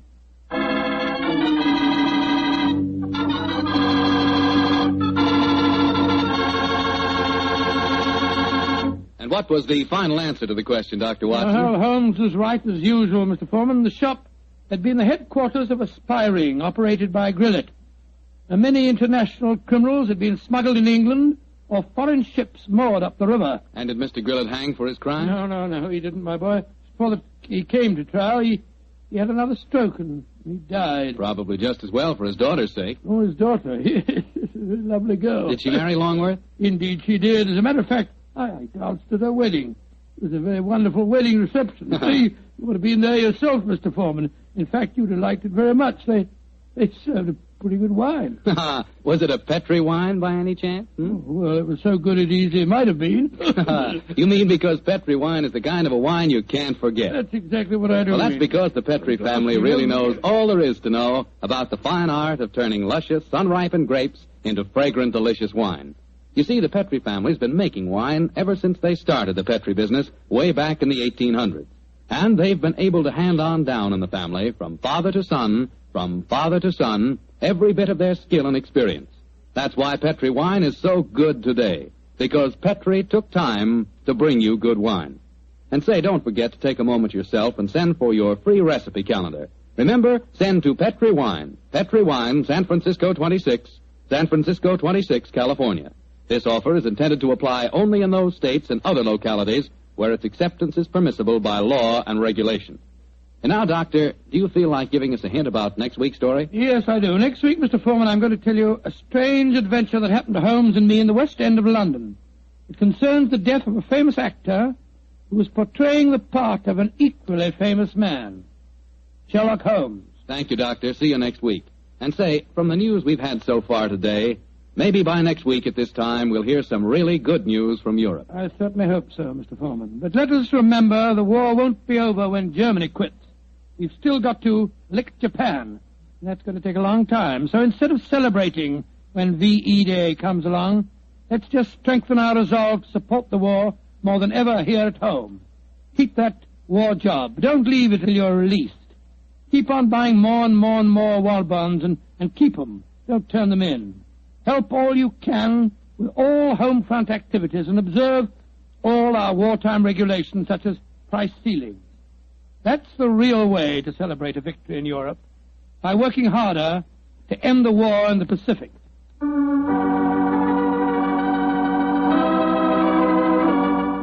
Tonight's Sherlock Holmes adventure is written by Dennis Green and Anthony Boucher and is based on an incident in the Sir Arthur Conan Doyle story, The Adventure of the Six Napoleons. Mr. Rathbone appears with the courtesy of Metro-Goldwyn-Mayer and Mr. Bruce with the courtesy of Universal Pictures, where they are now starring in the Sherlock Holmes series.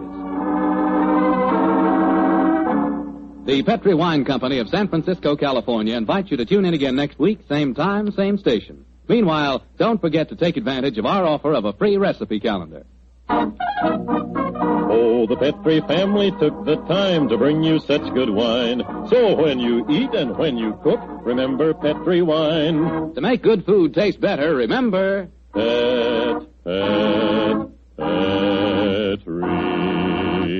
wine. This is Bill Foreman saying goodnight for the Petri family. Sherlock Holmes comes to you from our Hollywood studios. This is the Mutual Broadcasting System.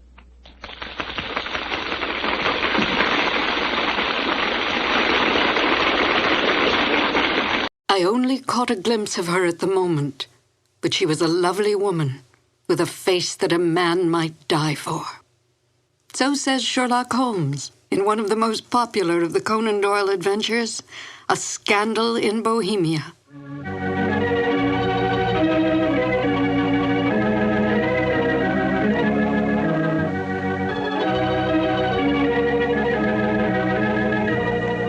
Hello, and welcome to 2 more new adventures of Sherlock Holmes. My name is Peggy Weber, and I had, as a young actress, the good fortune to perform with Basil Rathbone and Nigel Bruce on some of their Sherlock Holmes radio broadcasts. To Sherlock Holmes, Irene Adler was the woman. A great deal has been made of this over the years in many a pastiche, and even in some recent feature films, implying that Holmes was in love with Miss Adler. But we must not lose sight of the true nature of Sherlock Holmes. As Dr. Watson writes, Holmes was a man to whom all emotions, particularly that of love, were abhorrent to his cold, precise, but admirably balanced mind. It would not be in Holmes' nature to be in love with such a woman. We must also bear in mind that outward signs of love in the Victorian era were suppressed. Women were considered second-class citizens, creatures who stood behind their men, bred and raised their children, and stood by silently and supportively. Such forward women as Irene Adler were considered loose women, a woman who was, in the words of the King of Bohemia, an adventuress. Holmes accepted this label placed upon Miss Adler by his client, but did not have so narrow a mind about women himself. He might not care for them, but he certainly did respect them, especially such a formidable woman as Irene Adler. Miss Adler was a benign adversary to Holmes, for in truth all her actions were to protect herself, not to bring harm to the great detective or his client, the King of Bohemia. Miss Adler's cunning, her awareness, as well as her immense beauty, and her ability to best Holmes, who rarely lost the game, are the traits that endeared her to Holmes from the moment he realized she had outfoxed him. And now, Sherlock Holmes and Dr. Watson in the classic adventure, A Scandal in Bohemia. This episode from the life of Sherlock Holmes will be transmitted to our men and women overseas by shortwave and through the worldwide facilities of the Armed Forces Radio Service. Petri Wine brings you Basil Rathbone and Nigel Bruce in the new adventures of Sherlock Holmes.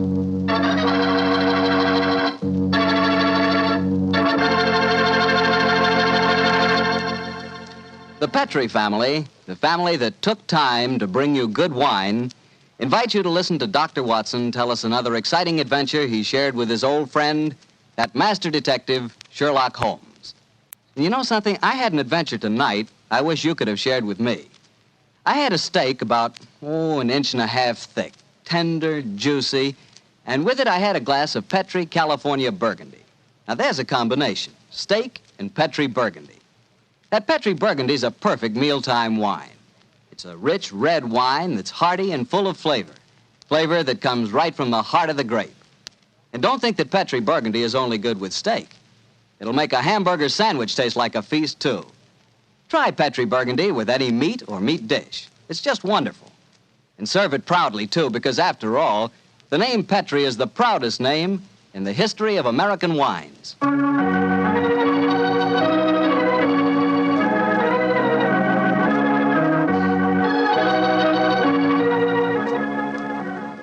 And now I know Dr. Watson's waiting for us, so let's go in and join him. Come in. Good evening, Dr. Watson. Good evening, Mr. Bartell. You're quite muffled up tonight, I see. Overcoat, scarf, and gloves. Slip 'em off and come and join me by the fire. Thanks, Doctor. It's quite a nip in the air tonight. Yes, there is indeed. Well, Doctor, you told us last week that tonight's story centered around the activities of a brilliant and beautiful woman. Yes, my boy. Her name was Irene Adler. But I never knew Holmes referred to her by any other name than the woman. She sounds mighty intriguing. How did you happen to meet up with her? Well, I'll tell you the story from the beginning. One night, it was on the 20th of May in 1888, to be exact, I was returning home from a visit to a patient when my steps led me through Baker Street.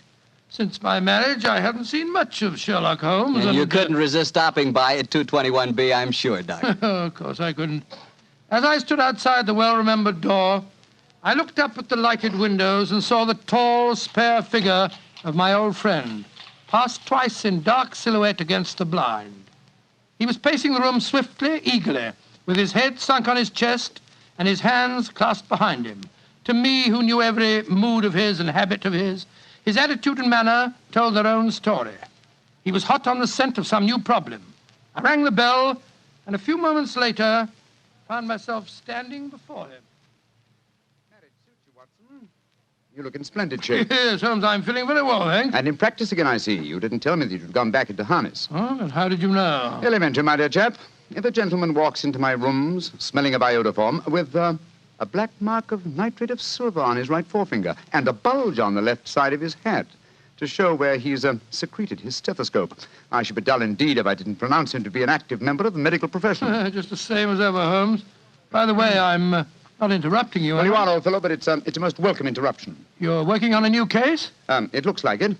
This letter arrived by the last post today. It's undated and has neither signature nor address. Read it. Let's have a look. There will call upon you tonight at 7:45 a gentleman who desires to consult you upon a matter of the very deepest moment. Your recent services to one of the royal houses of Europe have shown that you are one who may safely be trusted. This account of you we have from all quarters received. Be in your chamber, then, at that hour, and do not take it amiss if your visitor wears a mask.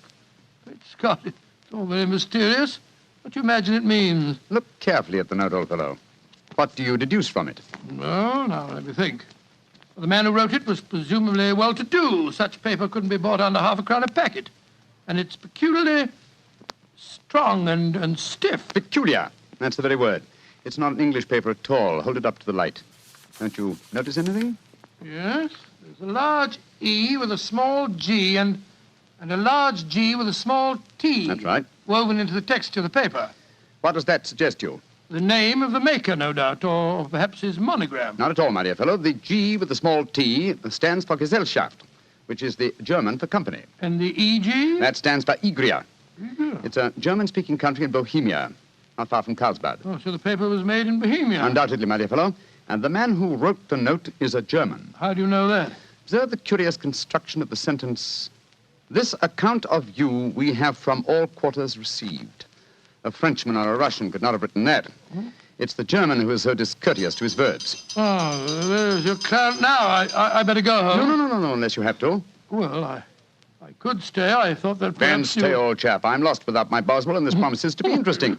I told Mrs. Hudson to let the masked visitor come upstairs unannounced. Come in. Good evening, sir. You received my note? Yes, indeed, sir. Come in, won't you, and sit down. This is my friend and colleague, Dr. Watson. You may say anything before him that you can say to me. Whom have I the honor to address? You may address me as Count von Kram. How do you do, sir? You must excuse this mask that I wear. The august person who employs me wishes his agent to be unknown to you, and I may confess at once that the title by which I have just called myself is not exactly my own. I'm well aware of that fact, sir. You see, Mr. Holmes, the matter I am about to discuss implicates the great house of Ormstein, hereditary kings of Bohemia. That has not escaped me either, sir. In fact, if you will state your case, I shall be the better able to advise you. Your Majesty. How did you... Yes. Yes, I am the king. Why should I attempt to conceal it? Why, indeed? I shall remove the mask.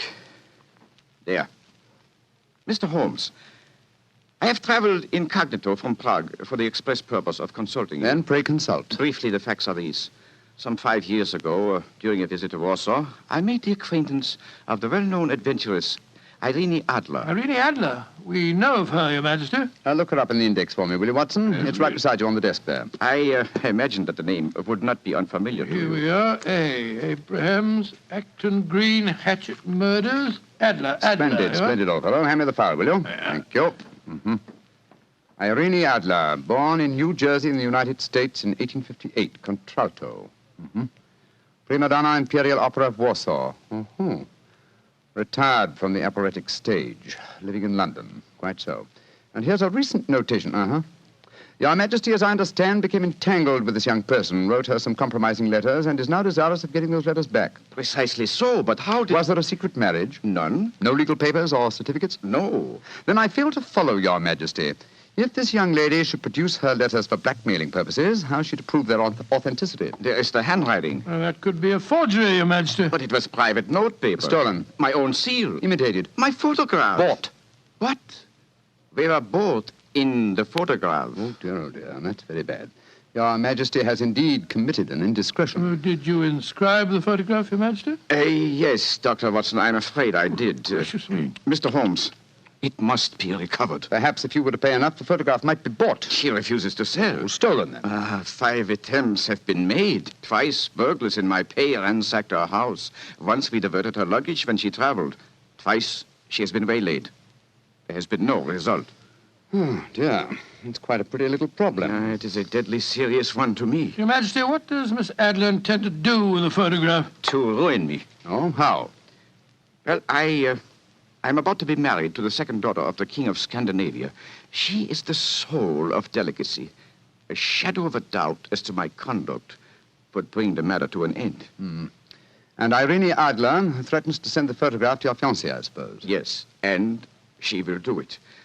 Rather than let me marry another woman, there are no lengths to which she would not go. Are you sure that she's not already sent it, Your Majesty? I am sure. Now, why, Your Majesty? She said that she would send it on the day my betrothal is publicly announced.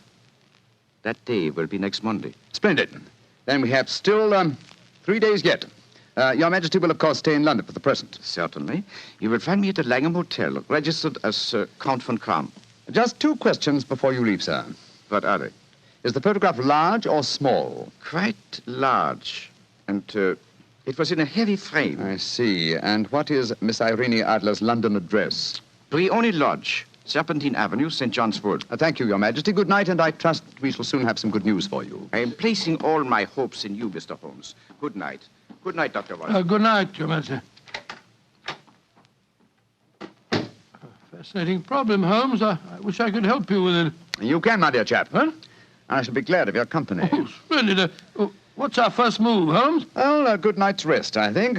We'll meet here at 10 o'clock tomorrow morning. And then? Then, my dear fellow, we will see what we can find out about Miss Irene Adler, late of the Warsaw Imperial Opera Company and at present residing at Briony Lodge, Serpentine Avenue, St. John's Wood.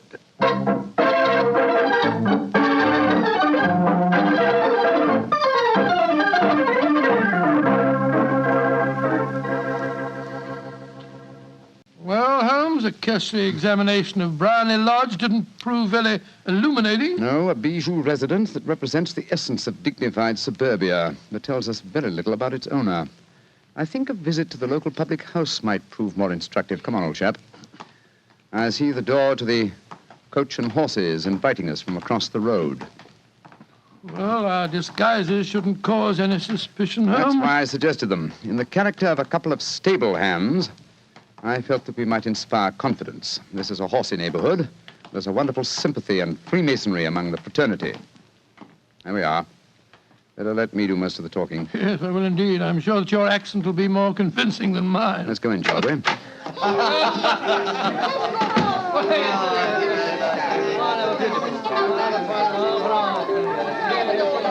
Well, what'll it be, mateys? Half of Old and Mile, please. How about you, Charlie? All ever sight? 2 halves of Old and Mile.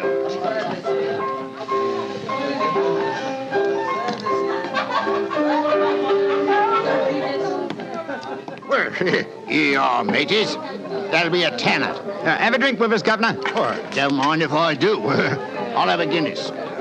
You blokes new round here? Yes, that's right. Came over from Clapham. Clapham, eh?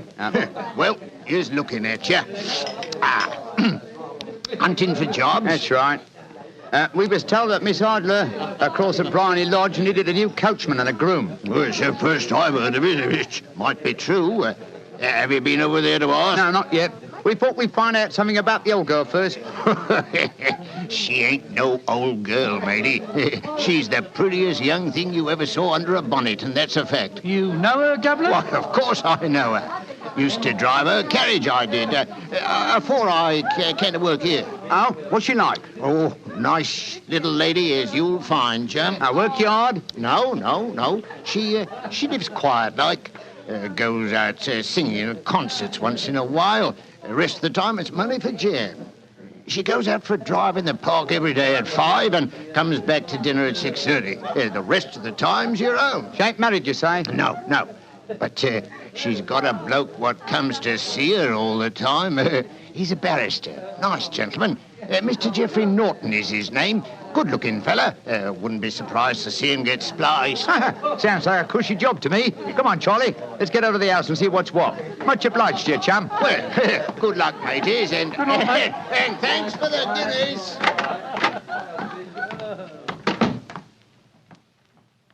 What's our next move, Holmes? Let's stroll back to Briony Lodge. I'm undecided whether to continue my investigation there or to try and find out something about Mr. Geoffrey Norton, the barrister. If he's just her lawyer and nothing else, it's more than likely that she's entrusted the photograph to his safekeeping. Hello. There's a cab waiting outside Miss Adler's house. Hurry, Watson. Maybe Mr. Norton's. Here we are at the gate. Yes. Here comes a man hurrying down the pathway. Quick. Flatten yourself behind this post. Listen. Where to now, Mr. Norton? Drive like the devil. First to Gross and Hankey's in Regent Street, and then to the Church of St. Monica in the Edgware Road. Half a sovereign if you do it in 20 minutes. Right, you are, Mr. Norton. Up in. Try and signal the cab, Watson. We must follow him. Well, here comes one. Oh, no, it isn't. It's a private carriage. It's Headless, no doubt. Here she comes down the pathway. Back behind the post again, Watson. Where to, Miss Adler? The Church of St. Monica's, John. And half a sovereign if you reach it in 20 minutes. The game's afoot, Watson. Quick. We must get a cab and follow them. Here comes a hansom. Hi, cabby, cabby! Here. You blokes got enough money to take a cab? Here's a half sovereign for you, my man. Right you are. Where to, Governor? The Church of St. Monica in the Edgware Road, and another half sovereign for you if you get us there in 20 minutes.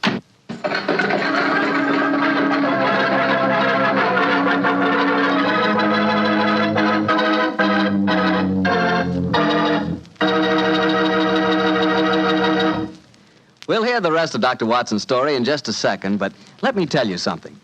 If you're going to have chicken for dinner tomorrow night, or any night, don't forget to serve that chicken with Petri California Sauterne.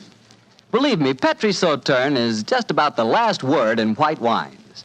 It's beautifully golden in color, it's delicate and intriguing in flavor, and it's just, well, you taste it and see for yourself. If you want a delicious white wine, you certainly want a Petri Sauterne. Well, Doctor, once again, you broke off your story at the most exciting point. Did you and Sherlock Holmes reach that church inside the 20 minutes? Yes, Mr. Bartell, we did, but the other carriages were there before us. Holmes went into the church after telling me to guard the outside. I must have waited for 10 minutes or more before Mr. Geoffrey Norton and Miss Adler came out, spoke a few words to each other, and then left in their separate conveyances. A moment later, Holmes, still dressed as a stable hand, came striding out of the church and down the steps towards me. He was obviously very excited. Watson! Have they left? Yes, in separate cabs. I overheard him say that he was going back to his office. And she said, I shall drive out in the park at 5 this evening. Splendid, old fellow. Then come on. We can return to Baker Street. What happened inside the church, Holmes? They were married. Married? Of course. The ceremony would have been illegal if it had been performed after noon. That accounted for their wild dash to the church. Jump into the cab. Where to now, Governor? 221B Baker Street. Oh, so they got married, eh? Yes, and it may amuse you to know that I acted as witness at the ceremony. Oh, you did? But how did that happen? Their own witness had failed to appear, and I was dragged into the breach. The bride gave me this sovereign as a memento. I think I'll wear it on my watch chain in memory of the occasion. What an amazing situation. Things begin to look better for the king, don't they? Yes. Now that she's Mrs. Norton, the chances are that she won't want to expose His Majesty after all. I hope so, Watson, I hope so. But we can't afford to take any chances. I think the time is ripe for us to come to closer grips with the lady.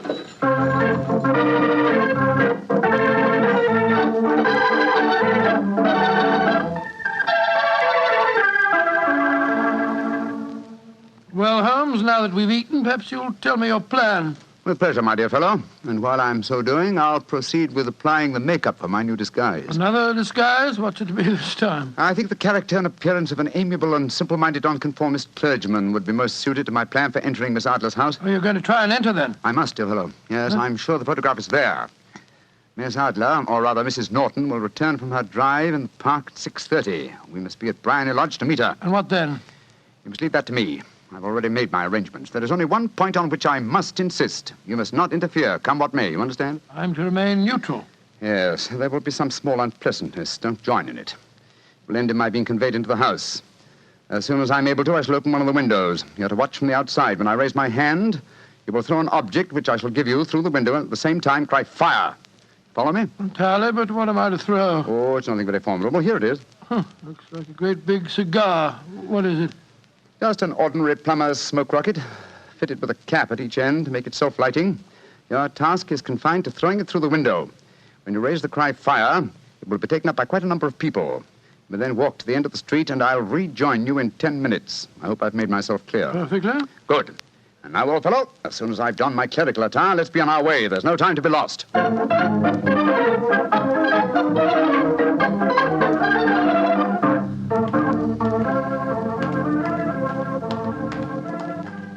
It's nearly 6:30, Holmes.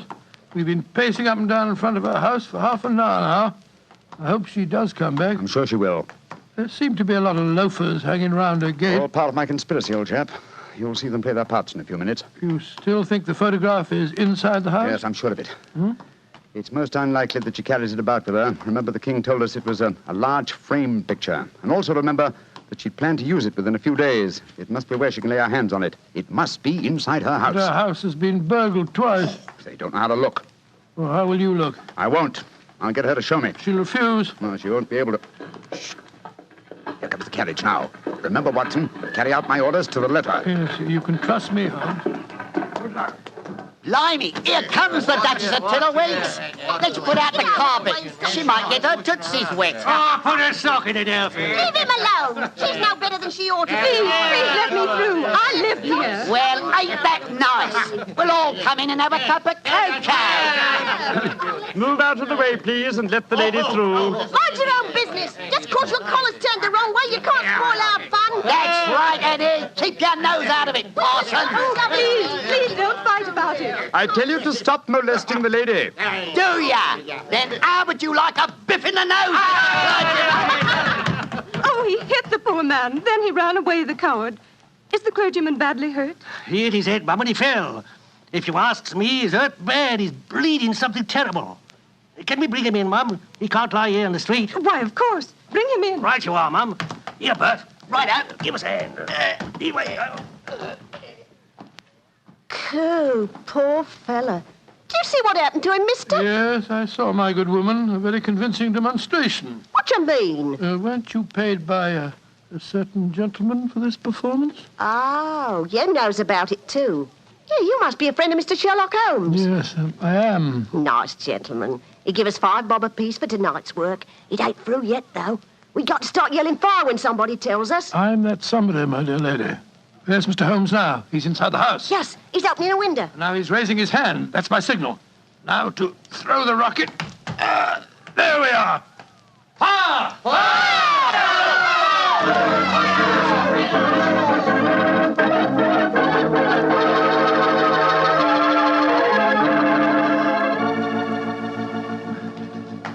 Holmes, there you are.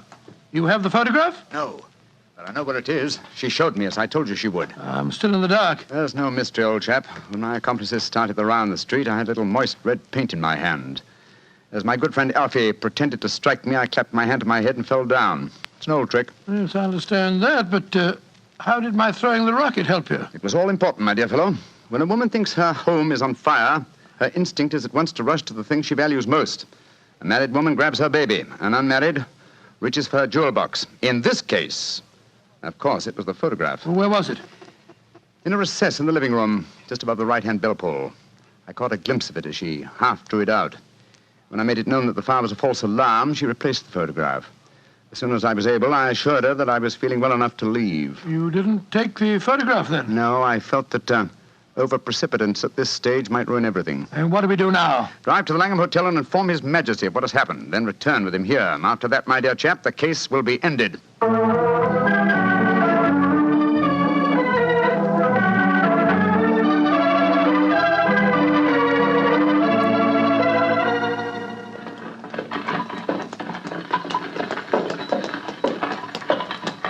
This is Blarney Lodge now, Your Majesty. Yes, I'm all impatience.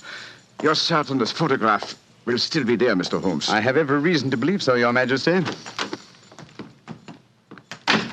I must confess, this is going to be something of an ordeal. And I suggest that you let me do the talking, Your Majesty. I think I know how to handle the lady.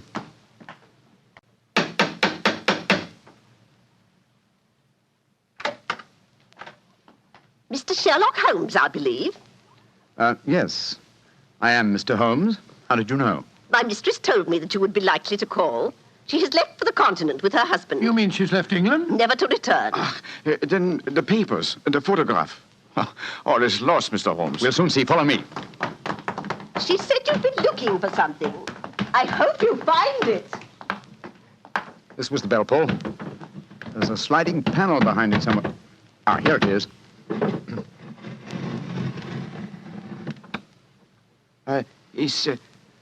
Is the photograph there, Mr. Holmes? There is a photograph, but it's a photograph of the lady alone. Here's a letter. And it's addressed to me. Well, what's it say, Holmes? My dear Mr. Sherlock Holmes, you really did it very well. Until after the fire alarm, I had no suspicion. But then, when I realized how I had betrayed myself, I began to think. I'd been warned that if the king employed an agent, it would certainly be you. May I congratulate you on your disguise as the dear old clergyman? Great Scott, you was far more clever than you thought, Holmes. Yeah, go on. What else does it say? Let me see. My husband and I both thought that the best recourse was flight. So you will find the nest empty. As to the photograph of the king and yourself, His Majesty may rest in peace. Thank goodness for that. I love and am loved by a better man than he. I leave another photograph, however, that he might care to possess. And I remain, dear Mr. Sherlock Holmes, very truly yours, Irene Norton, née Adler. What a woman, Watson. What a woman. What a magnificent woman. She fooled me completely. But, I'm sorry, Your Majesty, I've been unable to bring your business to a more successful conclusion. On the contrary, my dear sir, nothing could be more successful. I know that Irene's word is inviolate. The incriminating photograph is now as safe as if it were in the fire. I'm glad to hear Your Majesty say so. I am immensely indebted to you. Now, pray tell me in what way I can reward you. This beryl ring that I wear, I should be proud Your Majesty has something that I should value even more highly. You have but to name it. This photograph. Irene's photograph?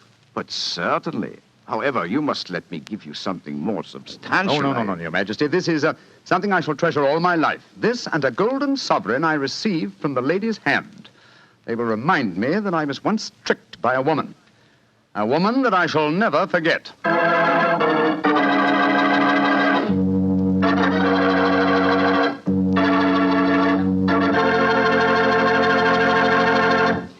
What a woman, that Mrs. Adler. Or should I say, Mrs. Norton.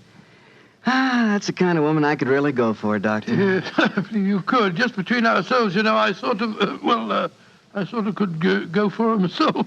She was intelligent. Yeah, she was rich. Beautiful. That's the kind of woman you want sitting next to you in front of a cozy fire on a nippy fall night. Just the three of you. The three of you? Mm-hmm.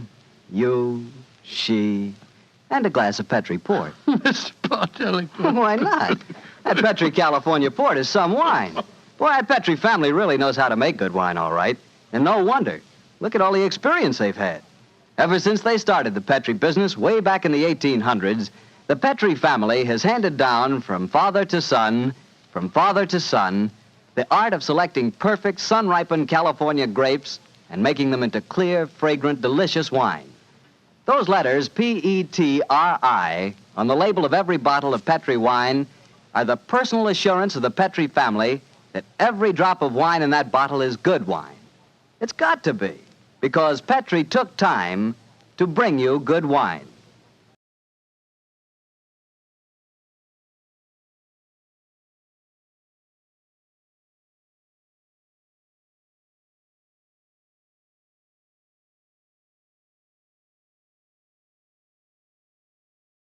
It was tragic to me, the death of radio. Radio was sold down the river. It needn't have disappeared. It didn't disappear in England. It didn't disappear in France. And it needn't have disappeared in the United States. They took the networks primarily, took the proceeds of radio advertising, built up their television networks, and then dumped radio as though it had simply ceased to exist. Radio could have and should have survived. And the fact that there's as much interest in it as there is now, I think is proof of that.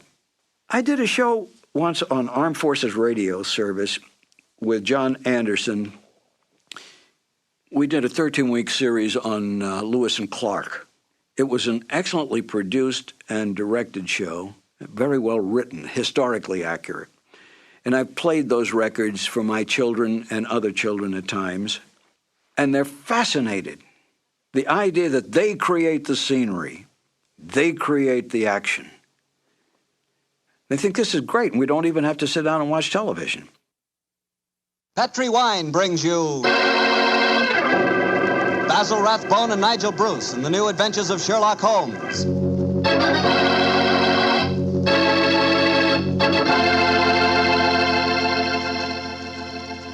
The Petrie family, the family that took time to bring you good wine, invites you to listen to Dr. Watson tell us another exciting adventure he shared with his old friend, that master detective, Sherlock Holmes.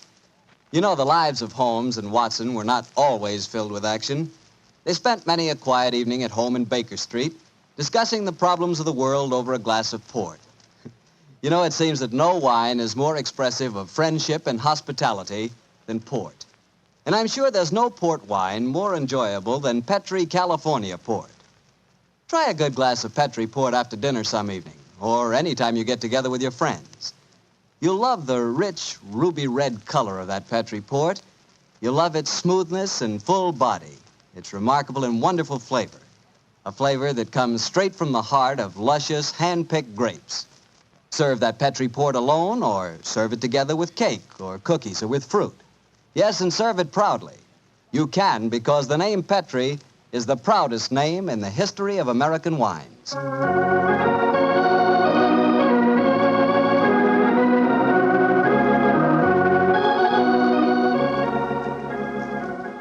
And now I'm sure our old friend Dr. Watson's expecting us. Let's tap on his study door. Come in. Good evening, Doctor. Good evening, Mr. Bartell. Come over here by the fire. I was just having a cup of coffee. Would you care to join me? Thanks, that'd be nice. It'll prevent you falling asleep during my story tonight. There's no chance of that, Doctor. From the hints you gave us last week, it sounded like quite a story. It began in a circus in Paris, you told us? Yes, my boy, the circus. A colorful world of sawdust and spangles. A world, Mr. Bartell, that I may tell you confidentially, always held an irresistible fascination for me when I was a youngster. Me too, Doctor. In fact, when I was 8 years old, I fell desperately in love with a lady bareback rider, a stunning creature who wore pink silk tights with gold sequins on them. Unfortunately, my mother caught me writing her proposal of marriage, and I'm afraid that, that's another story, and one that you probably wouldn't find very interesting. I'm sure I would, Doctor, but I think it would be safer to stick to your Sherlock Holmes story. Yes, you're probably right, my boy. Well, it was a winter in the 1890s, and Holmes and I were in Paris. On our second day there, Holmes suggested we attend that night's performance of the Cirque Royale. Needless to remark, I was delighted, Mr. Bartell. And shortly after 9 o'clock that night, I found myself seated beside Holmes in a box near the ringside. It was an incredibly vivid scene, even for that city of color and light. The gay costumes of the women and the gaudy trappings of the ringmasters and clowns looked like a giant kaleidoscope under the blazing glare of the arc lamps. As we sat there, a brass band nearby blared forth some popular music of the day, and yet he didn't appear to be enjoying himself. And so I leaned across and touched his arm.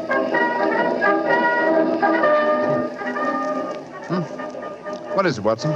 Well, you're very quiet, Holmes. Aren't you having a good time? A good time, I suppose, old chap. I was just wondering where Mr. Edwards is. Mr. Edwards? Who's he? An extremely distinguished client who was to meet us in this box at 9 o'clock. Client. Oh, this little excursion was on business. After all, yes, I might have known it. No worry, old fellow. In your case, I think you'll be able to combine quite a little pleasure with the business. Well, can't you be a little more explicit, Holmes? Shh. Here comes the ringmaster. Mesdames et messieurs, j'ai l'honneur de vous présenter ce soir la grande vedette du cirque, Mademoiselle Gisèle Girondet, équestrienne incomparable.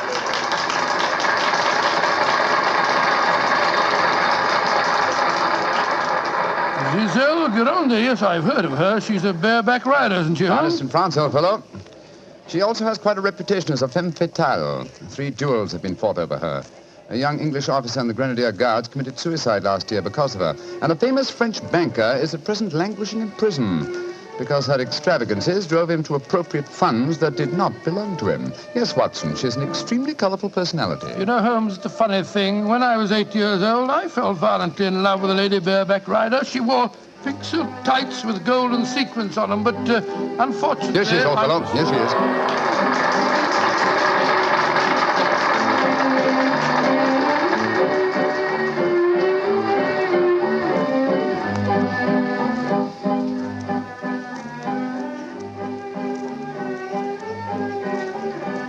Holmes, She's exquisite. Look at the way she's jumping from the back of one horse to the other.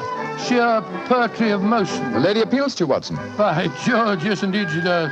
In fact, Holmes, I don't mind telling you that if I weren't a married man and a poor man... You'd like to court the lady, eh? Yes, I should excellent, indeed. old fellow, excellent. That's the very reason for our attendance at the circus. What in heaven's name are you talking about, Holmes? Ah, there you are. Good evening, Mr. Edwards. Holmes, my dear fellow, how are you? I haven't seen you since that little affair at Windsor Castle when Mother... Excuse me, sir. I am Mr. Mycroft, and this is my friend, Sir William Nigel. Sir William Nigel? Of course. And I am Mr. Edwards. We must respect each other's incognitos, eh? How do you do, Sir William? Well, I'm extremely honored to meet you, Your Royal... Mr. Edwards. How'd you like Giselle? Isn't she a stunning creature? Yes, indeed she is, sir. The four of us to have supper together after the performance tonight, I understand, Mr. Edwards. Well, unfortunately, I can't be there, Mycroft. There's some stupid affair at the embassy which I have to attend. We must postpone the dinner until tomorrow night. Oh, very well, sir. Come over to my hotel a little early and we can discuss the whole business. Personally, I think a lot of fuss is being made about nothing.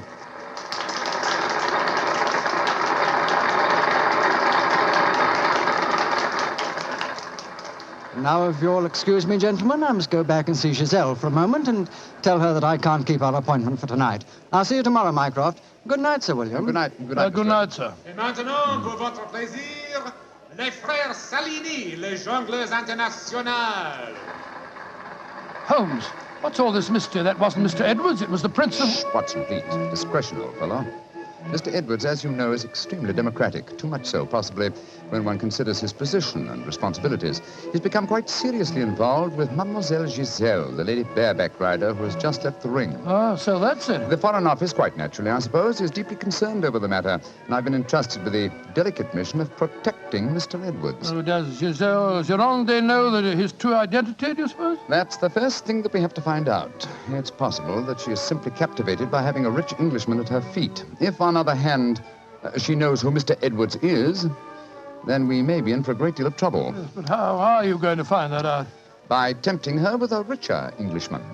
And one with a title. That, my dear fellow, is why you are Sir William Nigel. You mean that... your job, old fellow, is to do your utmost to steal Giselle Gironde from Mr. Edwards. But, I don't even know the girl. We shall remedy that defect in a few minutes. As soon as the performance is over, my dear chap, I shall take you to her dressing room and arrange an introduction.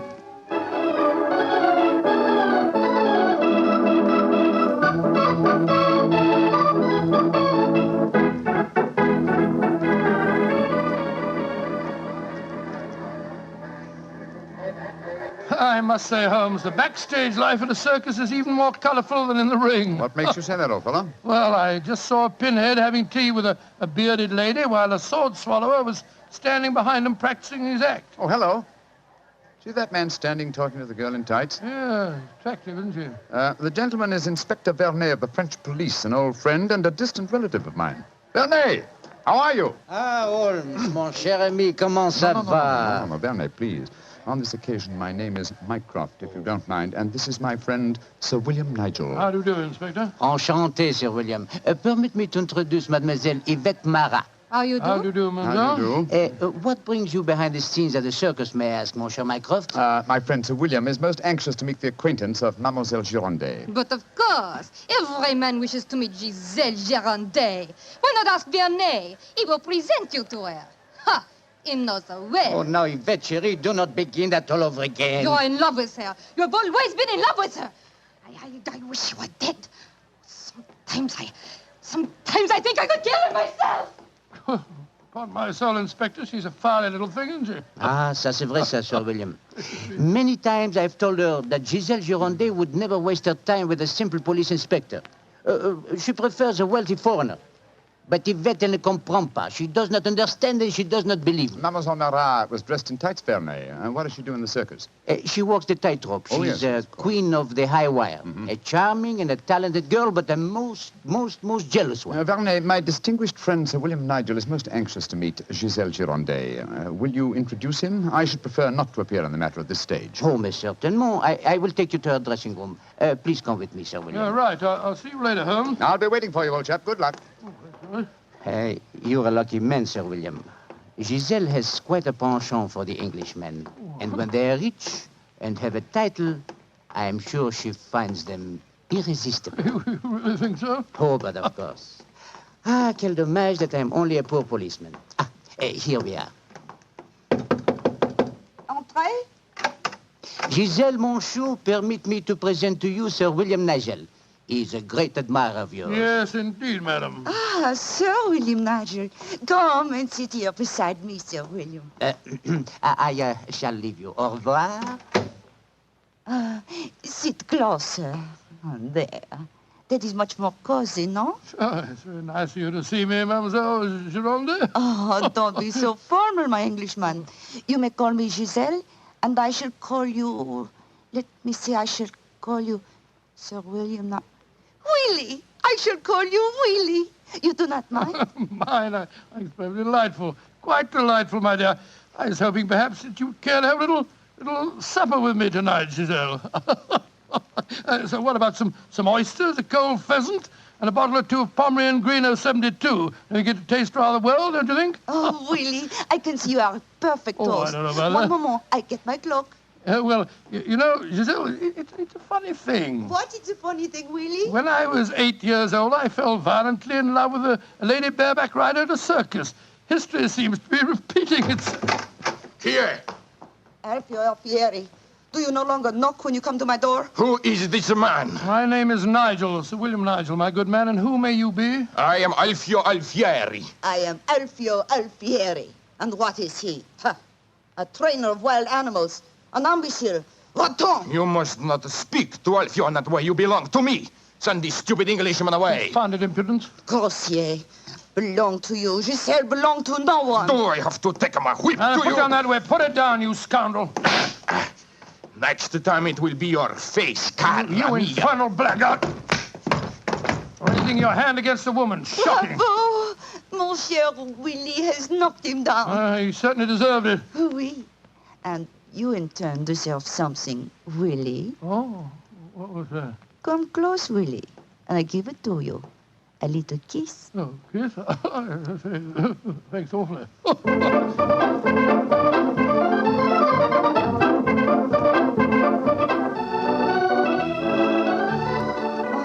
Willie, you are so strong, so resolute, so brave. Oh, it was nothing, my dear Giselle. Nothing at all. Here, more champagne, gosh. More champagne. Oh, Willie!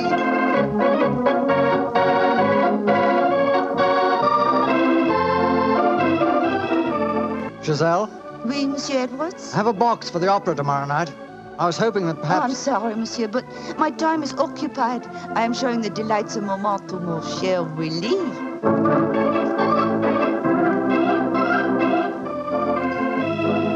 Mademoiselle aime mieux le collier de perles à 5 rangs ou celui à 3 rangs? He says, which do I prefer, the 5-string color pearls or the 3-string color pearls? What does my Willie think? So that you can't hang too many pearls on a pretty neck like yours. I'll take the 5-string collar, my good fellow. You're doing splendidly, Watson, splendidly. Yes, but Holmes, I felt such a blasted fool handing that jeweler fellow a check signed by Sir William Nigel. You quite sure that it'll be honored? Don't worry, old fellow. Remember who our client is. Money is the least important concern in this matter. On with the masquerade, old fellow. On with the masquerade.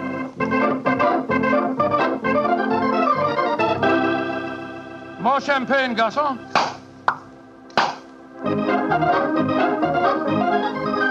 Willie, you are such a headstrong boy. More champagne.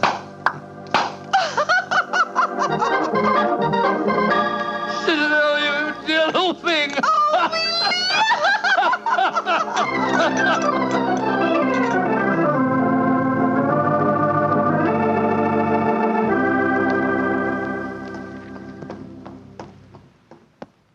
Good evening, Vernet. Has Mademoiselle Gironde come in for the evening performance yet? Yes, Monsieur Holmes. I escorted her to her dressing room half an hour ago. Monsieur Edwards is in there with her now. At last, it seems, she has use for a poor policeman. Last night, she found a threatening letter on her makeup table. Since then, she has been most grateful for my company. A threatening letter, eh? Any idea who might have sent it? Oh, yes, of course. I'm afraid I have, Monsieur Holmes. I told her to pay no attention. By the perfume of the notepaper, I recognize the sender. a jealous tightrope walker called Yvette Marat. Oh. Poor Yvette. She would make a very inferior criminal, I'm afraid. Still, Giselle asked me to stay outside her dressing room till the performance starts. You wish to see her? Yes. Oh, good evening, Mr. Edwards. Evening, Mycroft. Evening, Inspector Blarney. Comment ça va, Monsieur Edwards? Look here, Mycroft. I think this little game's gone far enough. Giselle has just refused another invitation of mine. Now, I know who Sir William Nigel is, and I swear I'll tell her. Don't you think, sir, that the lady is hardly worth bothering about? Surely this whole incident with Sir William proves that she's a scheming little adventuress. A fictitious title and an apparently bottomless purse have shown her up in her true colors. I could have told you the same thing without such an experiment, my friend. Well, I suppose you're right, Mycroft. I've been a fool. An idiot who lets a pretty ankle turn his head. A conceited dolt. Let us just say, monsieur, that you have been a man. Good evening, sir. Good evening. Good evening. Just going back to see Giselle for a moment, I brought us these flowers for her. I'll be back in a jiffy. Just a minute, Watson. I hate to dampen your ardor, old chap, but the masquerade is ended. Ended? What do you mean it's It is no ended? longer necessary for you to impersonate Sir William Nigel or to pay court to Giselle. Oh, really? Oh, really? Really? Well, that's a great relief, sir. Great relief. I've hated the whole business. Oh, yes, I'm sure you have. We appreciate the sacrifices that you've made, don't we, Sir Edward? Yes, indeed. Well, I must go back and see her once more, though. We had a rendezvous for tonight, and I must cancel it. A gentlemanly thing to do, you know. I won't be a minute. Never have I seen a man more downcast. Obviously, with him, my dear Holmes, business was a pleasure. Alfieri, where are you going? That Englishman. I just saw him go into Giselle's room. To whom are you referring? That man that called himself Sir William Nigel. Oh, yes. 2 days ago, he struck me. I have to settle with him. No man may strike Alfieri. Do not cause any more trouble, Alfieri. From what I've been told, you thoroughly deserved what happened to you. Here he come now. You, English, you! Alfieri challenge you to a duel. Holmes! Watson, old chap, what is it?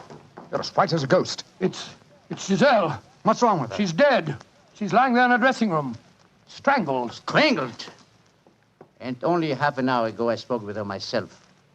Since then, I've been standing in this corridor, guarding her door at her own request. Only 2 men have entered Giselle's dressing room since then. You, Monsieur Edwards, and you, Sir William Nigel. What are you suggesting, Vergenay? I am suggesting nothing. I am stating that these 2 gentlemen are under arrest for suspicion of murder.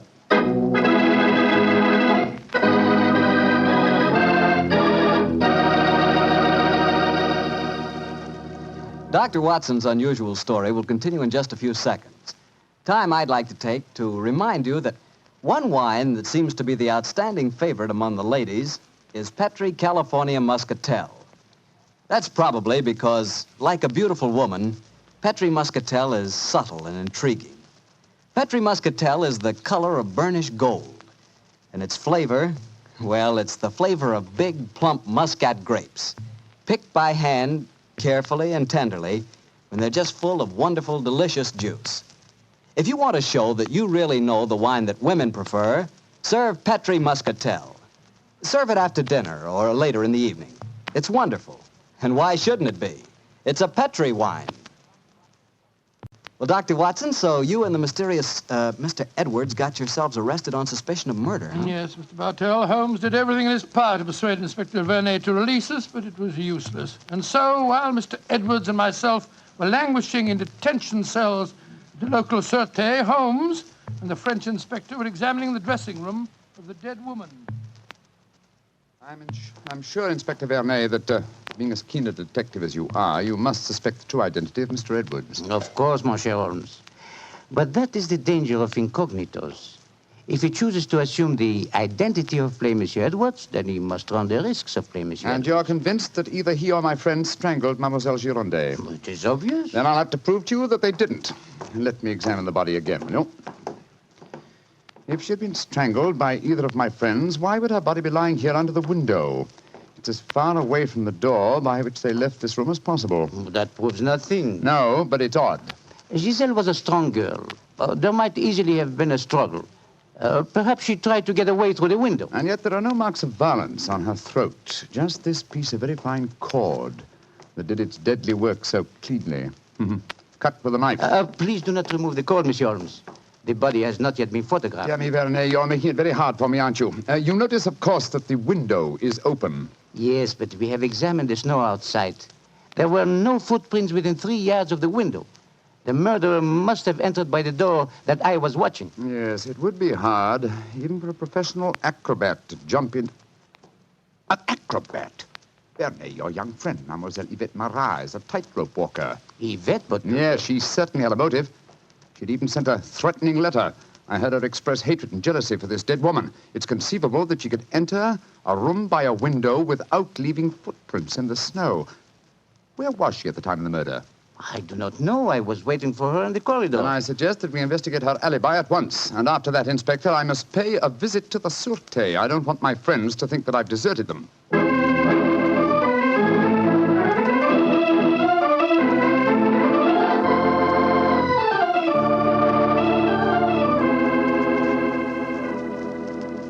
Excuse me, sir. Yes, Holmes. I'm afraid it looks rather black. As I was telling you, Yvette Marat, the tightrope walker, was able to establish a completely satisfactory alibi. Vernet still suspects you or Dr. Watson. Well, that's ridiculous. May I ask you a very straightforward question, sir? Of course. I can well understand that if you had gone into the dressing room and found the woman already murdered, you might easily be tempted to conceal the fact, to avoid a scandal involving your person. Will you swear to me, sir, on your true identity, that Giselle was alive when you left her? She was, Holmes. I swear it. Thank you, sir. That's all I wanted to know.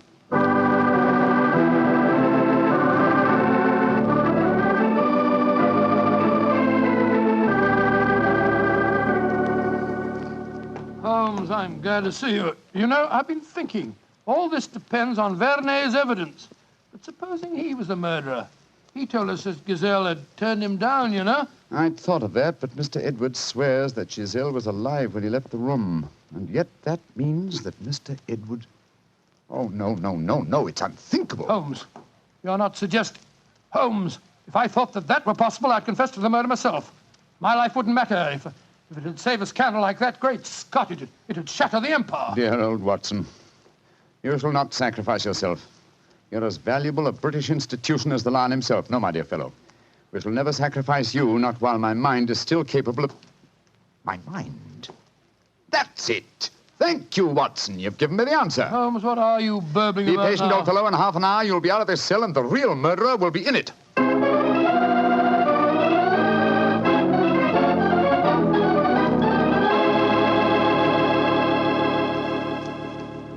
Questions. Why must Alfieri answer so many questions? Because he will not yet tell the truth. You murdered Giselle Girondet. How many times I have to tell you I did not kill her? Why should I want to harm her? Because you were jealous. Because she humiliated and tormented you. But I was not in her dressing room. I've already proved that fact. Am I a magician that I can kill somebody without entering a room? Alfieri, I know how you killed Giselle Girondet without its necessitating your entering this room. And you're a smart man. Please to tell me. I don't need to tell you. With the aid of Vernet, I'll show you. Open the window, Alfieri. What game is this? Very well, then. I'll open the window myself. Put your head out. Come on. So. Who do you see? Inspector Vernet, standing 3 yards away, where you stood, and he's got your long training whip. No! Don't move! Stand there. The inspector hasn't your skill with a whip, but he wants to try a little experiment. No, leave him alone! All right, Vernet. I'm holding him.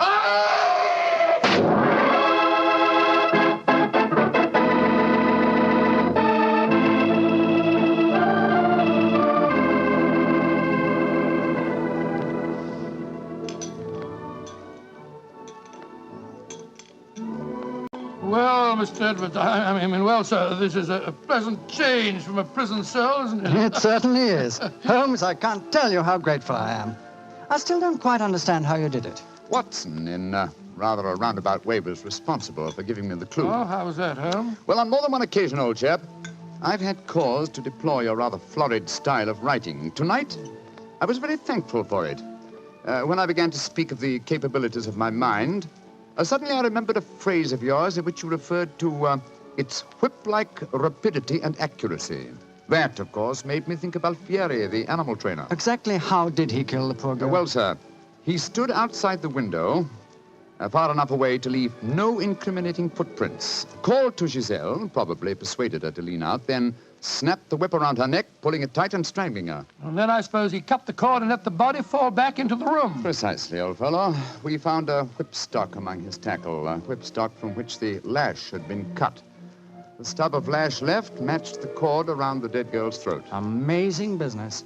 And I don't mind telling you, fellas, I'm very thankful to be through with it. Yes, so am I, sir. In fact, I wouldn't be at all surprised if this whole incident cures me of my love of circuses. Oh, I didn't know you had a predilection in that direction, Watson. Oh, yes, sir. Yes, if you don't mind my saying so. When he was 8 years old, he fell in love with a lady bareback rider. Didn't you, Watson? Indeed. What happened? Well, sir, I don't remember her name, but she wore pink silk tights with golden sequins on them. And I wrote her a rather hot-headed letter. Unfortunately, my mother...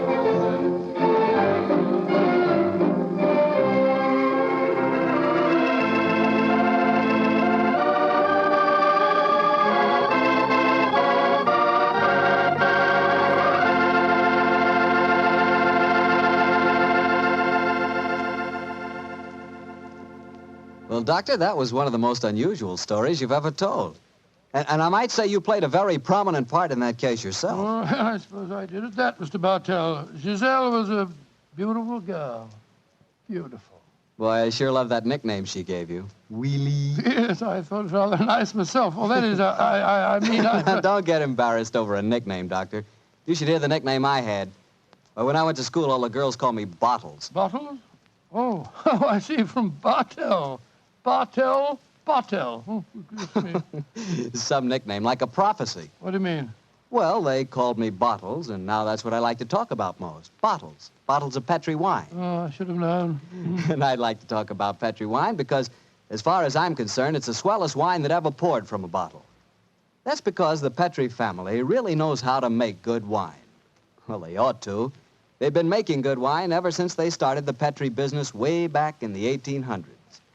And since the Petri family has always personally owned and operated their business, they've been able to keep that fine art of winemaking right in the family, handing it on down from father to son, from generation to generation.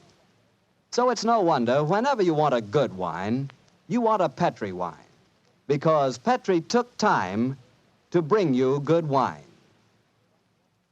Well, Dr. Watson, what new Sherlock Holmes story are you going to tell us about next week? Well, now, next week, Mr. Bartell, I'm going to tell you of a strange adventure that Holmes and I had in the swampy fenlands of Norfolk. It concerns a gypsy encampment, a child that vanished, and a horrible death in the murky depths of a fearsome quagmire.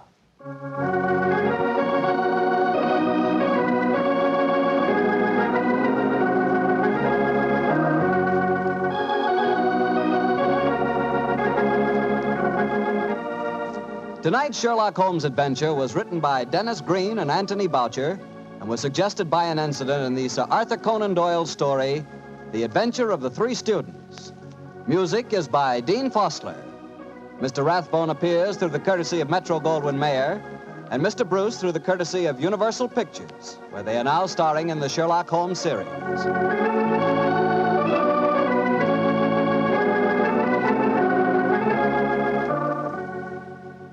The Petri Wine Company of San Francisco, California, invites you to tune in again next week, same time, same station. Sherlock Holmes comes to you from our Hollywood studios.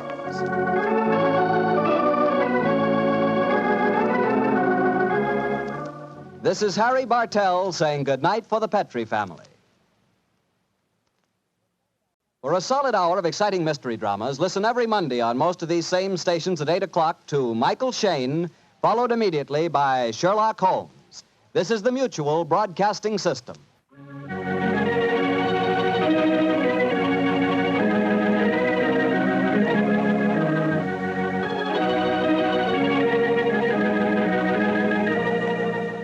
The two episodes you've just heard, The Telltale Pigeon Feathers and The Indiscretion of Mr. Edwards, are part of the new adventures of Sherlock Holmes starring Basil Rathbone and Nigel Bruce, and are a 1989 copyrighted production of 221A Baker Street Associates.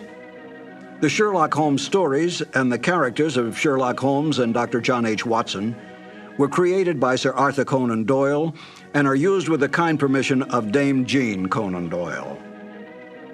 This is Harry Bartell. I want to thank you for letting me share those wonderful times on dramatic radio. I'll be back soon on another cassette where I'll present Sherlock Holmes and Dr. Watson in The Adventure of Thor Bridge and the Double Zero. Thank you for listening.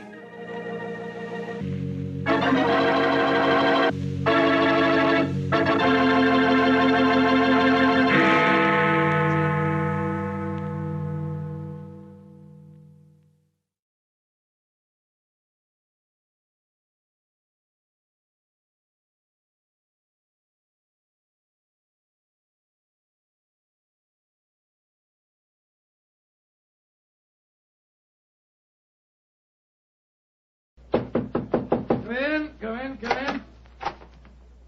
There you are, Mr. Bartell. Good evening, Doctor. Oh, no, don't get up. You look much too comfortable. Take off your overcoat and come and join me.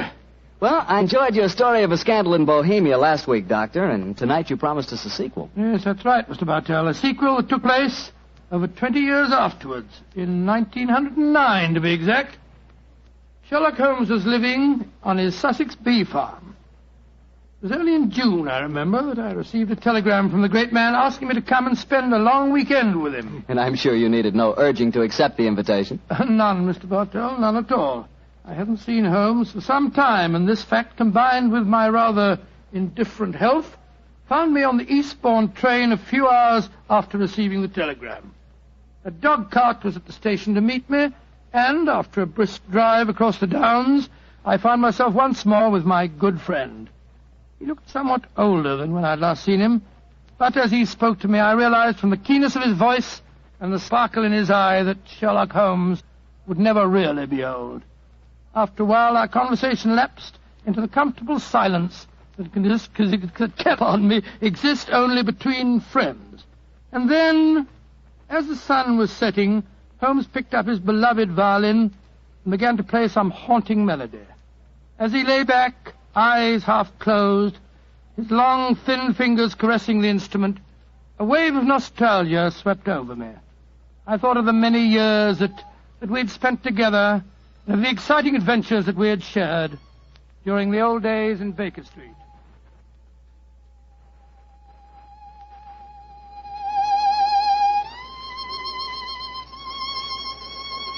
Beautiful.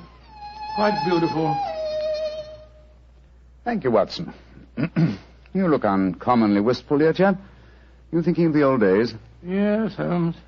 I was. So was I. Oh, well. Those were exciting times, but it's comforting to think that now we will not be disturbed by a jangling doorbell, followed shortly by some poor devil in trouble. Nowadays, my greatest excitements are connected with the segregation of the queen bee and the nighttime proclivities of Charles Augustus, my tomcat. I still find it hard to think of you in retirement, Holmes.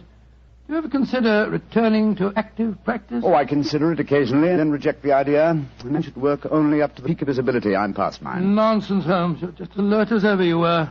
Mentally, perhaps, but not physically. Would you consider handling a small problem in England? With a personal problem that affects you, my dear chap, you know I'll do anything I can. Well, it's not exactly my problem, Holmes, but there was a charming young girl on the train. We got into conversation and... You don't age it in a real chap.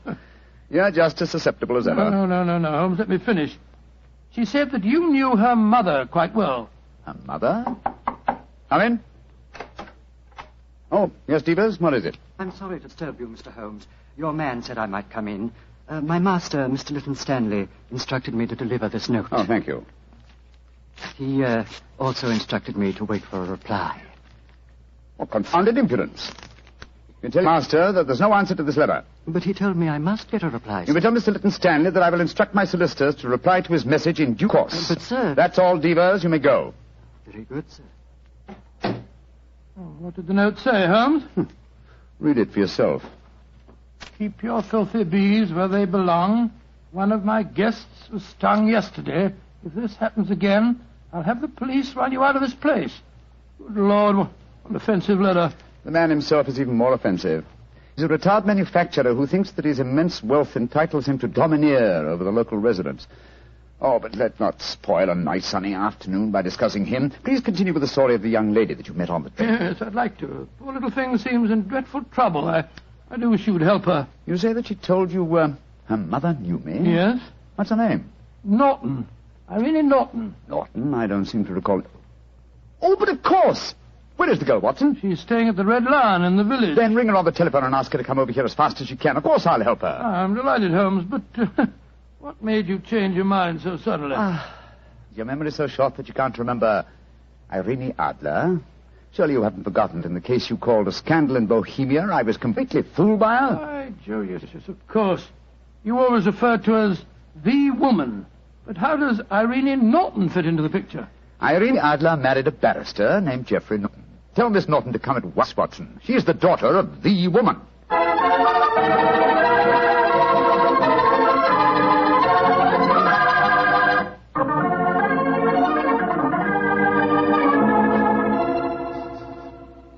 Mr. Holmes, I've heard so much about you from Mother.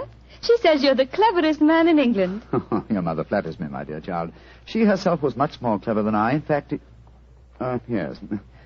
Did she ever tell you about the circumstances under which we met? No, Mr. Holmes, though she did tell me that you were a witness when she and my father were married. Very true, my dear, very true. Though the occasion was a little, well, shall we say unusual? Look here. This golden sovereign I wear on my watch chain is a memento of that day. I also have a charming photograph of your mother. You must have known her quite well. How about telling Mr. Holmes about your troubles, my dear? Yes. Reminiscences are charming, but they can wait until we've dealt with your problems. Mr. Holmes, I'm being blackmailed. Oh, I'm sorry to hear it. By whom? By a neighbor of yours, Mr. Lytton Stanley. Do you know him? Oh, yes, indeed I do. As a matter of fact, Mr. Holmes received a most offensive note from the gentleman less than an hour ago. What hold does Mr. Stanley have over you, my dear? He has some letters, some rather indiscreet letters of mine that I wrote to a friend of his last year. How did he obtain these letters, Miss Norton? He must have stolen them. I don't know how, but when I was staying at his house a few weeks ago, he told me that he had them and asked £5,000 for their return. Oh, gracious me. And why should he consider your letters, even indiscreet letters, worth so large a sum? I'm engaged to be married to Lord Weston's son. That awful man, Lytton Stanley, knows that if my fiancé saw the letters, the marriage would never take place. They must be extremely compromising. Oh, they aren't, really. But I was much younger when I wrote them. In fact, I was only 17, and I'm afraid they could easily be misconstrued. Have you told your mother? Oh, no, she'd never understand. She might surprise you on that score, I think. How about your father? Daddy's a barrister. You can imagine how straight-laced he'd be about the whole thing. That's why I came to you, Mr. Holmes. Oh, I see. You feel that I am not so, well, shall we say, straight-laced? Of course you aren't. Mother's told me about you, and in any case, I've read Dr. Watson's stories. Watson, my dear fellow, your stories will land me in serious trouble one of these days. What are you suggesting Mr. Holmes can do for you, Miss Norton? Get the letters back for me. But how? Steal them, of course. Well, my dear, I hardly think you... No, my dear Watson, don't be shocked. Miss Norton is a forthright girl, like her mother before her. It's most refreshing. Mr. Holmes, you can't say you won't help me. No, I don't think that I can say it.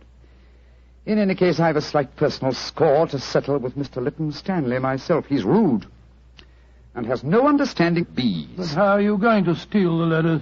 That problem requires a little thought, old chap. I can tell you how to do it, Mr. Holmes. Oh, really? This is delightful, my dear.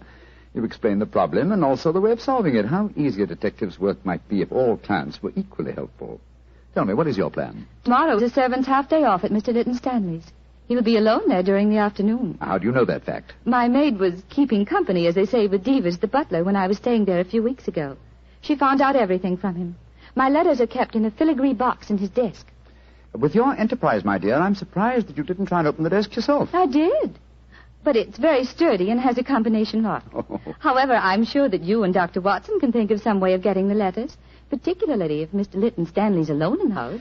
We shall do our best, Miss Norton. Promise me one thing, though, both of you. Oh, what's that? Don't read the letters, will you? I'm really rather ashamed of writing them. Oh, of course we won't, my dear child. You're both so sweet to me. How can I thank you? Thanks would be a little premature, but you could do us a favor. Of course. What is it?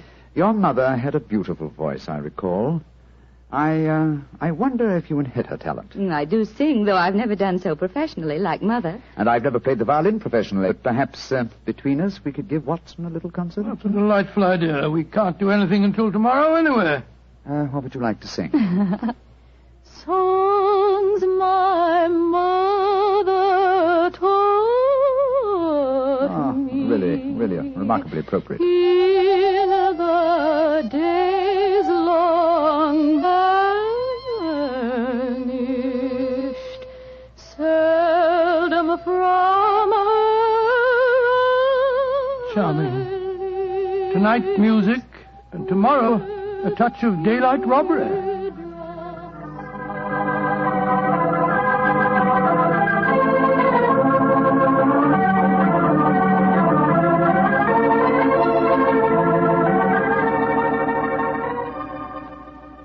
Dear old Watson, your disguise is really excellent. Oh, I must confess I'm a little apprehensive. Hi, old chap. There's no need to be, I assure you. You, as Dr. Hamish, and I, as the Reverend Albee, are calling on Mr. Stanley ostensibly in search of a contribution for my charity hospital that you are in charge of. What could be simpler? Well, what made you decide on the role of a clergyman? It should simplify our entrance to the house. Though I must confess that a rare touch of sentiment prompted the choice of my disguise. Well, how does sentiment enter into it? Oh, surely you remember that it was in the role of a simple-minded nonconformist clergyman that I once attempted to deceive Miss Norton's mother. That's right. I'd forgotten. That woman really fascinates you, doesn't she? She does, old chap. Irene Adler was one woman I've always regarded with unbounded admiration, even though she was a criminal. But enough of this. Come on, old fellow. Are you ready? Yes. You have the equipment I mentioned to you? In my pocket. Let's be off, old chap. Let's be off. If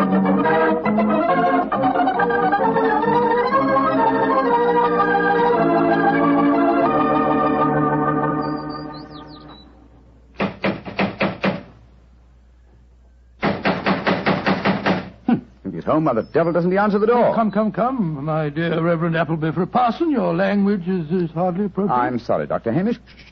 Here comes someone. Yes? Miss Lytton Stanley? That's my name. Mine is Appleby, and this is my friend, Dr. Hamish. I'm proud to meet you, sir. I've heard a great deal about you. What can I do for you? If we could come in for a moment, I'll explain our mission. Very well.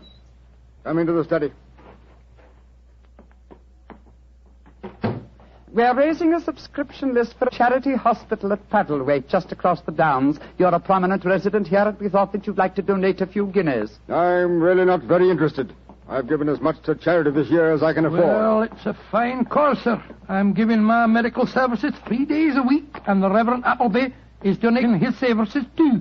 Who else has contributed to this fund? All your neighbours, sir. We just came from the bee farm over the Downs. The owner, Mr. Holmes, gave us a cheque for 5 guineas. Holmes gave you 5 guineas, did he? Aye, a very nice gentleman, Mr. Holmes. We're proposing to name a ward in the hospital after him. Is this list of subscribers going to be published in the paper? Oh, yes, Mr. Lytton Stanley. I'll give you 10 guineas. 10 guineas? Thank you, sir. Very kind of you, sir, I'm sure. I'll get my checkbook. It's in this desk.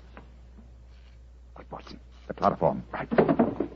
Now, who do I make this check payable to? Go on there. Hold still, Holmes. Hold him still.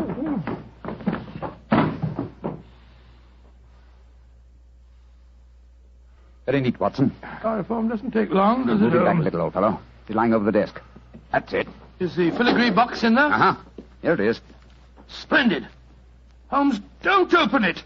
You promised that you wouldn't. I just wish to make sure Make sure of what was there, Mr. Sherlock Holmes. Who there? Oh, no, don't move. I have a revolver, and don't turn round. Place the box on the table, Mr. Holmes. And put your hands up, gentlemen, both of you. That's right. I know that voice. It's Devers, the butler. Quite correct, sir. Well, Devers, you needn't point a revolver at us. Your master and injured. I'm not in the least interested in my master's health, Dr. Watson. In fact, if he were dead, I should be delighted. Then what are you up to, Devers? I'm taking advantage of a situation, sir. I've been trying to open that desk for weeks. After such kindness on your part, sir, I hate to seem ungracious, but I'm dreadfully afraid I shall have to kill you. To kill both of you.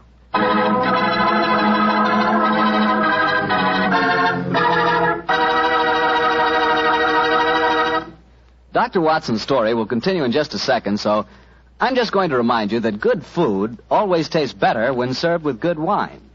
And if you like a red wine, say with steak or meat of any kind, you'll love Petri California Burgundy.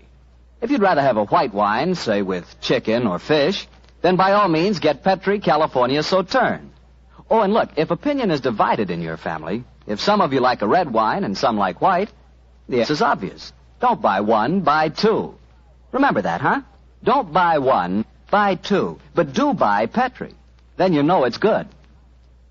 Well, Doctor, that was a fine place to break off your story with the butler pointing a gun at your backs and you and Sherlock Holmes with your hands above your heads. What happened next?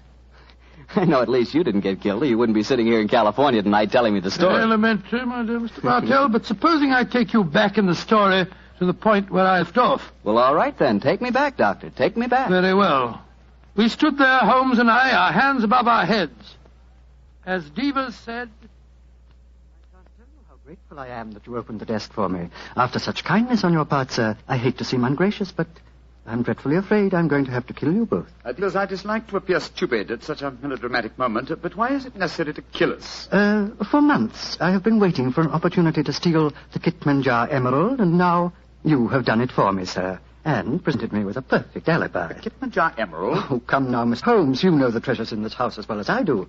Apart from the emerald, there's a superb Cellini that would fetch a fine price in the right market. We aren't here after any valuables, my good man. Please don't call me your good man, Dr. Watson. It's patronizing and untrue. In any case, sir, whether you were here after the valuables or not makes no difference. I've caught you both red-handed. You're completely in my power, gentlemen. You're going to steal the treasures, I suppose, and then pretend that we were responsible. Exactly, sir. I shall kill you both, secrete what objects appeal to me, and when my master regains consciousness, I shall explain that I found 3 men burgling the house, that I killed 2 of them, while the third got away with the loot. Who will be able to doubt my word? To be regarded as a hero. I might even have my salary raised. Watson, I'm afraid this is the end, old chap. What a sordid way to die. Shot in the back like a coward. Divas, at least do us the courtesy of allowing us to face the firing squad, will you? Very well, gentlemen. Turn round. But don't try any tricks. One last request. What is it, sir? I'm beaten, and I admit it. I'm getting old, but in my heyday I've crossed swords with some of the greatest criminals in Europe. My life has been attempted many times, but I've always escaped. If this is to be my swan song, at least give me the privilege of shaking the hand of the man who has at last bested me. Well, sir, I feel that I'm stepping a little out of my station, but I suppose the situation is unusual. I hope you don't object to the left hand, sir.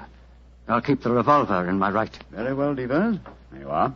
Goodbye, Mr. Sherlock Holmes. Goodbye, Devers, and my congratulations for... My congratulations for being a fool. Well done, Holmes. Maybe getting old, Watson, but I've not lost my skill at that, too. He went over your shoulder in a flash. Fortunately, the bullet went wide. How is he, Watson? Struck the desk as he fell. Yes, he gashed his head. It's not serious. He'll be unconscious for a while. Good, but I think we'll take the precaution of closing this desk drawer. I don't want him to be exposed to further temptation when he comes to. There we are. Well, shouldn't we get into touch with the police, Holmes? Police? Great Scott, no, old fellow. After all, we're burglars and we're in disguise. 2 facts that would be hard to explain satisfactorily. No, we must back to the bee farm as soon as possible. Yes, I suppose you're right. Miss Norton will be waiting for us there, and we'll tell her what happened. Poor girl, I'm afraid she's in for something of a shock.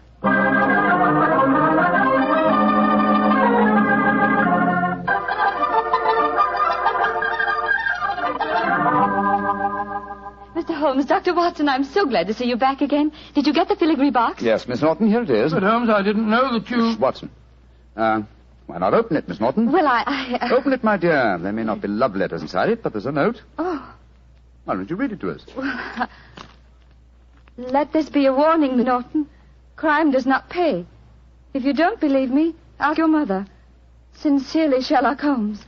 Mr. Holmes, you knew my secret all the time. Not all the time, but I realized it as soon as I'd opened the filigree box. What on earth are you talking about? Miss Norton was under the impression that she could use me as a cat's paw, as a dupe to commit a burglary for her. I still don't understand, Holmes. You will remember she asked us to promise not to open the box. Yes, but you did, sir, just before the fellow held us up with a revolver. What was inside the box? An impressive green stone which I knew to be the Kitmanjar emerald. But where's the emerald now? I slipped it back into Mr. Lytton Stanley's desk and locked it. Brought the box here because I wanted to see your expression, Miss Norton, as you opened it. Great Scott, and I thought you were a poor little thing in trouble. Shocking. You have to save yourself, young lady. But I'm terribly sorry, Mr. Holmes, terribly sorry. It seemed like a wildly exciting idea, but I didn't really mean to steal it. No, of course not. No, of course you didn't. I didn't mean to steal it for you. Miss Norton, I'm convinced you knew that your mother once outwitted me, and you presumed to think that you could do the same. I should turn you over to the police. Please don't, Mr. Holmes. You can't do that. I certainly could. But I'm not going to for 2 reasons. First, you're young and impressionable, and this will teach you a lesson. And in the second place, I have a strange admiration for your mother. But I warn you, Miss Norton, that you have had a narrow escape. A very narrow escape. Mr. Holmes, before I go, there's one favor I want to ask you. Really? What is it? Could I keep this filigree box with your note inside it? It would be a reminder all my life of how we met. Ah, what do you say, Watson? Well, it isn't your box to give, Holmes. That's true, old fellow. That's quite true. But I fail to see how we can return it now without disclosing our own share in the attempted robbery. In any case, I don't like Mr. Lytton Stanley. I think we might indulge in a little petty larceny without feeling too guilty. Very well, Miss Norton. You may keep the box. I shall always treasure it. Thank you. Goodbye, Dr. Watson. Don't think too badly of me. Goodbye. Good night, Mr. Sherlock Holmes.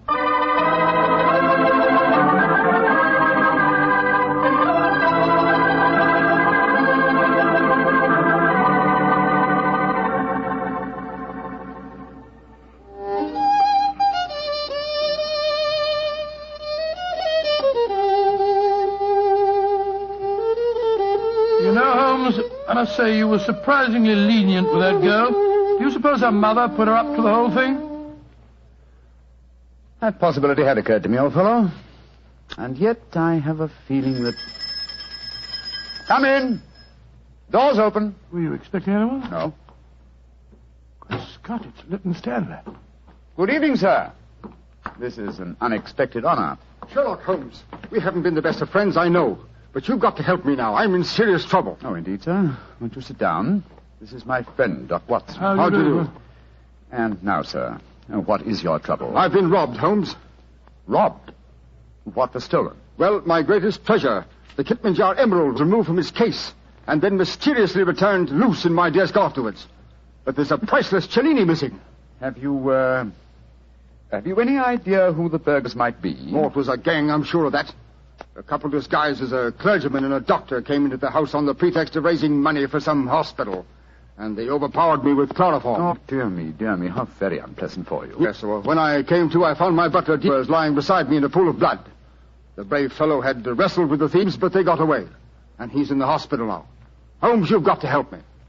The Kipmanjar emerald was returned, you say, but a Cellini is missing. Yes.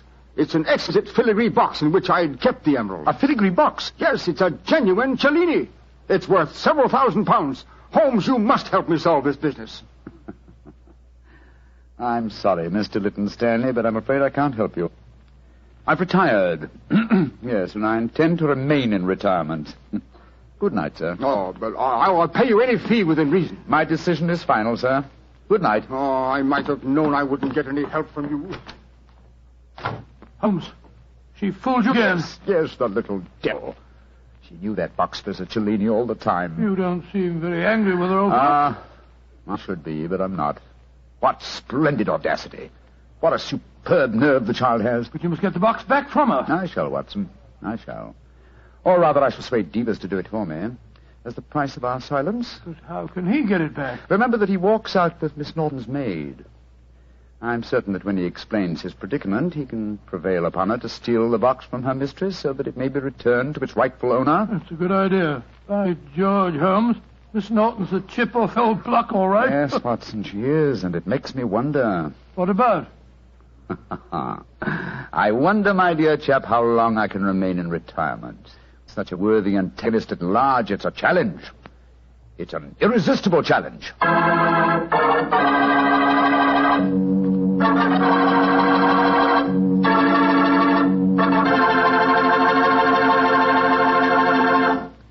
You know, Dr. Watson, I just can't get over the way you and Mr. Holmes let that girl, Irene, was that her name, pull the wool over your eyes. Why, she really twisted you around her little finger. Well, Mr. Battelle, I don't like to make extremely positive statements, but I'm sure that if you were in my shoes, Irene would not only have twisted you around her little finger, but she'd have had you rolling about in hoops and standing on your head. You mean she was that beautiful? Mr. Bartell, she was so beautiful that she'd make you forget all about Petri wine.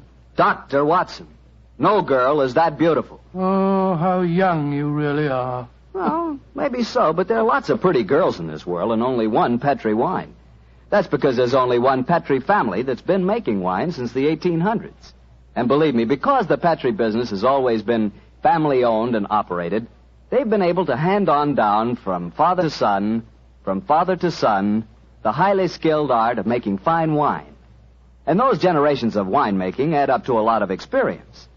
The Petrie family really knows how to turn luscious California grapes into fragrant, delicious wine.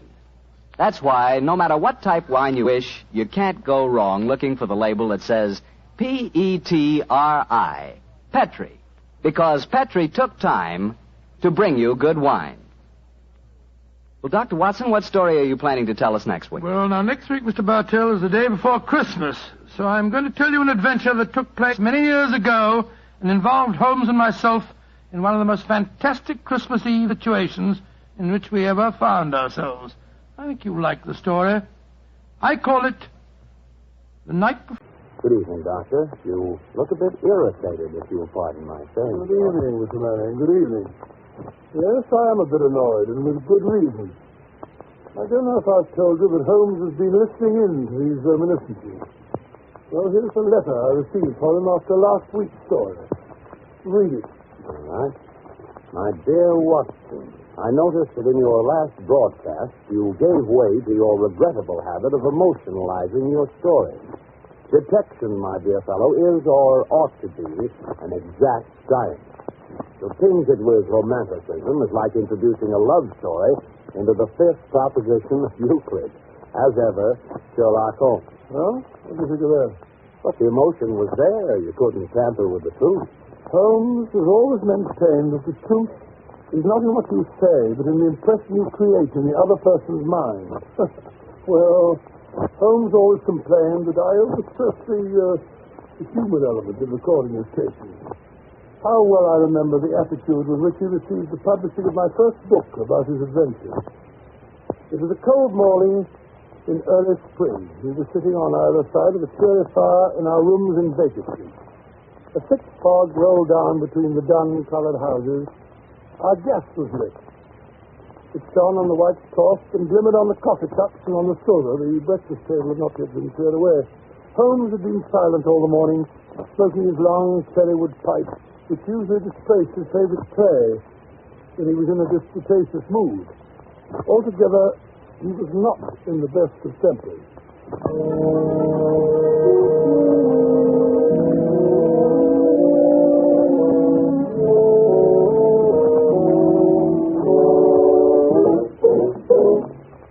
Matches. Where are the matches? Look at that confounded fog. What happens to all the matches in this house, I'd like to know. My dear Holmes, why not use the tongs and a live coal if you want to relight your pipe? Huh? Oh! I burned myself. For heaven's sake, Holmes, stop scoffing. Something's annoying you. Why not get it off your chest? It's that confounded book of yours. What? Sensationalism, Watson. Rank sensationalism. You're always placing the emphasis on the crime. Crime is common, logic is rare. You should stress the logic. You have degraded what should have been a course of lectures into a series of tales. Now, really, Holmes, that's not logical. You're always complaining that crime is falling off. You say there are no first-class criminals left. Quite. And therefore, if you depend on the crime to hold your readers, you will soon be a back number. Criminals. Bah! They've lost all their enterprise and originality. My practice seems to be degenerating into an agency for recovering lost lead pencils and giving good advice to young ladies from boarding schools. Advice to the lovelorn, eh? Well, look at this. This note. It came by this morning's post. Here. The last straw, that's what it is. Read it. Let's have a look. Dear Mr. Holmes, I'm very anxious to consult you as to whether I should or I should not accept the situation which has been offered me as a governess. Whatever it is. I shall call at 10:30 tomorrow if I do not inconvenience you. Yours faithfully, Violet Hunter. Where is she? So it's 11 now. Exactly. She's late. Just like a woman. I say, Holmes, you should see your young lady now walking briskly up the street. I see. Brisk, purposeful manner. Nice, bright, intelligent face. Yes, it is. She's stopping at our door. Oh, maybe something in this case after all, my dear Watson. She's not the hysterical sort that makes a fuss over nothing. There she is. Come in. How do you do? This is Mr. Sherlock Holmes. Quite. And, this is my colleague, Dr. Watson. How do you do? How do you do? I trust you'll excuse my troubling you, Mr. Holmes, but I've had a very strange experience. And as I have no relations of any sort to advise me, I thought I'd best come to you. I shall be very happy to do anything that I can. Well, I've been a governess for 5 years in the family of Colonel Kent Monroe. He's been transferred to Nova Scotia, so that for the last few months I've been without a situation. Well, I advertised and answered advertisements, but without success. You see, the money I had saved began to run out, and I was at my wit's end. Indeed. Go on. Well, yesterday I called in at a well-known employment agency run by a Miss Stoker. When I arrived, the outer office was filled with young ladies looking for situations. I was told to wait. But I did. After about half an hour, my name was called out. Well, the door to Miss Stoker's private office was ajar. He could describe it as a prodigiously stout man with a round, smiling face and a heavy chin. Oh, his eyes were like two little slits. Well, I advanced to the door, my knees trembling. Oh, Mr. Holmes, if you know how I needed that wait.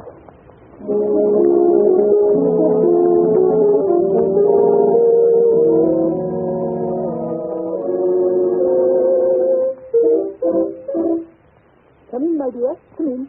Mr. Newcastle. This is Miss, what is your name, my dear? Miss Hunter, Violet Hunter. Oh, yes, Miss Hunter.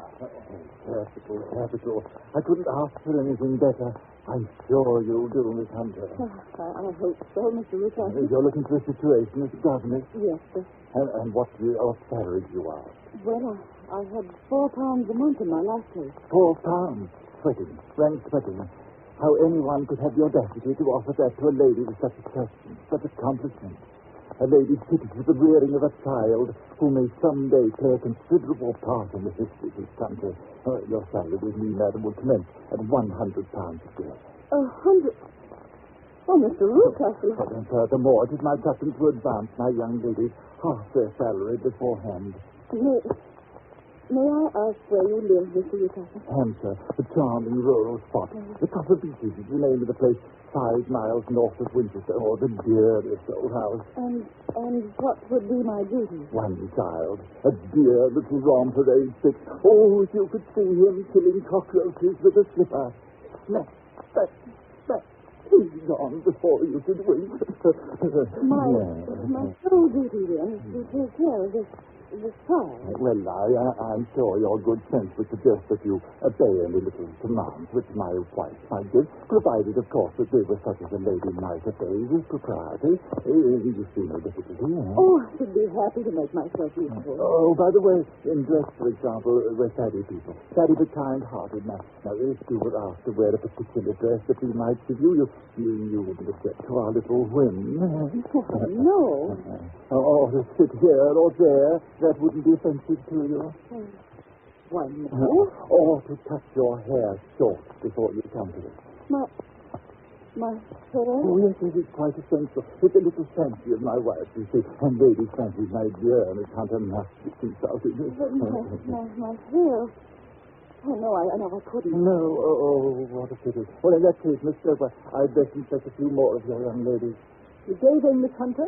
I am afraid you must consider yourself stuck from our list. Oh, but you can hardly expect us to exert ourselves to find another such opening for you. But, Miss Stoper... Good day, Miss Hunter. Oh, just a minute, Miss Stoper. Let's not be too hard on the young lady. After all, my request was a little sudden. Perhaps, Miss Hunter, you'd like 24 hours in which to consider the matter. And in view of the fact that you have particularly beautiful hair, I might be willing to raise the salary to £120 a year to recompense you for our little eccentricities.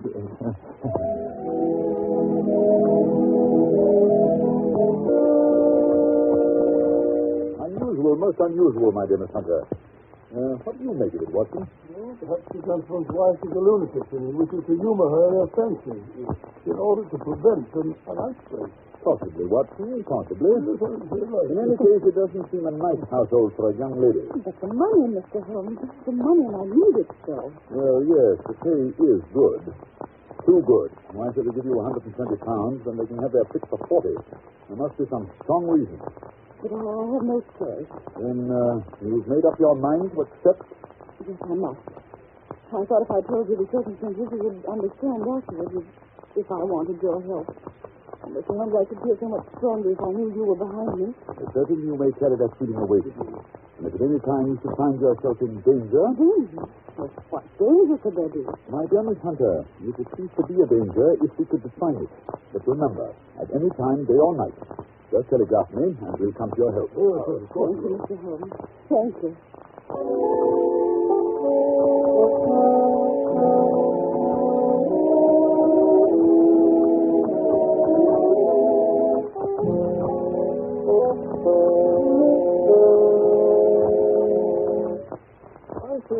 Holmes, it's been almost a week since that charming Miss Hunter called.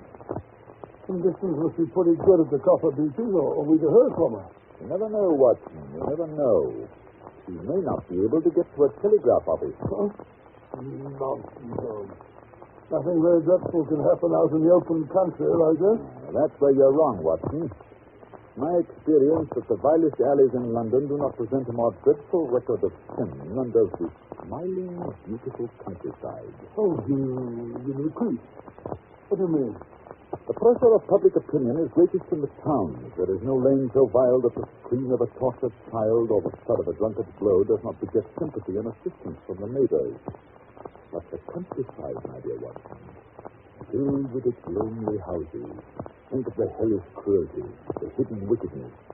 Life may go on year in, year out in such places, and no one the wiser.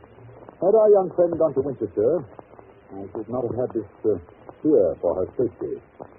It's the 5 miles of country which makes the danger. See what it is, Watson. Oh, thank you. It's a telegram to you, Holmes. Oh, give it to me. It's from Miss Hunter. Oh, well, what's she say? Come at once. We'll meet you at the Black Swan Hotel, Winchester, at 3 this afternoon. But my wits end don't fail me. What do you suppose has happened? Hurry, Watson. We've no time to lose. There's a train from Waterloo Station in half an hour. If we can only get to her in time.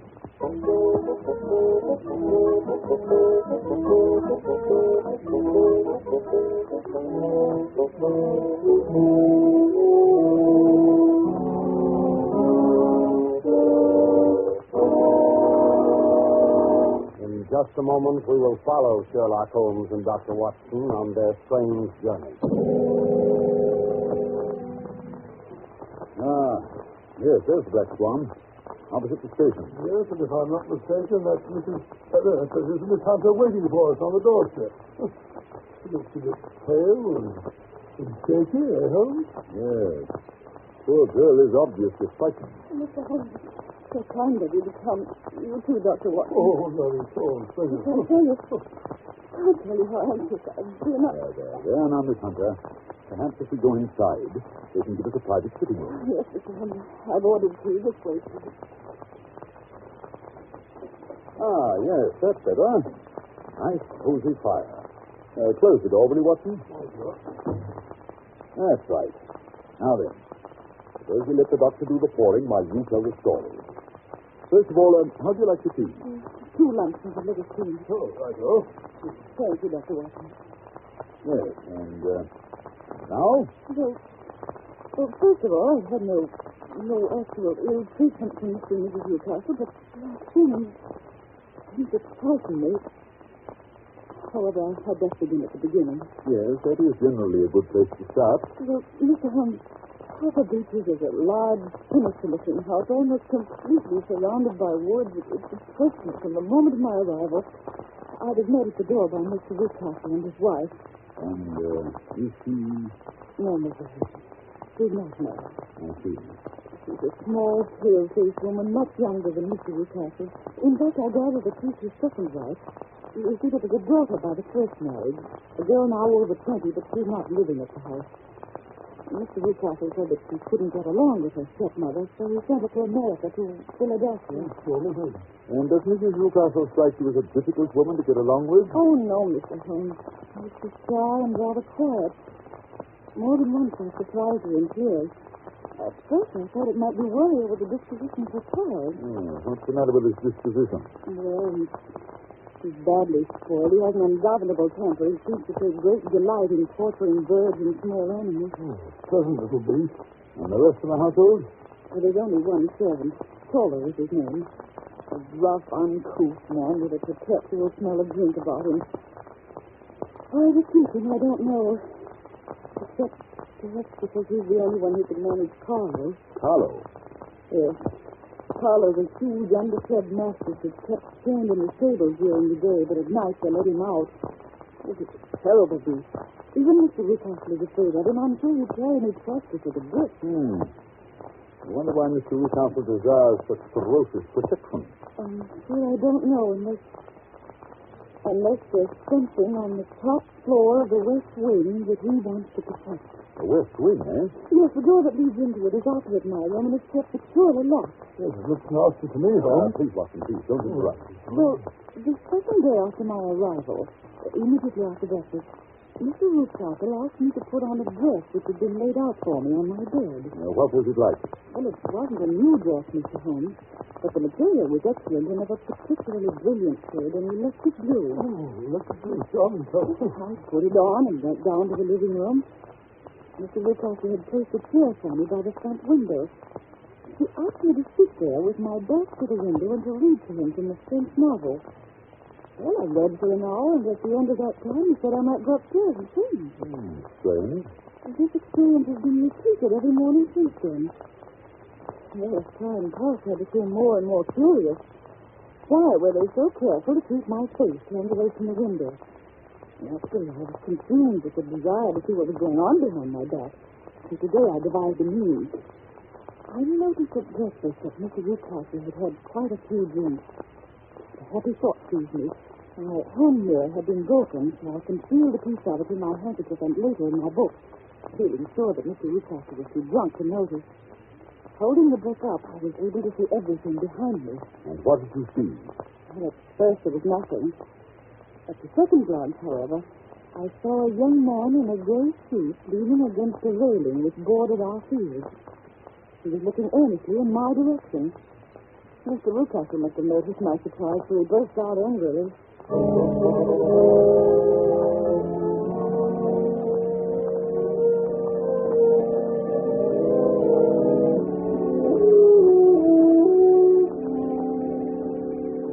Really, Miss Hunter, your attention must be wandering. That's the second time that you've made that passage. Oh. Furthermore, there's an impertinent fellow up the road who's staring at you. Is he a friend of yours? Oh, no, Mr. Rickastle, I don't know anyone around here. Well, kindly turn around and motion him to go away. Oh, wouldn't it be better not to notice him? Do what I signal. I really don't encourage you to have any followers. Very well, Mr. Rickastle. Where? Impertinent fellow. That will be all for this morning, Miss Hunter. You may go to your room. Oh, but Mr. Rickastle, I hope you don't. Go to your room, I say. Yes, sir. And after this, you needn't bother to wear that blue dress. Oh, dear, what a frightful household. If I could only get away from here, it's all so depressing. What? But he's left the key in the door to the west room. He must be there. He must. I wonder what's inside. Oh, it wouldn't hurt to take just one look. Oh, how dark it is. Misty. Wait. There's 3 doors. For the middle one is barred at the end of an old iron bedstead. I wonder why. Oh, goodness, it's so clean here. What was that? Oh, it must have been a bat.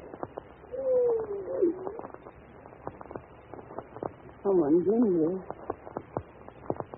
Or maybe it's something. I can't stand it. Julia, I've got to get out of here. I've got to get out. Oh, dear, there comes Mr. Rickastle. What's this here? Mr. Rickastle. Mr. Rickastle. Was you then? I thought it must be when I saw the door open. Oh, I'm so frightened. My dear young lady, and what frightened you? I was foolish enough to go into that vacant wing, but it was so lonely and eerie, and a bat swooped down into my face. Is that all? What else could there be? Why do you suppose that I keep that door locked? I'm sure I don't know. To keep people out who have no business there, you see? I'm sure if I'd known. Well, you know now, my dear young lady. And if you ever put your foot over that threshold again, I'll throw you to the basket.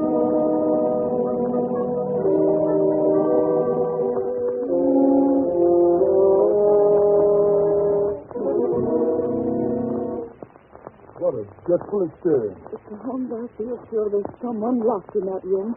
Someone who's unhappy, perhaps tortured. Oh, good heaven, it's almost 5. I promised to be back by 6. And things as Newcastle are going out. If Mr. Newcastle should discover where I've been... You acted like a brave and sensible girl, Miss Hunter. Yes, indeed you have. Do you think you could do one more thing? I can try, Mr. Holmes. Dr. Watson and I will be at the top of Beeches by 7. The Newcastles will be gone by that time, and I don't imagine the mastiff will be let loose until they return. Oh, no, Mr. Holmes. It would be too dangerous for them to get back to the house. Good. We will hope the Toller is still drunk. At any rate, you must get us into the house. We must explore the west wing. I'll do my best, Mr. Holmes. Now I must hurry. Goodbye, Mr. Holmes. Goodbye, Miss Hunter. Well, my dear Holmes, what do you make of it all? The blue dress and the man in front of the house. Obviously, they've had someone have her impersonating someone. Someone young whose hair has been cut off during an illness. That someone is probably the person imprisoned in the west wing. Sinister. That is not the most sinister part of Miss Hunter's story. No, what is that? The unpleasant disposition of the child. Well, what's that got to do with it? My dear Watson, as a medical man, you know that a child's tendencies can be discovered by a study of the parents. But heredity is a science to be worked backwards as well. You can get a good insight into the character of the parents by studying the children. This child is cruel, abnormally cruel. He probably inherited it from one of his parents. I only hope nothing serious happens before 7 o'clock tonight.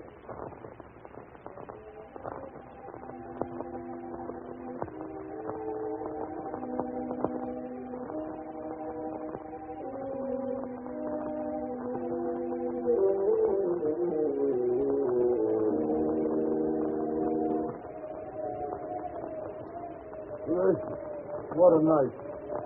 First thunderstorm of the season.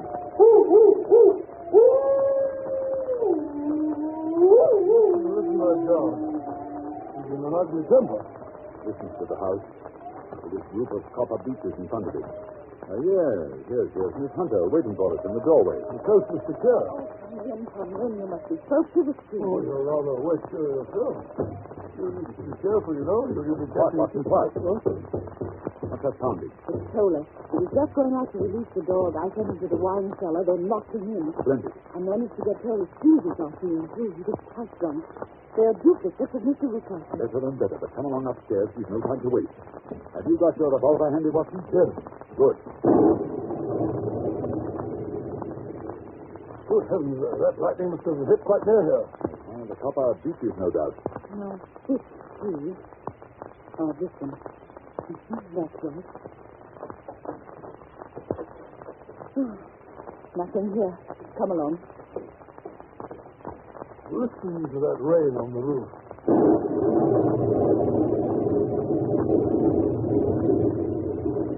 The middle door, you said. Hello in there. No answer. I don't like that. Watson, help me remove this bedstead, will you? That's right. Hide it one side. Yeah, cut the rope. That's it. The door's locked. Oh, we must break it open then. Come on. 1, 2, 5. Hello. There's no one here. Villain Newcastle has made away with the prisoner. You may be right. He's probably been carried off. Yes, but how? Through the skylight. It's still open. Shut that table over here. What are you going to do? Stand on it, of course. Yes. 2 pairs of footprints, and there's a ladder resting against the eave. Oh, that's how he is. But that's not possible. The ladder wasn't there when the Newcastles went away. Then he must have come back. He's a dangerous and clever man. Listen. Yes. I think I hear his steps on the stairs. Oh, Mr. Holmes, kill us all. I thought I'd find you here. You villain, what have you done with your daughter? I'm the one that's asked that. You see, you Robert. I've caught you. You're in my power. I'll take you. Hello. Hello. We're trying to get the dog. We'll be trying to trail. Quick, Watson. We must close the front door. Let me up, Mr. Newcastle. Loose the dog. He's killed Mr. Newcastle. Oh, quick. It'll be too late. Hold on. out. Get up the key, sister. I'll let him out. All right. Oh, it's Carlo. Is that Mr. Rucastle by the throat? Quick, Watson, give me a revolver. Careful you don't hit the man by mistake. Shut up and stand back, Watson. Oh, Mr. Holmes, thank heaven. You killed Carlo. I thought it was too late. It's so horrible. I think I... Watson and Tola, bring Rucastle into the house, will you? Oh, it is so strange. Weak. No. Please, it's all over. Just you go upstairs and pack your bag. Dr. Watson and I are going to take you back to town with us on the 9 o'clock train.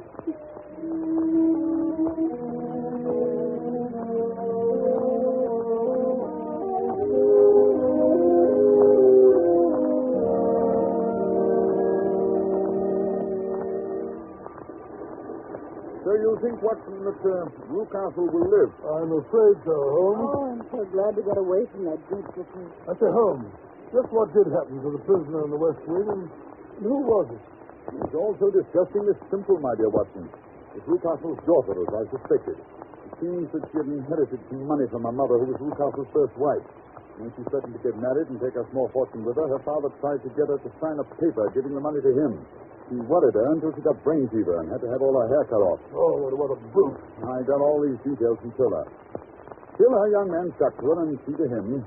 After that, Mr. Rucastle locked his daughter up and brought Miss Hunter down from London in order to impersonate her, get rid of the persistent shooter. This young gentleman, however, was a persevering chap, and having greased Tola's palm very thoroughly, he learned the true state of affairs. With the help of Tola and a long step-ladder, he rescued his fiancée. They're now headed for Southampton with a special license, and this time Miss Rucastle, or rather Mrs. Fowler, is really going to America on our honeymoon. Oh, this is quite romantic, isn't it, Holmes? You and your romance, Watson. You're a regular old woman. Well, I'm glad we were able to help the poor thing, but I wouldn't go back to that house again. Not for twice the salary. Oh, that reminds me, Miss Hunter. I was talking to a friend of mine about you the other day. She had a private school in Walsall. I believe she said she had an opening for you. Oh, Mr. Holmes, you're a darling. No, my dear. It's quite inconsequential. Already know. Shut up, Watson.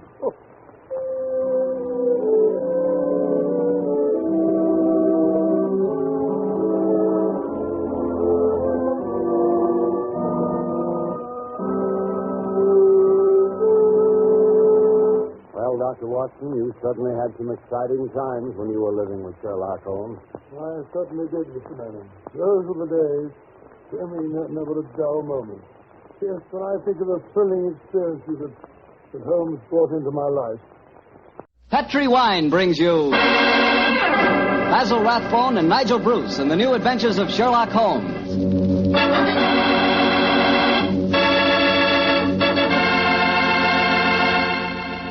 The Petri family, the family that took time to bring you good wine, invite you to listen to Dr. Watson tell us another exciting adventure he shared with his old friend, that master detective, Sherlock Holmes. And I know that Dr. Watson will agree with me when I tell you that the best way to begin a good meal is with a glass of Petri California sherry. Before you sit down at the table, pour yourself and your family a glass of Petri sherry. Try it. There are many ways to tell a good wine, by its color, its aroma, and its flavor. On every count, Petri sherry is outstanding. The color of Petri sherry is a clear, deep amber. Perfect. The aroma? Well, Petri sherry is as fragrant as a bunch of dew-covered grapes picked in the early morning. But most important to you, and to me, is the flavor of Petri sherry. We want a wine that tastes good. And believe me, you couldn't ask for a more delicious wine than Petri sherry. And just to make sure you get a wine that's exactly the way you want it, Petri makes two kinds of sherry, the regular and Petri Pale Dry. If you're not sure which you like better, why not try them both? Don't buy one, buy two. Just be sure you always buy Petri Sherry.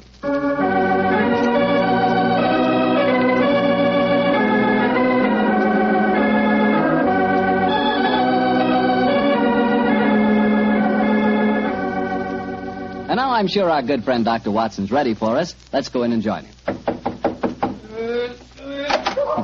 Good evening, Dr. Watson. Good evening, Mr. Bartell. Quiet with it. I don't want it. Dogs seem very chipper tonight, Doctor. Have they been getting into any more trouble lately? No, my boy. It's been a relatively quiet week for them.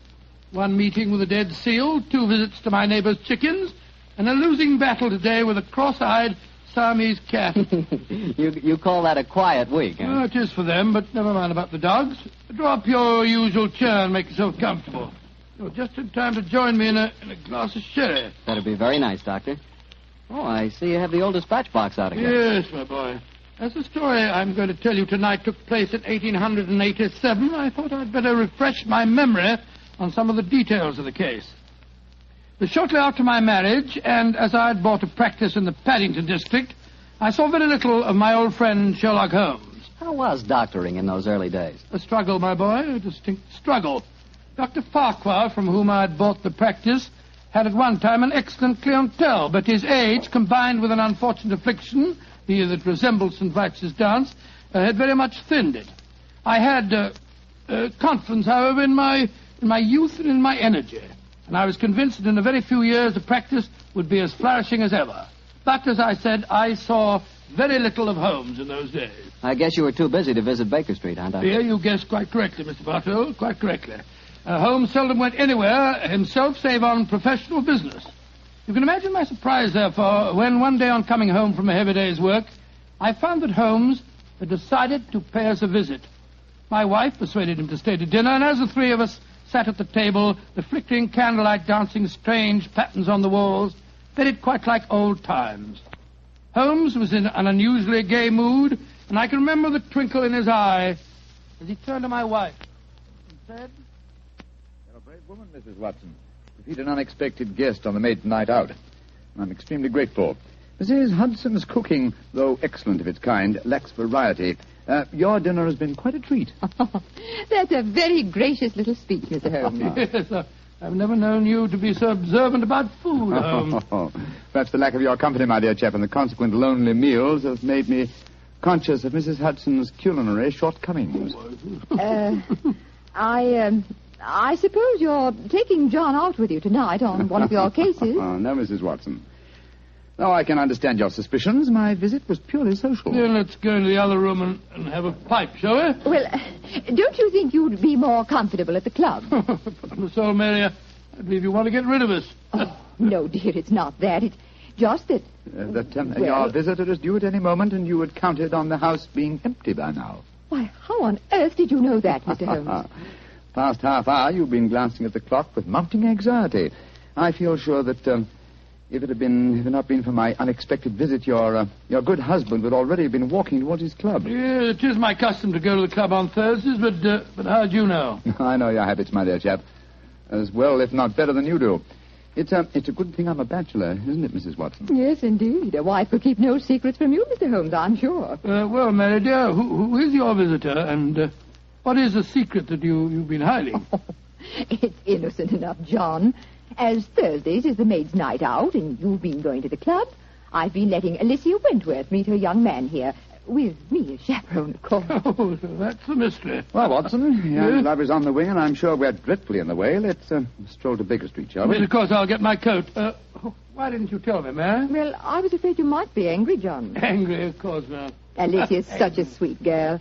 And Harry Prendergast is a very charming young man. He comes from an excellent family, has a commission in the infantry, and the children are tremendously in love. But her beastly guardian forbids them to meet. So Oh, there she is now. Well, we can pretend that we were just leaving anyway. Yes, I'll get my coat. Hello, Alicia, dear. Oh, Mrs. Watson, I'm so glad to see you. Come, dear. Alicia, this is my husband and Mr. Sherlock Holmes. How do you do, my dear? It's a shame that we have to go now, but my friend and I have some very important business to attend to. You're Mr. Sherlock Holmes, the detective, aren't you? Yes, Miss Whitworth. Please don't go, Mr. Holmes. Please don't. I need help so badly. Why, Alicia, what's wrong? You're as white as a ghost. Let's go into the drawing room, shall we? What's troubling you, Miss Wentworth? It's Harry, Captain Prendergast. I don't know exactly what's the matter, but something dreadful has happened to him. Oh, now sit down here beside me, dear. That's it.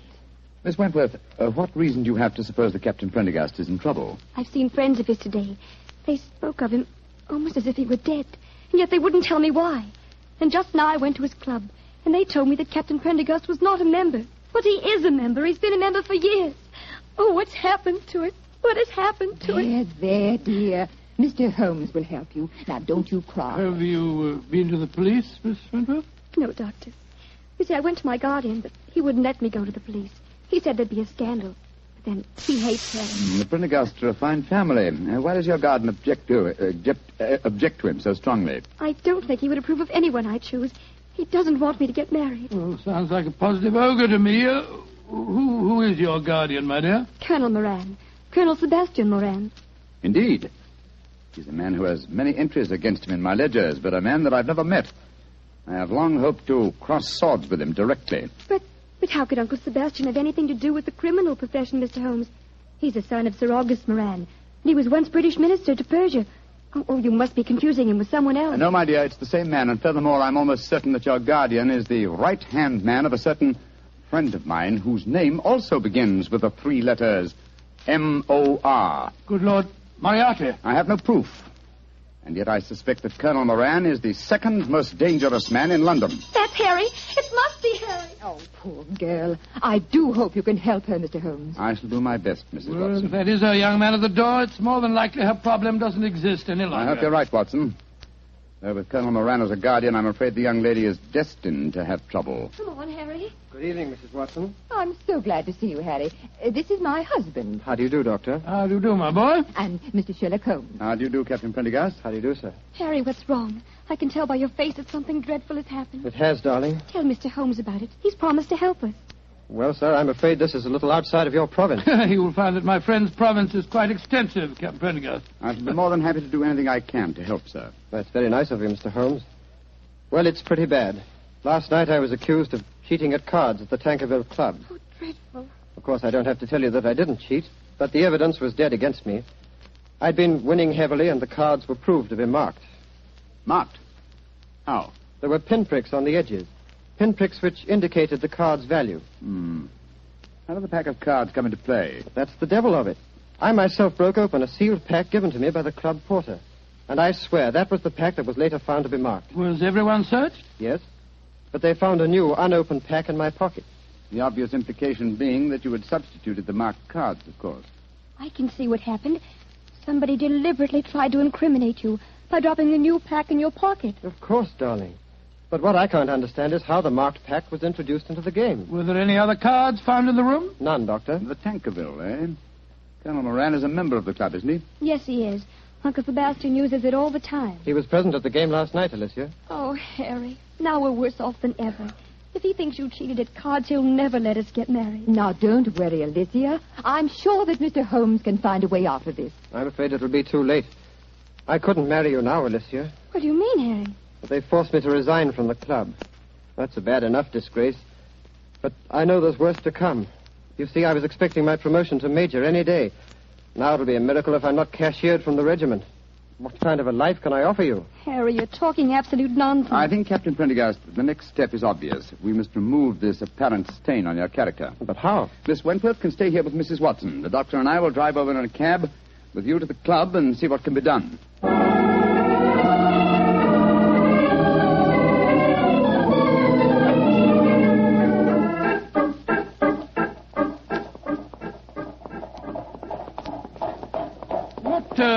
What kind of a card game were you playing last night, Prendergast? Stud poker. Ever since the American ambassador introduced it at the club, it's been quite a favorite. The perfect game for marked cards, which requires no elaborate dexterity in the dealing, simply the knowledge of your opponent's whole card. How many of you were playing? Half a dozen of us. You were winning heavily, you say? Yes, Doctor. Though one of the others, a fellow named David Harkness, was doing well. Now I come to think of it, Harkness almost seemed to know when I was bluffing, as though he could see the marked card. Well, perhaps he was the one who marked them. It's possible. And yet certainly no one could accuse him of tricky dealing. He was so clumsy with his bandaged finger, eh? How did you know he had a bandaged finger, Mr. I'll Holmes? tell you that, Captain Prendergast, when you tell me what's really on your mind. There's a great deal more at stake than a card scandal, isn't there? Yes, there is. I didn't dare to tell Alicia about it. You see, I'm fighting a duel tomorrow. A duel? Lord, with whom? Colonel Moran. Huh? He insulted me last night. He goaded me beyond a man's patience. He taunted me until I couldn't stand it any longer. and so I challenged him. And in so doing, gave him the choice of weapons. Yes, confound it. Of course, he chose revolvers. Moran is a big game hunter of note. He was reputed to be the best shot in England. And I'm probably the worst in London. If only I could shoot as well as I can box. I'm regimental champion, you know. Revolvers? Good heavens, man, revolvers. A duel with Moran is suicide for you. No, it's not suicide. There's the Tankerville Club. Here, cabby. Keep the change, will you? Oh, blimey. Thank you, Governor. Suicide. No, it's not suicide. This is a carefully laid plan for murder. Pray heaven that we are not too late to avert it. It's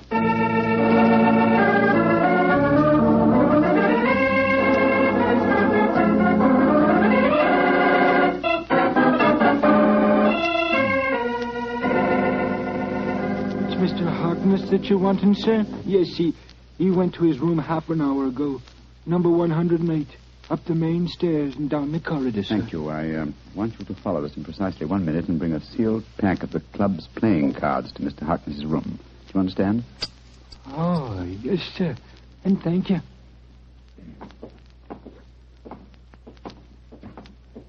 Did you make the arrangement? Yes, come on. Let's go up to Harkness's room. Well, 3 members have cut me dead since I came in here. It's the most humiliating experience. A little patience, Captain Prendergast, and I'm sure your honor will be entirely vindicated. I wish I knew what you were up to, Holmes. I'm going to try and restage the drama that was presented in this club last night. The only difference being that my production will have a cast that's a little different. Now, here we are. Now, let me do the talking. Yes? Did you want something?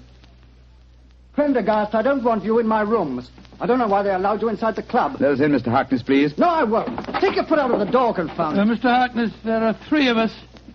I think you'd better let us in. You're going to let us in, Harkness. Oh, all right. Come in. Thank you for your hospitality, sir. Now perhaps you fellows will tell me what the devil you think you're up to. With pleasure. As you very well know, Mr. Harkness, this is probably Captain Prendergast's last day on Earth. He has one request to make of you, that you join him in a farewell game of poker with us, to show you bear no grudges. Oh, it's fantastic. You're all insane. Oh, by the way, Mr. Harkness, I'm delighted to notice that your sore finger seems to have healed with great rapidity. By an odd coincidence, you'll observe that I seem to have injured mine. Mr. Holmes, when did you do that? Oh, in the carriage just now, a mere scratch. Fortunately, I had some first aid materials in my greatcoat. Come in. Yes, Taylor, what is it? Begging your pardon, Mr. Harkness, but the gentleman asked me to bring this sealed pack of cards here. Put them on the table, Taylor. Very good, sir. Well, what's the game? Stud poker, Mr. Harkness. A game with which you're quite familiar, I understand. And the stakes? A man's honor. Possibly another man's freedom. Open the pack, Mr. Harkness, and deal us all a hand. I should think this might be a very unusual game.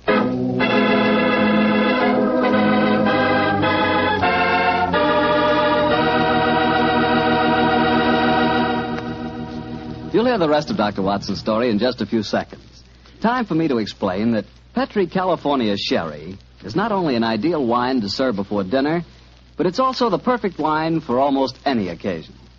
Petri Sherry is fine after dinner, when you're listening to the radio or just sitting around talking. And, of course, you couldn't ask for a finer party wine than Petri Sherry, especially if your party is at cocktail time. If you don't know what wine to buy, you can't go wrong with Petri Sherry. But be sure it's Petri. Look for the letters P-E-T-R-I. They spell the proudest name in the history of American wine. Well, Dr. Watson, that was quite a game of poker you were settling down to. I have a feeling that Sherlock Holmes had an ace or two up his sleeve, didn't he? Well, figuratively, he did, Mr. Bartell, though at the time I must confess that, as usual, I was pretty much in the dark. David Harkness opened the new sealed pack of cards, and the 4 of us played a hand of poker. It was easy to see that our unwilling host was far from happy. His ferrety eyes darted from one to the other of us as he played our cards.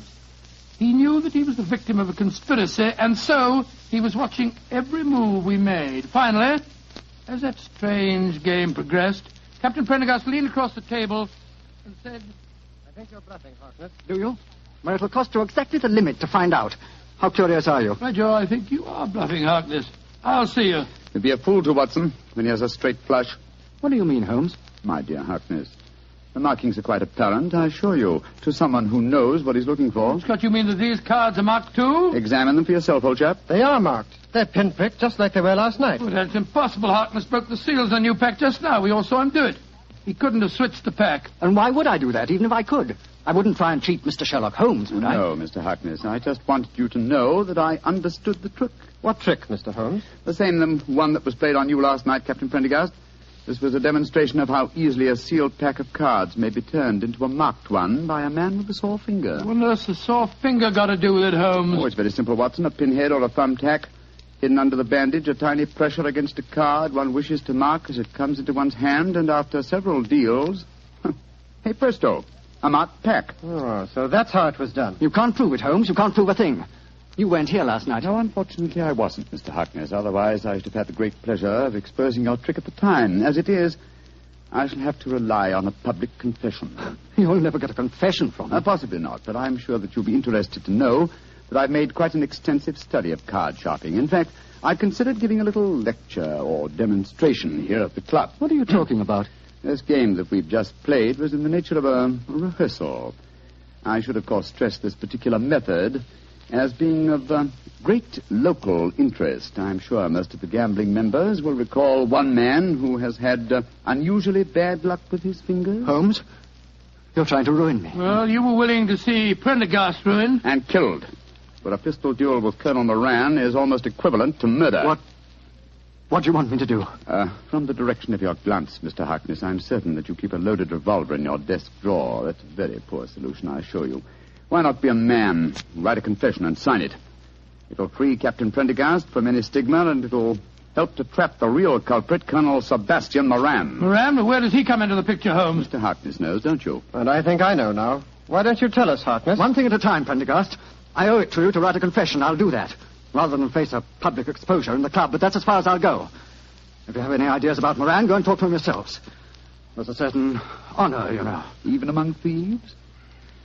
Thank you for the implication, Mr. Harkness. You have writing materials here? Yes, I have writing materials, Holmes. Splendid. Then while you're telling the truth about last night's episode, we'll call on Colonel Sebastian Moran. Have you any idea where we might find him at this time of night? Yes, I have every idea. You'll find him in the gun room.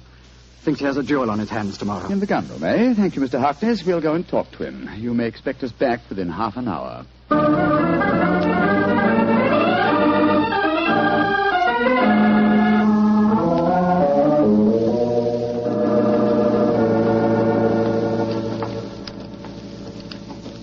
Who are you fellows? Turn the gas up, can't you? Colonel Moran, this is Mr. Sherlock Holmes and Dr. Watson. How do you do? Colonel Moran, I've been wanting to meet you for a very long time. Sherlock Holmes, I've heard a lot about you. And I of you, Colonel. Harry, what are you doing inside the club? Mr. Holmes brought me back. We've just left David Harkness's room. He's writing a confession that he engineered the swindle last night, that he deliberately tried to involve me. So, in that case, I suppose I need oil this revolver no longer.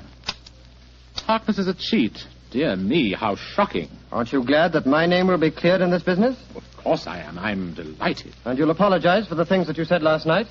Yes, Harry, I'll apologize.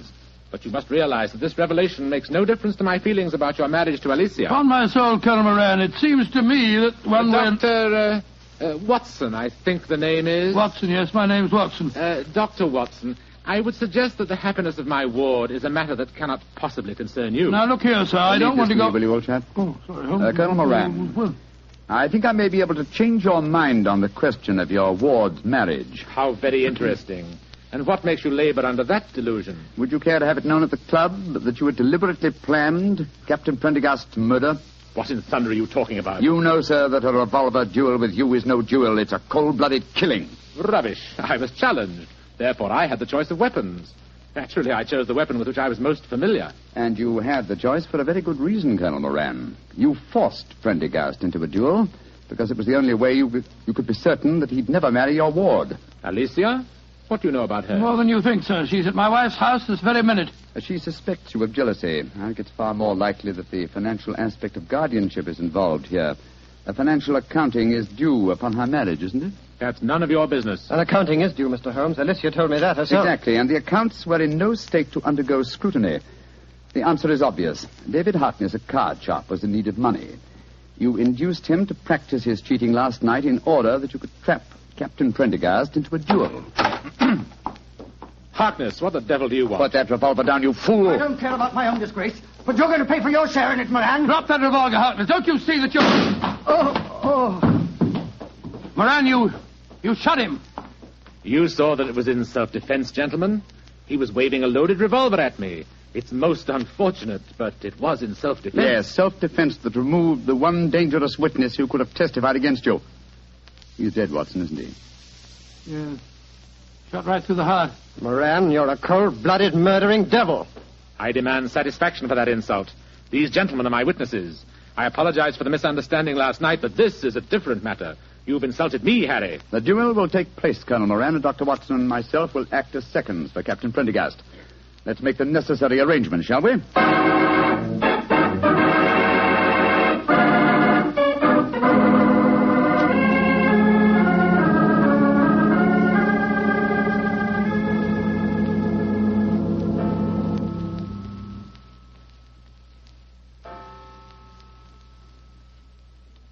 Miss Watson?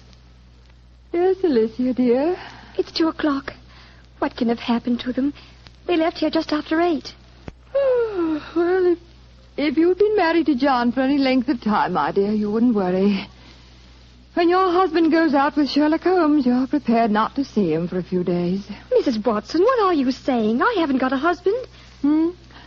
Oh, now, Alicia, don't glower at me like that. What did you say the time was? It's just after 2, and they left here at 8. What can have happened? Well, I don't know. But Mr. Holmes was with them. So don't worry, my dear. He's frightfully clever. I wouldn't be surprised. There's the front door now. They're back.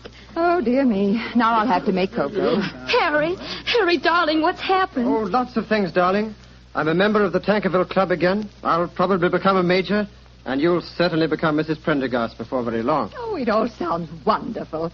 What have you two been up to, John? Oh, it's the old story, Mary, dear. Holmes solved the case, and it all ended happily. Happily? My dear Watson, that's hardly the word to use. Harkness is dead, and Colonel Moran is probably in hospital. Please, tell me what happened. Well, your guardian challenged Captain Prendergast to a duel.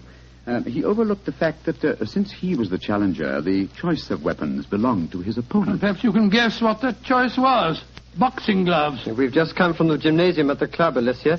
I'm afraid I really gave him a thrashing. And a well-deserved one, too. I'm only sorry that I couldn't put him where he belongs, behind prison bars. Oh, Harry. He'll be the laughing stock of London. I'm glad of it. But that means that he'll never consent to our being married. I disagree, Miss Wentworth. If we keep his secret, and we've hinted that we might, I'm quite certain that he'll withdraw his objections to the marriage, and somehow he'll make up his deficiencies in his guardianship account. Probably by borrowing money from Professor Moriarty. Oh, I think it's all wonderful. But it's well after 2:00 in the morning. Let's go into the kitchen, shall we? I'll make some cocoa. Cocoa? Spot of whiskey. Harry, you and Alicia stay here. You probably have some plans to make. Oh, cocoa's not a very exciting drink. Oh, shush, John. Oh, sorry, dear. As soon as the cocoa's ready, we'll call you.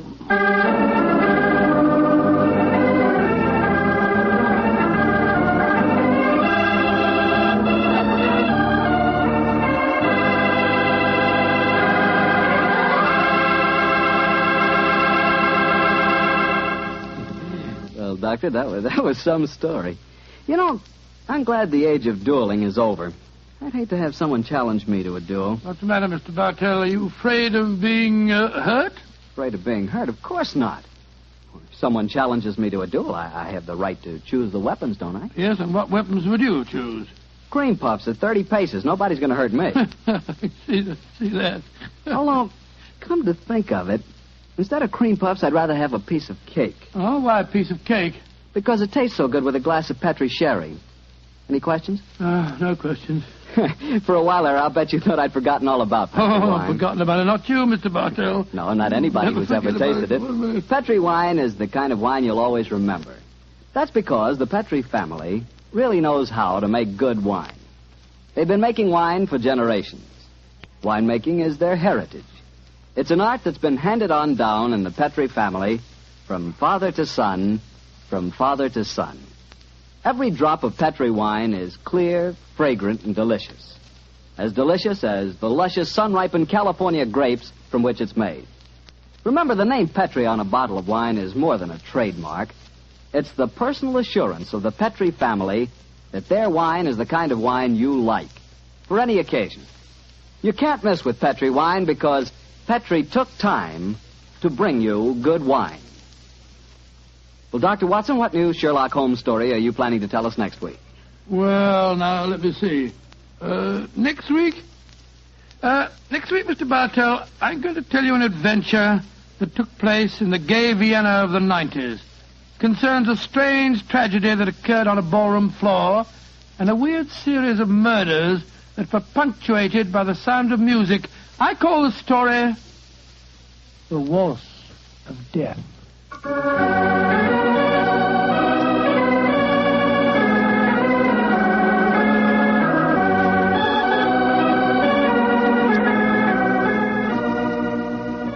Tonight's Sherlock Holmes adventure was written by Dennis Green and Anthony Boucher and was suggested by an incident in Sir Arthur Conan Doyle's story, The 5 Orange Pips. Music is by Dean Fossler. Mr. Rathbone appears through the courtesy of Metro-Goldwyn-Mayer, and Mr. Bruce through the courtesy of Universal Pictures, where they are now starring in the Sherlock Holmes series.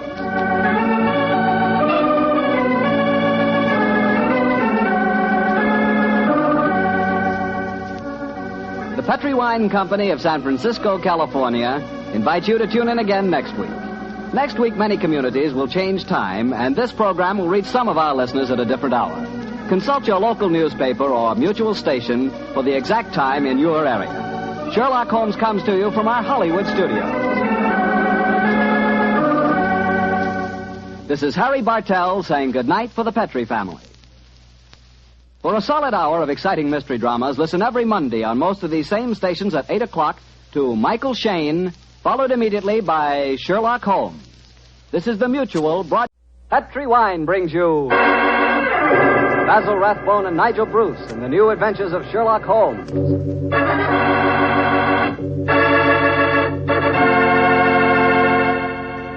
The Petri family, the family that took time to bring you good wine, invite you to listen to Dr. Watson tell us another exciting adventure he shared with his old friend, that master detective, Sherlock Holmes. And I want to ask you something. You know, every now and then I've told you about the good old American custom of serving a glass of sherry before dinner, particularly Petri California sherry.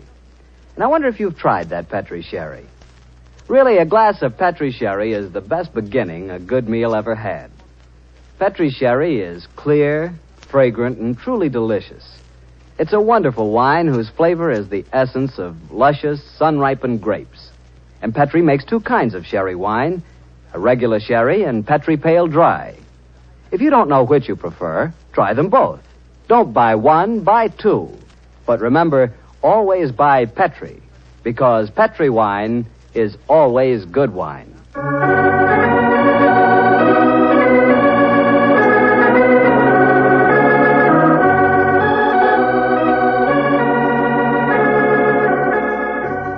Well, I'm sure Dr. Watson's ready for us. Let's go in and join him, shall we? Come in. Good evening, Mr. Bartell. Good evening, Doctor. Quiet, Willie. Quiet, Monty. Lie down. The dogs seem very pleased with themselves tonight. Did they have a good day? Yes, the 3 of us did, my boy. Go on, run off out in the patio. I took a 7-iron and some old golf balls on the beach this afternoon. I improved my game, I think, and the dogs had a great time chasing the golf balls. On the way home, the little rascals had a furious battle with an elderly pelican, so their day was complete. I'll have to join you on one of your afternoon strolls, Doctor. You and the dog seem to have so much fun. Oh, I'll be glad of your company, Mr. Bartell. Well, draw up your usual chair, and I'll get on with tonight's Sherlock Holmes adventure. From the hint you gave us last week, I guess a Frenchman played a prominent part in the story? Yes, indeed he did, Mr. Bartell. His name was Francois Lavillard, and he was a detective of some note in his own country. The time my story begins, it was in 1889, to be exact. Lavillard had come over to London to discuss with Holmes the difficulties of translating some of his monographs into the French language. At this particular time, I was in the early days of my marriage, Mr. Bartell, and this fact, combined with a busy practice, meant that I saw very little of my old friend. He must have missed you, Doctor. Oh, he did. Well, of course, he'd never admit the fact, but to get on with my story. One cloudless June afternoon, I found myself in the neighborhood of Baker Street, and I couldn't resist paying a visit to Holmes. Mrs. Hudson was out, but having retained my old latchkey, I let myself in and mounted the familiar stairs. It gave me a strange feeling as I raised my hand to knock on what once had been my own living room door. Come in. Oh, hello, Holmes. Monsieur Holmes. Oh, I beg your pardon. I didn't know you were... Watson, my dear fellow. How very nice to see you again. It's great to see you, Holmes. I'm sorry I interrupted you. No. I didn't know that you had company. Not at all, my dear fellow. We're delighted, aren't we, Le Villard? Watson, oui. this is Monsieur Le Villard. How do you do, sir? How do you do? Enchanté, monsieur. I have often wished to meet the so charming Dr. Watson. Holmes has told me a great deal about you. Oh, it's very nice of you, sir. That age suits you, Watson. You look splendid, old fellow. Gained a little weight, haven't you? Oh, yes, a few pounds, I Here mean. it comes, you. Sit down, won't you? You sure that I'm not interrupting you in some important discussion? Oh, no, mon cher docteur. We were having a good-natured argument on the relative abilities of the French criminal compared to the English. Oh, interesting. You must lend me your support, Watson. Monsieur Le Villard is convinced that the English criminal is a very dull dog indeed. Well, we've met some far from dull ones in our time. I assure you, Monsieur Le Villard. The exceptions rather than the rule, I fear, mon cher docteur. You're stubborn, aren't you, Le Villard? Believe me, my dear friend, that I will yield to no one in my admiration of your knowledge and skill. That is why I wish I could persuade you to practice in Paris. There you would find opponents really worthy of your steel. What can happen to interest you in this land of grey fogs, boiled potatoes, and pots of tea? Gracious me for my soul, sir, you're not very flattering. Oh, don't be so insular, Watson. Oh, I meant no offense, my friend. Well, you say that the English criminal is dull. Well, perhaps if you were to read a published story of mine called A Study in Scarlet, you'd think differently. It tells of a very exciting adventure that Holmes and I had. I have read it, my friend. Oh, you have? An extremely gripping story, but surely you will admit that the crime was essentially of American origin.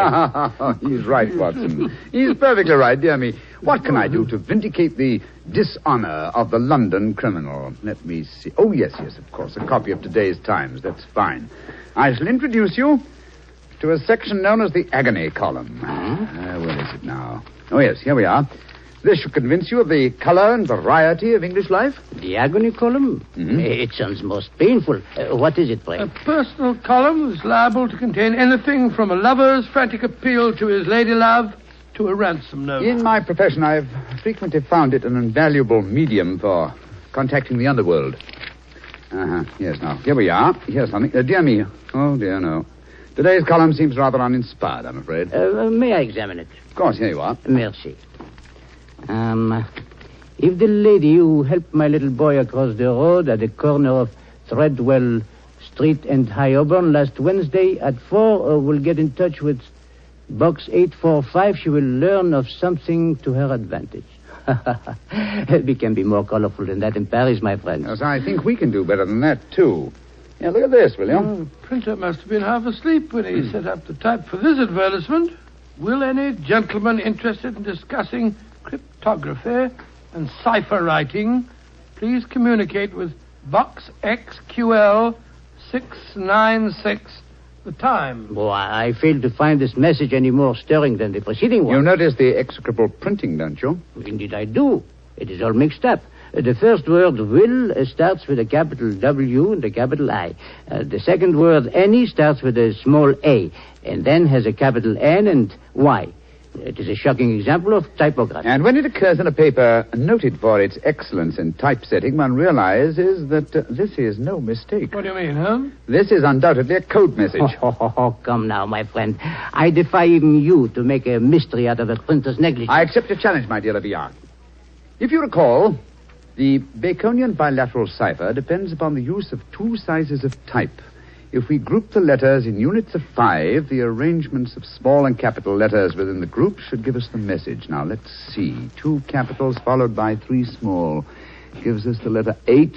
Then 2 capitals, 1 small, 2 more. That gives us E, H. I still think you are trying to make an adventure out of a mere printing accident. No mere printing accident could so readily fall into one of the great traditional ciphers. Now, let's see. This message reads H-E-L, help, Q, too small, Q-U-I, quilter, help, quilter, L, L, too small and large. Elms. Help, quilter, elms, there it is, yes. Penge. Help, quilter, elms, penge. Help, quilter, elms, penge. What does that mean? Presumably that a man named Quilter, who lives at a house called the Elms, in the village of Penge, needs help. Ah, I see it now. A helpless victim held prisoner. He smuggles out this message as a harmless personnel, with strict instructions that it be printed on this art form. He knows that the amateurs of cryptography, to whom it is addressed, will decipher this call for help. Et voilà. Monsieur Villa, you seem ready to grant that adventure can exist in London, after all. The advantage, my dear Watson, of a more mercurial temperament than we Englishmen possess. Well, Villa, what about it? Shall we set off for Penge and rescue the ingenious Mr. Quilter from whatever dire fate awaits him in the elms? I'm all impatience. Splendid. Watson, I suppose you're too busy to join us. Too busy? Well, I'm in your practice. I'm sure that you have patience to attend to. Yes, of course. Yes. As a matter of fact, I have 2 further visits to make today. One to a peppery old miser who has gout, and the other to a wealthy society woman who has acute attack of hypochondria, as they call it. But to blazes with them, to hell with both of them. I'm coming with you, Holmes, if you want me. Bravo, Watson. Then grab your hat and coat. The game's afoot.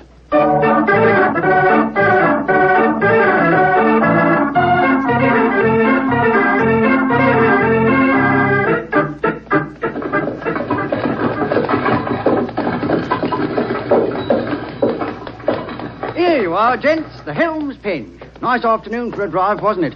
Afraid it'll cost you 15 bob, though. There's a sovereign for you. You can keep the change. Blimey, thank you, Governor.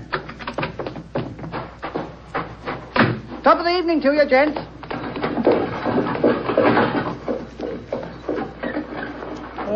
So this is the Elms, eh? Quite a bit of land for such a modest neighborhood.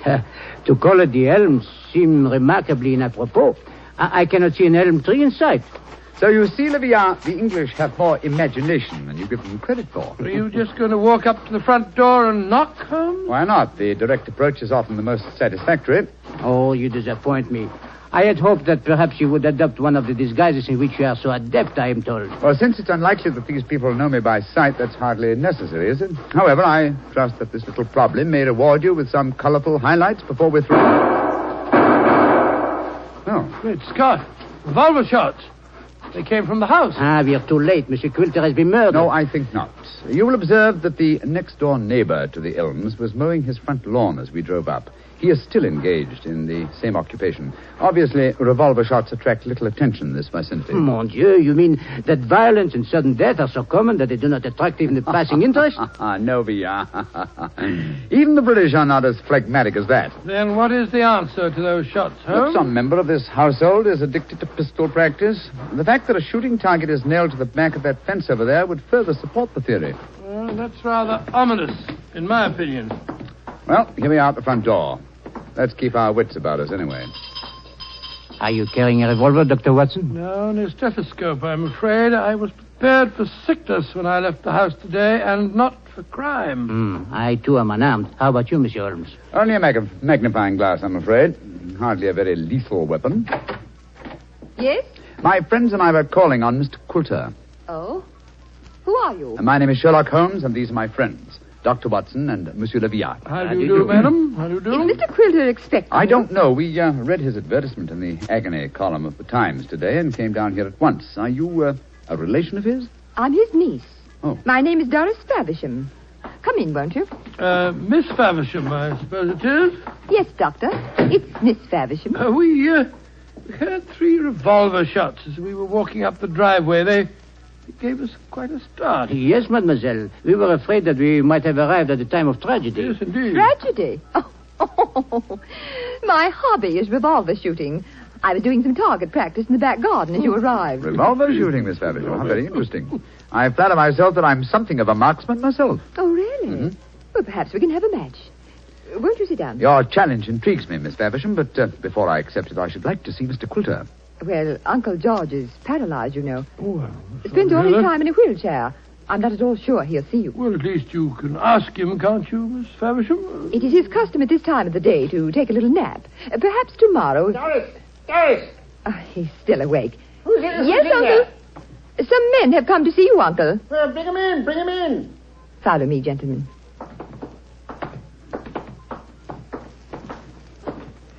Uncle, this is Mr. Sherlock Holmes, Dr. Watson, and Monsieur Le Villard. And Monsieur Le Villard. How do you do, sir? How do you do? Sherlock Holmes, eh? It took you long enough to decipher my message and get here, didn't it?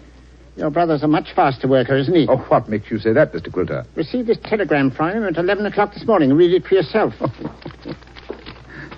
Well, what's it say, Holmes? Suggest you consult my brother Sherlock, and it's signed Mycroft Holmes. Yes, Mr. Quilter, my brother is a much faster worker. Or shall we say that he suffers from the unfortunate habit of early rising. He undoubtedly read the agony column 3 hours before I did today. Don't know about that, but I've been expecting you all day. I imagine you know why I inserted that advertisement. Well, I had the impression that you were under some form of restraint, that you were in need of a rescue party, as it were. Rubbish. My advertisement was a piece of subtle bait. The only person that could decipher the message would obviously be someone who knew the Baconian cipher. Very logical deduction, Mr. Quilter. You see, I'm convinced, as any sensible man should be, that the so-called Shakespearean plays were written by Sir Francis Bacon. Oh, I see. But I felt that it needed a clever man to prove the fact. Mm-hmm. I was sure that anyone who was able to decipher my message was the man I needed. And what will it take, Mr. Holmes, to do the job? I'm a rich man. Name your fee. You mean to say that you inveigled Mr. Holmes down here just to do some research on the origin of Shakespeare's work? Oh, you needn't look so shocked, Dr. Watson. My uncle has offered to pay him a handsome fee. Well, what do you say, Mr. Sherlock Holmes? It's an interesting subject for research. I'll concede that Ignatius Donnelly and others have proved almost beyond doubt that William Shakespeare of Stratford-on-Avon did not write the plays, but I greatly doubt that Lord Bacon did. I may devote my leisure and later years to some investigation on the subject, but in the meanwhile, Mr. Quilter, I'm afraid I'm much too busy to undertake such an assignment. Please yourself. Show the gentleman out, Doris. Goodbye, sir. Good day, sir. Too bad you had this long drive down here for nothing, Yes, gentlemen. I'm afraid I quite agree on it. It would seem to me that your uncle has a distinct talent for practical joking, mademoiselle. Uncle? Oh, Uncle never made a joke in his life. Mr. Holmes, now that you're here, perhaps you'd like to indulge in a little shooting match. Thank you, Miss Faversham, but as I told your uncle, I'm a busy man. Good evening to you. Goodbye, gentlemen. Goodbye. Holmes, old fellow, you're losing your touch. You'd never made a blunder like this if I'd still been with you. It is comforting for an aspiring detective like myself to know that the great Sherlock Holmes is fallible. Yes, indeed. Then am I to assume that I must continue the case alone? What do you mean continue the case? There isn't one.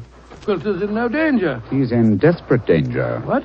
I'm only afraid I may be too late to save him. But we have just spoken to the man. Oh, no.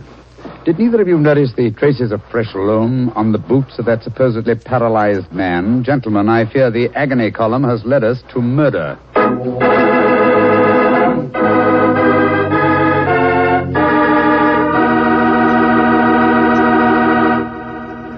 You'll hear the rest of Dr. Watson's story in just a second. Time enough for me to mention that any meal is a better meal when it's served with a Petri dinner wine. If you're having chicken or fish, use Petri California Sauterne. Petri Sauterne is a subtle, delicately flavored white wine that looks and tastes like captured sunshine. If you're having a roast or chops or any kind of meat or meat dish, then by all means serve Petri California Burgundy. Petri Burgundy is a hearty, full-flavored red wine. One of the most delicious red wines you ever poured from a bottle. Why not get a bottle of each? Petri Burgundy and Petri Sauterne. Then, no matter what you have for dinner, you'll surely have the right wine, a Petri wine. Well, Doctor, why did you have to break off your story there? Well, I had to break it off somewhere, Mr. Bartell, and that seemed to be the most exciting spot. It certainly was. I was convinced that the great Sherlock Holmes had been fooled for once. What happened next? Well, my boy, needless to remark, we did not get into a cab and go back to London, but let me pick up the story at the same place that I broke it off. As Holmes said... Gentlemen, I fear the agony column has led us to murder. Murder? There was fresh earth on the soles of his boots, you say? Distinct traces, proving that the man in the wheelchair was not paralyzed. And that man, whoever he is, was impersonating Quilter to put us off the track. And the real Quilter may have been killed, eh? I'm afraid so. Let's stop here for a moment, shall we, while we make our plans. This hedge will hide us from the house in case they're watching from the windows. Now, This isn't a hard picture to reconstruct. There undoubtedly is or was a paralyzed Baconian scholar named Coulter. He managed to smuggle out that ingenious plea for help, but Mycroft's unfortunate telegram gave the game away. I see it now.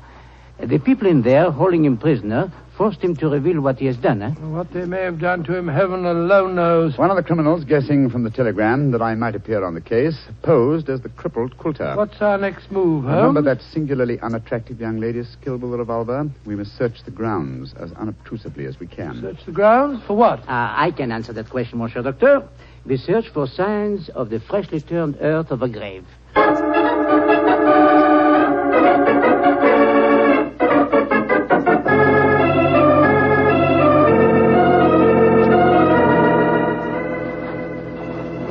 We didn't find any traces of the poor devil's corpse, thank heaven. No. A great disappointment. Oh, dear me, you're very bloodthirsty, Livia. Hello. Look at the old fellow trimming the hedge over there. Must be the gardener. Let's have a chat with him, shall we? May be able to give us some information. Good evening to you. Evening to you, gentlemen. Really? You work for Mr. Coulter? That I do, sir. That I do. Very fine work, too. I've seldom seen a better-kept garden. I thank you, sir. I do pride myself in my work. I wonder if you can help me. Be glad to if I can, sir. Did you see a telegraph boy deliver a message here this morning? That I did, sir. The boy came here about 10 o'clock this morning. I was a-clipping the front edge at the time. And you've been working here ever since? Yes, sir. Brought my lunch with me today and ate it in the garden. Has anyone entered or left the house since that telegram was delivered? No, sir. No one except yourself. I see. I suppose you occasionally run errands for Mr. Coulter? Not much these days, sir. The poor old gentleman keeps his chair in the house pretty much all the time, sir. I did run a message for him yesterday, though. Oh, you did? Where to? Well, sir, I was pruning the rose bushes under his study windows when the window opens and his hand comes out with a message. He told me to take it to the village office of the Times and to tell him to print it just the way it was. He looked kind of worried when he gave me the message, and he whispered to me, just as if he was afraid in his own house. I'm much obliged to you. Here's 5 shillings for your trouble. Oh, thank you, sir. Much obliged to you, I'm sure. Good evening. Good evening to you, gentlemen. Oh, so that's how the message was smuggled out. And no one has come to the house or left it since that telegram was delivered. Therefore, Coulter or his body must still be inside that house. We are going to search the house? Yes, we are. But we're not armed, and they certainly are. They probably won't even let us in. Yes, they will. We have an infallible key to entry, a woman's vanity. Come on.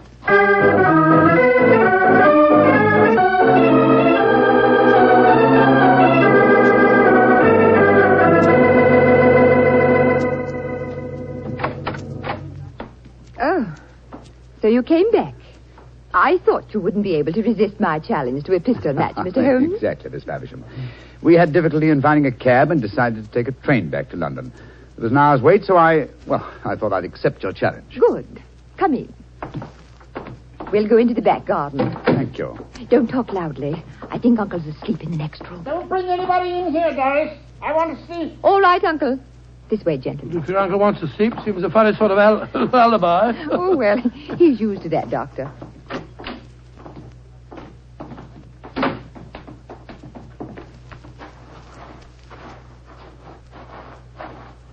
Here we are. This is the 50-yard range, Mr. Holmes. 3 shots. Best aggregate score wins. How much do you want to bet? You name the stake. Name the stakes, Miss Faversham. A sovereign? Certainly. You take the first 3 shots? Very well. I must just check that it's loaded. Yes, 6 bullets. All right, here I go.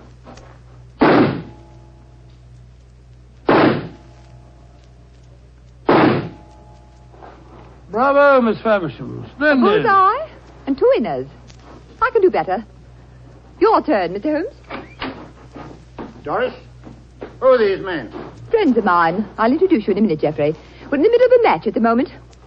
Your turn, Mr. Holmes. The revolver, please. Here you are. Thank you. You're sure you know how to handle a revolver? Oh, quite sure, thanks. And why are you pointing it at me? Because I want you to raise your hands above your head. You too, whatever your name is. Doris, who are these men? Put up your hands. I shan't hesitate to shoot, I assure you. Come on. That's it. What in heaven's name do you think you're up to? Finding out what became of the real Mr. Coulter. Search the man, Watson. Right you are, Holmes. Pierre, go to the house, will you, and search it. Yes, but of course. Hello, this man had a revolver on his hip. Keep him covered with it. Here, stand still, you. Now, sir, who are you? From your resemblance to the man in the wheelchair that we saw earlier, I should say that you're a member of the same family. We're both relatives of Mr. Quilter. That's right. My name's Davies. I'm from the Australian branch of the family. Relatives, yes. And doubtless you stood to inherit his estate in the event of Quilter's death. You moved in on this defenseless old man, terrorized him, lived off him, and finally found it necessary to destroy him. You're talking absolute rubbish. She's telling the truth, and you know it. I can tell by your expressions. Move back into the house, both of you. Come on. And keep your hands raised. All right, that's it. Come on. Lead the way into the study.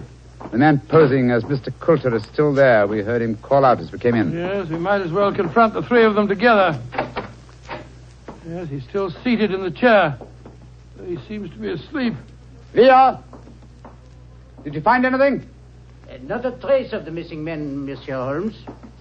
Davis, what did you do with Mr. Quilter? I didn't do anything with him. Of course not. He's sitting there in that chair. It's no good lying to us. We know that man's an imposter. This is a fantastic situation. Nobody has left this house since the telegram arrived, and nobody has come to it, and yet Mr. Quilter has vanished. Good Lord, how can he sleep through all this talk? You'd think he'd been drugged. Leah! We're idiots. You are unquestionably the most promising detective in France, and some people have been kind enough to grant me a similar status in England, and yet my old friend Watson has just solved the case. Oh, well, it was nothing. I was just too happy to... What? Solved it? Well, how? Listen to the breathing of that man in the chair. What? He's been drugged. There sits the real Mr. Quilter, the persecuted victim who sent a Cipher message for help. The man we spoke to earlier. Was you, Mr. Davies, impersonating Quilter. After you'd received us, you took off your disguise, adopted an Australian accent, and then hid your drug victim by placing him in his own wheelchair, knowing that would be the last place we'd look for him. And they would have kept him here until we had gone and then murdered him. What a devilish plot.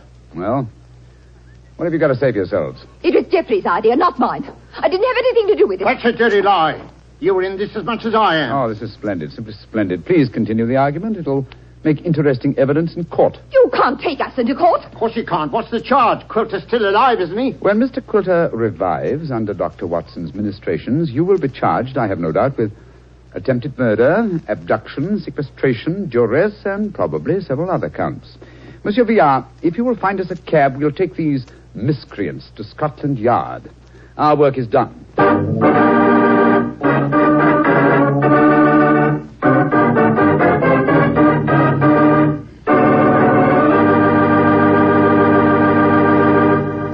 Well, Doctor, that was a fine story.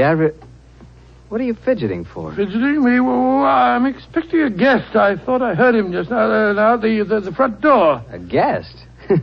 Now, you're being as mysterious as Mr. Holmes. Oh, not quite. You see, come in.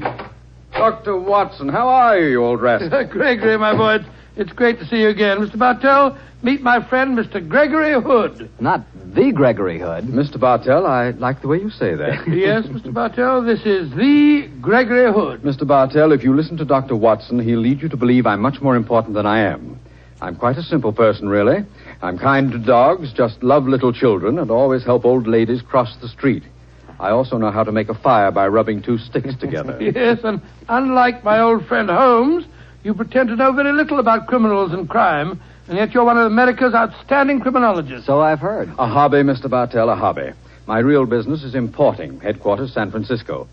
Need any old masters? Perhaps I can sell you a nice piece of jade, or would you rather have a bit of old Balinese sculpture? Now, wait a minute. This is all a little too fast for me. Yes, you learn that Gregory is a little too fast for everybody. But, Mr. Bartell, I'm sure you'll get to know Mr. Hood a good deal better. You see, as I've told you, I've always wanted to take a trip back to England, and now I have a chance to do so. But, Doctor, won't I see you again? What about our story? Oh, I shall be back in the fall, but meanwhile, I've asked Mr. Gregory Hood to get together with you at this time every week and tell you some of his experiences. Which, of course, makes me feel very important. Mr. Hood, as you know, has been involved in many famous cases dealing in crime. His importing business and his hobby criminology are a strange combination. I learned that he keeps a diary of these cases, and it's a fascinating book. The Case Book of Gregory Hood. The Case Book of Gregory Hood. Sounds intriguing. Intriguing? Huh. It certainly is. Thank you. Well, then I can tell all our friends, be sure to listen next week at the same time and every Monday night through the summer to The Casebook of Gregory Hood.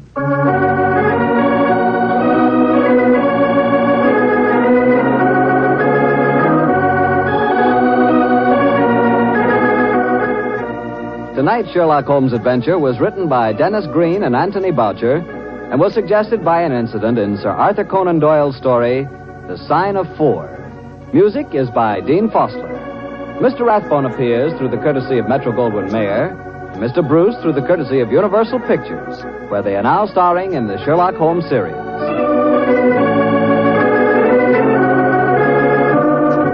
The Petri Wine Company of San Francisco, California, invite you to tune in again next week, same time, same station. Sherlock Holmes comes to you from our Hollywood studios.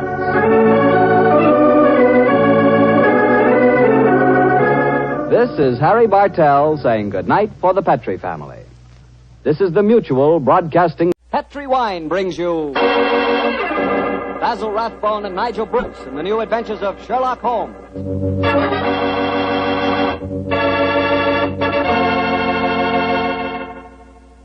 The Petri family, the family that took time to bring you good wine, invites you to listen to Dr. Watson tell us another exciting adventure he shared with his old friend, that master detective, Sherlock Holmes.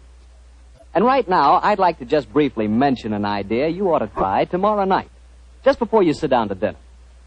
Just pour yourself a glass of that good Petri California sherry. Petri sherry is the perfect before-dinner wine. Its cheerful, glowing amber color looks festive and, well, it sort of lends an air of importance to the occasion. And as for the wine itself, just taste it. That Petri sherry is not just ordinary wine, no, sir. One sip and you know that wonderful sun-ripened grapes went into its making. Yes, and you know that Petri sherry was carefully watched over every step of the way. Incidentally, Petri makes two kinds of sherry, regular sherry and Petri Pale Dry. If you're not sure just which kind you and your friends will like best, try them both. Don't buy one, buy two. But when it comes to sherry, or any other wine for that matter, be sure you always buy Petri.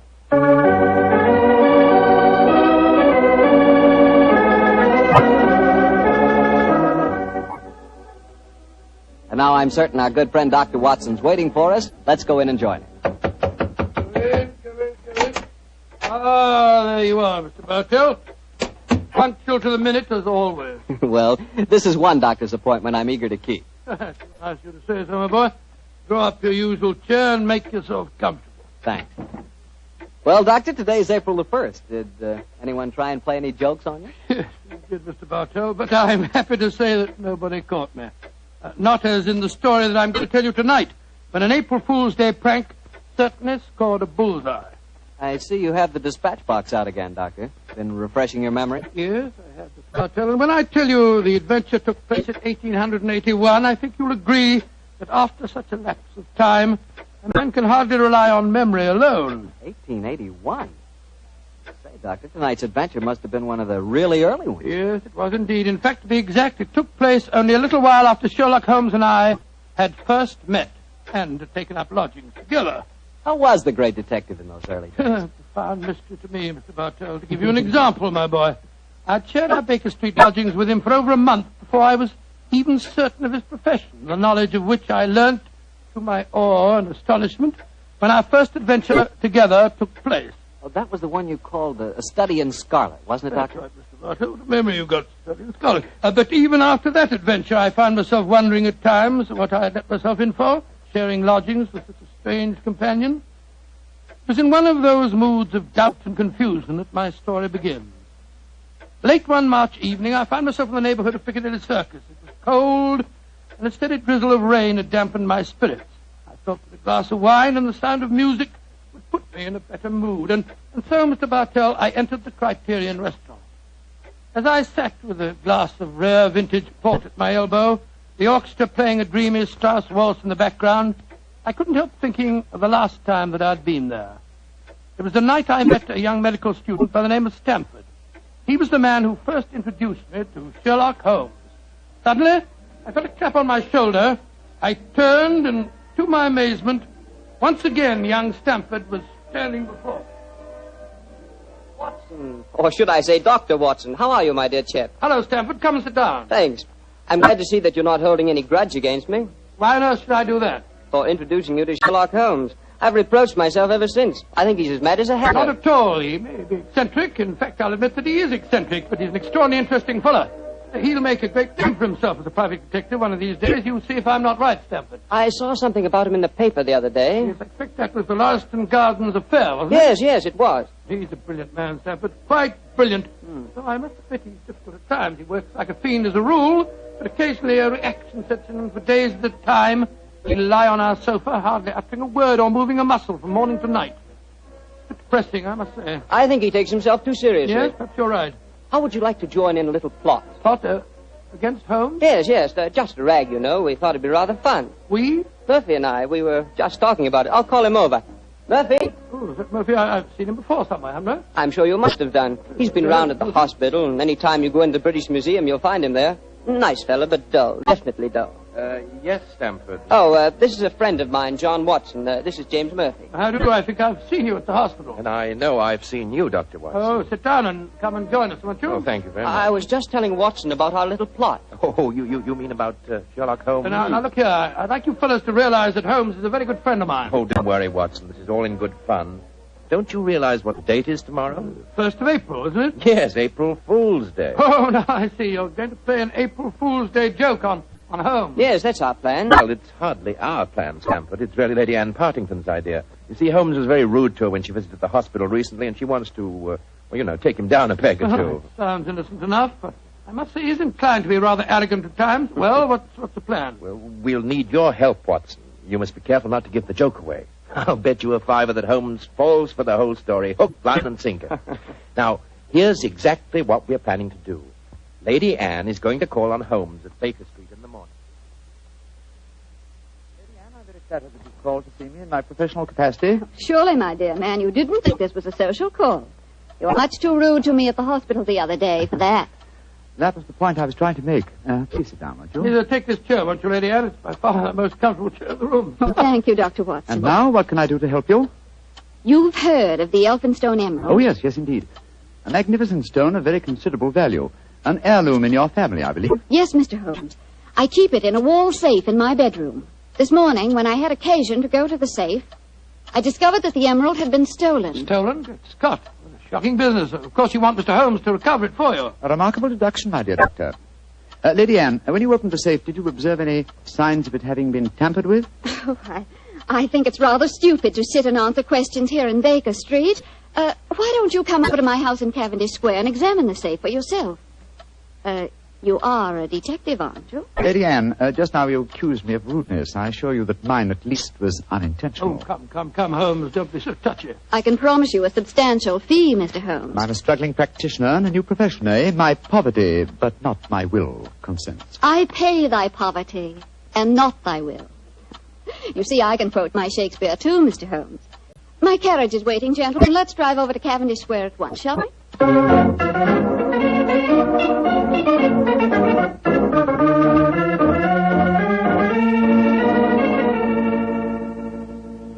This is the wall safe, Mr. Holmes. Not too difficult a safe to crack for an expert.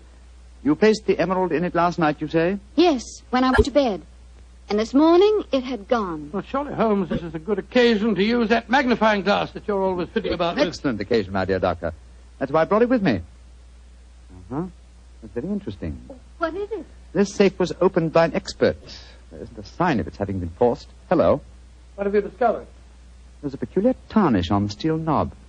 It was obviously handled by someone whose fingers are habitually stained with chemicals. Amazing, Holmes. Elementary, my dear doctor. Where does that door lead to? My boudoir. I should like to examine it if I may. Oh, but of course. Thank you, Lady Anne. Dr. Watson, this is the most beautiful April Fool's Day fraud I've ever played. I must say, Murphy was right. He has fallen for it. Hook, line, and sinker. Just the same, I'm beginning to feel guilty. I can't help feeling a bit disloyal. Oh, nonsense. It's all in fun. Are Stamford and Mr. Murphy listening? Yes, they're next door in my drawing room. I'm sure their ears are positively glued to the keyhole. Well, I do hope Holmes won't be angry with me. Here he comes. Nothing of any interest in there. The windows haven't been tampered with. We may presume, therefore, that the thief did not enter by an upstairs window. Lady Anne, Yes, Mr. Holmes. This room has not been touched since you discovered your loss? Oh, no. I told the servants to leave it exactly as it was while I came to fetch you. Splendid. Deep pile carpet, eh? Couldn't be better. The thief was a tall man with a long stride. Oh, come, Holmes. I know your methods, but there aren't any footprints on this carpet that you can identify, even with your magnifying glass. My dear Doctor, I've studied many crimes, and I've never seen one yet that was committed by a flying creature. As long as a criminal remains upon his two legs, there must be some trifling displacement can be detected by a keen observer. I assure you that the marks on this carpet indicate that the thief was a tall man with a long stride. Traces of tobacco ash, pipe tobacco, shag tobacco that sells at 4p an ounce. Now, really, Mr. Holmes, how can you possibly identify an individual tobacco? Oh, it's a hobby of mine. In fact, I've even written a monograph on the subject. Now, one more look at the safe itself. Hello. What's this powdered dust here? What? It's rosin. Distinct trace of rosin. Lady Anne, I suggest that you get in touch with Scotland Yard at once. You mean that you've solved it, Holmes? I mean, my dear Doctor, that I can give you a reasonably complete picture of the thief, and that picture is so individual that I'd be surprised if it would fit more than one man in London. What? This is pure magic, Mr. Holmes. Please describe him to me. Well, he's a tall man. The width of his stride indicates that, and he's thin. Well, what enables you to tell that, Holmes? His footprints have made a remarkably light indentation on the nap of the carpet.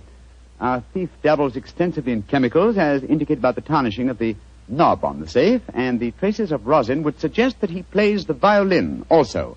He smokes shag tobacco, has a great practical knowledge of the ways of combination locks, and he's obviously in close contact with the criminal classes. How do you know that, Mr. Holmes? Well, he wouldn't steal a famous stone unless he knew how to dispose of it through some trustworthy fence. Yes, it's a very comprehensive picture, Holmes. I almost feel as if I knew the chap. Thank you, Doctor. I'm sure there's only one man in London, and it shouldn't be hard to trace him. I agree entirely, Mr. Holmes. Dr. Watson, I think the joke has gone far enough. Joke? What do you mean? You're quite right, Holmes, in saying there's only one such man in London. You've just given a perfect description of yourself. April Fool. Dr. Stamford, Mr. Murphy, you can come in now. April Fool, Holmes. April Fool. April Fool.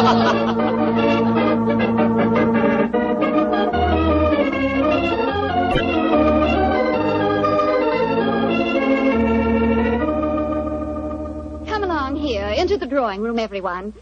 Let us drink a glass of wine to Mr. Holmes, who has so graciously forgiven us for the little trick we played on him.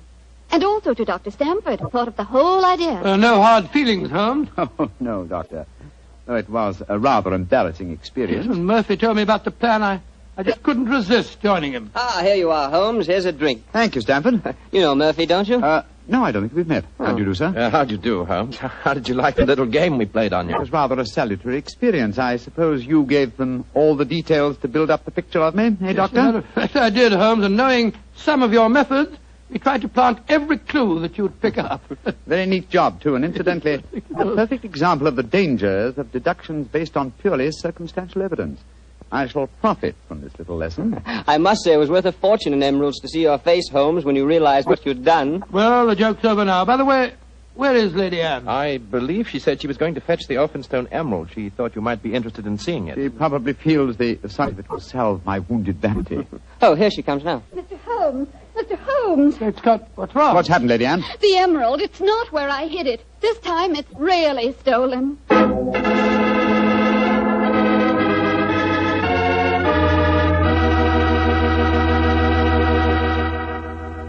Dr. Watson's story will continue in just a few seconds, so I've just time to remind you that there are many, many different types of wine.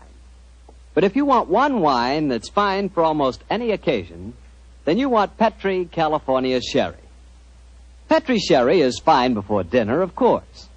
But Petri Sherry is good after dinner, too. And it's the perfect wine for cocktail time or any time friends drop in. Everybody will love the real heart-of-the-grape flavor you get in every sip of Petri Sherry. And you can serve Petri Sherry proudly, because those letters P-E-T-R-I spell the proudest name in the history of American wine. Petri wine. Well, Dr. Watson, you're April Fool's Day plot kind of backfired on you, didn't it? Yes, Mr. Bartell, it was a perfect example of the bite bit. Well, what happened next? I suppose Sherlock Holmes went into action once again. That's fair, Mr. Bartell, and it gladdened my heart to see the change in the Fuller. I confess I'd felt rather ashamed of my part in the prank, for I could see that Holmes's pride had been hurt. But now, with a definite crime before him, the difference was amazing. He suddenly became a dynamo, galvanized into action as he stood there, firing questions at the other members. Lady Anne, who beside yourself knew of this fresh hiding place? Both Murphy and I did. Yes. After we'd left our deliberate clues on the safe, we went with Lady Anne and saw her secrete the emerald in the top drawer of her dressing table. We thought it would be all right there. After all, as soon as the joke was over, I was going to put it back in the safe. Now, I think our wisest plan before we question the servants would be for each one of you who were in this April Fool's Day prank to submit to being searched. Holmes, surely you don't suggest that any one of us took the emerald? No, Stanford, I don't. But if any one of you four are not guilty, this will be a splendid way of proving your innocence. I say, steady, Holmes. You're not suggesting that Lady Anne stole her own emeralds, are you? Are you, Mr. Holmes? I'm suggesting nothing, but I may point out that the recent vogue for the insurance companies has provided another interesting motive for these so-called thefts. I resent your insinuation. It's outrageous. Lady Anne, if I'm to recover your emerald, I must at least consider every possibility.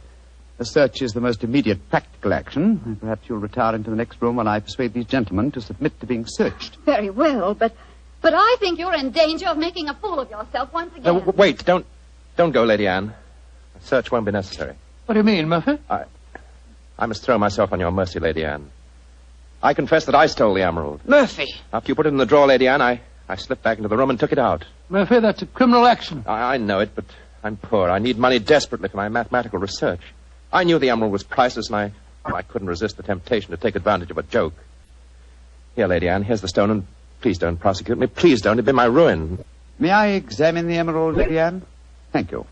Well, Mr. Murphy, I won't pretend that I'm not deeply shocked. I must ask you to leave my house.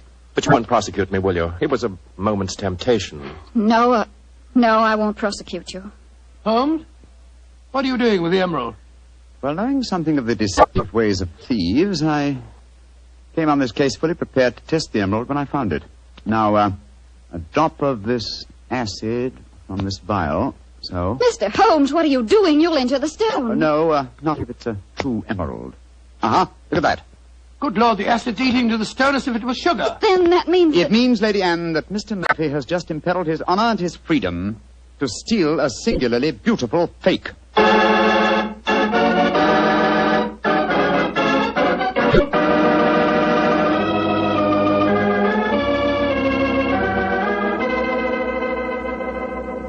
Mr. Holmes, this joke has turned into a nightmare.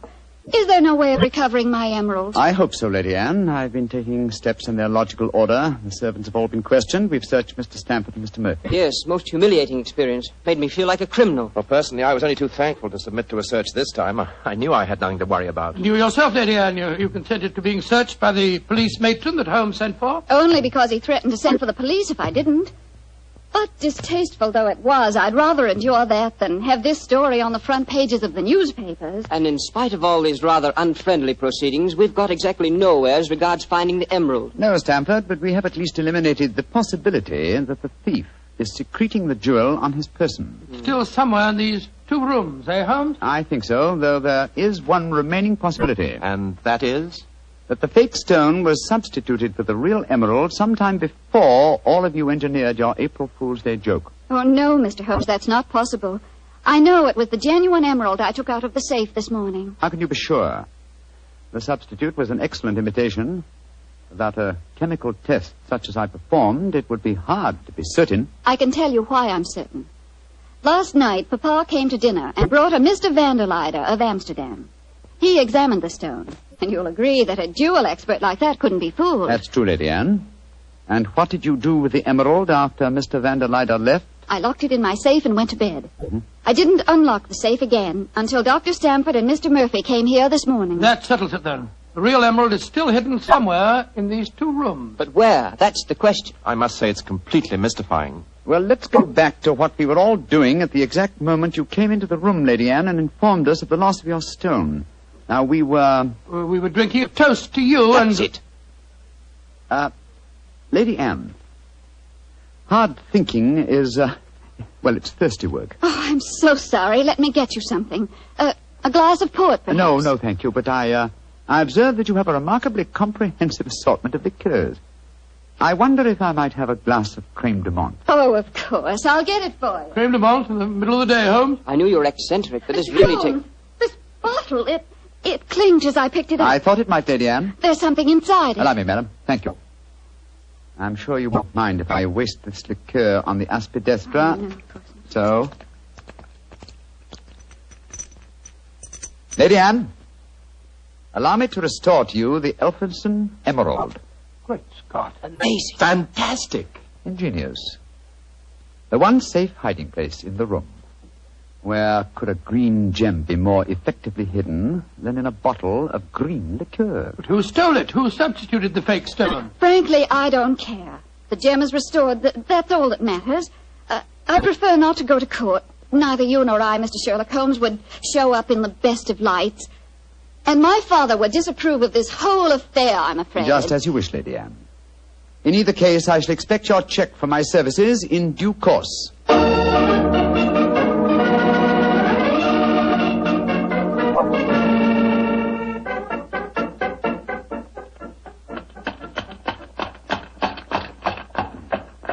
Well, here we are at the Criterion again, Stamford. Won't you come in and join us for lunch? Thanks, Watson, but I'll keep the cab and go on. I actually have a patient this afternoon. A rare and delightful experience for a young doctor, as you probably know. As rare and delightful as a client is for a young detective, Stanford. I quite understand, and I'm correspondingly grateful to you for your profitable hopes. I'm glad it was profitable for you. Personally, I feel pretty stupid about the whole thing. Well, goodbye. Goodbye, old fellow. Goodbye. 39 Onslow Square, cabby. You're remarkably quiet, Mayfield. Well, I'm afraid my conscience won't let me do much talking, Doctor. I'm heartily ashamed of myself. Well, thanks for the lift. I'll leave you chaps. Oh, nonsense. You'll join us for lunch, Murphy. But, No buts about it. I insist. Come on. Well, it's awfully nice of you. Oh, come, Murphy. Any one of us can make a foolish mistake. It's just lucky that you didn't have to pay for yours.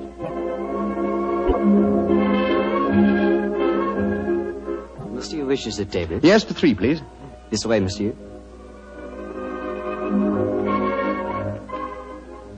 Does this table please you? Excellent, thank you. George, I'm as hungry as a hunter. How about you, Murphy? No, I'm afraid I have very little appetite. This whole case has upset me dreadfully. You mustn't take it so much to heart, Murphy. By the way, Doctor, I'd like to have your opinion on the case. Who do you think staged the theft of the emerald today? Perfectly obvious to me. Lady Anne Partington did it herself to collect insurance money. If she hadn't, she'd have insisted on your finding the thief. But you needn't worry, old chap. You'll get your fee all right, I'm sure of that. Oh, I'm not worrying about the fee. But I assure you, Lady Anne did not engineer that fraud today. You mean that it was Stafford? Tell him who was responsible, my dear Murphy. But how should I know? Oh, Holmes? come now, Murphy. Let's not fence any longer. You did an excellent job, a superlative job. I was almost sorry to spoil it for you. I don't think I understand you, Holmes. Oh, yes, you do, Murphy. You're a splendid actor, too. I was so deeply touched when you had apparently stolen a fake jewel, and all the time you knew that the real one was safely hidden in the bottle of creme de menthe, to be abstracted at your leisure. You scoundrel. Holmes, do you mind telling me what's going on here? I'm completely and absolutely in the dark. Surely it's obvious, my dear Doctor. The imitation emerald was a brilliant copy. What makes you so sure of that, my dear Holmes? Because this April Fool's Day hoax was only conceived yesterday, or that is what you wish the others to believe. Such a superb paste gem could not have been made at such short notice. Therefore, it must have been prepared by someone who knew about the hoax before it was arranged. Now, my dear Doctor, when Stamford told you about the plan last night, whose idea did he say it was? He told me that it was Lady Anne Partington's plan. Precisely. And yet Lady Anne referred to it today as Stamford's idea. Obviously, you, my dear Murphy, presented the plan to each as the notion of the other, and so only you could have arranged the real theft behind the hoax. I repeat, a splendid job. Thank you, Mr. Holmes. May I also compliment you on your cleverness in frustrating my plot? Look here, what is all this? One of you's a criminal, the other's a detective. Yet you're throwing each other compliments as if you were in the same profession. The dividing line between the criminal and the criminal investigator is thinner than you might imagine, my dear Doctor. How very true, my dear Holmes. Would you consider coming over to my side of the line? Together we'd make an unbeatable team. Oh, Oh, you flatter me. Nevertheless, I must decline your offer, Mr. Murphy. Oh, pity. On your side of the line, you'll never be a rich man. By the way, for your edification, my name is not Murphy, though Stamford insists on thinking it is. Then what is your name, you scoundrel? Your friend says the word scoundrel so much better than you, Doctor. My name? My name is Murtry.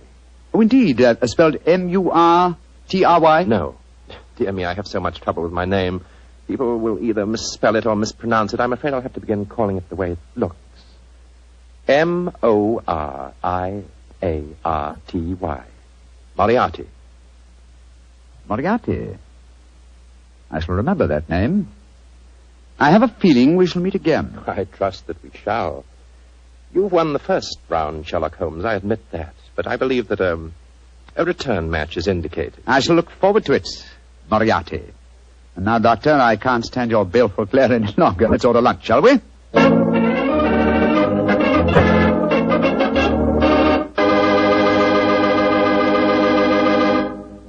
Doctor, that was a pretty hectic April Fool's Day. Yes, it was. I never want to see another one exactly like it. I don't blame you. You know, I'd sure hate to have someone come to my house and pull a trick like that on me. Why, Mr. Bartell, do you have a precious emerald you fear may be stolen? Are you kidding? I wouldn't know the difference between a precious emerald and a piece of green glass. But when it comes to rubies, now that's something else. Oh, you would know a ruby when you saw it? Sure, because a ruby has exactly the same color as a glass of Petri California port held up to the light. Mr. Bartell, you can find more excuses for talking about Petri wine than any man in the entire world. Believe me. Excuses, Doctor? I don't need an excuse to talk about Petri wine. Why, there's a wine that actually speaks for itself. If I may borrow a phrase from Shakespeare or somebody. There's no other wine quite like Petri wine because only Petri wine is made by the Petri family. And the Petri family has been making wine for generations. They've been handing down from father to son, years and years of knowledge and experience of the fine art of turning luscious grapes into clear, fragrant, delicious wine. Yes, and because the making of Petri wine is a family affair, those letters P-E-T-R-I on a bottle of wine are the personal assurance of the Petri family that every drop of wine in that bottle is good wine. You never miss with a Petri wine because Petri took time to bring you good wine. Well, Dr. Watson, what's the prescription for next week's story? Well, next week, Mr. Bartell, I'm going to tell you a rather unusual story. It concerns a series of strange disappearances and a murder without apparent reason, and yet it was a case that Sherlock Holmes solved without ever meeting any of the suspects. I call it the singular affair of the disappearing scientist. Well, I'm sure we'll all want to hear that one, Doctor. Oh, I'm sure. Well, before you go, Mr. Bartell, I want to urge our friends to do all they can to save on the use of all wheat and rice products, and also fats and oils. There are millions of families literally starving to death in Europe and Asia. They're not being asked to give them our food. They're just being asked to take it easy on certain foods so that there will be some left for them to buy. I know there isn't one person listening to me tonight who would knowingly let anyone starve. And remember, unless you do help, thousands of little children will starve. So please, let's share a meal and save a life. Tonight's Sherlock Holmes adventure was written by Dennis Green and Anthony Boucher and was suggested by an incident in Sir Arthur Conan Doyle's story, A Study in Scarlet. Music is by Dean Fossler. Mr. Rathbone appears through the courtesy of Metro-Goldwyn-Mayer, and Mr. Bruce through the courtesy of Universal Pictures, where they are now starring in the Sherlock Holmes series. The Petri Wine Company of San Francisco, California, invites you to tune in again next week, same time, same station. Sherlock Holmes comes to you from our Hollywood studios.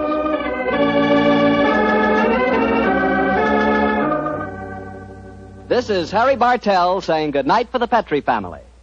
For a solid hour of exciting mystery dramas, listen every Monday on most of these same stations at 8 o'clock to Michael Shayne, followed immediately by Sherlock Holmes.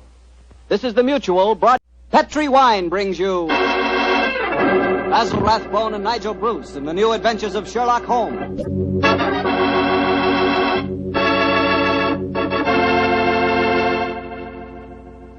The Petri family, the family that took time to bring you good wine, invite you to listen to Dr. Watson tell us another exciting adventure he shared with his old friend, that master detective, Sherlock Holmes. And as for me, well, I'd like to tell you the easiest way I know to get the reputation of being the perfect host. Next time friends come over for dinner, before you sit down to the table, serve glasses of Petri California sherry. Petri sherry is the best beginning a good meal ever had. I say Petri sherry because Petri sherry is extraordinary sherry. You can tell by looking at it. Hold it to the light. Notice how clear it is. Notice its beautiful deep amber color. And you can tell Petri sherry is unusual from just a whiff of its fragrance. And, of course, in the last analysis, you can tell just how fine a wine Petri sherry is by tasting it. That's the best test of all. And that's where you'll get the most pleasant surprise, because Petri sherry really tastes wonderful. A flavor right from the heart of the grape. So serve Petri sherry to your family and your friends, and serve it proudly, because the name Petri is the proudest name in the history of American wines.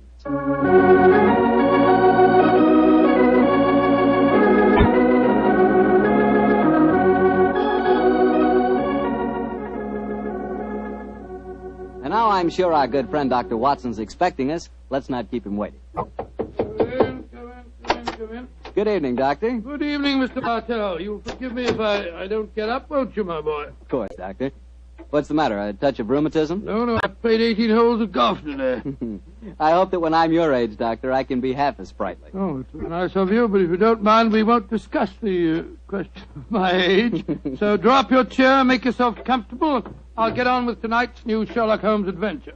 Well, from the hints you gave us last week, it sounded like quite a spooky story. It was, Mr. Bartell. It certainly was. Towards the end of November in the year 1895, a dense yellow fog had settled down over London. For 4 or 5 days, it was impossible from our rooms in Baker Street to see the outline of the houses opposite. A real London pea souper, huh, Doctor? Yes, my boy, and it became most depressing. The first day, Holmes had spent in cross-indexing his huge book of criminal references. The second and third had been patiently occupied with a subject which he had recently made his hobby, the music of the Middle Ages. But when on the fourth day, pushing back our chairs after breakfast, we saw the greasy, heavy brown swirl still drifting past us and condensing in oily drops upon the window panes, Sherlock Holmes' impatient and active nature could endure this drab existence no longer. He paced restlessly about our sitting room, chafing against the inaction. After several minutes of these perambulations, he turned to me and spoke. Anything of interest in the paper, Watson? There's news of a revolution, of possible war, and of an impending change in the government. Nothing to interest you, though. No crimes of any importance. The London criminal is certainly a dull and unenterprising fellow these days. Look out of the window, Watson. See how the figures loom up, are dimly seen and then blend once more into the foggy depths. What a day for a thief or a murderer. He could roam London as the tiger does the jungle, unseen until he pounces, and then evident only to his victim. That's a cheerful thought, I must say. Hello. I wonder who that is. Probably a visitor for Mrs. Hudson, or perhaps the local plumber has finally condescended to pay some attention to the faulty gas jet in our hallway. I don't think you're right on either count. I can hear Mrs. Hudson's footsteps on the stairs. Come in. Come in. Yes, Mrs. Hudson, what is it? Oh, excuse me, Mr. Holmes, but there's a gentleman to see you. Says it's most important, and he asked me to give you this card. Oh, thank you. Oh, Mortimer Harley, eh? Show him up, please, Mrs. Hudson. Very good. Mortimer Harley, and who's he? I've not had the pleasure of meeting him personally, but I'm quite familiar with his scientific reputation. Scientific? In what does he specialize? Oh, I suppose one might refer to him as one of the greatest authorities on all matters connected with the occult. You mean the fellow dabbles in supernatural stuff and all that sort of thing? I mean, my dear Watson, that Mortimer Harley is an extremely intelligent man with a thoroughly comprehensive and scholarly knowledge of his field and an intense belief in the existence of the supernatural force. Now, here he is to speak for himself. Oh, come in, Harley. Thank you, Mrs. Hudson. You're Mr. Sherlock Holmes? Yes, sir. This is my colleague, Dr. Watson. How do you do, Mr. Harley? How do you do, Doctor? Won't you sit down, sir? Thank you. Well, you fellas are probably wondering who I am and what's brought me here. Well, we're not wondering who you are, Mr. Harley. My friend Holmes was just telling me of your scientific eminence. I'm flattered that you know of me, Holmes. Just the same, you're wondering why I'm here. Naturally, sir. Well, Since you know I'm a student of the occult, I'll get right down to my problem. Mr. Holmes, have you ever heard of the Headless Monk of Trevennis Chapel? Oh, yes, indeed, Mr. Harley. An apparition to be counted among our more intangible national treasures, I should say. I'm sorry to appear stupid, but I have never heard of the Headless Monk of whatever it is, Chapel. Well, then, let me tell you about it, Doctor. Yes, I wish you would. Trevennis Manor in Cornwall was once an abbey. It was expropriated during the reign of Henry VIII, and several of the monks were killed in some of the minor difficulties attendant on such an act. But one of the murdered monks, a certain Brother Hugh, the chapel organist, was persistent. He still haunts the chapel today. He still plays the organ, and since he was beheaded, he always appears headless. Charming little legend, Mr. Harley, but you don't expect us to believe it's anything but a legend, surely. Ah, skeptic, eh? How about you, Mr. Holmes? I'm extremely curious to know why you come to see me, Mr. Harley. I'll tell you why. I have a rare opportunity to investigate the phenomena. You see, the son of an old friend of mine, a young fellow by the name of Leonard Miles, is secretary to the owner of Trevennis Manor. He asked me to stay there, and I find the invitation irresistible, particularly since the phenomena have curiously increased of late, Mr. Holmes, almost as though some more mortal agency were motivating them. Oh. Now I see why you've come to me, Mr. Harley. I knew you would, Holmes. You see, I'm like my good friend and fellow investigator, Carnacki. I believe in being prepared to meet phenomena on either the natural or the supernatural plane. If the phenomena are real, then they fall legitimately in my field. Whereas if, as I'm sure you suspect, they are being contrived by human forces, then you think that's more in my department, eh, Harley? Exactly. Well, what do you say, Holmes? A little trip to Cornwall would be a nice few days. We'd probably escape the fog down there. Ah, the places with the weather, Watson. What? I'm much more concerned with the fog that surrounds the appearances of the Headless Monk of Trevennis Chapel. And Mr. Harley, I accept your invitation with pleasure. There's still time to catch the Cornish Express. We can be at Trevennis Manor before the moon's up.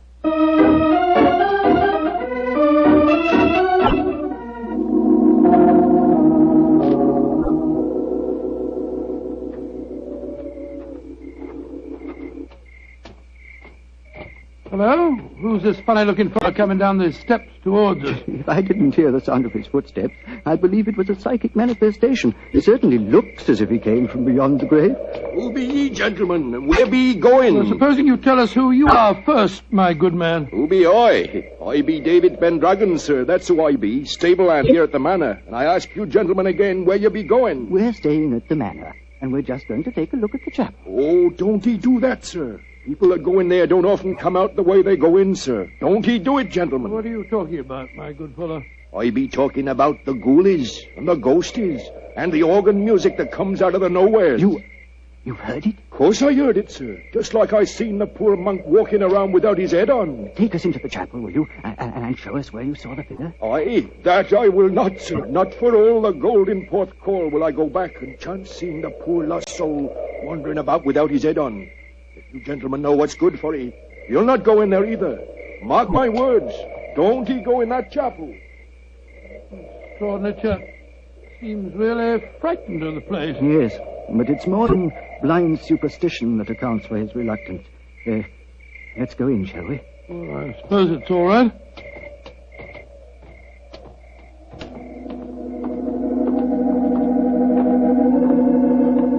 Great Scott! Listen to that. The organ.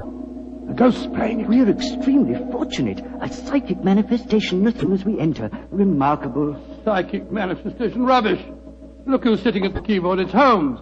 Holmes! What's the matter, Watson? What's the matter? You frightened us to death, didn't you, Harley? Well, speaking for myself, Doctor, it disappointed me. I thought it was a genuine phenomenon. What do you think you're doing, Holmes? I thought you were still behind us. I'm sorry if I frightened you, Watson. I was curious about this organ. I slipped in by the side door ahead of you and tested the instrument. It's in astonishingly good condition for a disused chapel, don't you think, Harley? Yes, I do, Holmes. One might reasonably presume that someone tends it with great care. In fact, I would go further and say... What are you doing in here? We are guests at the manor house, and we decided to pay a visit to the chapel before we paid our respects to our host. Oh, my father is your host. I'm Dorothy Brownlee. How do you do, Dorothy? My name is Holmes, and these gentlemen are Dr. Watson and Mr. Harley. How do you do, Dr. Watson? Mr. Harley. I heard the organ music, and I was terribly frightened. You've heard of the legend, I suppose. You mean about the headless monk and the ghostly organ and music, Miss Blarney? Yes, Doctor. And it's more than a legend, I assure you.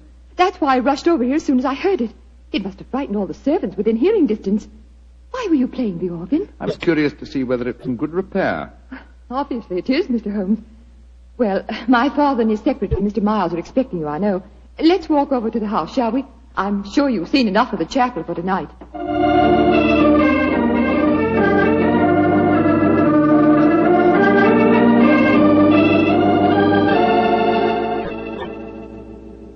Father, this is Mr. Sherlock Holmes and Dr. Watson. How do you do? How do you do, sir? How do you do? This is my secretary, Leonard Miles. How do you do, Mr. How do you Miles? do, Mr. Miles? Dr. Watson?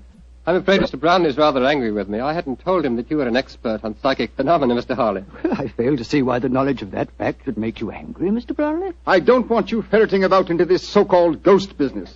There's been enough trouble in the neighborhood already. It's almost impossible to keep servants, and these Cornish people are incredibly superstitious. You haven't seen the ghost yourself, Mr. Brownlee? Oh, of course not. There isn't any ghost, I tell you. You heard the mysterious organ playing?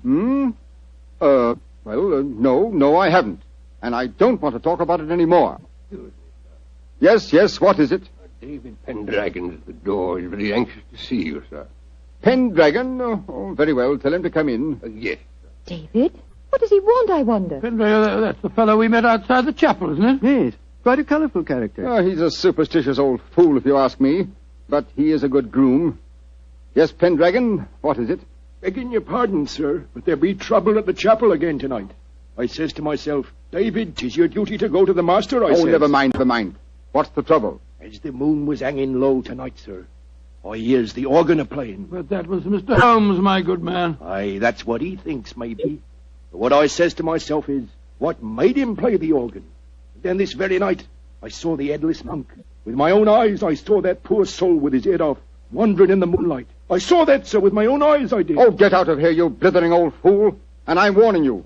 If I hear any more nonsense about this ghost, you'll lose your job, you understand? Now come along, be off with you. Aye, sir, begging your pardon, sir. Come on, I'll give you chaps a drink. Mr. Brown seems absolutely rabid on the subject of the ghost, eh? Yes. Suspiciously so. What about he's trying to hide? Whatever it is, I don't think you'll be successful. In your profession, Holmes, you know that murder will out. It's true in my profession also. Try to suppress them as you may, gentlemen. Ghosts will out.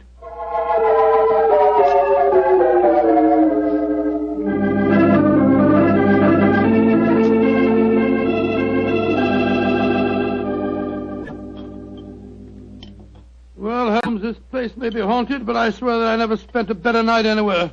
Good morning, Mr. Harley. Good morning. Good morning, sir. Good morning. I'm glad to see I'm not the only late riser. Oh, were you up late, too, sir? Yes, I was, Doctor. I decided to ignore the veiled threats of Mr. Brownlee, and so I did a little investigating in the chapel. Do you mind passing the teapot? And what were the results of your investigations, Mr. Harley? Well, there was no psychic manifestation, you understand, but I'm sure of one thing. That chapel is evil. Evil to the hearts of its stones. And I'll swear that evil does not stem from the hapless monk who was murdered there. You confirm certain suspicions aroused by my own investigations last night. There is evil here, Mr. Harley, and I think I know its nature. Unless I mistake every sign and reaction, someone has been initiating the local peasantry into the evils of the Black Mass. Mass? Good Lord, what a shocking thought. My own sensations last night confirm your theory, Holmes. There is a coven here, I swear it, hiding its own obscene practices under cover of the haunting. Well, that sounds quite feasible. After all, the people are so superstitious that they'd keep as far away as possible from the chapel when they heard the organ playing. This problem falls into both our fields, Harley. The practice of black magic is a criminal offense. Perhaps it's just as well the old laws against witchcraft are still in force. I imagine, Mr. Harley, that you have your own methods of combating such forces as we're up against. Oh, yes, Holmes. Though mine are not connected with the legal aspect of the case. May I ask what you plan to do, sir? Well, I have several rather elaborate preparations to make, Doctor. It'll take me most of the day, I'm afraid. However, I shall explain them to you all after dinner tonight.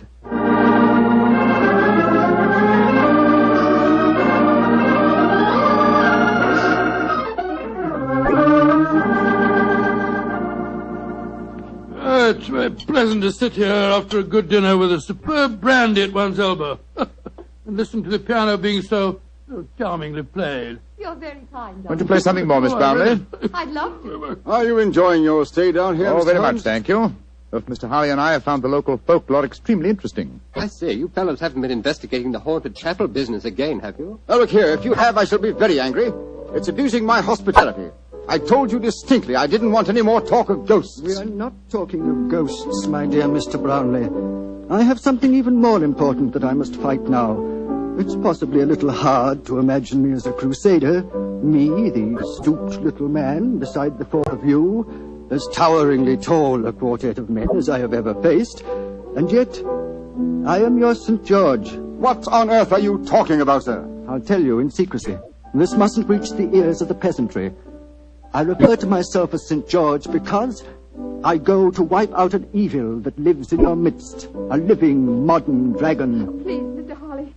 That sounds dreadfully frightening. And to rid you all of this fiend, I must cleanse the chapel, purify it, exorcise it, remove its residue of psychic evil. That, gentlemen, is my mission tonight.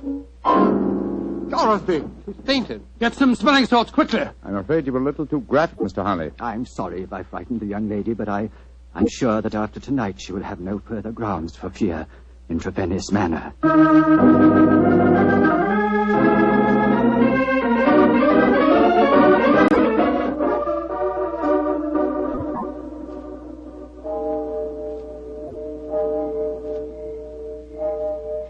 Holmes. Yes, old chap? Did you hear anything? Nothing but the owls and the clock striking midnight. I'm getting awfully jumpy. What do you suppose Harley's up to? I can imagine his procedure. Midnight, the crucial hour, I suppose, in his endeavors. I wish him luck. My own plans are not nearly as clear, unfortunately. I sense a guiding force here, but I lack the clues. There is something, Holmes. Listen. Great heavens! It's the organ in the chapel. And Harley's in there alone. Not alone. Listen to the organ. Pealing forth its madness. Come on, Watson. Something has gone horribly wrong.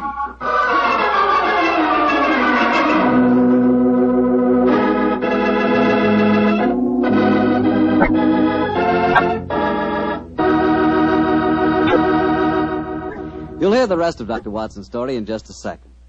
You know, a moment ago I told you how much I thought you'd like Petri California Sherry, but I didn't tell you that Petri Sherry is the all-round, all-American wine. You can not only serve Petri Sherry before dinner, it's good after dinner, too. And, of course, later in the evening when you're listening to the radio with some friends, a glass of Petri Sherry is just the thing. And say, Petri makes two kinds of sherry, the regular and Petri Pale Dry. To make sure you get the one that you like best, do what I do. Don't buy one, buy two. But remember, always buy Petri. Dr. Watson, that was a heck of a place to break off your story. Then let us continue it as speedily as possible, my boy. As soon as we heard that devilish organ music, Holmes and I rushed out of the house and raced in the moonlight down the path leading to the ruined chapel. By the time we reached the entrance, the organ music had ceased, and the tall, gangling figure of David Pendragon was standing in our path. You gentlemen be wanting it this time of night. What are you doing here? I be here because the gentleman gave me 5 shillings to stand outside here and see that no one disturbed him. That's why I be here. And nobody did come or go. He still be there, he be. But when you heard that organ music, why the devil didn't you go in? Organ music? I heard no organ music, come on, sir. Watson.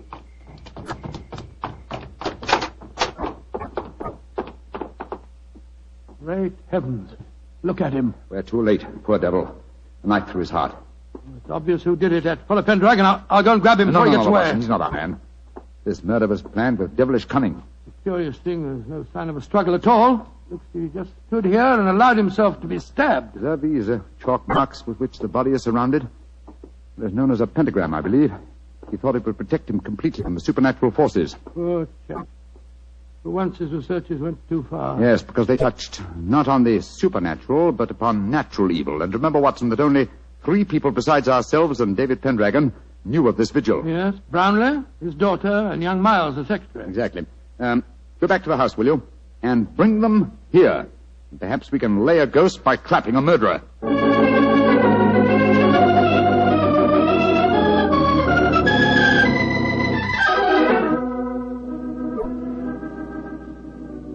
And that's all I know, Mr. Holmes. Well, you've not established much so far, Holmes.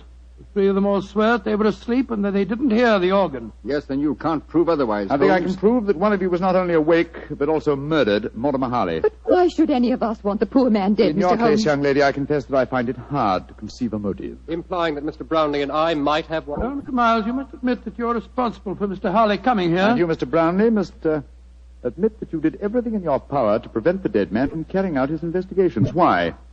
What were you trying to hide? Nothing. It's just that I wanted to sell the manor house. All this talk about ghosts was giving the place a bad name. And if it had gone on, I'd never have disposed of the property. Well, speculation can get us nowhere. Let's get down to facts. Is there any other entrance to this chapel besides the 2 doors? None. Oh, there was an old smuggler's cave which came out near the organ loft, but Father had it bricked up some years ago. I had to. The tourists kept crawling in. Go and examine it, will you, Watson, old chap? Right, you are, Holmes. If you don't mind my saying so, Mr. Holmes, it seems obvious who did this murder. You told us David Pendragon admitted that no one went in or out as he stood guard. He must have done it himself. Oh, the man's half-witted. And superstitious. He might have killed Mr. Harley because he was attempting to interfere with a ghost. And then played the organ to celebrate the occasion? I think you overestimate David Pendragon's capabilities, Miss Brownlee. Mr. Miles. Yes, Mr. Holmes. Pendragon is waiting outside. Would you be kind enough to ask him to come here for a moment, please? Certainly. Why don't you find out, Watson? Well, it's easy to see where it was bricked up, but it's a solid wall now, so no one could get in that way. But if no one came in or out, who else could have killed Harley except Pendragon? The ghost, or rather the person disguised as a ghost. The dead man expected a psychic manifestation. When he saw the supposed ghost coming towards him, he offered no resistance. He believed that the magical pentagram would protect him. Ah, there you are, David. Aye, here I be, sir. But I don't know nothing more than what I told thee. No, don't be frightened, Pendragon. All we want is the truth. That's what I told thee, sir. And tell us a little more, will you? When you said no one had entered the chapel tonight, you meant that no mortal man had entered, didn't you? That I did, sir. But how could I say I'd seen the ghost when Mr. Brownlee here had told me I'd lose my job if I spoke of the ghost again? Oh, now we're getting somewhere. So you did see the ghost? That I did, sir. The poor soul walking through the moonlight with no head on his body. You saw it quite clearly? Just as clearly as I sees you now, sir. How tall was he? He was... Would you mind standing against the wall, sir? Yes, of course. He was as tall as... Well, his shoulders come to just where your shoulders come now, sir. You're a tall man, then, so we narrow it down to either you, Mr. Brownlee, or you, Mr. Miles. But this is utterly ridiculous. Of course it is. On the contrary, gentlemen, the case is solved. Which one of them was it, Holmes? Neither. Remember that the ghost is headless. That means that the impostor must have built up fake shoulders covering the head. On either of these men, it would have brought their shoulders to the level of my head. Great Scott, it was... Bravo, Mr. Holmes. I didn't think you'd catch me. Dorothy! No, I don't believe Miss it. Brownlee, I must warn you that... Get back. Don't any of you come near me. As you see, I have a revolver. Dorothy, for heaven's sake! Don't speak to me of heaven. You thought I was a sweet little girl, didn't you, Father? You didn't know your dear, demure daughter could murder a man, did you? Why did you kill Mortimer Harley? Because he was a meddler. For months I've been practicing black magic here. For months I've been building up the legend of the headless monk and the organ music. It made me so wonderfully alone, so gloriously free to practice the right. And then he came here. I let him live that first night because I thought he was a fool. But on the second, when he said he was going to exorcise this chapel, to purify it, as he said, he signed his death warrant. If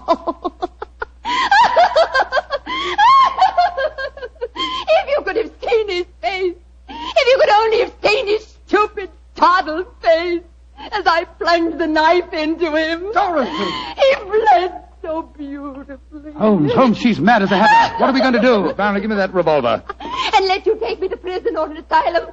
No, you'll never catch me. She's backing up the stairs leading to the organ loft. Dorothy, come back! Don't try and follow me. Look out! The railing's behind you. And turn my head. Oh, no, Mr. Holmes,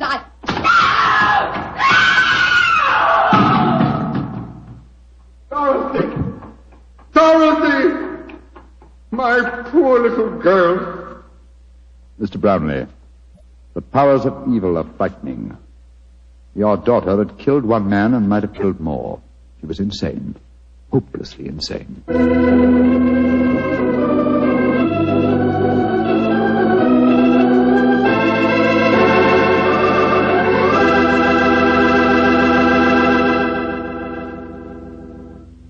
Well, Doctor, that was quite an exciting story. You know, I wish I could play the organ and write music for it. There's nothing like music to really express a thought. Yes, I can just imagine the kind of music that you'd write. Probably catchy little ditties such as, "Petri family took the time to bring you such good wine. So when you eat and when you drink, remember Petri wine." Oh, no, Doctor. Is that the way I affect you? Although on the level, you could probably write beautiful music to describe the way the grapes look on the vine in the sunlight. But what music could tell you about the Petri family and how long they've been making fine wine? You know, the Petri family has been making wine for generations, handing on down from father to son, the knowledge necessary to transform luscious, sun-ripened California grapes into delicious, fragrant wine. And when you see that name Petri on a bottle of wine, remember, you're not looking at a mere trademark. That name Petri is the personal assurance of the Petri family that every drop of wine in that bottle meets their unusually high standards. Petri wine is always good wine.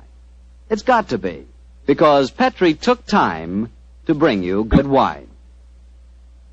Well, Dr. Watson, what new Sherlock Holmes adventure do you have lined up for us next week? Well, now let me think. Next week, Mr. Bartell, I'm going to tell you a story that started quietly enough as Holmes and I sat at a London dinner party, and yet, before the evening was over, we found ourselves involved in one of the most shocking scandals that ever rocked London society.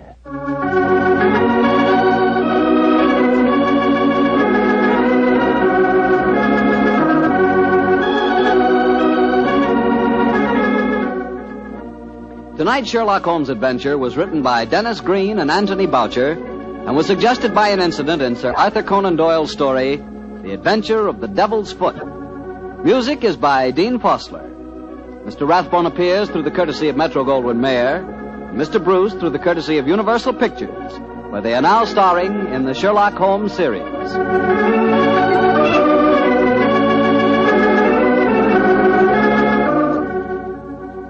The Petri Wine Company of San Francisco, California, invites you to tune in again next week, same time, same station. Sherlock Holmes comes to you from our Hollywood studios.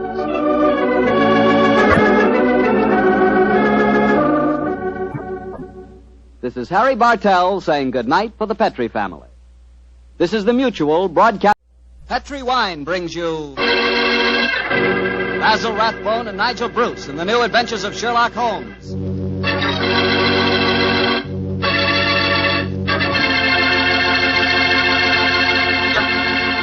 The Petri family, the family that took time to bring you good wine, invite you to listen to Dr. Watson tell us another exciting adventure he shared with his old friend, that master detective, Sherlock Holmes. And I'd like to talk about an adventure myself, an adventure in good eating. It begins with a good wine, Petri California Sauterne. You just serve that Petri Sauterne the next time you have fried chicken. You like fried chicken? Cooked so it's crispy and a beautiful reddish gold color on the outside and just as tender as all get out on the inside. Ah, that's chicken. But wait till you try it with Petri Sauterne. That's a wine. That Petri Sauterne is a pale, delicate golden color.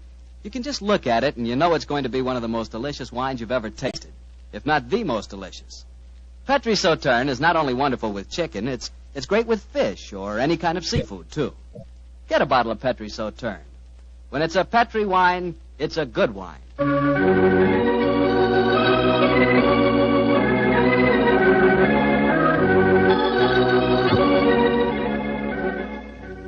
And now I'm sure Dr. Watson's expecting us, so let's go in and join him. Come in. Ah, there you are, Mr. Bartell. Good evening, Doctor. Good evening. Draw up your chair by the fire. That's it. The tobacco's in the jar beside you over there. Thanks. Well, Doctor, all ready for tonight's new Sherlock Holmes adventure? Yes, Mr. Bartell. Though on this occasion I'm going to tell the story a little differently. You see, I didn't take part in it myself, so I shall act as a narrator and recount the adventure as it was told me some years after it actually took place. Told you by Sherlock Holmes, I suppose. Yes. At the time the story happened, the whole world, including myself, believed that my old friend had been dead for 3 years. What did he do with himself during those 3 years, Doctor? Wandered about the world, Persia, Egypt, the south of France, and 2 years of his time was spent in Tibet, where he disguised himself as a Norwegian explorer by the name of Sergerson. his object being to visit the forbidden city of Lhasa. The story began as Holmes stood on the outskirts of a tiny encampment, high in the Tibetan snows, disguised as a Norwegian Sergeant. Surrounding him was an excited group of native guides, their fur-capped faces and shaggy sheepskin coats making them appear like strange, wild animals as they stood there gesticulating wildly. The freezing wind whirled great clouds of snow away from the mountaintop that loomed above them. And Holmes told me that he felt a premonition of impending disaster.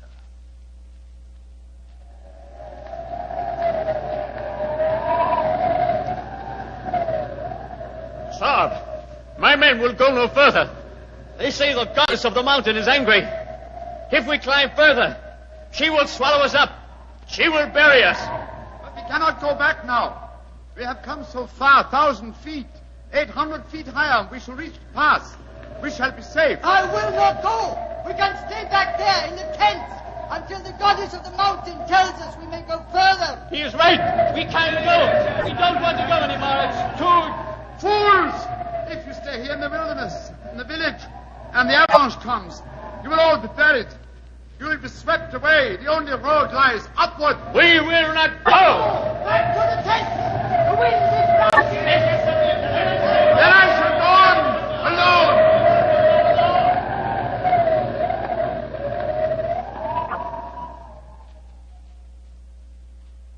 Holmes was the only one who survived. He struggled up the pass that led to safety, the icy gale whipping round him in a frenzy. A few moments after he reached the top, the avalanche occurred. The tents, the guides, and all their equipment were buried beneath hundreds of feet of hurtling, thundering snow. The way behind him was closed. He could only forge ahead.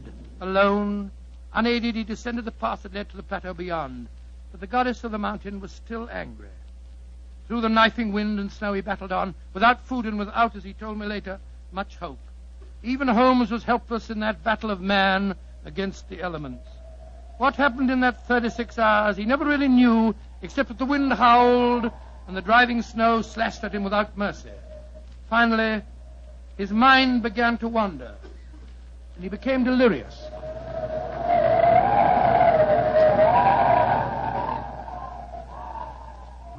Watson, dear boy, hand me my violin, will you?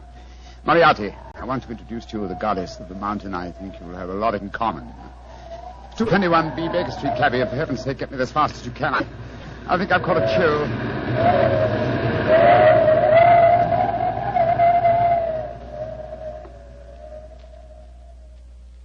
Though his mind was wandering, his great strength combined with instinctive urge for self-preservation must have kept him on his feet.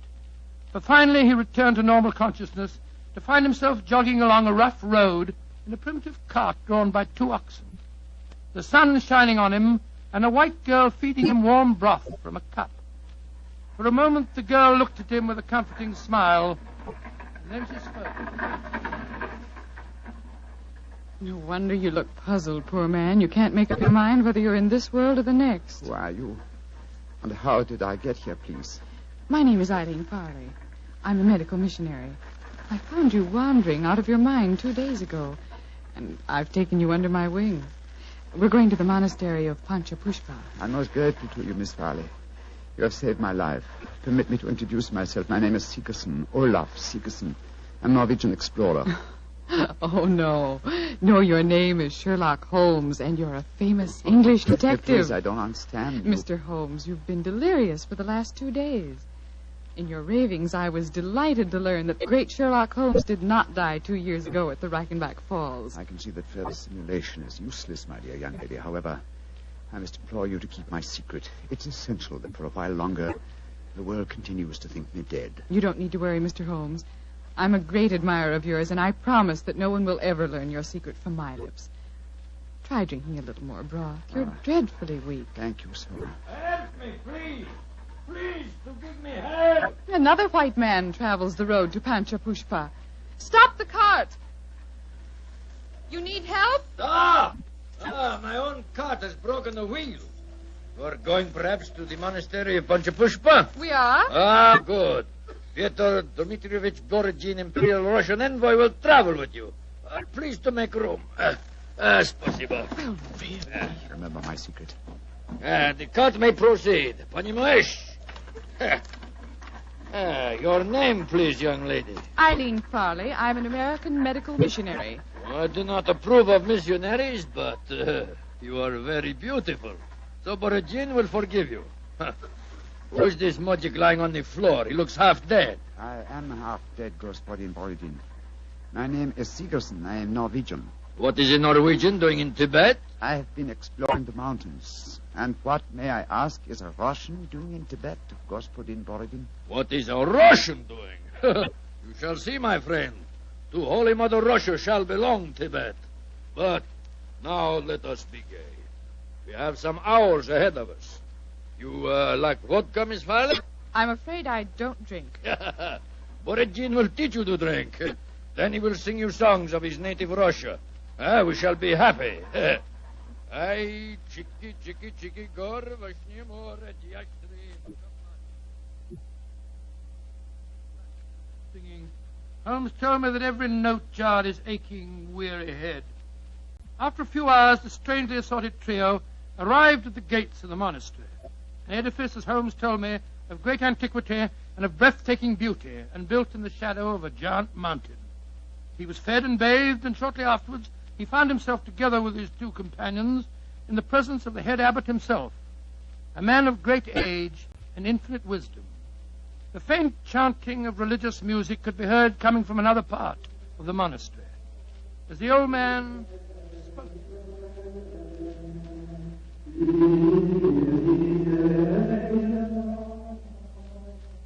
My dear Miss Farley, my dear gentlemen, I have welcomed you to the monastery, and yet each one of you has come to me separately and asked that he be given permission to go to the sacred city of Lhasa.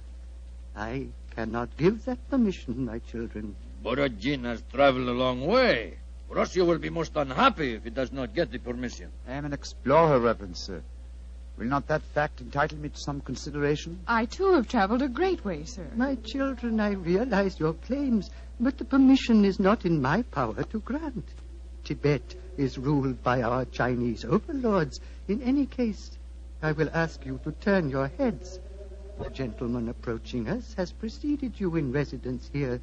He also wishes to tread the road to Lhasa. You have new visitors, I see. Yes, my son. Permit me to introduce you. Sir Harvey Forrester, and this is Miss Eileen Farley. How do you do? How do you do, Sir Harvey? Господин Borodin from Russia. How do you do? One cannot travel the world without meeting an Englishman. God we push it, Watsy. And Mr. Olaf Sigerson from Norway. God dag, Sir Harvey. How do you do? Please be seated. My children, the Chinese ruler in this province has heard of your presence here. He has announced his intention of visiting you. Before he arrives, I should like to ask you each a question. 4 of you, all from different countries, have traveled here to the mountains of Tibet. At this monastery, I can offer you refreshment, the opportunity of acquiring wisdom and peace. What more do you seek in Lhasa? I shall ask you each that question in turn. You, Miss Farley, what do you seek? I seek the opportunity to bring both God and health to your Tibetan people. And you, Mr. Sigerson? I seek to chart the true course of your mountains, and so to bring knowledge to the world. And you, Господин Borodin? I seek to bring about complete understanding between the great peoples of Tibet and Russia. If I succeed, Tsar and his family may consider turning to Buddhism. Indeed. And you, Sir Harvey, as representative of the British government, what do you seek? I shall not join in this contest of wishful thinking. I merely remind you, sir, that your government has signed a treaty with mine. And was not that treaty forced upon us by our Chinese overlords? No, my children. You have advanced brave reasons, but I cannot help remembering that the streams of Tibet bear gold nuggets the size of hazelnuts. You foreigners, in your pitiful ignorance, esteem gold. That signals the arrival of Watson, the Chinese emissary. Your problems will soon be settled, my children. I will acquaint him with your request. Why are you smiling, Mr. Holmes? At the name of the Chinese overlord, Watson. Must avoid falling into old habits and saying, elementary, my dear Watson. Shh. He's going to speak. Silence! Silence! The abbot has told me your wishes. I will hold conference. American lady and Norwegian will not be allowed. Only Great Britain and Russia have treaties with my country. I insist that I have prior right over the Russian representative. Short wash me. I represent the Tsar, and Russia is your neighbor. I demand my diplomatic privilege. Follow me. I will decide these things, not you. I shall inform the British consul in Peking if proceedings... This is an insult to the Tsar. Holy Mother Russia will never... Well, Mr. Holmes, it looks as if you and I, at any rate, don't get to Lhasa. No. You look worried. Does the journey to Lhasa mean so much to you? It isn't that. I'm worried about the potential danger that hangs over this monastery. Violent forces are at work. What do you mean, Mr. Holmes? As you know, Miss Farley, I have some specialized acquaintance with these matters, and I tell you that I have rarely seen more clearly exemplified that emotional tension which leads to one thing, murder. That is what I'm afraid of, young lady. Murder. That was what Holmes was afraid of. Later that day, as the sun was setting over the mountaintop, the old abbot walked slowly in the monastery gardens as he talked to the man who he thought to be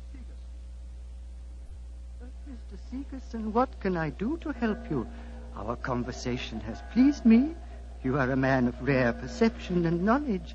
I grant you one worthy to enter Lhasa, but I can offer no hope. Mr. Wa has already rejected the applications of both the Englishman and the Russian. He did that? He did, my son. He told me they were both very angry and threatened him. If anything were to happen to the Chinese emissary, would you have the right to grant permission for the journey to Lhasa? Yes, until the new envoy arrived at Peking. But what are you suggesting, my son? This monastery is a haven of peace, a backwater far from the troubled stream of life. No violence has ever occurred here. I hope it never will, and yet... The Chinese envoy was threatened, you say, Reverend Sir? Yes, my son. He has left the monastery, of course. No, those who come here, even for a short visit, must break bread with us and sleep at least one night.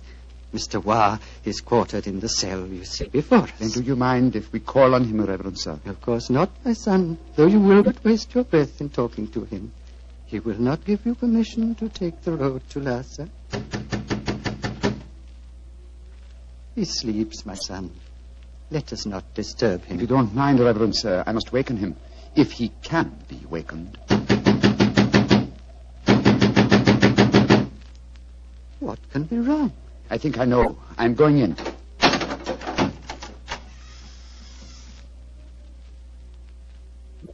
There is your answer, Reverend Sir. He is dead. Yes, sir. Strangled with his own cue. Oh. Poor, misguided man has taken his own life, my son. No, sir. Look at those marks on his shoulder. He has been murdered. But what are we to do? As it happens, Reverend Sir, I've had a certain amount of experience with these matters in my own country. If I were to produce the murderer for you with certain proof of his guilt, would you authorize my going to Lhasa? Yes, since for a few days that permission is mine to give, I will grant it. You fill me with a strange confidence, but... how will you find this taker of life? I can't tell you now, sir, but I shall find him. All that I require is a little assistance from you, sir. Of course. What is it? Let us both leave the cell, post a guard here, and give him strict orders that no one is to enter unless accompanied by me. Very well. But, my son, where are you going? Before very long, sir. I hope to be on my way to Lhasa.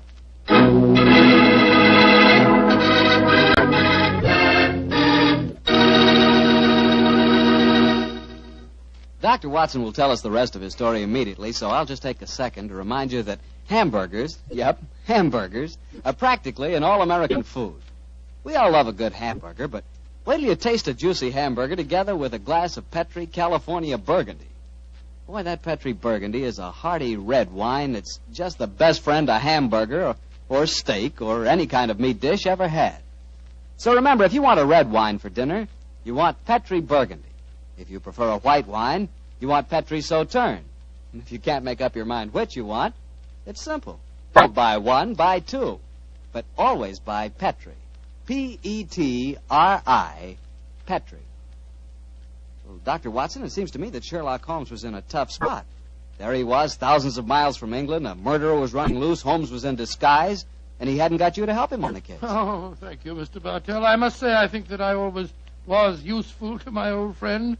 But I wasn't there. So this time he enlisted the services of Eileen Farley, the American girl. Immediately after he'd left the cell of the murdered man, he'd gone to Miss Farley and told her of the tragedy. As they returned to the scene of the crime, he found that his instructions had been carried out and that a guard was barring the entrance to the dead man's cell. There's a guard in front of the cell. My instructions. The abbot gave you your orders. Yes, you may go in. Please close the door behind us. I'm sure your nerves are up for this, Miss Farley. It's not a pretty sight. I've seen sudden death before, Mr. Holmes. In any case, I wouldn't dare appear frightened. I'm so flattered that you asked me to help you. You were the only one who knew my true identity. That's why I suggest you take my old friend's place. I need, what shall I say? I needed a sounding board for my deductions. Wait a minute, here. I'll light a match. There we are. Now, here's a candle. Oh! I warned you it wasn't a pretty sight. Hold the candle, will you please, Miss Farley? Thank you. This isn't hard to reconstruct. Killer stood behind his victim, held him by the left shoulder. So, wound his cue around his neck and pulled back. Yes. The marks are self-evident. Hello? What's this on the floor? It's feet. A cigarette. Dropped as it was burning, I should think. And now it's nothing but ash. Exactly, ash. Now, which of the visitors at the monastery smoke cigarettes? Yourself, the Russian, and Sir Harvey, the Englishman. I think we may justifiably omit myself from the list of suspects. So that narrows us down to two. Look, Miss Farley. What is it? There are clear traces here to the naked eye, not only of tobacco ash and paper, but of cardboard. But what does that signify, Mr. Holmes? The case is nearly solved. Come on, young lady. We must pay a visit to Borodin's cell at once.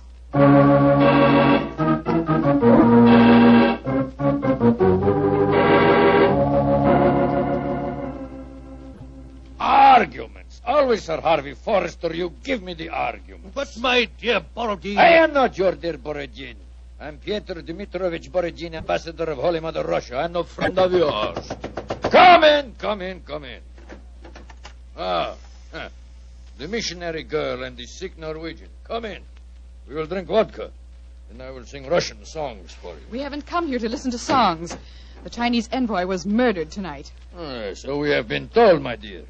Sir Harvey and I are very happy because of his death, are we not? Well, I won't pretend I'm heartbroken. Rasputin Borodin. What is it, Norwegian? You were in the cell tonight at the time of the murder. Huh? That's a lie. I can prove it.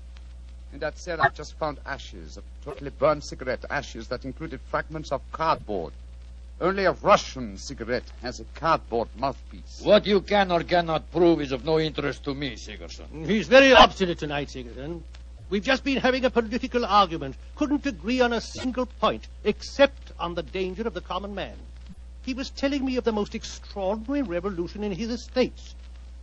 Do you know they chopped off one of his hands? Dreadful. Your hand, Borodin. Which one? As God was merciful, my left hand. The one beneath your glove? Is made of wax, my good Norwegian. Is made of wax. Well, see for yourself. Extraordinary. It's more than that. It is conclusive proof. What do you mean, Mr. Sigerson? I cannot tell you now. I must leave you here. Let me warn you, the three of you will be well advised to keep an eye on each other. Meanwhile, I must see the abbot. Why, Mr. Sigerson? Because now I know who murdered Watson.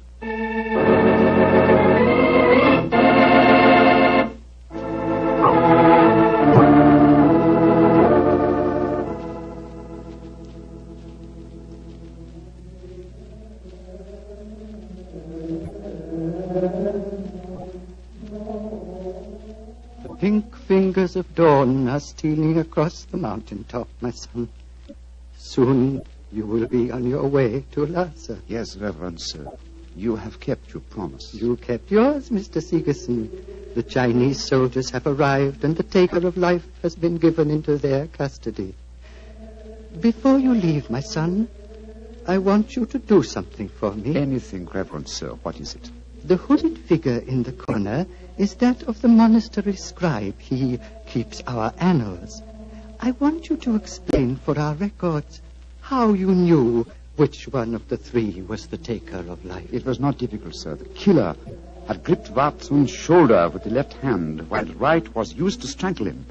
Therefore, the Russian Borodin could not be the killer, since his left hand was artificial. Quite so. It was, as you told me, made of wax. Then... But the clue of the cigarette pointed directly to the Russian.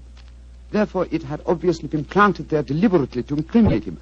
Now, there is no trained police force in Tibet. We need no police. There is no crime here, my son. But continue. Why should the cigarette be planted to incriminate the Russian? Unless there was someone capable of making the deduction from a handful of cigarette ash. Therefore, the murderer was the one person who knew my true identity. Miss Eileen Farley, supposed missionary. No missionary, as it transpired when she confessed, and no American. No, a Secret Service agent of German origin, seeking to reach Lhasa before the Russians, and infuriated by Watson's denial of passage. Any Secret Service is better off without such employee. She will pay for her mortal sins. May she redeem herself in her next place on the wheel. My son. Yes, Reverend Sir. You are about to leave me, and I shall never see you again. Though evil and death came to Panchapushpa and to my monastery in the caravan that brought you here, I shall miss you, my son. I shall miss you greatly. And I you, Reverend Sir. Would you consider staying here? I can only offer you peace, a shelter from the outside world, and quiet companionship. Three great gifts, sir. But I cannot take them. My work is not done. I must go on. Of course, my son. It was an old man's dream. One last question. What is it, sir? You spoke of your true identity just now. Who are you, my son?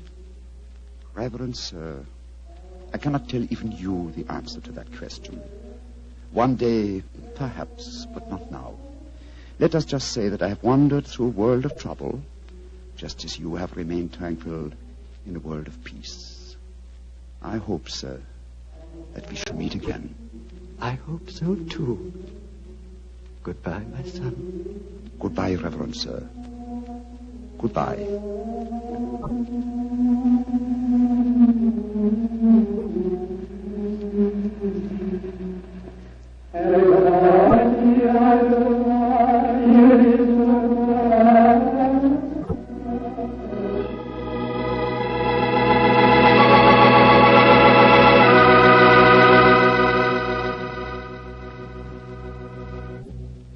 Doctor, that was really an unusual story. You told it so well, I felt you were actually a part of it. No, my boy, as I said, the story was told me by Holmes. I've never been to Tibet. Been to India, of course. I never really wanted to go to Tibet. Horrible mountains, terrible weather, lots of bandits on the roads. So dangerous place. Doctor, you're not afraid of danger, are you? 10 years ago, Mr. Bartell, a question like that had been an insult. Today I realize that all of us, unless we're stupid, have some fear of danger. I would say that I'm definitely not a coward, nor am I a thrill seeker, but I've done with searching for something new. Me too, Doctor. I'm through searching for something new also. Now that I've found Petri wine, I'm going to stick to it. Mr. Bartell, no matter what we talk about, when you say it, it always sounds like Petri wine. Well, why not? I can't think of a more delicious wine. And no wonder. The Petri family has been making the fine Petri wines for generations. Ever since the 1800s, they've handed on down from father to son, the fine art of turning luscious, sun-ripened grapes into fragrant, delicious wine. And because the making of Petri wine is a family affair, you can rest assured that the Petri family takes pride in doing a good job. They won't put that name Petri on any wine that isn't up to the high Petri standards. Yes, if it's Petri wine, you know it's good wine. Because Petri took time to bring you good wine. Well, Dr. Watson, what new Sherlock Holmes adventure do you plan to tell us next week? Well, now, next week, Mr. Bartell, I'm going to tell you a story that started off in a very light-hearted way and ended on the same note. And yet it involved Sherlock Holmes and myself in serious danger and caused us intense humiliation. I call it The Adventure of the pigeon feathers. Sounds swell, Doctor. Oh, thank you very much. And before you go, I want to remind the families of our returned veterans that their sons are more than heroes. They not only fought bravely, but in the armed forces they acquired new skills, learned or bettered themselves in some trade or furthered their education. Our men have returned with a new maturity and a new wisdom. They'll be more valuable to past or to future employers and more valuable to their country. The greatest assets America has at this moment are her veterans. Remember that. Good night.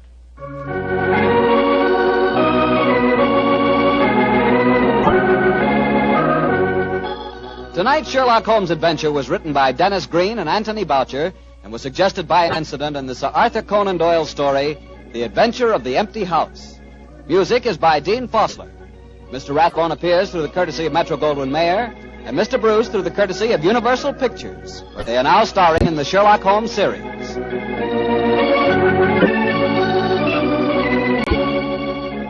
The Petri Wine Company of San Francisco, California, invites you to tune in again next week, same time, same station. Sherlock Holmes comes to you from our Hollywood studios.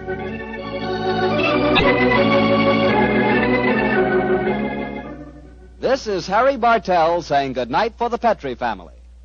For a solid hour of exciting mystery dramas, listen every Monday night on most of these same stations at 8 o'clock to Michael Shayne, followed immediately by Sherlock Holmes. This is the Mutual broadcast. Sherlock Holmes, starring Basil Rathbone as Nigel Bruce. The makers of bromoquinine cold tablets bring you another adventure of Sherlock Holmes, with Basil Rathbone as Sherlock Holmes and Nigel Bruce as Dr. Watson. Friends, when you're the victim of a cold, remember this. Bromoquinine cold tablets are made exclusively to help relieve the usual distress of cold. They're not a cure-all. They're made for one purpose, and one purpose only, to help relieve the common miseries of a cold.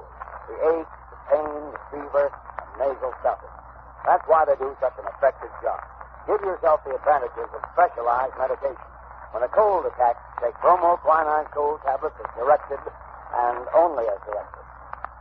Now, here we are again in our habitual armchair in front of Dr. Watson's fireplace, waiting for the good doctor to put down the evening paper. Oh, I beg your pardon, Mr. Manning. I didn't see you come in.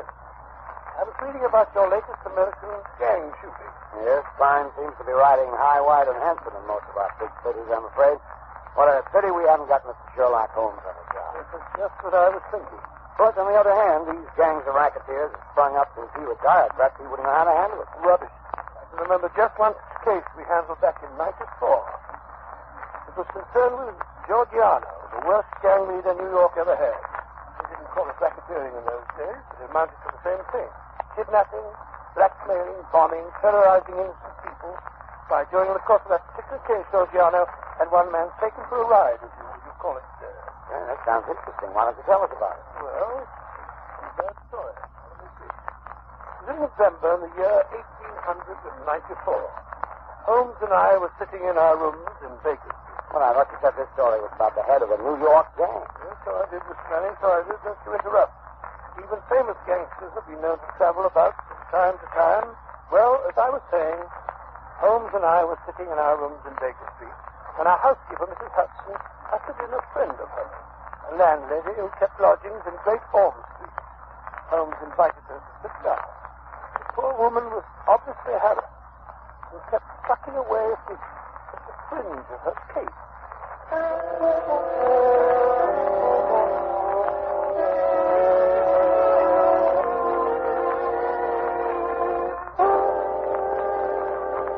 Mrs. Hudson tells me that you've been having some difficulty with the lodger, Mrs. Warren, that's thank my you, name, sir. No, Mr. Holmes, you couldn't call it difficulty I'm having. And there was a lodger that was easier to do for. It's just that I don't see him from one weekend to the other. Oh, come now. That's nothing to be uneasy about. My best to Mrs. Warren. If I were your lodger, there would be many occasions when you wouldn't see me for weeks at a time. I work a good deal at night, you know, and do my sleeping by day. No doubt, Mr. Holmes. But this is different. He never goes out, not even at night. I've waited up to find out. I never see his face, not even when he pays his bills. Not a sign of him ever seen for the last 3 weeks. And how do you know it's still there? Got you trying to get away from something? Oh, it frightens me, Mr. Holmes. I can't sleep for fright. When did this lodger first come to you? 3 weeks back it was. He asked me to turn for my 50 shillings a week. You see, there's a fine sitting room and bedroom all complete like at the top of the house. Yes, indeed. Go on. Well, Mr. Holmes, he said to me, I'll pay £5 a week if I can have it on my own terms. He took a £10 note out of his pocket then and give it to me 2 weeks in advance. Then he says he's to be left entirely to himself and never for any excuse are we to disturb him. So he took the rooms and hasn't been out since. Oh, yes, sir. What? But I thought you said that he... Just what it was, sir, that first night. He went out and returned very late. He was all in bed, but I had him walking up the stairs. And his door shut and locked. Oh, it keeps it locked. And I ain't seen him since. But his meals. How does he get his meals? Well, when he rings, I take a tray up and leave it on a chair outside his door. Then when he rings again, up I goes and takes the tray away empty. If he wasn't anything else, he writes it on a slip of paper and puts it on the tray. I see. Have you brought any of those slips of paper with you? Yes, Mr. Holmes. There's just been 3. Good. Here they are. Uh-huh. When today? Most interesting. Written with a broad, pointed, violet-tipped pencil and printed. Well, what do they say, Holmes? The messages are quite laconic, my dear Watson. Soap, Daily Gazette, and match. They open up a very pleasing field of intelligent speculation. Suggestive, Watson, very suggestive. The gentleman... Anything very unusual about those papers? No. That's printed. The gentleman doesn't wish Mrs. Warren to obtain a sample of his handwriting. And here, look. On this lip, after the soap, a corner has been torn away. There is evidently some mark, perhaps a thumbprint. It might give a clue to the man's identity. Furthermore, the person is undoubtedly a foreigner. Oh, and how do you deduce that? When he writes match, not matches. You must look the word up in the dictionary. The table is the singular, of course. Now, Mrs. Warren, what did your lodger look like when he came to take the room? Youngish he was, Mr. Holmes, not over 30. Middle size, dark, and he had a beard. Spoke English? Yes, sir, he spoke English well enough, but with an accent. He was a foreigner. What I tell you, Watson, what I tell you. Did he give his name? No, sir. He had any letters or callers? No, sir. Where did he retire when you or the girl go in to do his in the morning? We don't go in, sir. He does for himself. Oh, I see, yes, interesting. And you say nothing has come out of that room? Absolutely nothing? Just 2 burnt matches and a cigarette end. They was on the tray this morning. You brought them with you? Oh, that I did, sir. Mrs. Hudson told me as how you said nothing was too small to take notice of. Mrs. Hudson was right. Sir, here you be. These matches were used to light cigarettes. Very silly. How can you tell what the matches were used for? Quite obvious, my dear. Wasn't quite obvious. The shortness of the burnt end. At least half a match is consumed in lighting a pipe or a cigar. Hello. Well. This cigarette is certainly remarkable. Yes, Mrs. Warren. The gentleman who is now living in your rooms is not the gentleman who engaged them. No, Holmes, you can't tell us that. You can deduce that from the cigarette itself. Elementary, my dear Watson, elementary. Notice the size of the thing. I believe you said the first gentleman had a beard, Mrs. Warren. Yes, sir, a black beard it was, and a flowing moustache. Yes. Now, take the cigarette.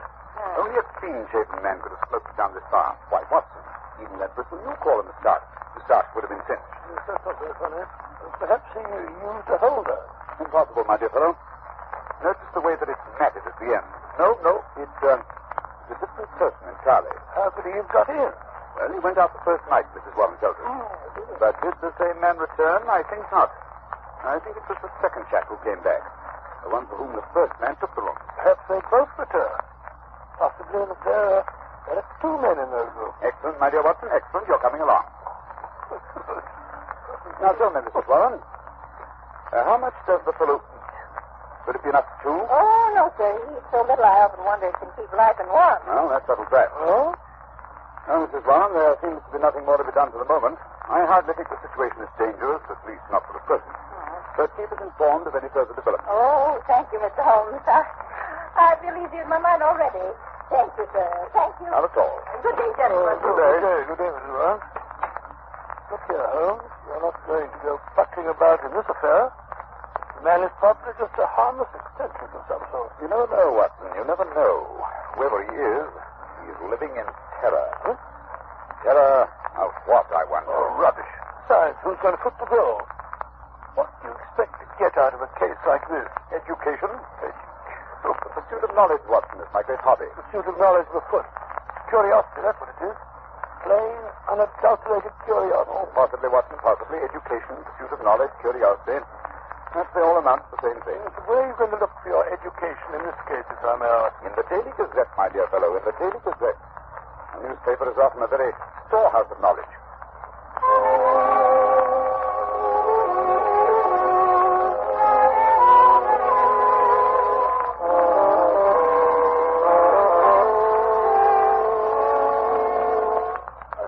Every time I look at you, you have your nose buried in a copy of the Daily Gazette.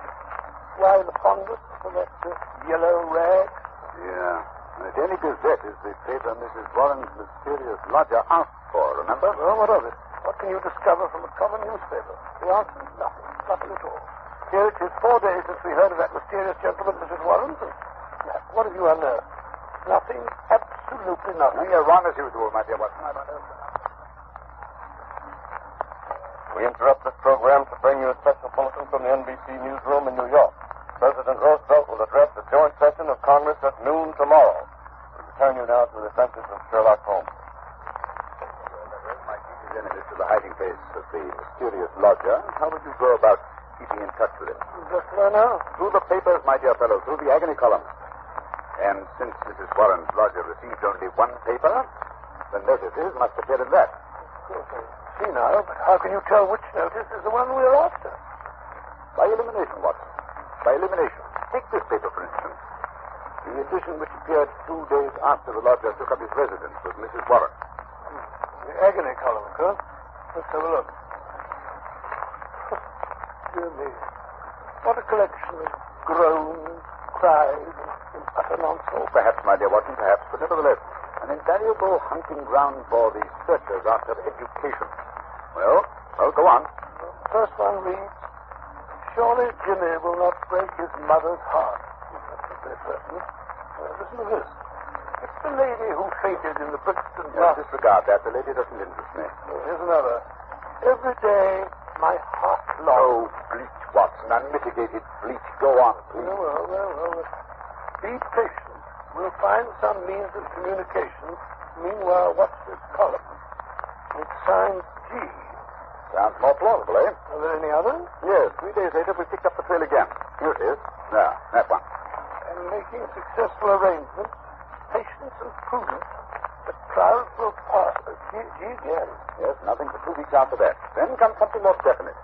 Here. The park is clearing. If I find chance to signal, remember code. A1, B2, and so on. You'll hear soon. Oh, what's for G? By Jove. Things are warming up. See who that is, will you, Watson? Sure. I'm sure he wanted his money. Thank you so much.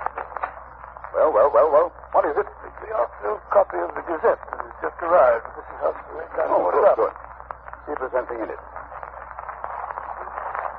House of Parliament in heated session. Actress has pearls still. Oh, come on, give me that paper. Look, Holmes, you tell. Snatching a paper out of a fellow's hands like that. Nice manners, I must say. Here we are, Watson, here we are. High red house with white stone facing, third floor, second window left after dusk. G. That's definite enough, Watson. That's definite enough. Hello, what's that? Look out of the window, will you, Watson? Your friend, Mrs. Warren. I tell you, she must be excited. Her hat's on the side of her head, and she's puffing like a steam engine. There's Mrs. Hudson. Just let her in. Yeah, something happened. We weren't there. Confound it, Watson. I hope nothing did it. Come in. Mrs. Warren, what's up? Oh, Mr. Holmes, sir, I come as best as I could. Well, here, take a chair and get your breath. Oh. Now, wait a minute. Sit down. Oh. That's better. Now then, what's happened? It's a police matter, that's what it is. I'll have no more of it, and I won't. I'll pack in my bag of baggage. I'm at the end of my patience, I am. When it comes to knocking my old man about... Mr. Warren, well, cut him rough anyway. Who did that? Well, that's what we want to know. It was around 11 this morning. There was a fog, you remember? Well, I sent Mr. Warren around to get me some money in for the stew we were to have for lunch. Well, he says he got no more than 10 paces down the road when 2 men come up behind him, threw a coat over his head, and bundled him into a cab that was standing beside the curb. 12 o'clock, 1 o'clock, and he don't come back. And there am I and me stew left waiting for the onions. Well, at 2 o'clock, they come up a stew anyhow. And you know what a stew is like without onions. Yes, it's like tea without... Yes, that's what I like mine. Well, tea without milk is about that. That's one of the most... Go on, Mrs. Warren. Go on, never mind. Yes, well, at 3 o'clock, my old man comes home, all black and blue, and his coat torn. At first, I think he's been in some pub. He's got a weakness for a drop now and then. Yes. And pretty soon I see he's knocked around just dazed, and he tells me he's been driving around for 2 hours with a couple of men threatening him, and finally they opened the door and shoved him out. And when he comes to, we found he was on Hampstead Heath, so we took a bus home, and there he lies now on the sofa, moaning and groaning. Indeed, most interesting. Did he notice the appearance of the men? Did he hear them talk? No, Mr. Holmes. He's clean dazed. He just knows he was lifted up as if by magic and then dropped again. Just by magic? Yes, sir, that's right. And you connect this attack with your lodger? Well, sir, we've been living there 15 years now, and no such happenings ever came before. I've had enough of it. Money's not everything. I'll have him out of the house before the day is Now, done. wait a minute, Mrs. Warren. Wait a minute. Don't do anything rash. The matter's becoming more and more interesting. It's clear that these men mistook your husband for your lodger, and the heavy fog this morning, and when they discovered their mistake, they released him. They threw him out, they did, on his ear. Yes, well, wait a minute. The important thing is that your lodger's enemies have found him. They're on his track. They'll be back. I suggest you return to your home at once before anything serious has a chance to happen.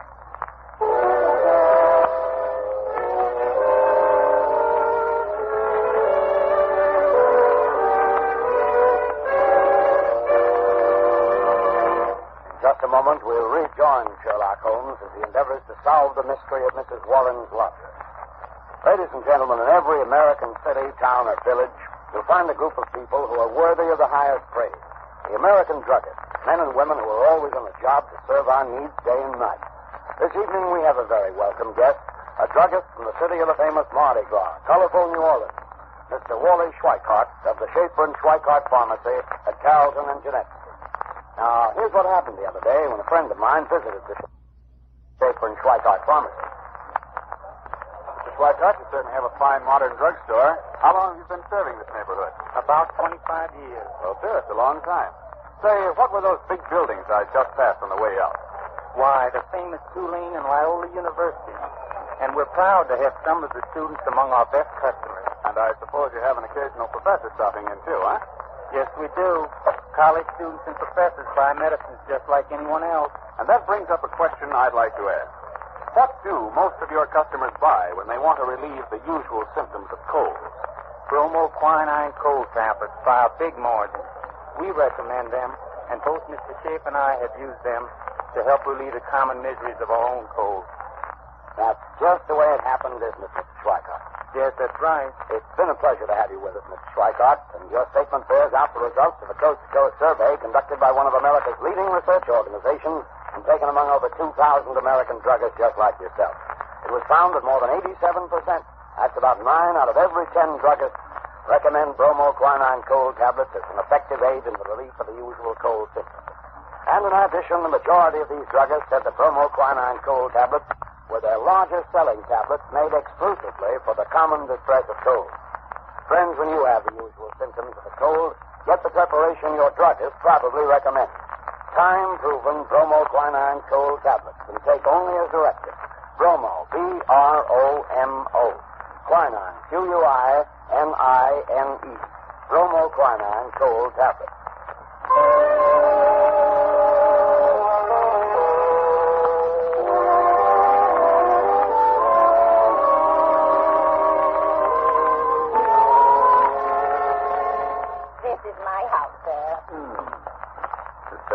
Very tidy indeed.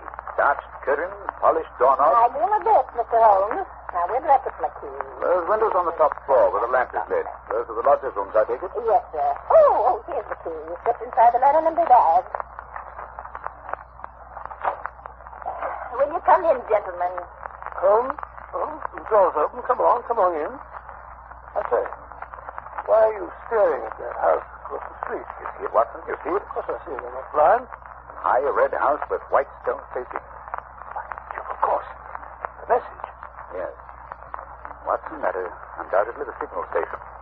Notice the to let sign in the window? An ideal spot, my dear fellow. An ideal spot. I dare say we're supposed to be gone inside. We're keeping Mrs. Warren waiting. Right, Watson. Practical as usual.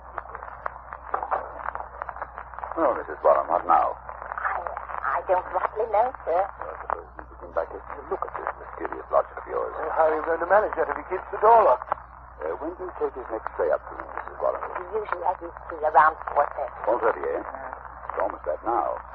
Is there any chance, another room with a door opening onto this corridor? No, sir, that is... Oh, wait a minute, sir. There's a cupboard. A big cupboard We're almost up at the big door, yes? Excellent, excellent. What you and I will secrete ourselves in that cupboard while Mrs. Warren fixes the gentleman's tea tray. Let it go, sir. I'll do it right away. It's the top floor, Mr. Holmes. You can't miss it. The cupboard door is the first one to the right, at the head of the stairs. Good, good, thank you. Come on, Watson. You do think it's nice flying like this? Watson, you've too many scruples to be a first-class detective. Oh, come up the stairs. They creak like a rusty one. Now what are you doing? Removing my shoes. You better follow my example. That way you have a much better chance of being undetected. Very well, but I feel like a criminal myself.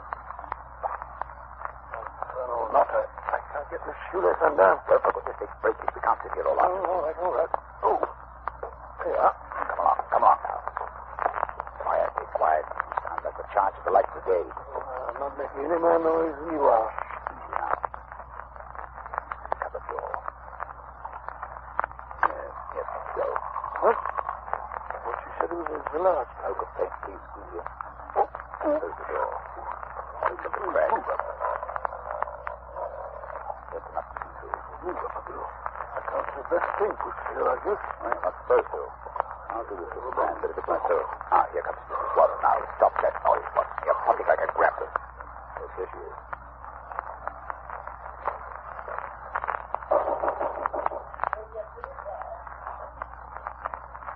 Slipped on chair. Going away.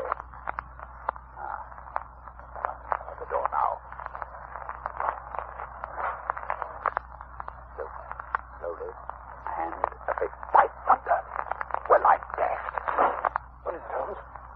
What's happened? Something I did not foresee. Follow me downstairs quickly, Watson. My own excitement. Who was it? Who opened the door? Remember, I deduced the substitution of lodgers, Watson? Yes. What I did not foresee was that we should find a woman, no ordinary woman, Watson. No, of course not. Dark, young, handsome, with a face etched with terror.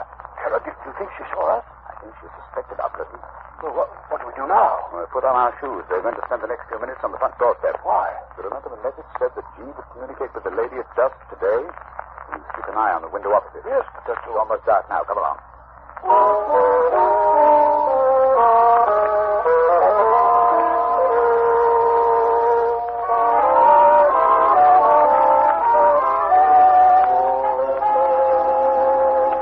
Holmes, we've been here for half an hour. My fingers are practically numb. Perhaps your friend has seen us and been scared off. No, this doorway's too dark. It's more likely that something has happened to prevent his coming. Hold on. There's a light over there now. Yes, I can see a shadow. Look, there he is. Pale face. Just against the bed. He's got a candle peering across. Once they're sure she's there. Now we see this flash. A single flash. It's A. Take the message, Willie Watson, so we can check up on each other. Oh, I will. T. That's S-T-A-S. Wait a minute. There's down. Another T. That must be the beginning of the second word. Now E. And comes an N. Long one this time. It's another T. An A. It's not. Well, surely that's not all. At 10 tower. At 10 tonight. That's why wake up. I had it. T-A is the initial. Let's go again. Why do you got to race like that? I can't keep up with it. The same message over again. Curious, Watson. Attenta. Must be in Cipher, Holmes. Not a very obscure cipher, Watson. It's Italian. Attenta means beware. It must be urgent. Very good, scared. Still the same message. Attenta. Hello. You've broken off. The light's gone out. Someone's broken the window. What's that? Quick, Watson. We must get in there. Something violent is happening.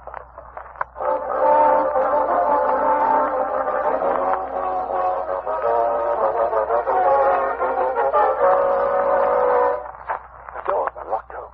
Come along, Ben. Keep your revolver handy. Dark, I can't see a face. Here, up the stairs. Hello. There's a candle where he dropped it. It's warm. Got a match, Watson. That's better. Let's look around a bit. So quiet. It's uncanny. Where could he have gone? There's a broken window. And here, look here, Watson. Blood. A trail of blood on heavy objects has been dragged along the floor. Use this cupboard door. Open it, Watson. Is it open? Oh, very well. Oh, look. On the floor, a man. On his back and covered with blood. Look, there's a knife. A knife sticking straight up. Driven blade deep into the body. A terrific blow. Give me that candle. Let's have a look at him. Yes. There. Look at the red circle drawn on the floor under his head. A halo in blood. Holmes, what are you doing with that candle? Finishing the message. I think it will be helpful. Let's get to the root of this mystery. I must find out how he got there. You knew this man? Then you recognize him? Naturally, Watson. It's Black Georgiano, the head of the most terrible band of criminals in America. Georgiano. Gee, Georgiano. Then it must be he who sent the message. What's he doing over here in England? That's the question you must ask a lady from across the street. He should be here in a moment. I signaled her to come. Here she is. Carissimo, I have come. Ah, fool. What is it? What have you done with him? You must prepare yourself for an aftershock, madam. My husband, what has happened? What are you hiding from me? Who is that on the floor? I beg of you not... Oh, let me see. Georgiano.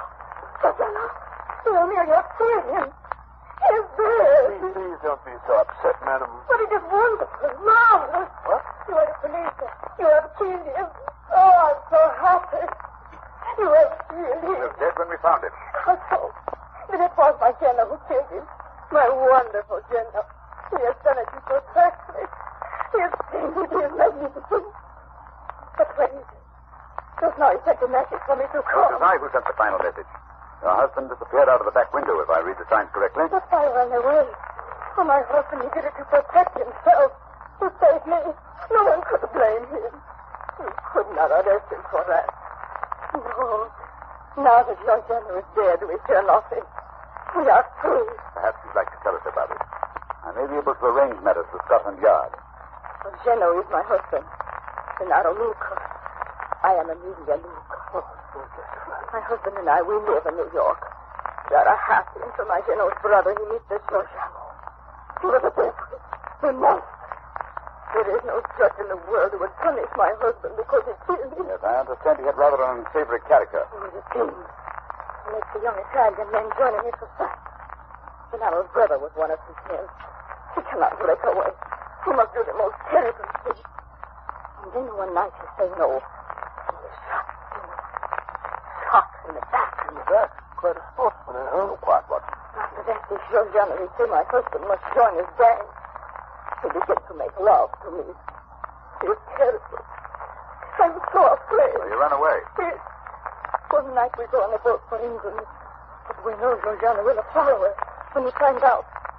My Jenna, he hide me where I will be safe. He knows Georgiano will come. And he waits for him outside. Tonight he arrives at last. But my Jenna is ready. He is prepared to kill him. Oh, he is a hero, my Gennaro. I don't know what the British point of view will be, but I imagine that in New York, this lady's husband will receive a pretty general vote of thanks. Oh, I think we can arrange the British point of view, Watson. Scotland Yard has been on the lookout for this Georgiano since they heard he had landed. Mr. Luca has just taken a little bit of work, that's all. And now, Mrs. Luca, if you'll come with me, I believe we can arrange matters satisfactorily. Gracias, Signor, gracias. I'm so happy. Well, it's been an interesting case, Holmes, but I still can't for the life of me see what you expect to get out of it. Education, Watson. A little more education. Always seeking knowledge at the old university.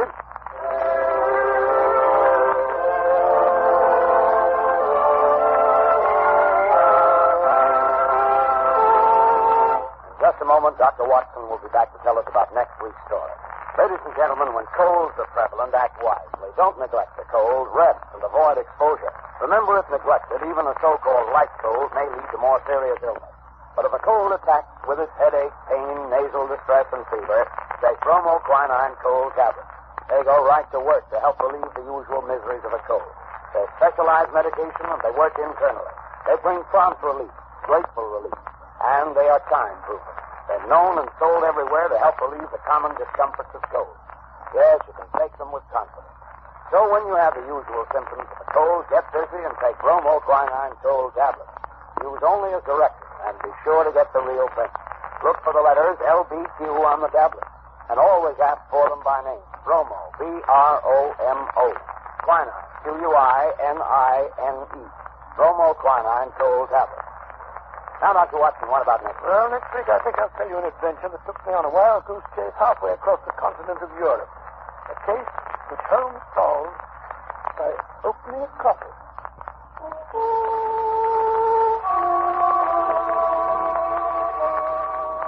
You have been listening to a Sherlock Holmes adventure adapted from Sir Arthur Conan Doyle's story, The Adventure of the Red Circle, with Basil Rathbone as Sherlock Holmes and Nigel Bruce as Dr. Watson.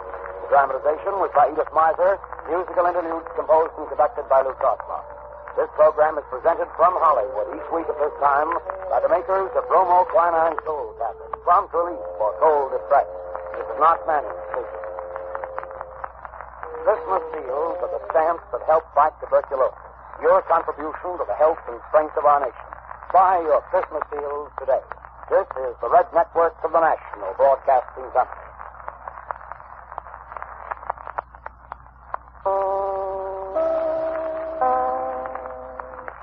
Good evening, Doctor. Good evening, Mr. Bartell. Draw up your usual chair. Thank you.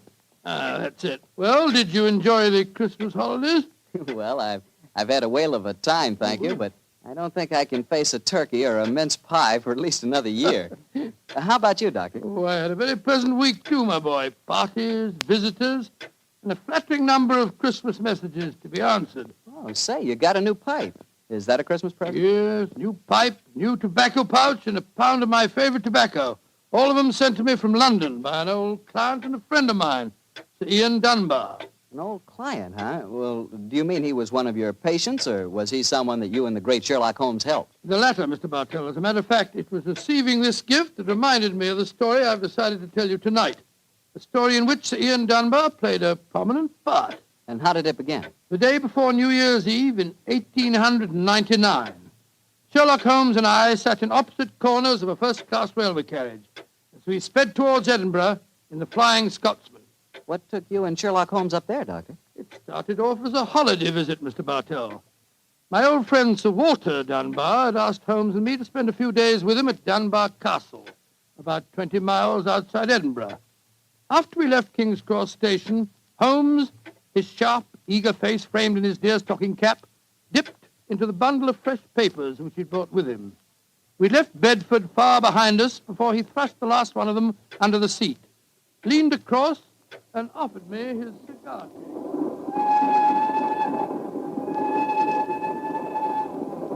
Care for a cigar, Watson? No, thanks, old fellow. I'll stick to my pipe. Flying Scotsman's living up to its name. We're going splendidly.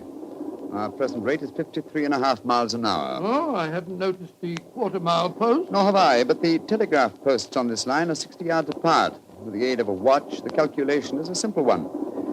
Watson, my dear fellow, we have several hours ahead of us. Tell me more about Sir Walter Dunbar. I have a feeling that he's in some kind of trouble, but you haven't wanted to talk about it. Well, it's not exactly trouble, Holmes, but there's a strange problem that confronts the Dunbars. A problem that'll be settled at midnight tomorrow. Oh, indeed.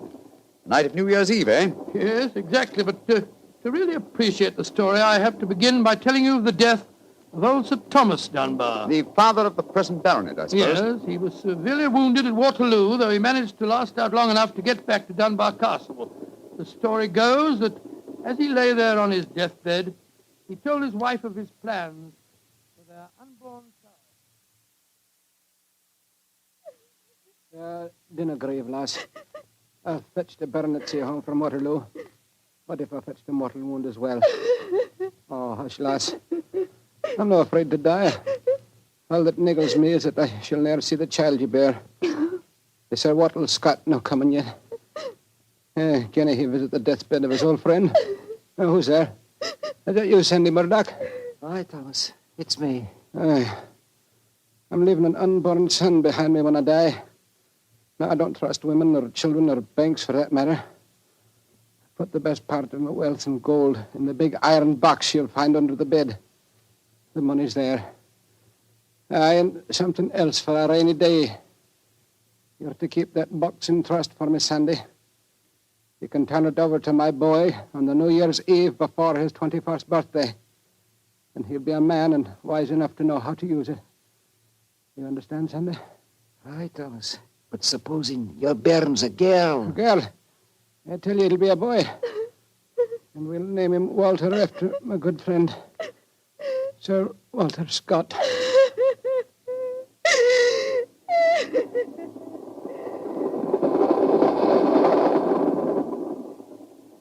Very interesting story, Watson. And that child, of course, is the gentleman we are going to see now, Sir Walter Dunbar. Exactly.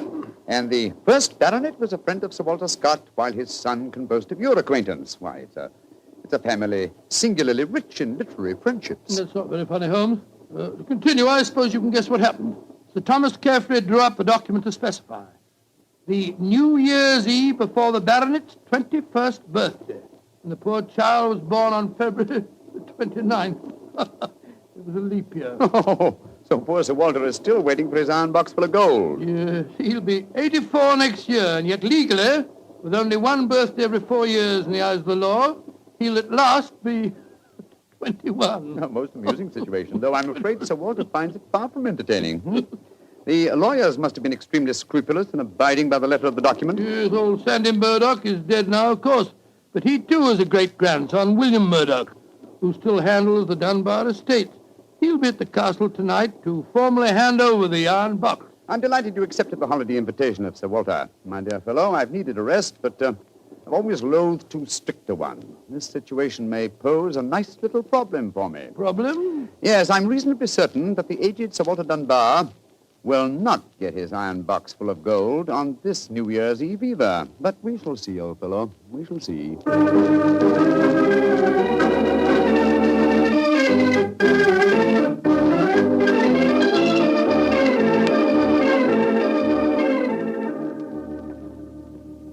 Dr. Watson, I'm glad to see you and Mr. Holmes here at the castle. Thank you, my boy. Holmes, this is Ian Dunbar, Sir Walter's grandson. How do you do, Mr. Dunbar? I'm very proud to meet you, Mr. Holmes. I've heard a lot about you. Our grandfather will be down in a few moments. Let's go into the library, shall we? Well, I imagine Sir Walter's quite excited about tonight's ceremony, isn't he? Wouldn't you be, if you'd waited 63 years too long for an inheritance? Indeed, I should. Thank the Lord I had the foresight to be born on the prosaic date of August the 21st. In the event of your grandfather's death, you will be the next baronet, I take it. Yes, Mr. Holmes. You see, my father was killed 2 months ago at Mafeking. Yes, I read about it in the papers, my boy. I'm very sorry. Thank you, Doctor. The opening of the box isn't going to be the only ceremony at midnight. Dorothy and I are announcing our engagement. Dorothy? Dorothy Small. She and her father are staying here, too. My congratulations. Yes, indeed, Ian. Indeed, mine, too. Thank you. It's been quite a battle with her father, though. He's a businessman and isn't impressed with titles when they aren't accompanied by a suitable income. But when we told him about the inheritance, he relented and gave his consent. Here's Dorothy now. Dorothy, darling, I want you to meet 2 friends of mine, Mr. Sherlock Holmes and Dr. Watson. How do you do? Now, how do you do, Miss Small? How are you, my dear? From what this young man's been telling us, I gather that congratulations are in order. Thank you. I finally persuaded Father that Ian would make a worthy son-in-law. For a while, I was afraid we'd have to elope to Gretna Green, live in a cottage on bread and cheese and law, but brave the parental wrath, just as they do in the storybooks. Oh, Sir Walter, there you are. Watson, my dear boy, how are you? And this must be your friend Sherlock Holmes. How do you do, Sir Walter? Very well for a young nipper who'll be 21 at midnight. Gentlemen, may I introduce Mr. Herbert Small? How do you do, sir? I believe that we have to congratulate you on the engagement of your daughter. That was supposed to remain a secret until midnight. The Dunbar box was finally opened. Dinna be grouchy, Herbert. The children are in love, and I'm going to settle money on Ian, and it's New Year's Eve. Let's enter into the spirit of the occasion. Bring out the glasses, Ian. I've had some bottles of my special pride put out. It's the finest port in Scotland. The cream of Dunbar. Aye. My father laid the first bottle down the year before I was born. And a drink of the brew will surely warm the cockles of your heart. Well, my mouth's watering already, Sir Walter. When is this lawyer fellow, young Murdoch, getting here? Oh, any moment, Herbert. As soon as he arrives, we'll have dinner, and then we'll be ready for the evening ceremonies. He's bringing the famous iron box with him, Sir Walter? If he doesn't, they won't get any dinner, Holmes. Ian, pass the glasses around, my boy. There you are, Murdoch. Good evening, Sir Walter. Oh, you've got the box with you, I see. Now the party's complete. Let me introduce you. Miss Small, her father, Mr. Small, my grandson, Ian, you know. Mr. Sherlock Holmes, Dr. Watson. How do you do, sir? I'm sorry I'm late, Sir Walter. My train was delayed. Oh, that's all right, Murdoch. You're here, and you brought the box. That's all that matters. Ian, give our young lawyer a drink. Here, I'll help you pour it. I must say that this is rather exciting, Holmes. The famous iron box with its inheritance of gold. Yes, and from the size of the box, at a rough guess, I should estimate its cubic content in gold at around 5,000 pounds. Not a vast sum, perhaps, to a businessman like Mr. Small, but a windfall to an impecunious Scottish baronet. Yes, I suppose it is. A strong young man, Mr. Murdoch. How do you mean strong, Holmes? A box that size, full of golden sovereigns, would weigh a considerable amount. And yet the lawyer carried it single-handed. Now that we're all assembled, I'm going to propose a toast. Though it's still some hours off yet, let's drink to the new year. It means a lot to some of us. To 1900. 1900. We should toast more than just 1900, Sir Walter. We should drink to the new century that's about to begin. Good idea, Dorothy. Well, I'm afraid that wouldn't be quite appropriate, Miss Small. To be accurate, the 20th century won't begin until January the 1st, 1901, and not 1900. Of course. That's it. Dorothy, I'm afraid your wedding can't take place for some time yet. Father, what are you talking about? I read an article in The Guardian the other day that said just the same thing as you, Dr. Watson. And what's more, it said something even more important. It said that 1900 is not a leap year. Oh, rubbish. Leap year comes every 4 years. There was one in 1896. Then obviously 1900 is one. I think Mr. Small may be right. What do you say, Mr. Holmes? Do you know? Well, I hope no one would bring up this point, but it's the little problem I referred to on the train, my dear Watson. Yes, I remember. Holmes, for heaven's sake, answer. Is 1900 a leap year or no? I'm afraid it's not, Sir Walter. No? Because of a slight imbalance that would otherwise be produced in the calendar. Of the even century years, only those divisible by 400 are leap years. In other words, 1600 was a leap year, the year 2000 will be a leap year, but 1800 and 1900 are not leap years. Then you have no birthday next year, Sir Walter, and I'm afraid I can't open the box tonight. And the Dunbars won't get their inheritance. And you, my dear, don't marry for a few more years. I won't allow you to marry a pauper. Mr. Holmes, are you sure of your facts? I'm very much afraid that I am, young man. Oh, this is terrible. I can't stand any more. No, don't take it too bad, Mr. Walter. Here, sir. Here, drink this. There.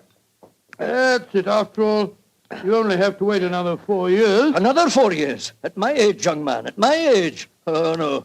I shall never live that long. Aye, what is it, Angus? Dinner is prepared, Sir Walter. You can serve it as soon as you're ready, sir.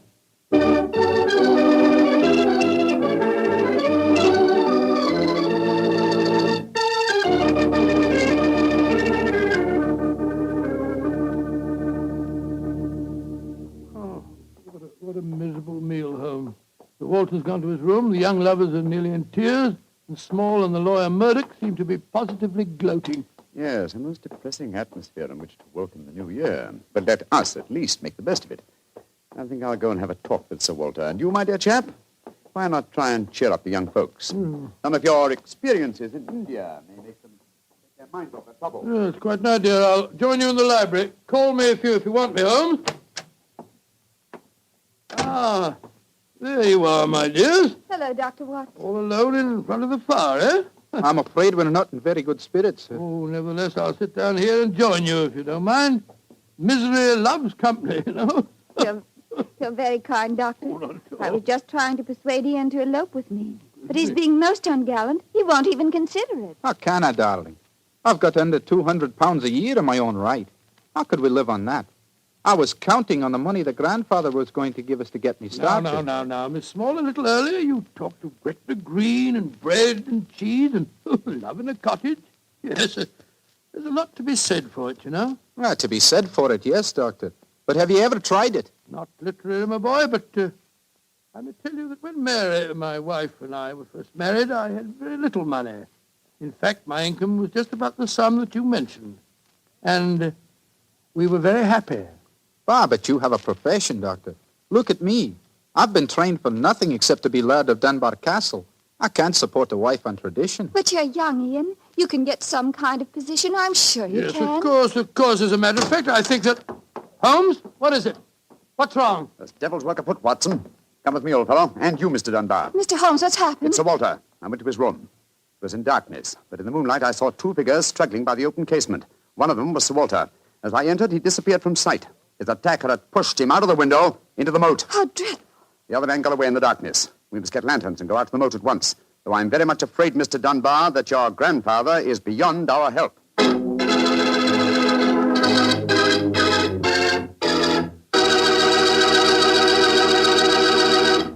Dr. Watson will be back in just a second, so I'd just like to remind you that if you want to serve a wine over the holidays that you're sure the ladies will enjoy, serve Petri California Muscatel. Petri Muscatel is a golden wine with a wonderful flavor. The flavor of big, plump Muscat grapes. And you know what a flavor that is. I'm sure you'll find that Petri Muscatel is the favorite wine of all women, just as Petri Port is the favorite wine with men. And incidentally, if you're not sure which to get, Petri Muscatel or Petri Port, don't buy one, buy two. Get them both, and you'll be sure to please everyone. Now, to get back to our story, someone had pushed poor old Sir Walter out of his bedroom window and into the moat below. Isn't that right, Dr. Watson? Yes, Mr. Bartell. Of course, we grabbed lanterns as fast as we could and rushed outside, but it was a hopeless task. The water was 8 or 10 feet deep, and it seemed obvious that the elderly Sir Walter wouldn't have a chance of saving himself. But we searched on, the flicker of bobbing lanterns and the scurrying figures in the frosty moonlight, forming a weird, fantastic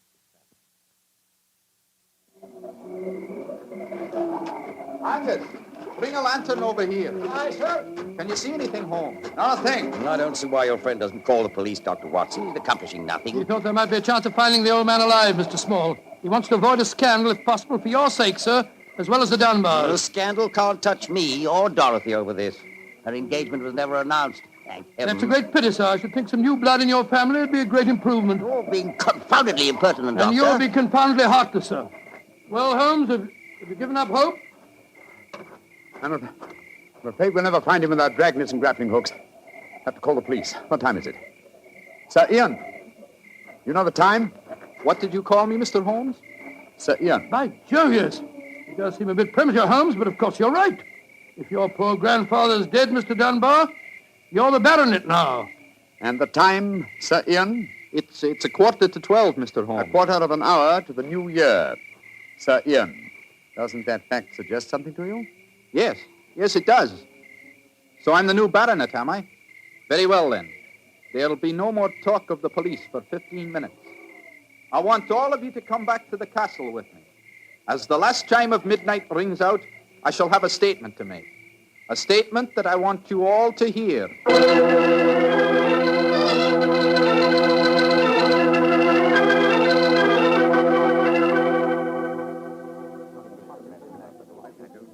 What you brought us all back here for, Holmes? There's something very funny going on.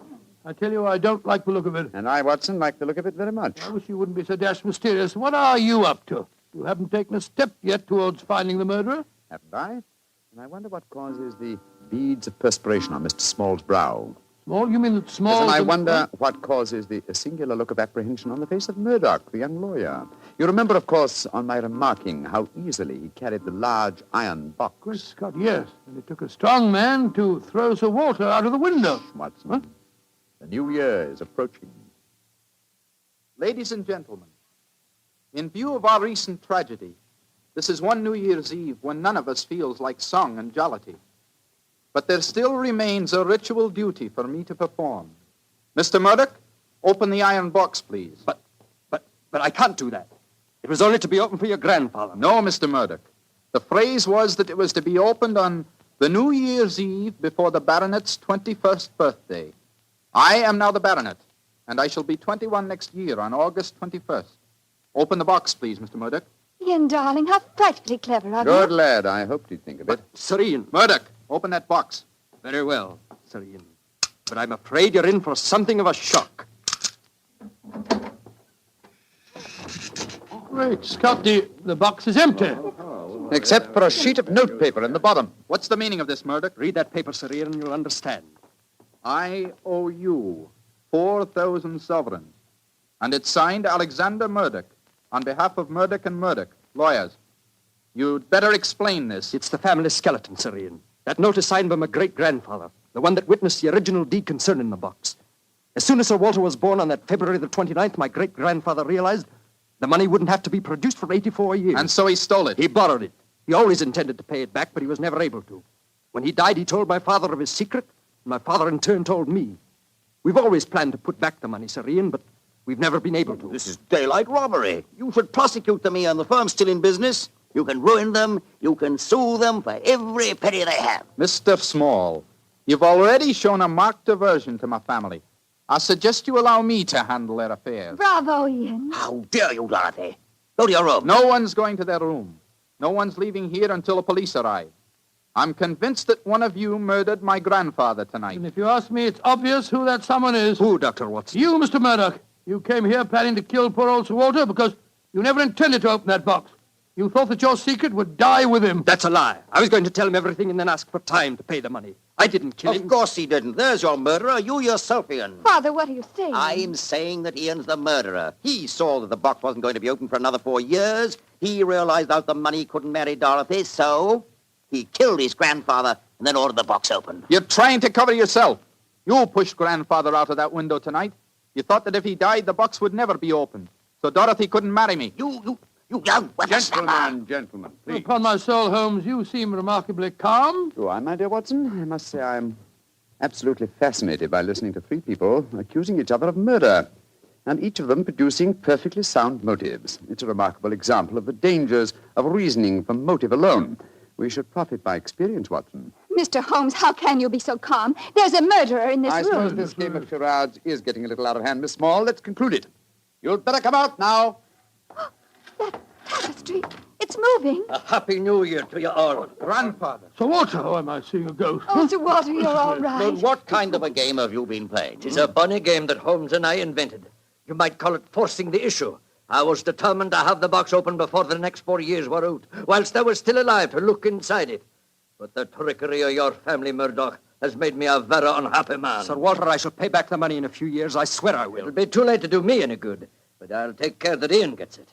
I've half a mind to prosecute you. Grandfather, the money isn't important now that you're all right. You were counting on it just the same, my boy, so that you could marry Dorothy. I know that. She'll never marry a pauper. I won't allow it. When I'm 21, you can't stop me, Father, and I am going to marry Ian. Be quiet.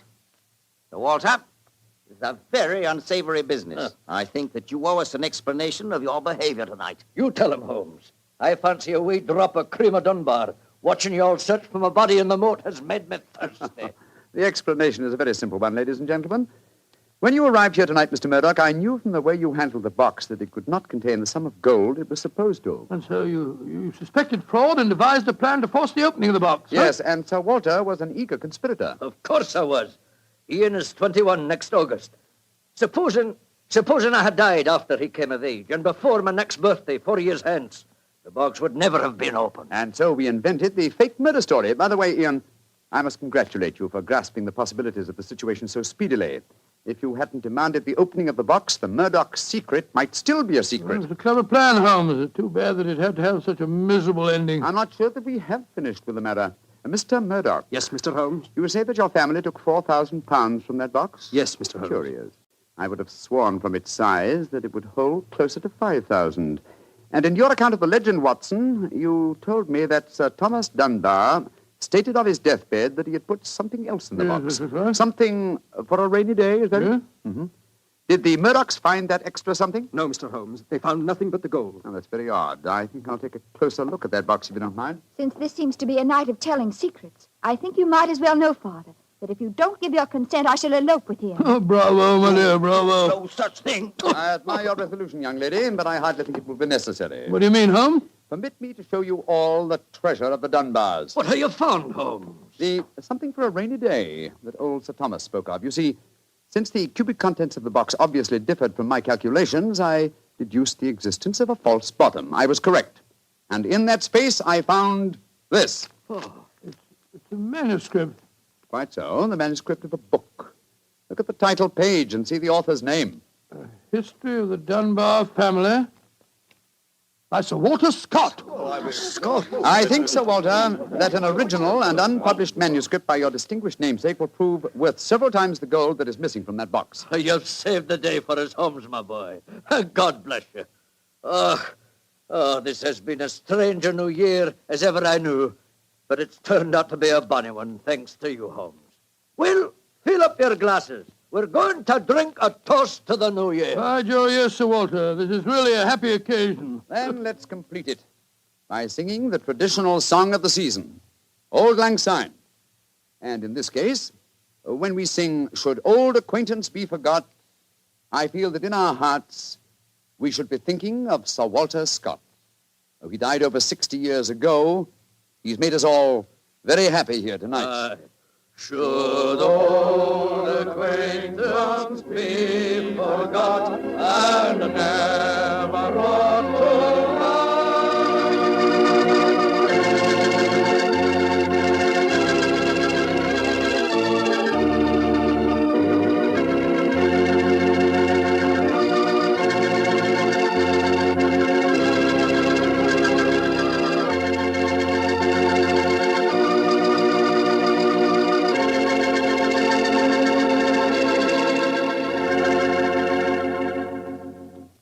Doctor, that turned out to be a very happy new year for all concerned. Yes, that's one new year that I'll never forget. Well, I sure hope you'll always remember this one, too. Oh, just a second, my boy. That calls for a glass of port. Fine. Well, to a happy new year, my boy, for you and for our many friends listening in. And to you, Doctor.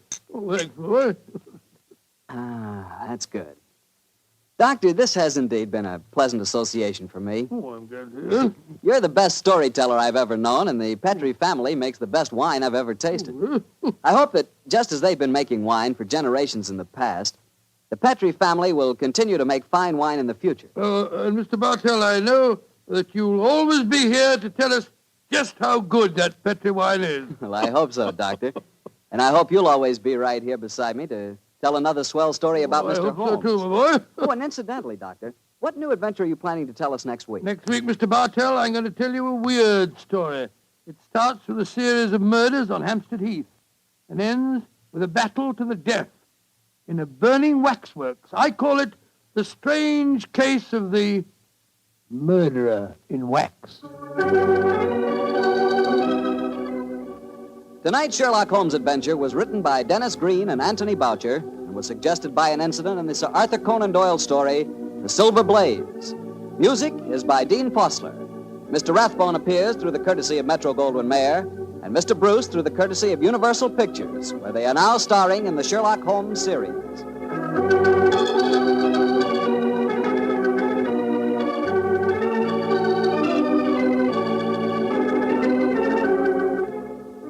The Petrie Wine Company of San Francisco, California, invites you to tune in again next week, same time, same station. Sherlock Holmes comes to you from our Hollywood studios.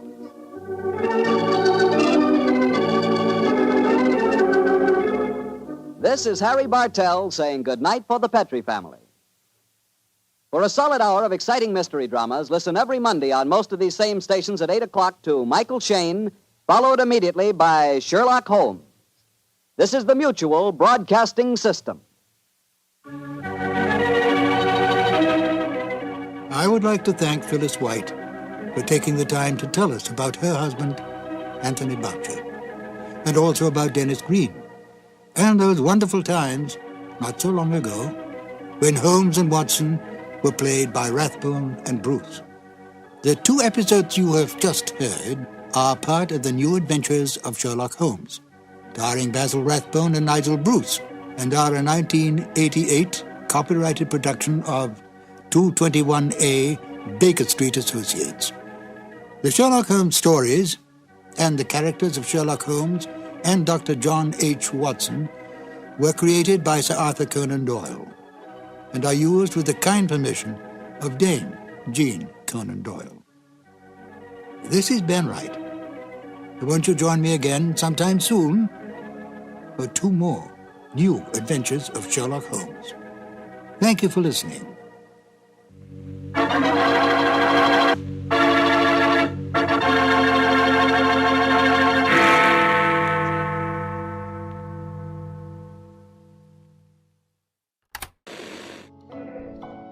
Relax, unwind, and step into the golden age of radio.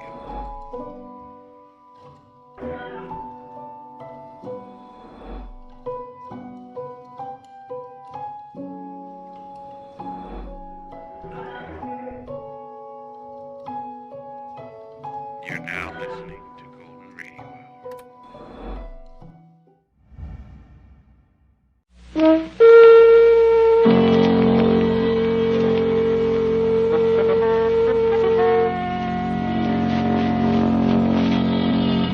The Adventures of Sherlock Holmes, starring Basil Rathbone and Nigel Bruce.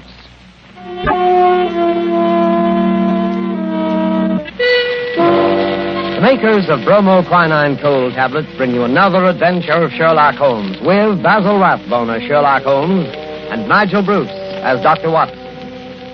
Watch out for colds, ladies and gentlemen. They're very prevalent now, and a little cold may be the start of a serious illness. What you want to do at the first sign of a cold is take famous bromoquinine tablets. Bromoquinine tablets are made for one purpose and one purpose only, and that is the relief of colds. They act fast, give you speedy results, and that's what you want when you have a cold. Bromoquinine tablets are known the world over for their efficacy. Trust to reputation when buying a medicine. Do this when you feel a cold coming on, and you'll ask for bromoquinine cold tablets. And now, as we make our way through the night to Dr. Watson's hospitable door, we notice a feeling of spring in the air. The buds are swollen on the trees, still black and dripping from the rain. There's the smell of warm, damp earth. Delicious. Hey, Mr. Manning?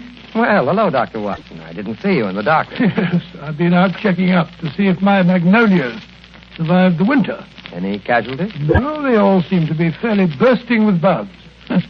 There's nothing as delicious as that first faint whiff of spring. All is treacherous.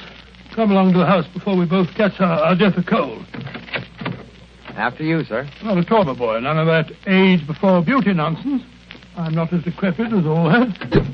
Oh, what's this? The front hall littered with trunks and suitcases? Oh, yes. I'm afraid my annual wanderlust has broken out rather early this spring. I'm off on a little jaunt first thing tomorrow morning, but come along into the study. Does that mean that this is the last of our storytelling evening? For this winter, yes, I'm afraid it does. Well, I trust I'm not too forward if I hope to be invited back again in the fall. Oh, of course not. You know we'll be waiting for your return. Oh, thanks very much. It's very, very decent of you to put up with the meanderings of an old fellow like myself. I appreciate it, you know. But sit down, Mr. Manning. Sit down there, over there, in the usual chair. Let's get on with our story before I get all glittery and sentimental. You're going to tell us about Professor Moriarty tonight, aren't you? Well, I had intended to, but I've changed my mind. I'm going to tell you the adventure of the retired Colourman instead. Retired Colourman? Isn't that a military term? No, it isn't. Mr. Josiah P. Amberley had been the junior member of Brickfall and Amberley, manufacturers of artistic paint boxes. He made quite a tidy little fortune. Retired from business at the age of 61, bought a house at Lewisham, and then settled down. Early next year, 1897, I think it was, the old fool married. Married? Yes, married. And the woman 30 years his junior. Yes, that's always a bit risky. Risky? Within 2 years, he was as miserable a creature as crawls beneath the sun. Oh, dear me, I'm jumping ahead in the story again. As I was saying, it was the 23rd of April, 1899, and a rainy and disagreeable April it had been. Holmes was in a melancholy and philosophic mood that morning as he stood by the window, watching the raindrops chasing one another down the pane. Rain had always depressed him when he was not working on a case. When he was working on a case, I don't believe he realized that there was such a thing as weather.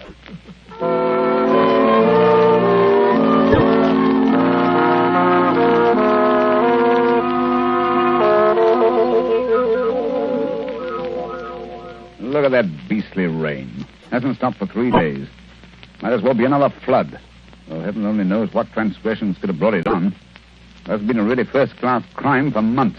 Oh, cheer up, Holmes, cheer up. It's probably good for the crops or something. The shortage in crime? No. The rain, of course, probably makes the little buds sprout and the little shoots shoot. Oh, don't be so blasted optimistic.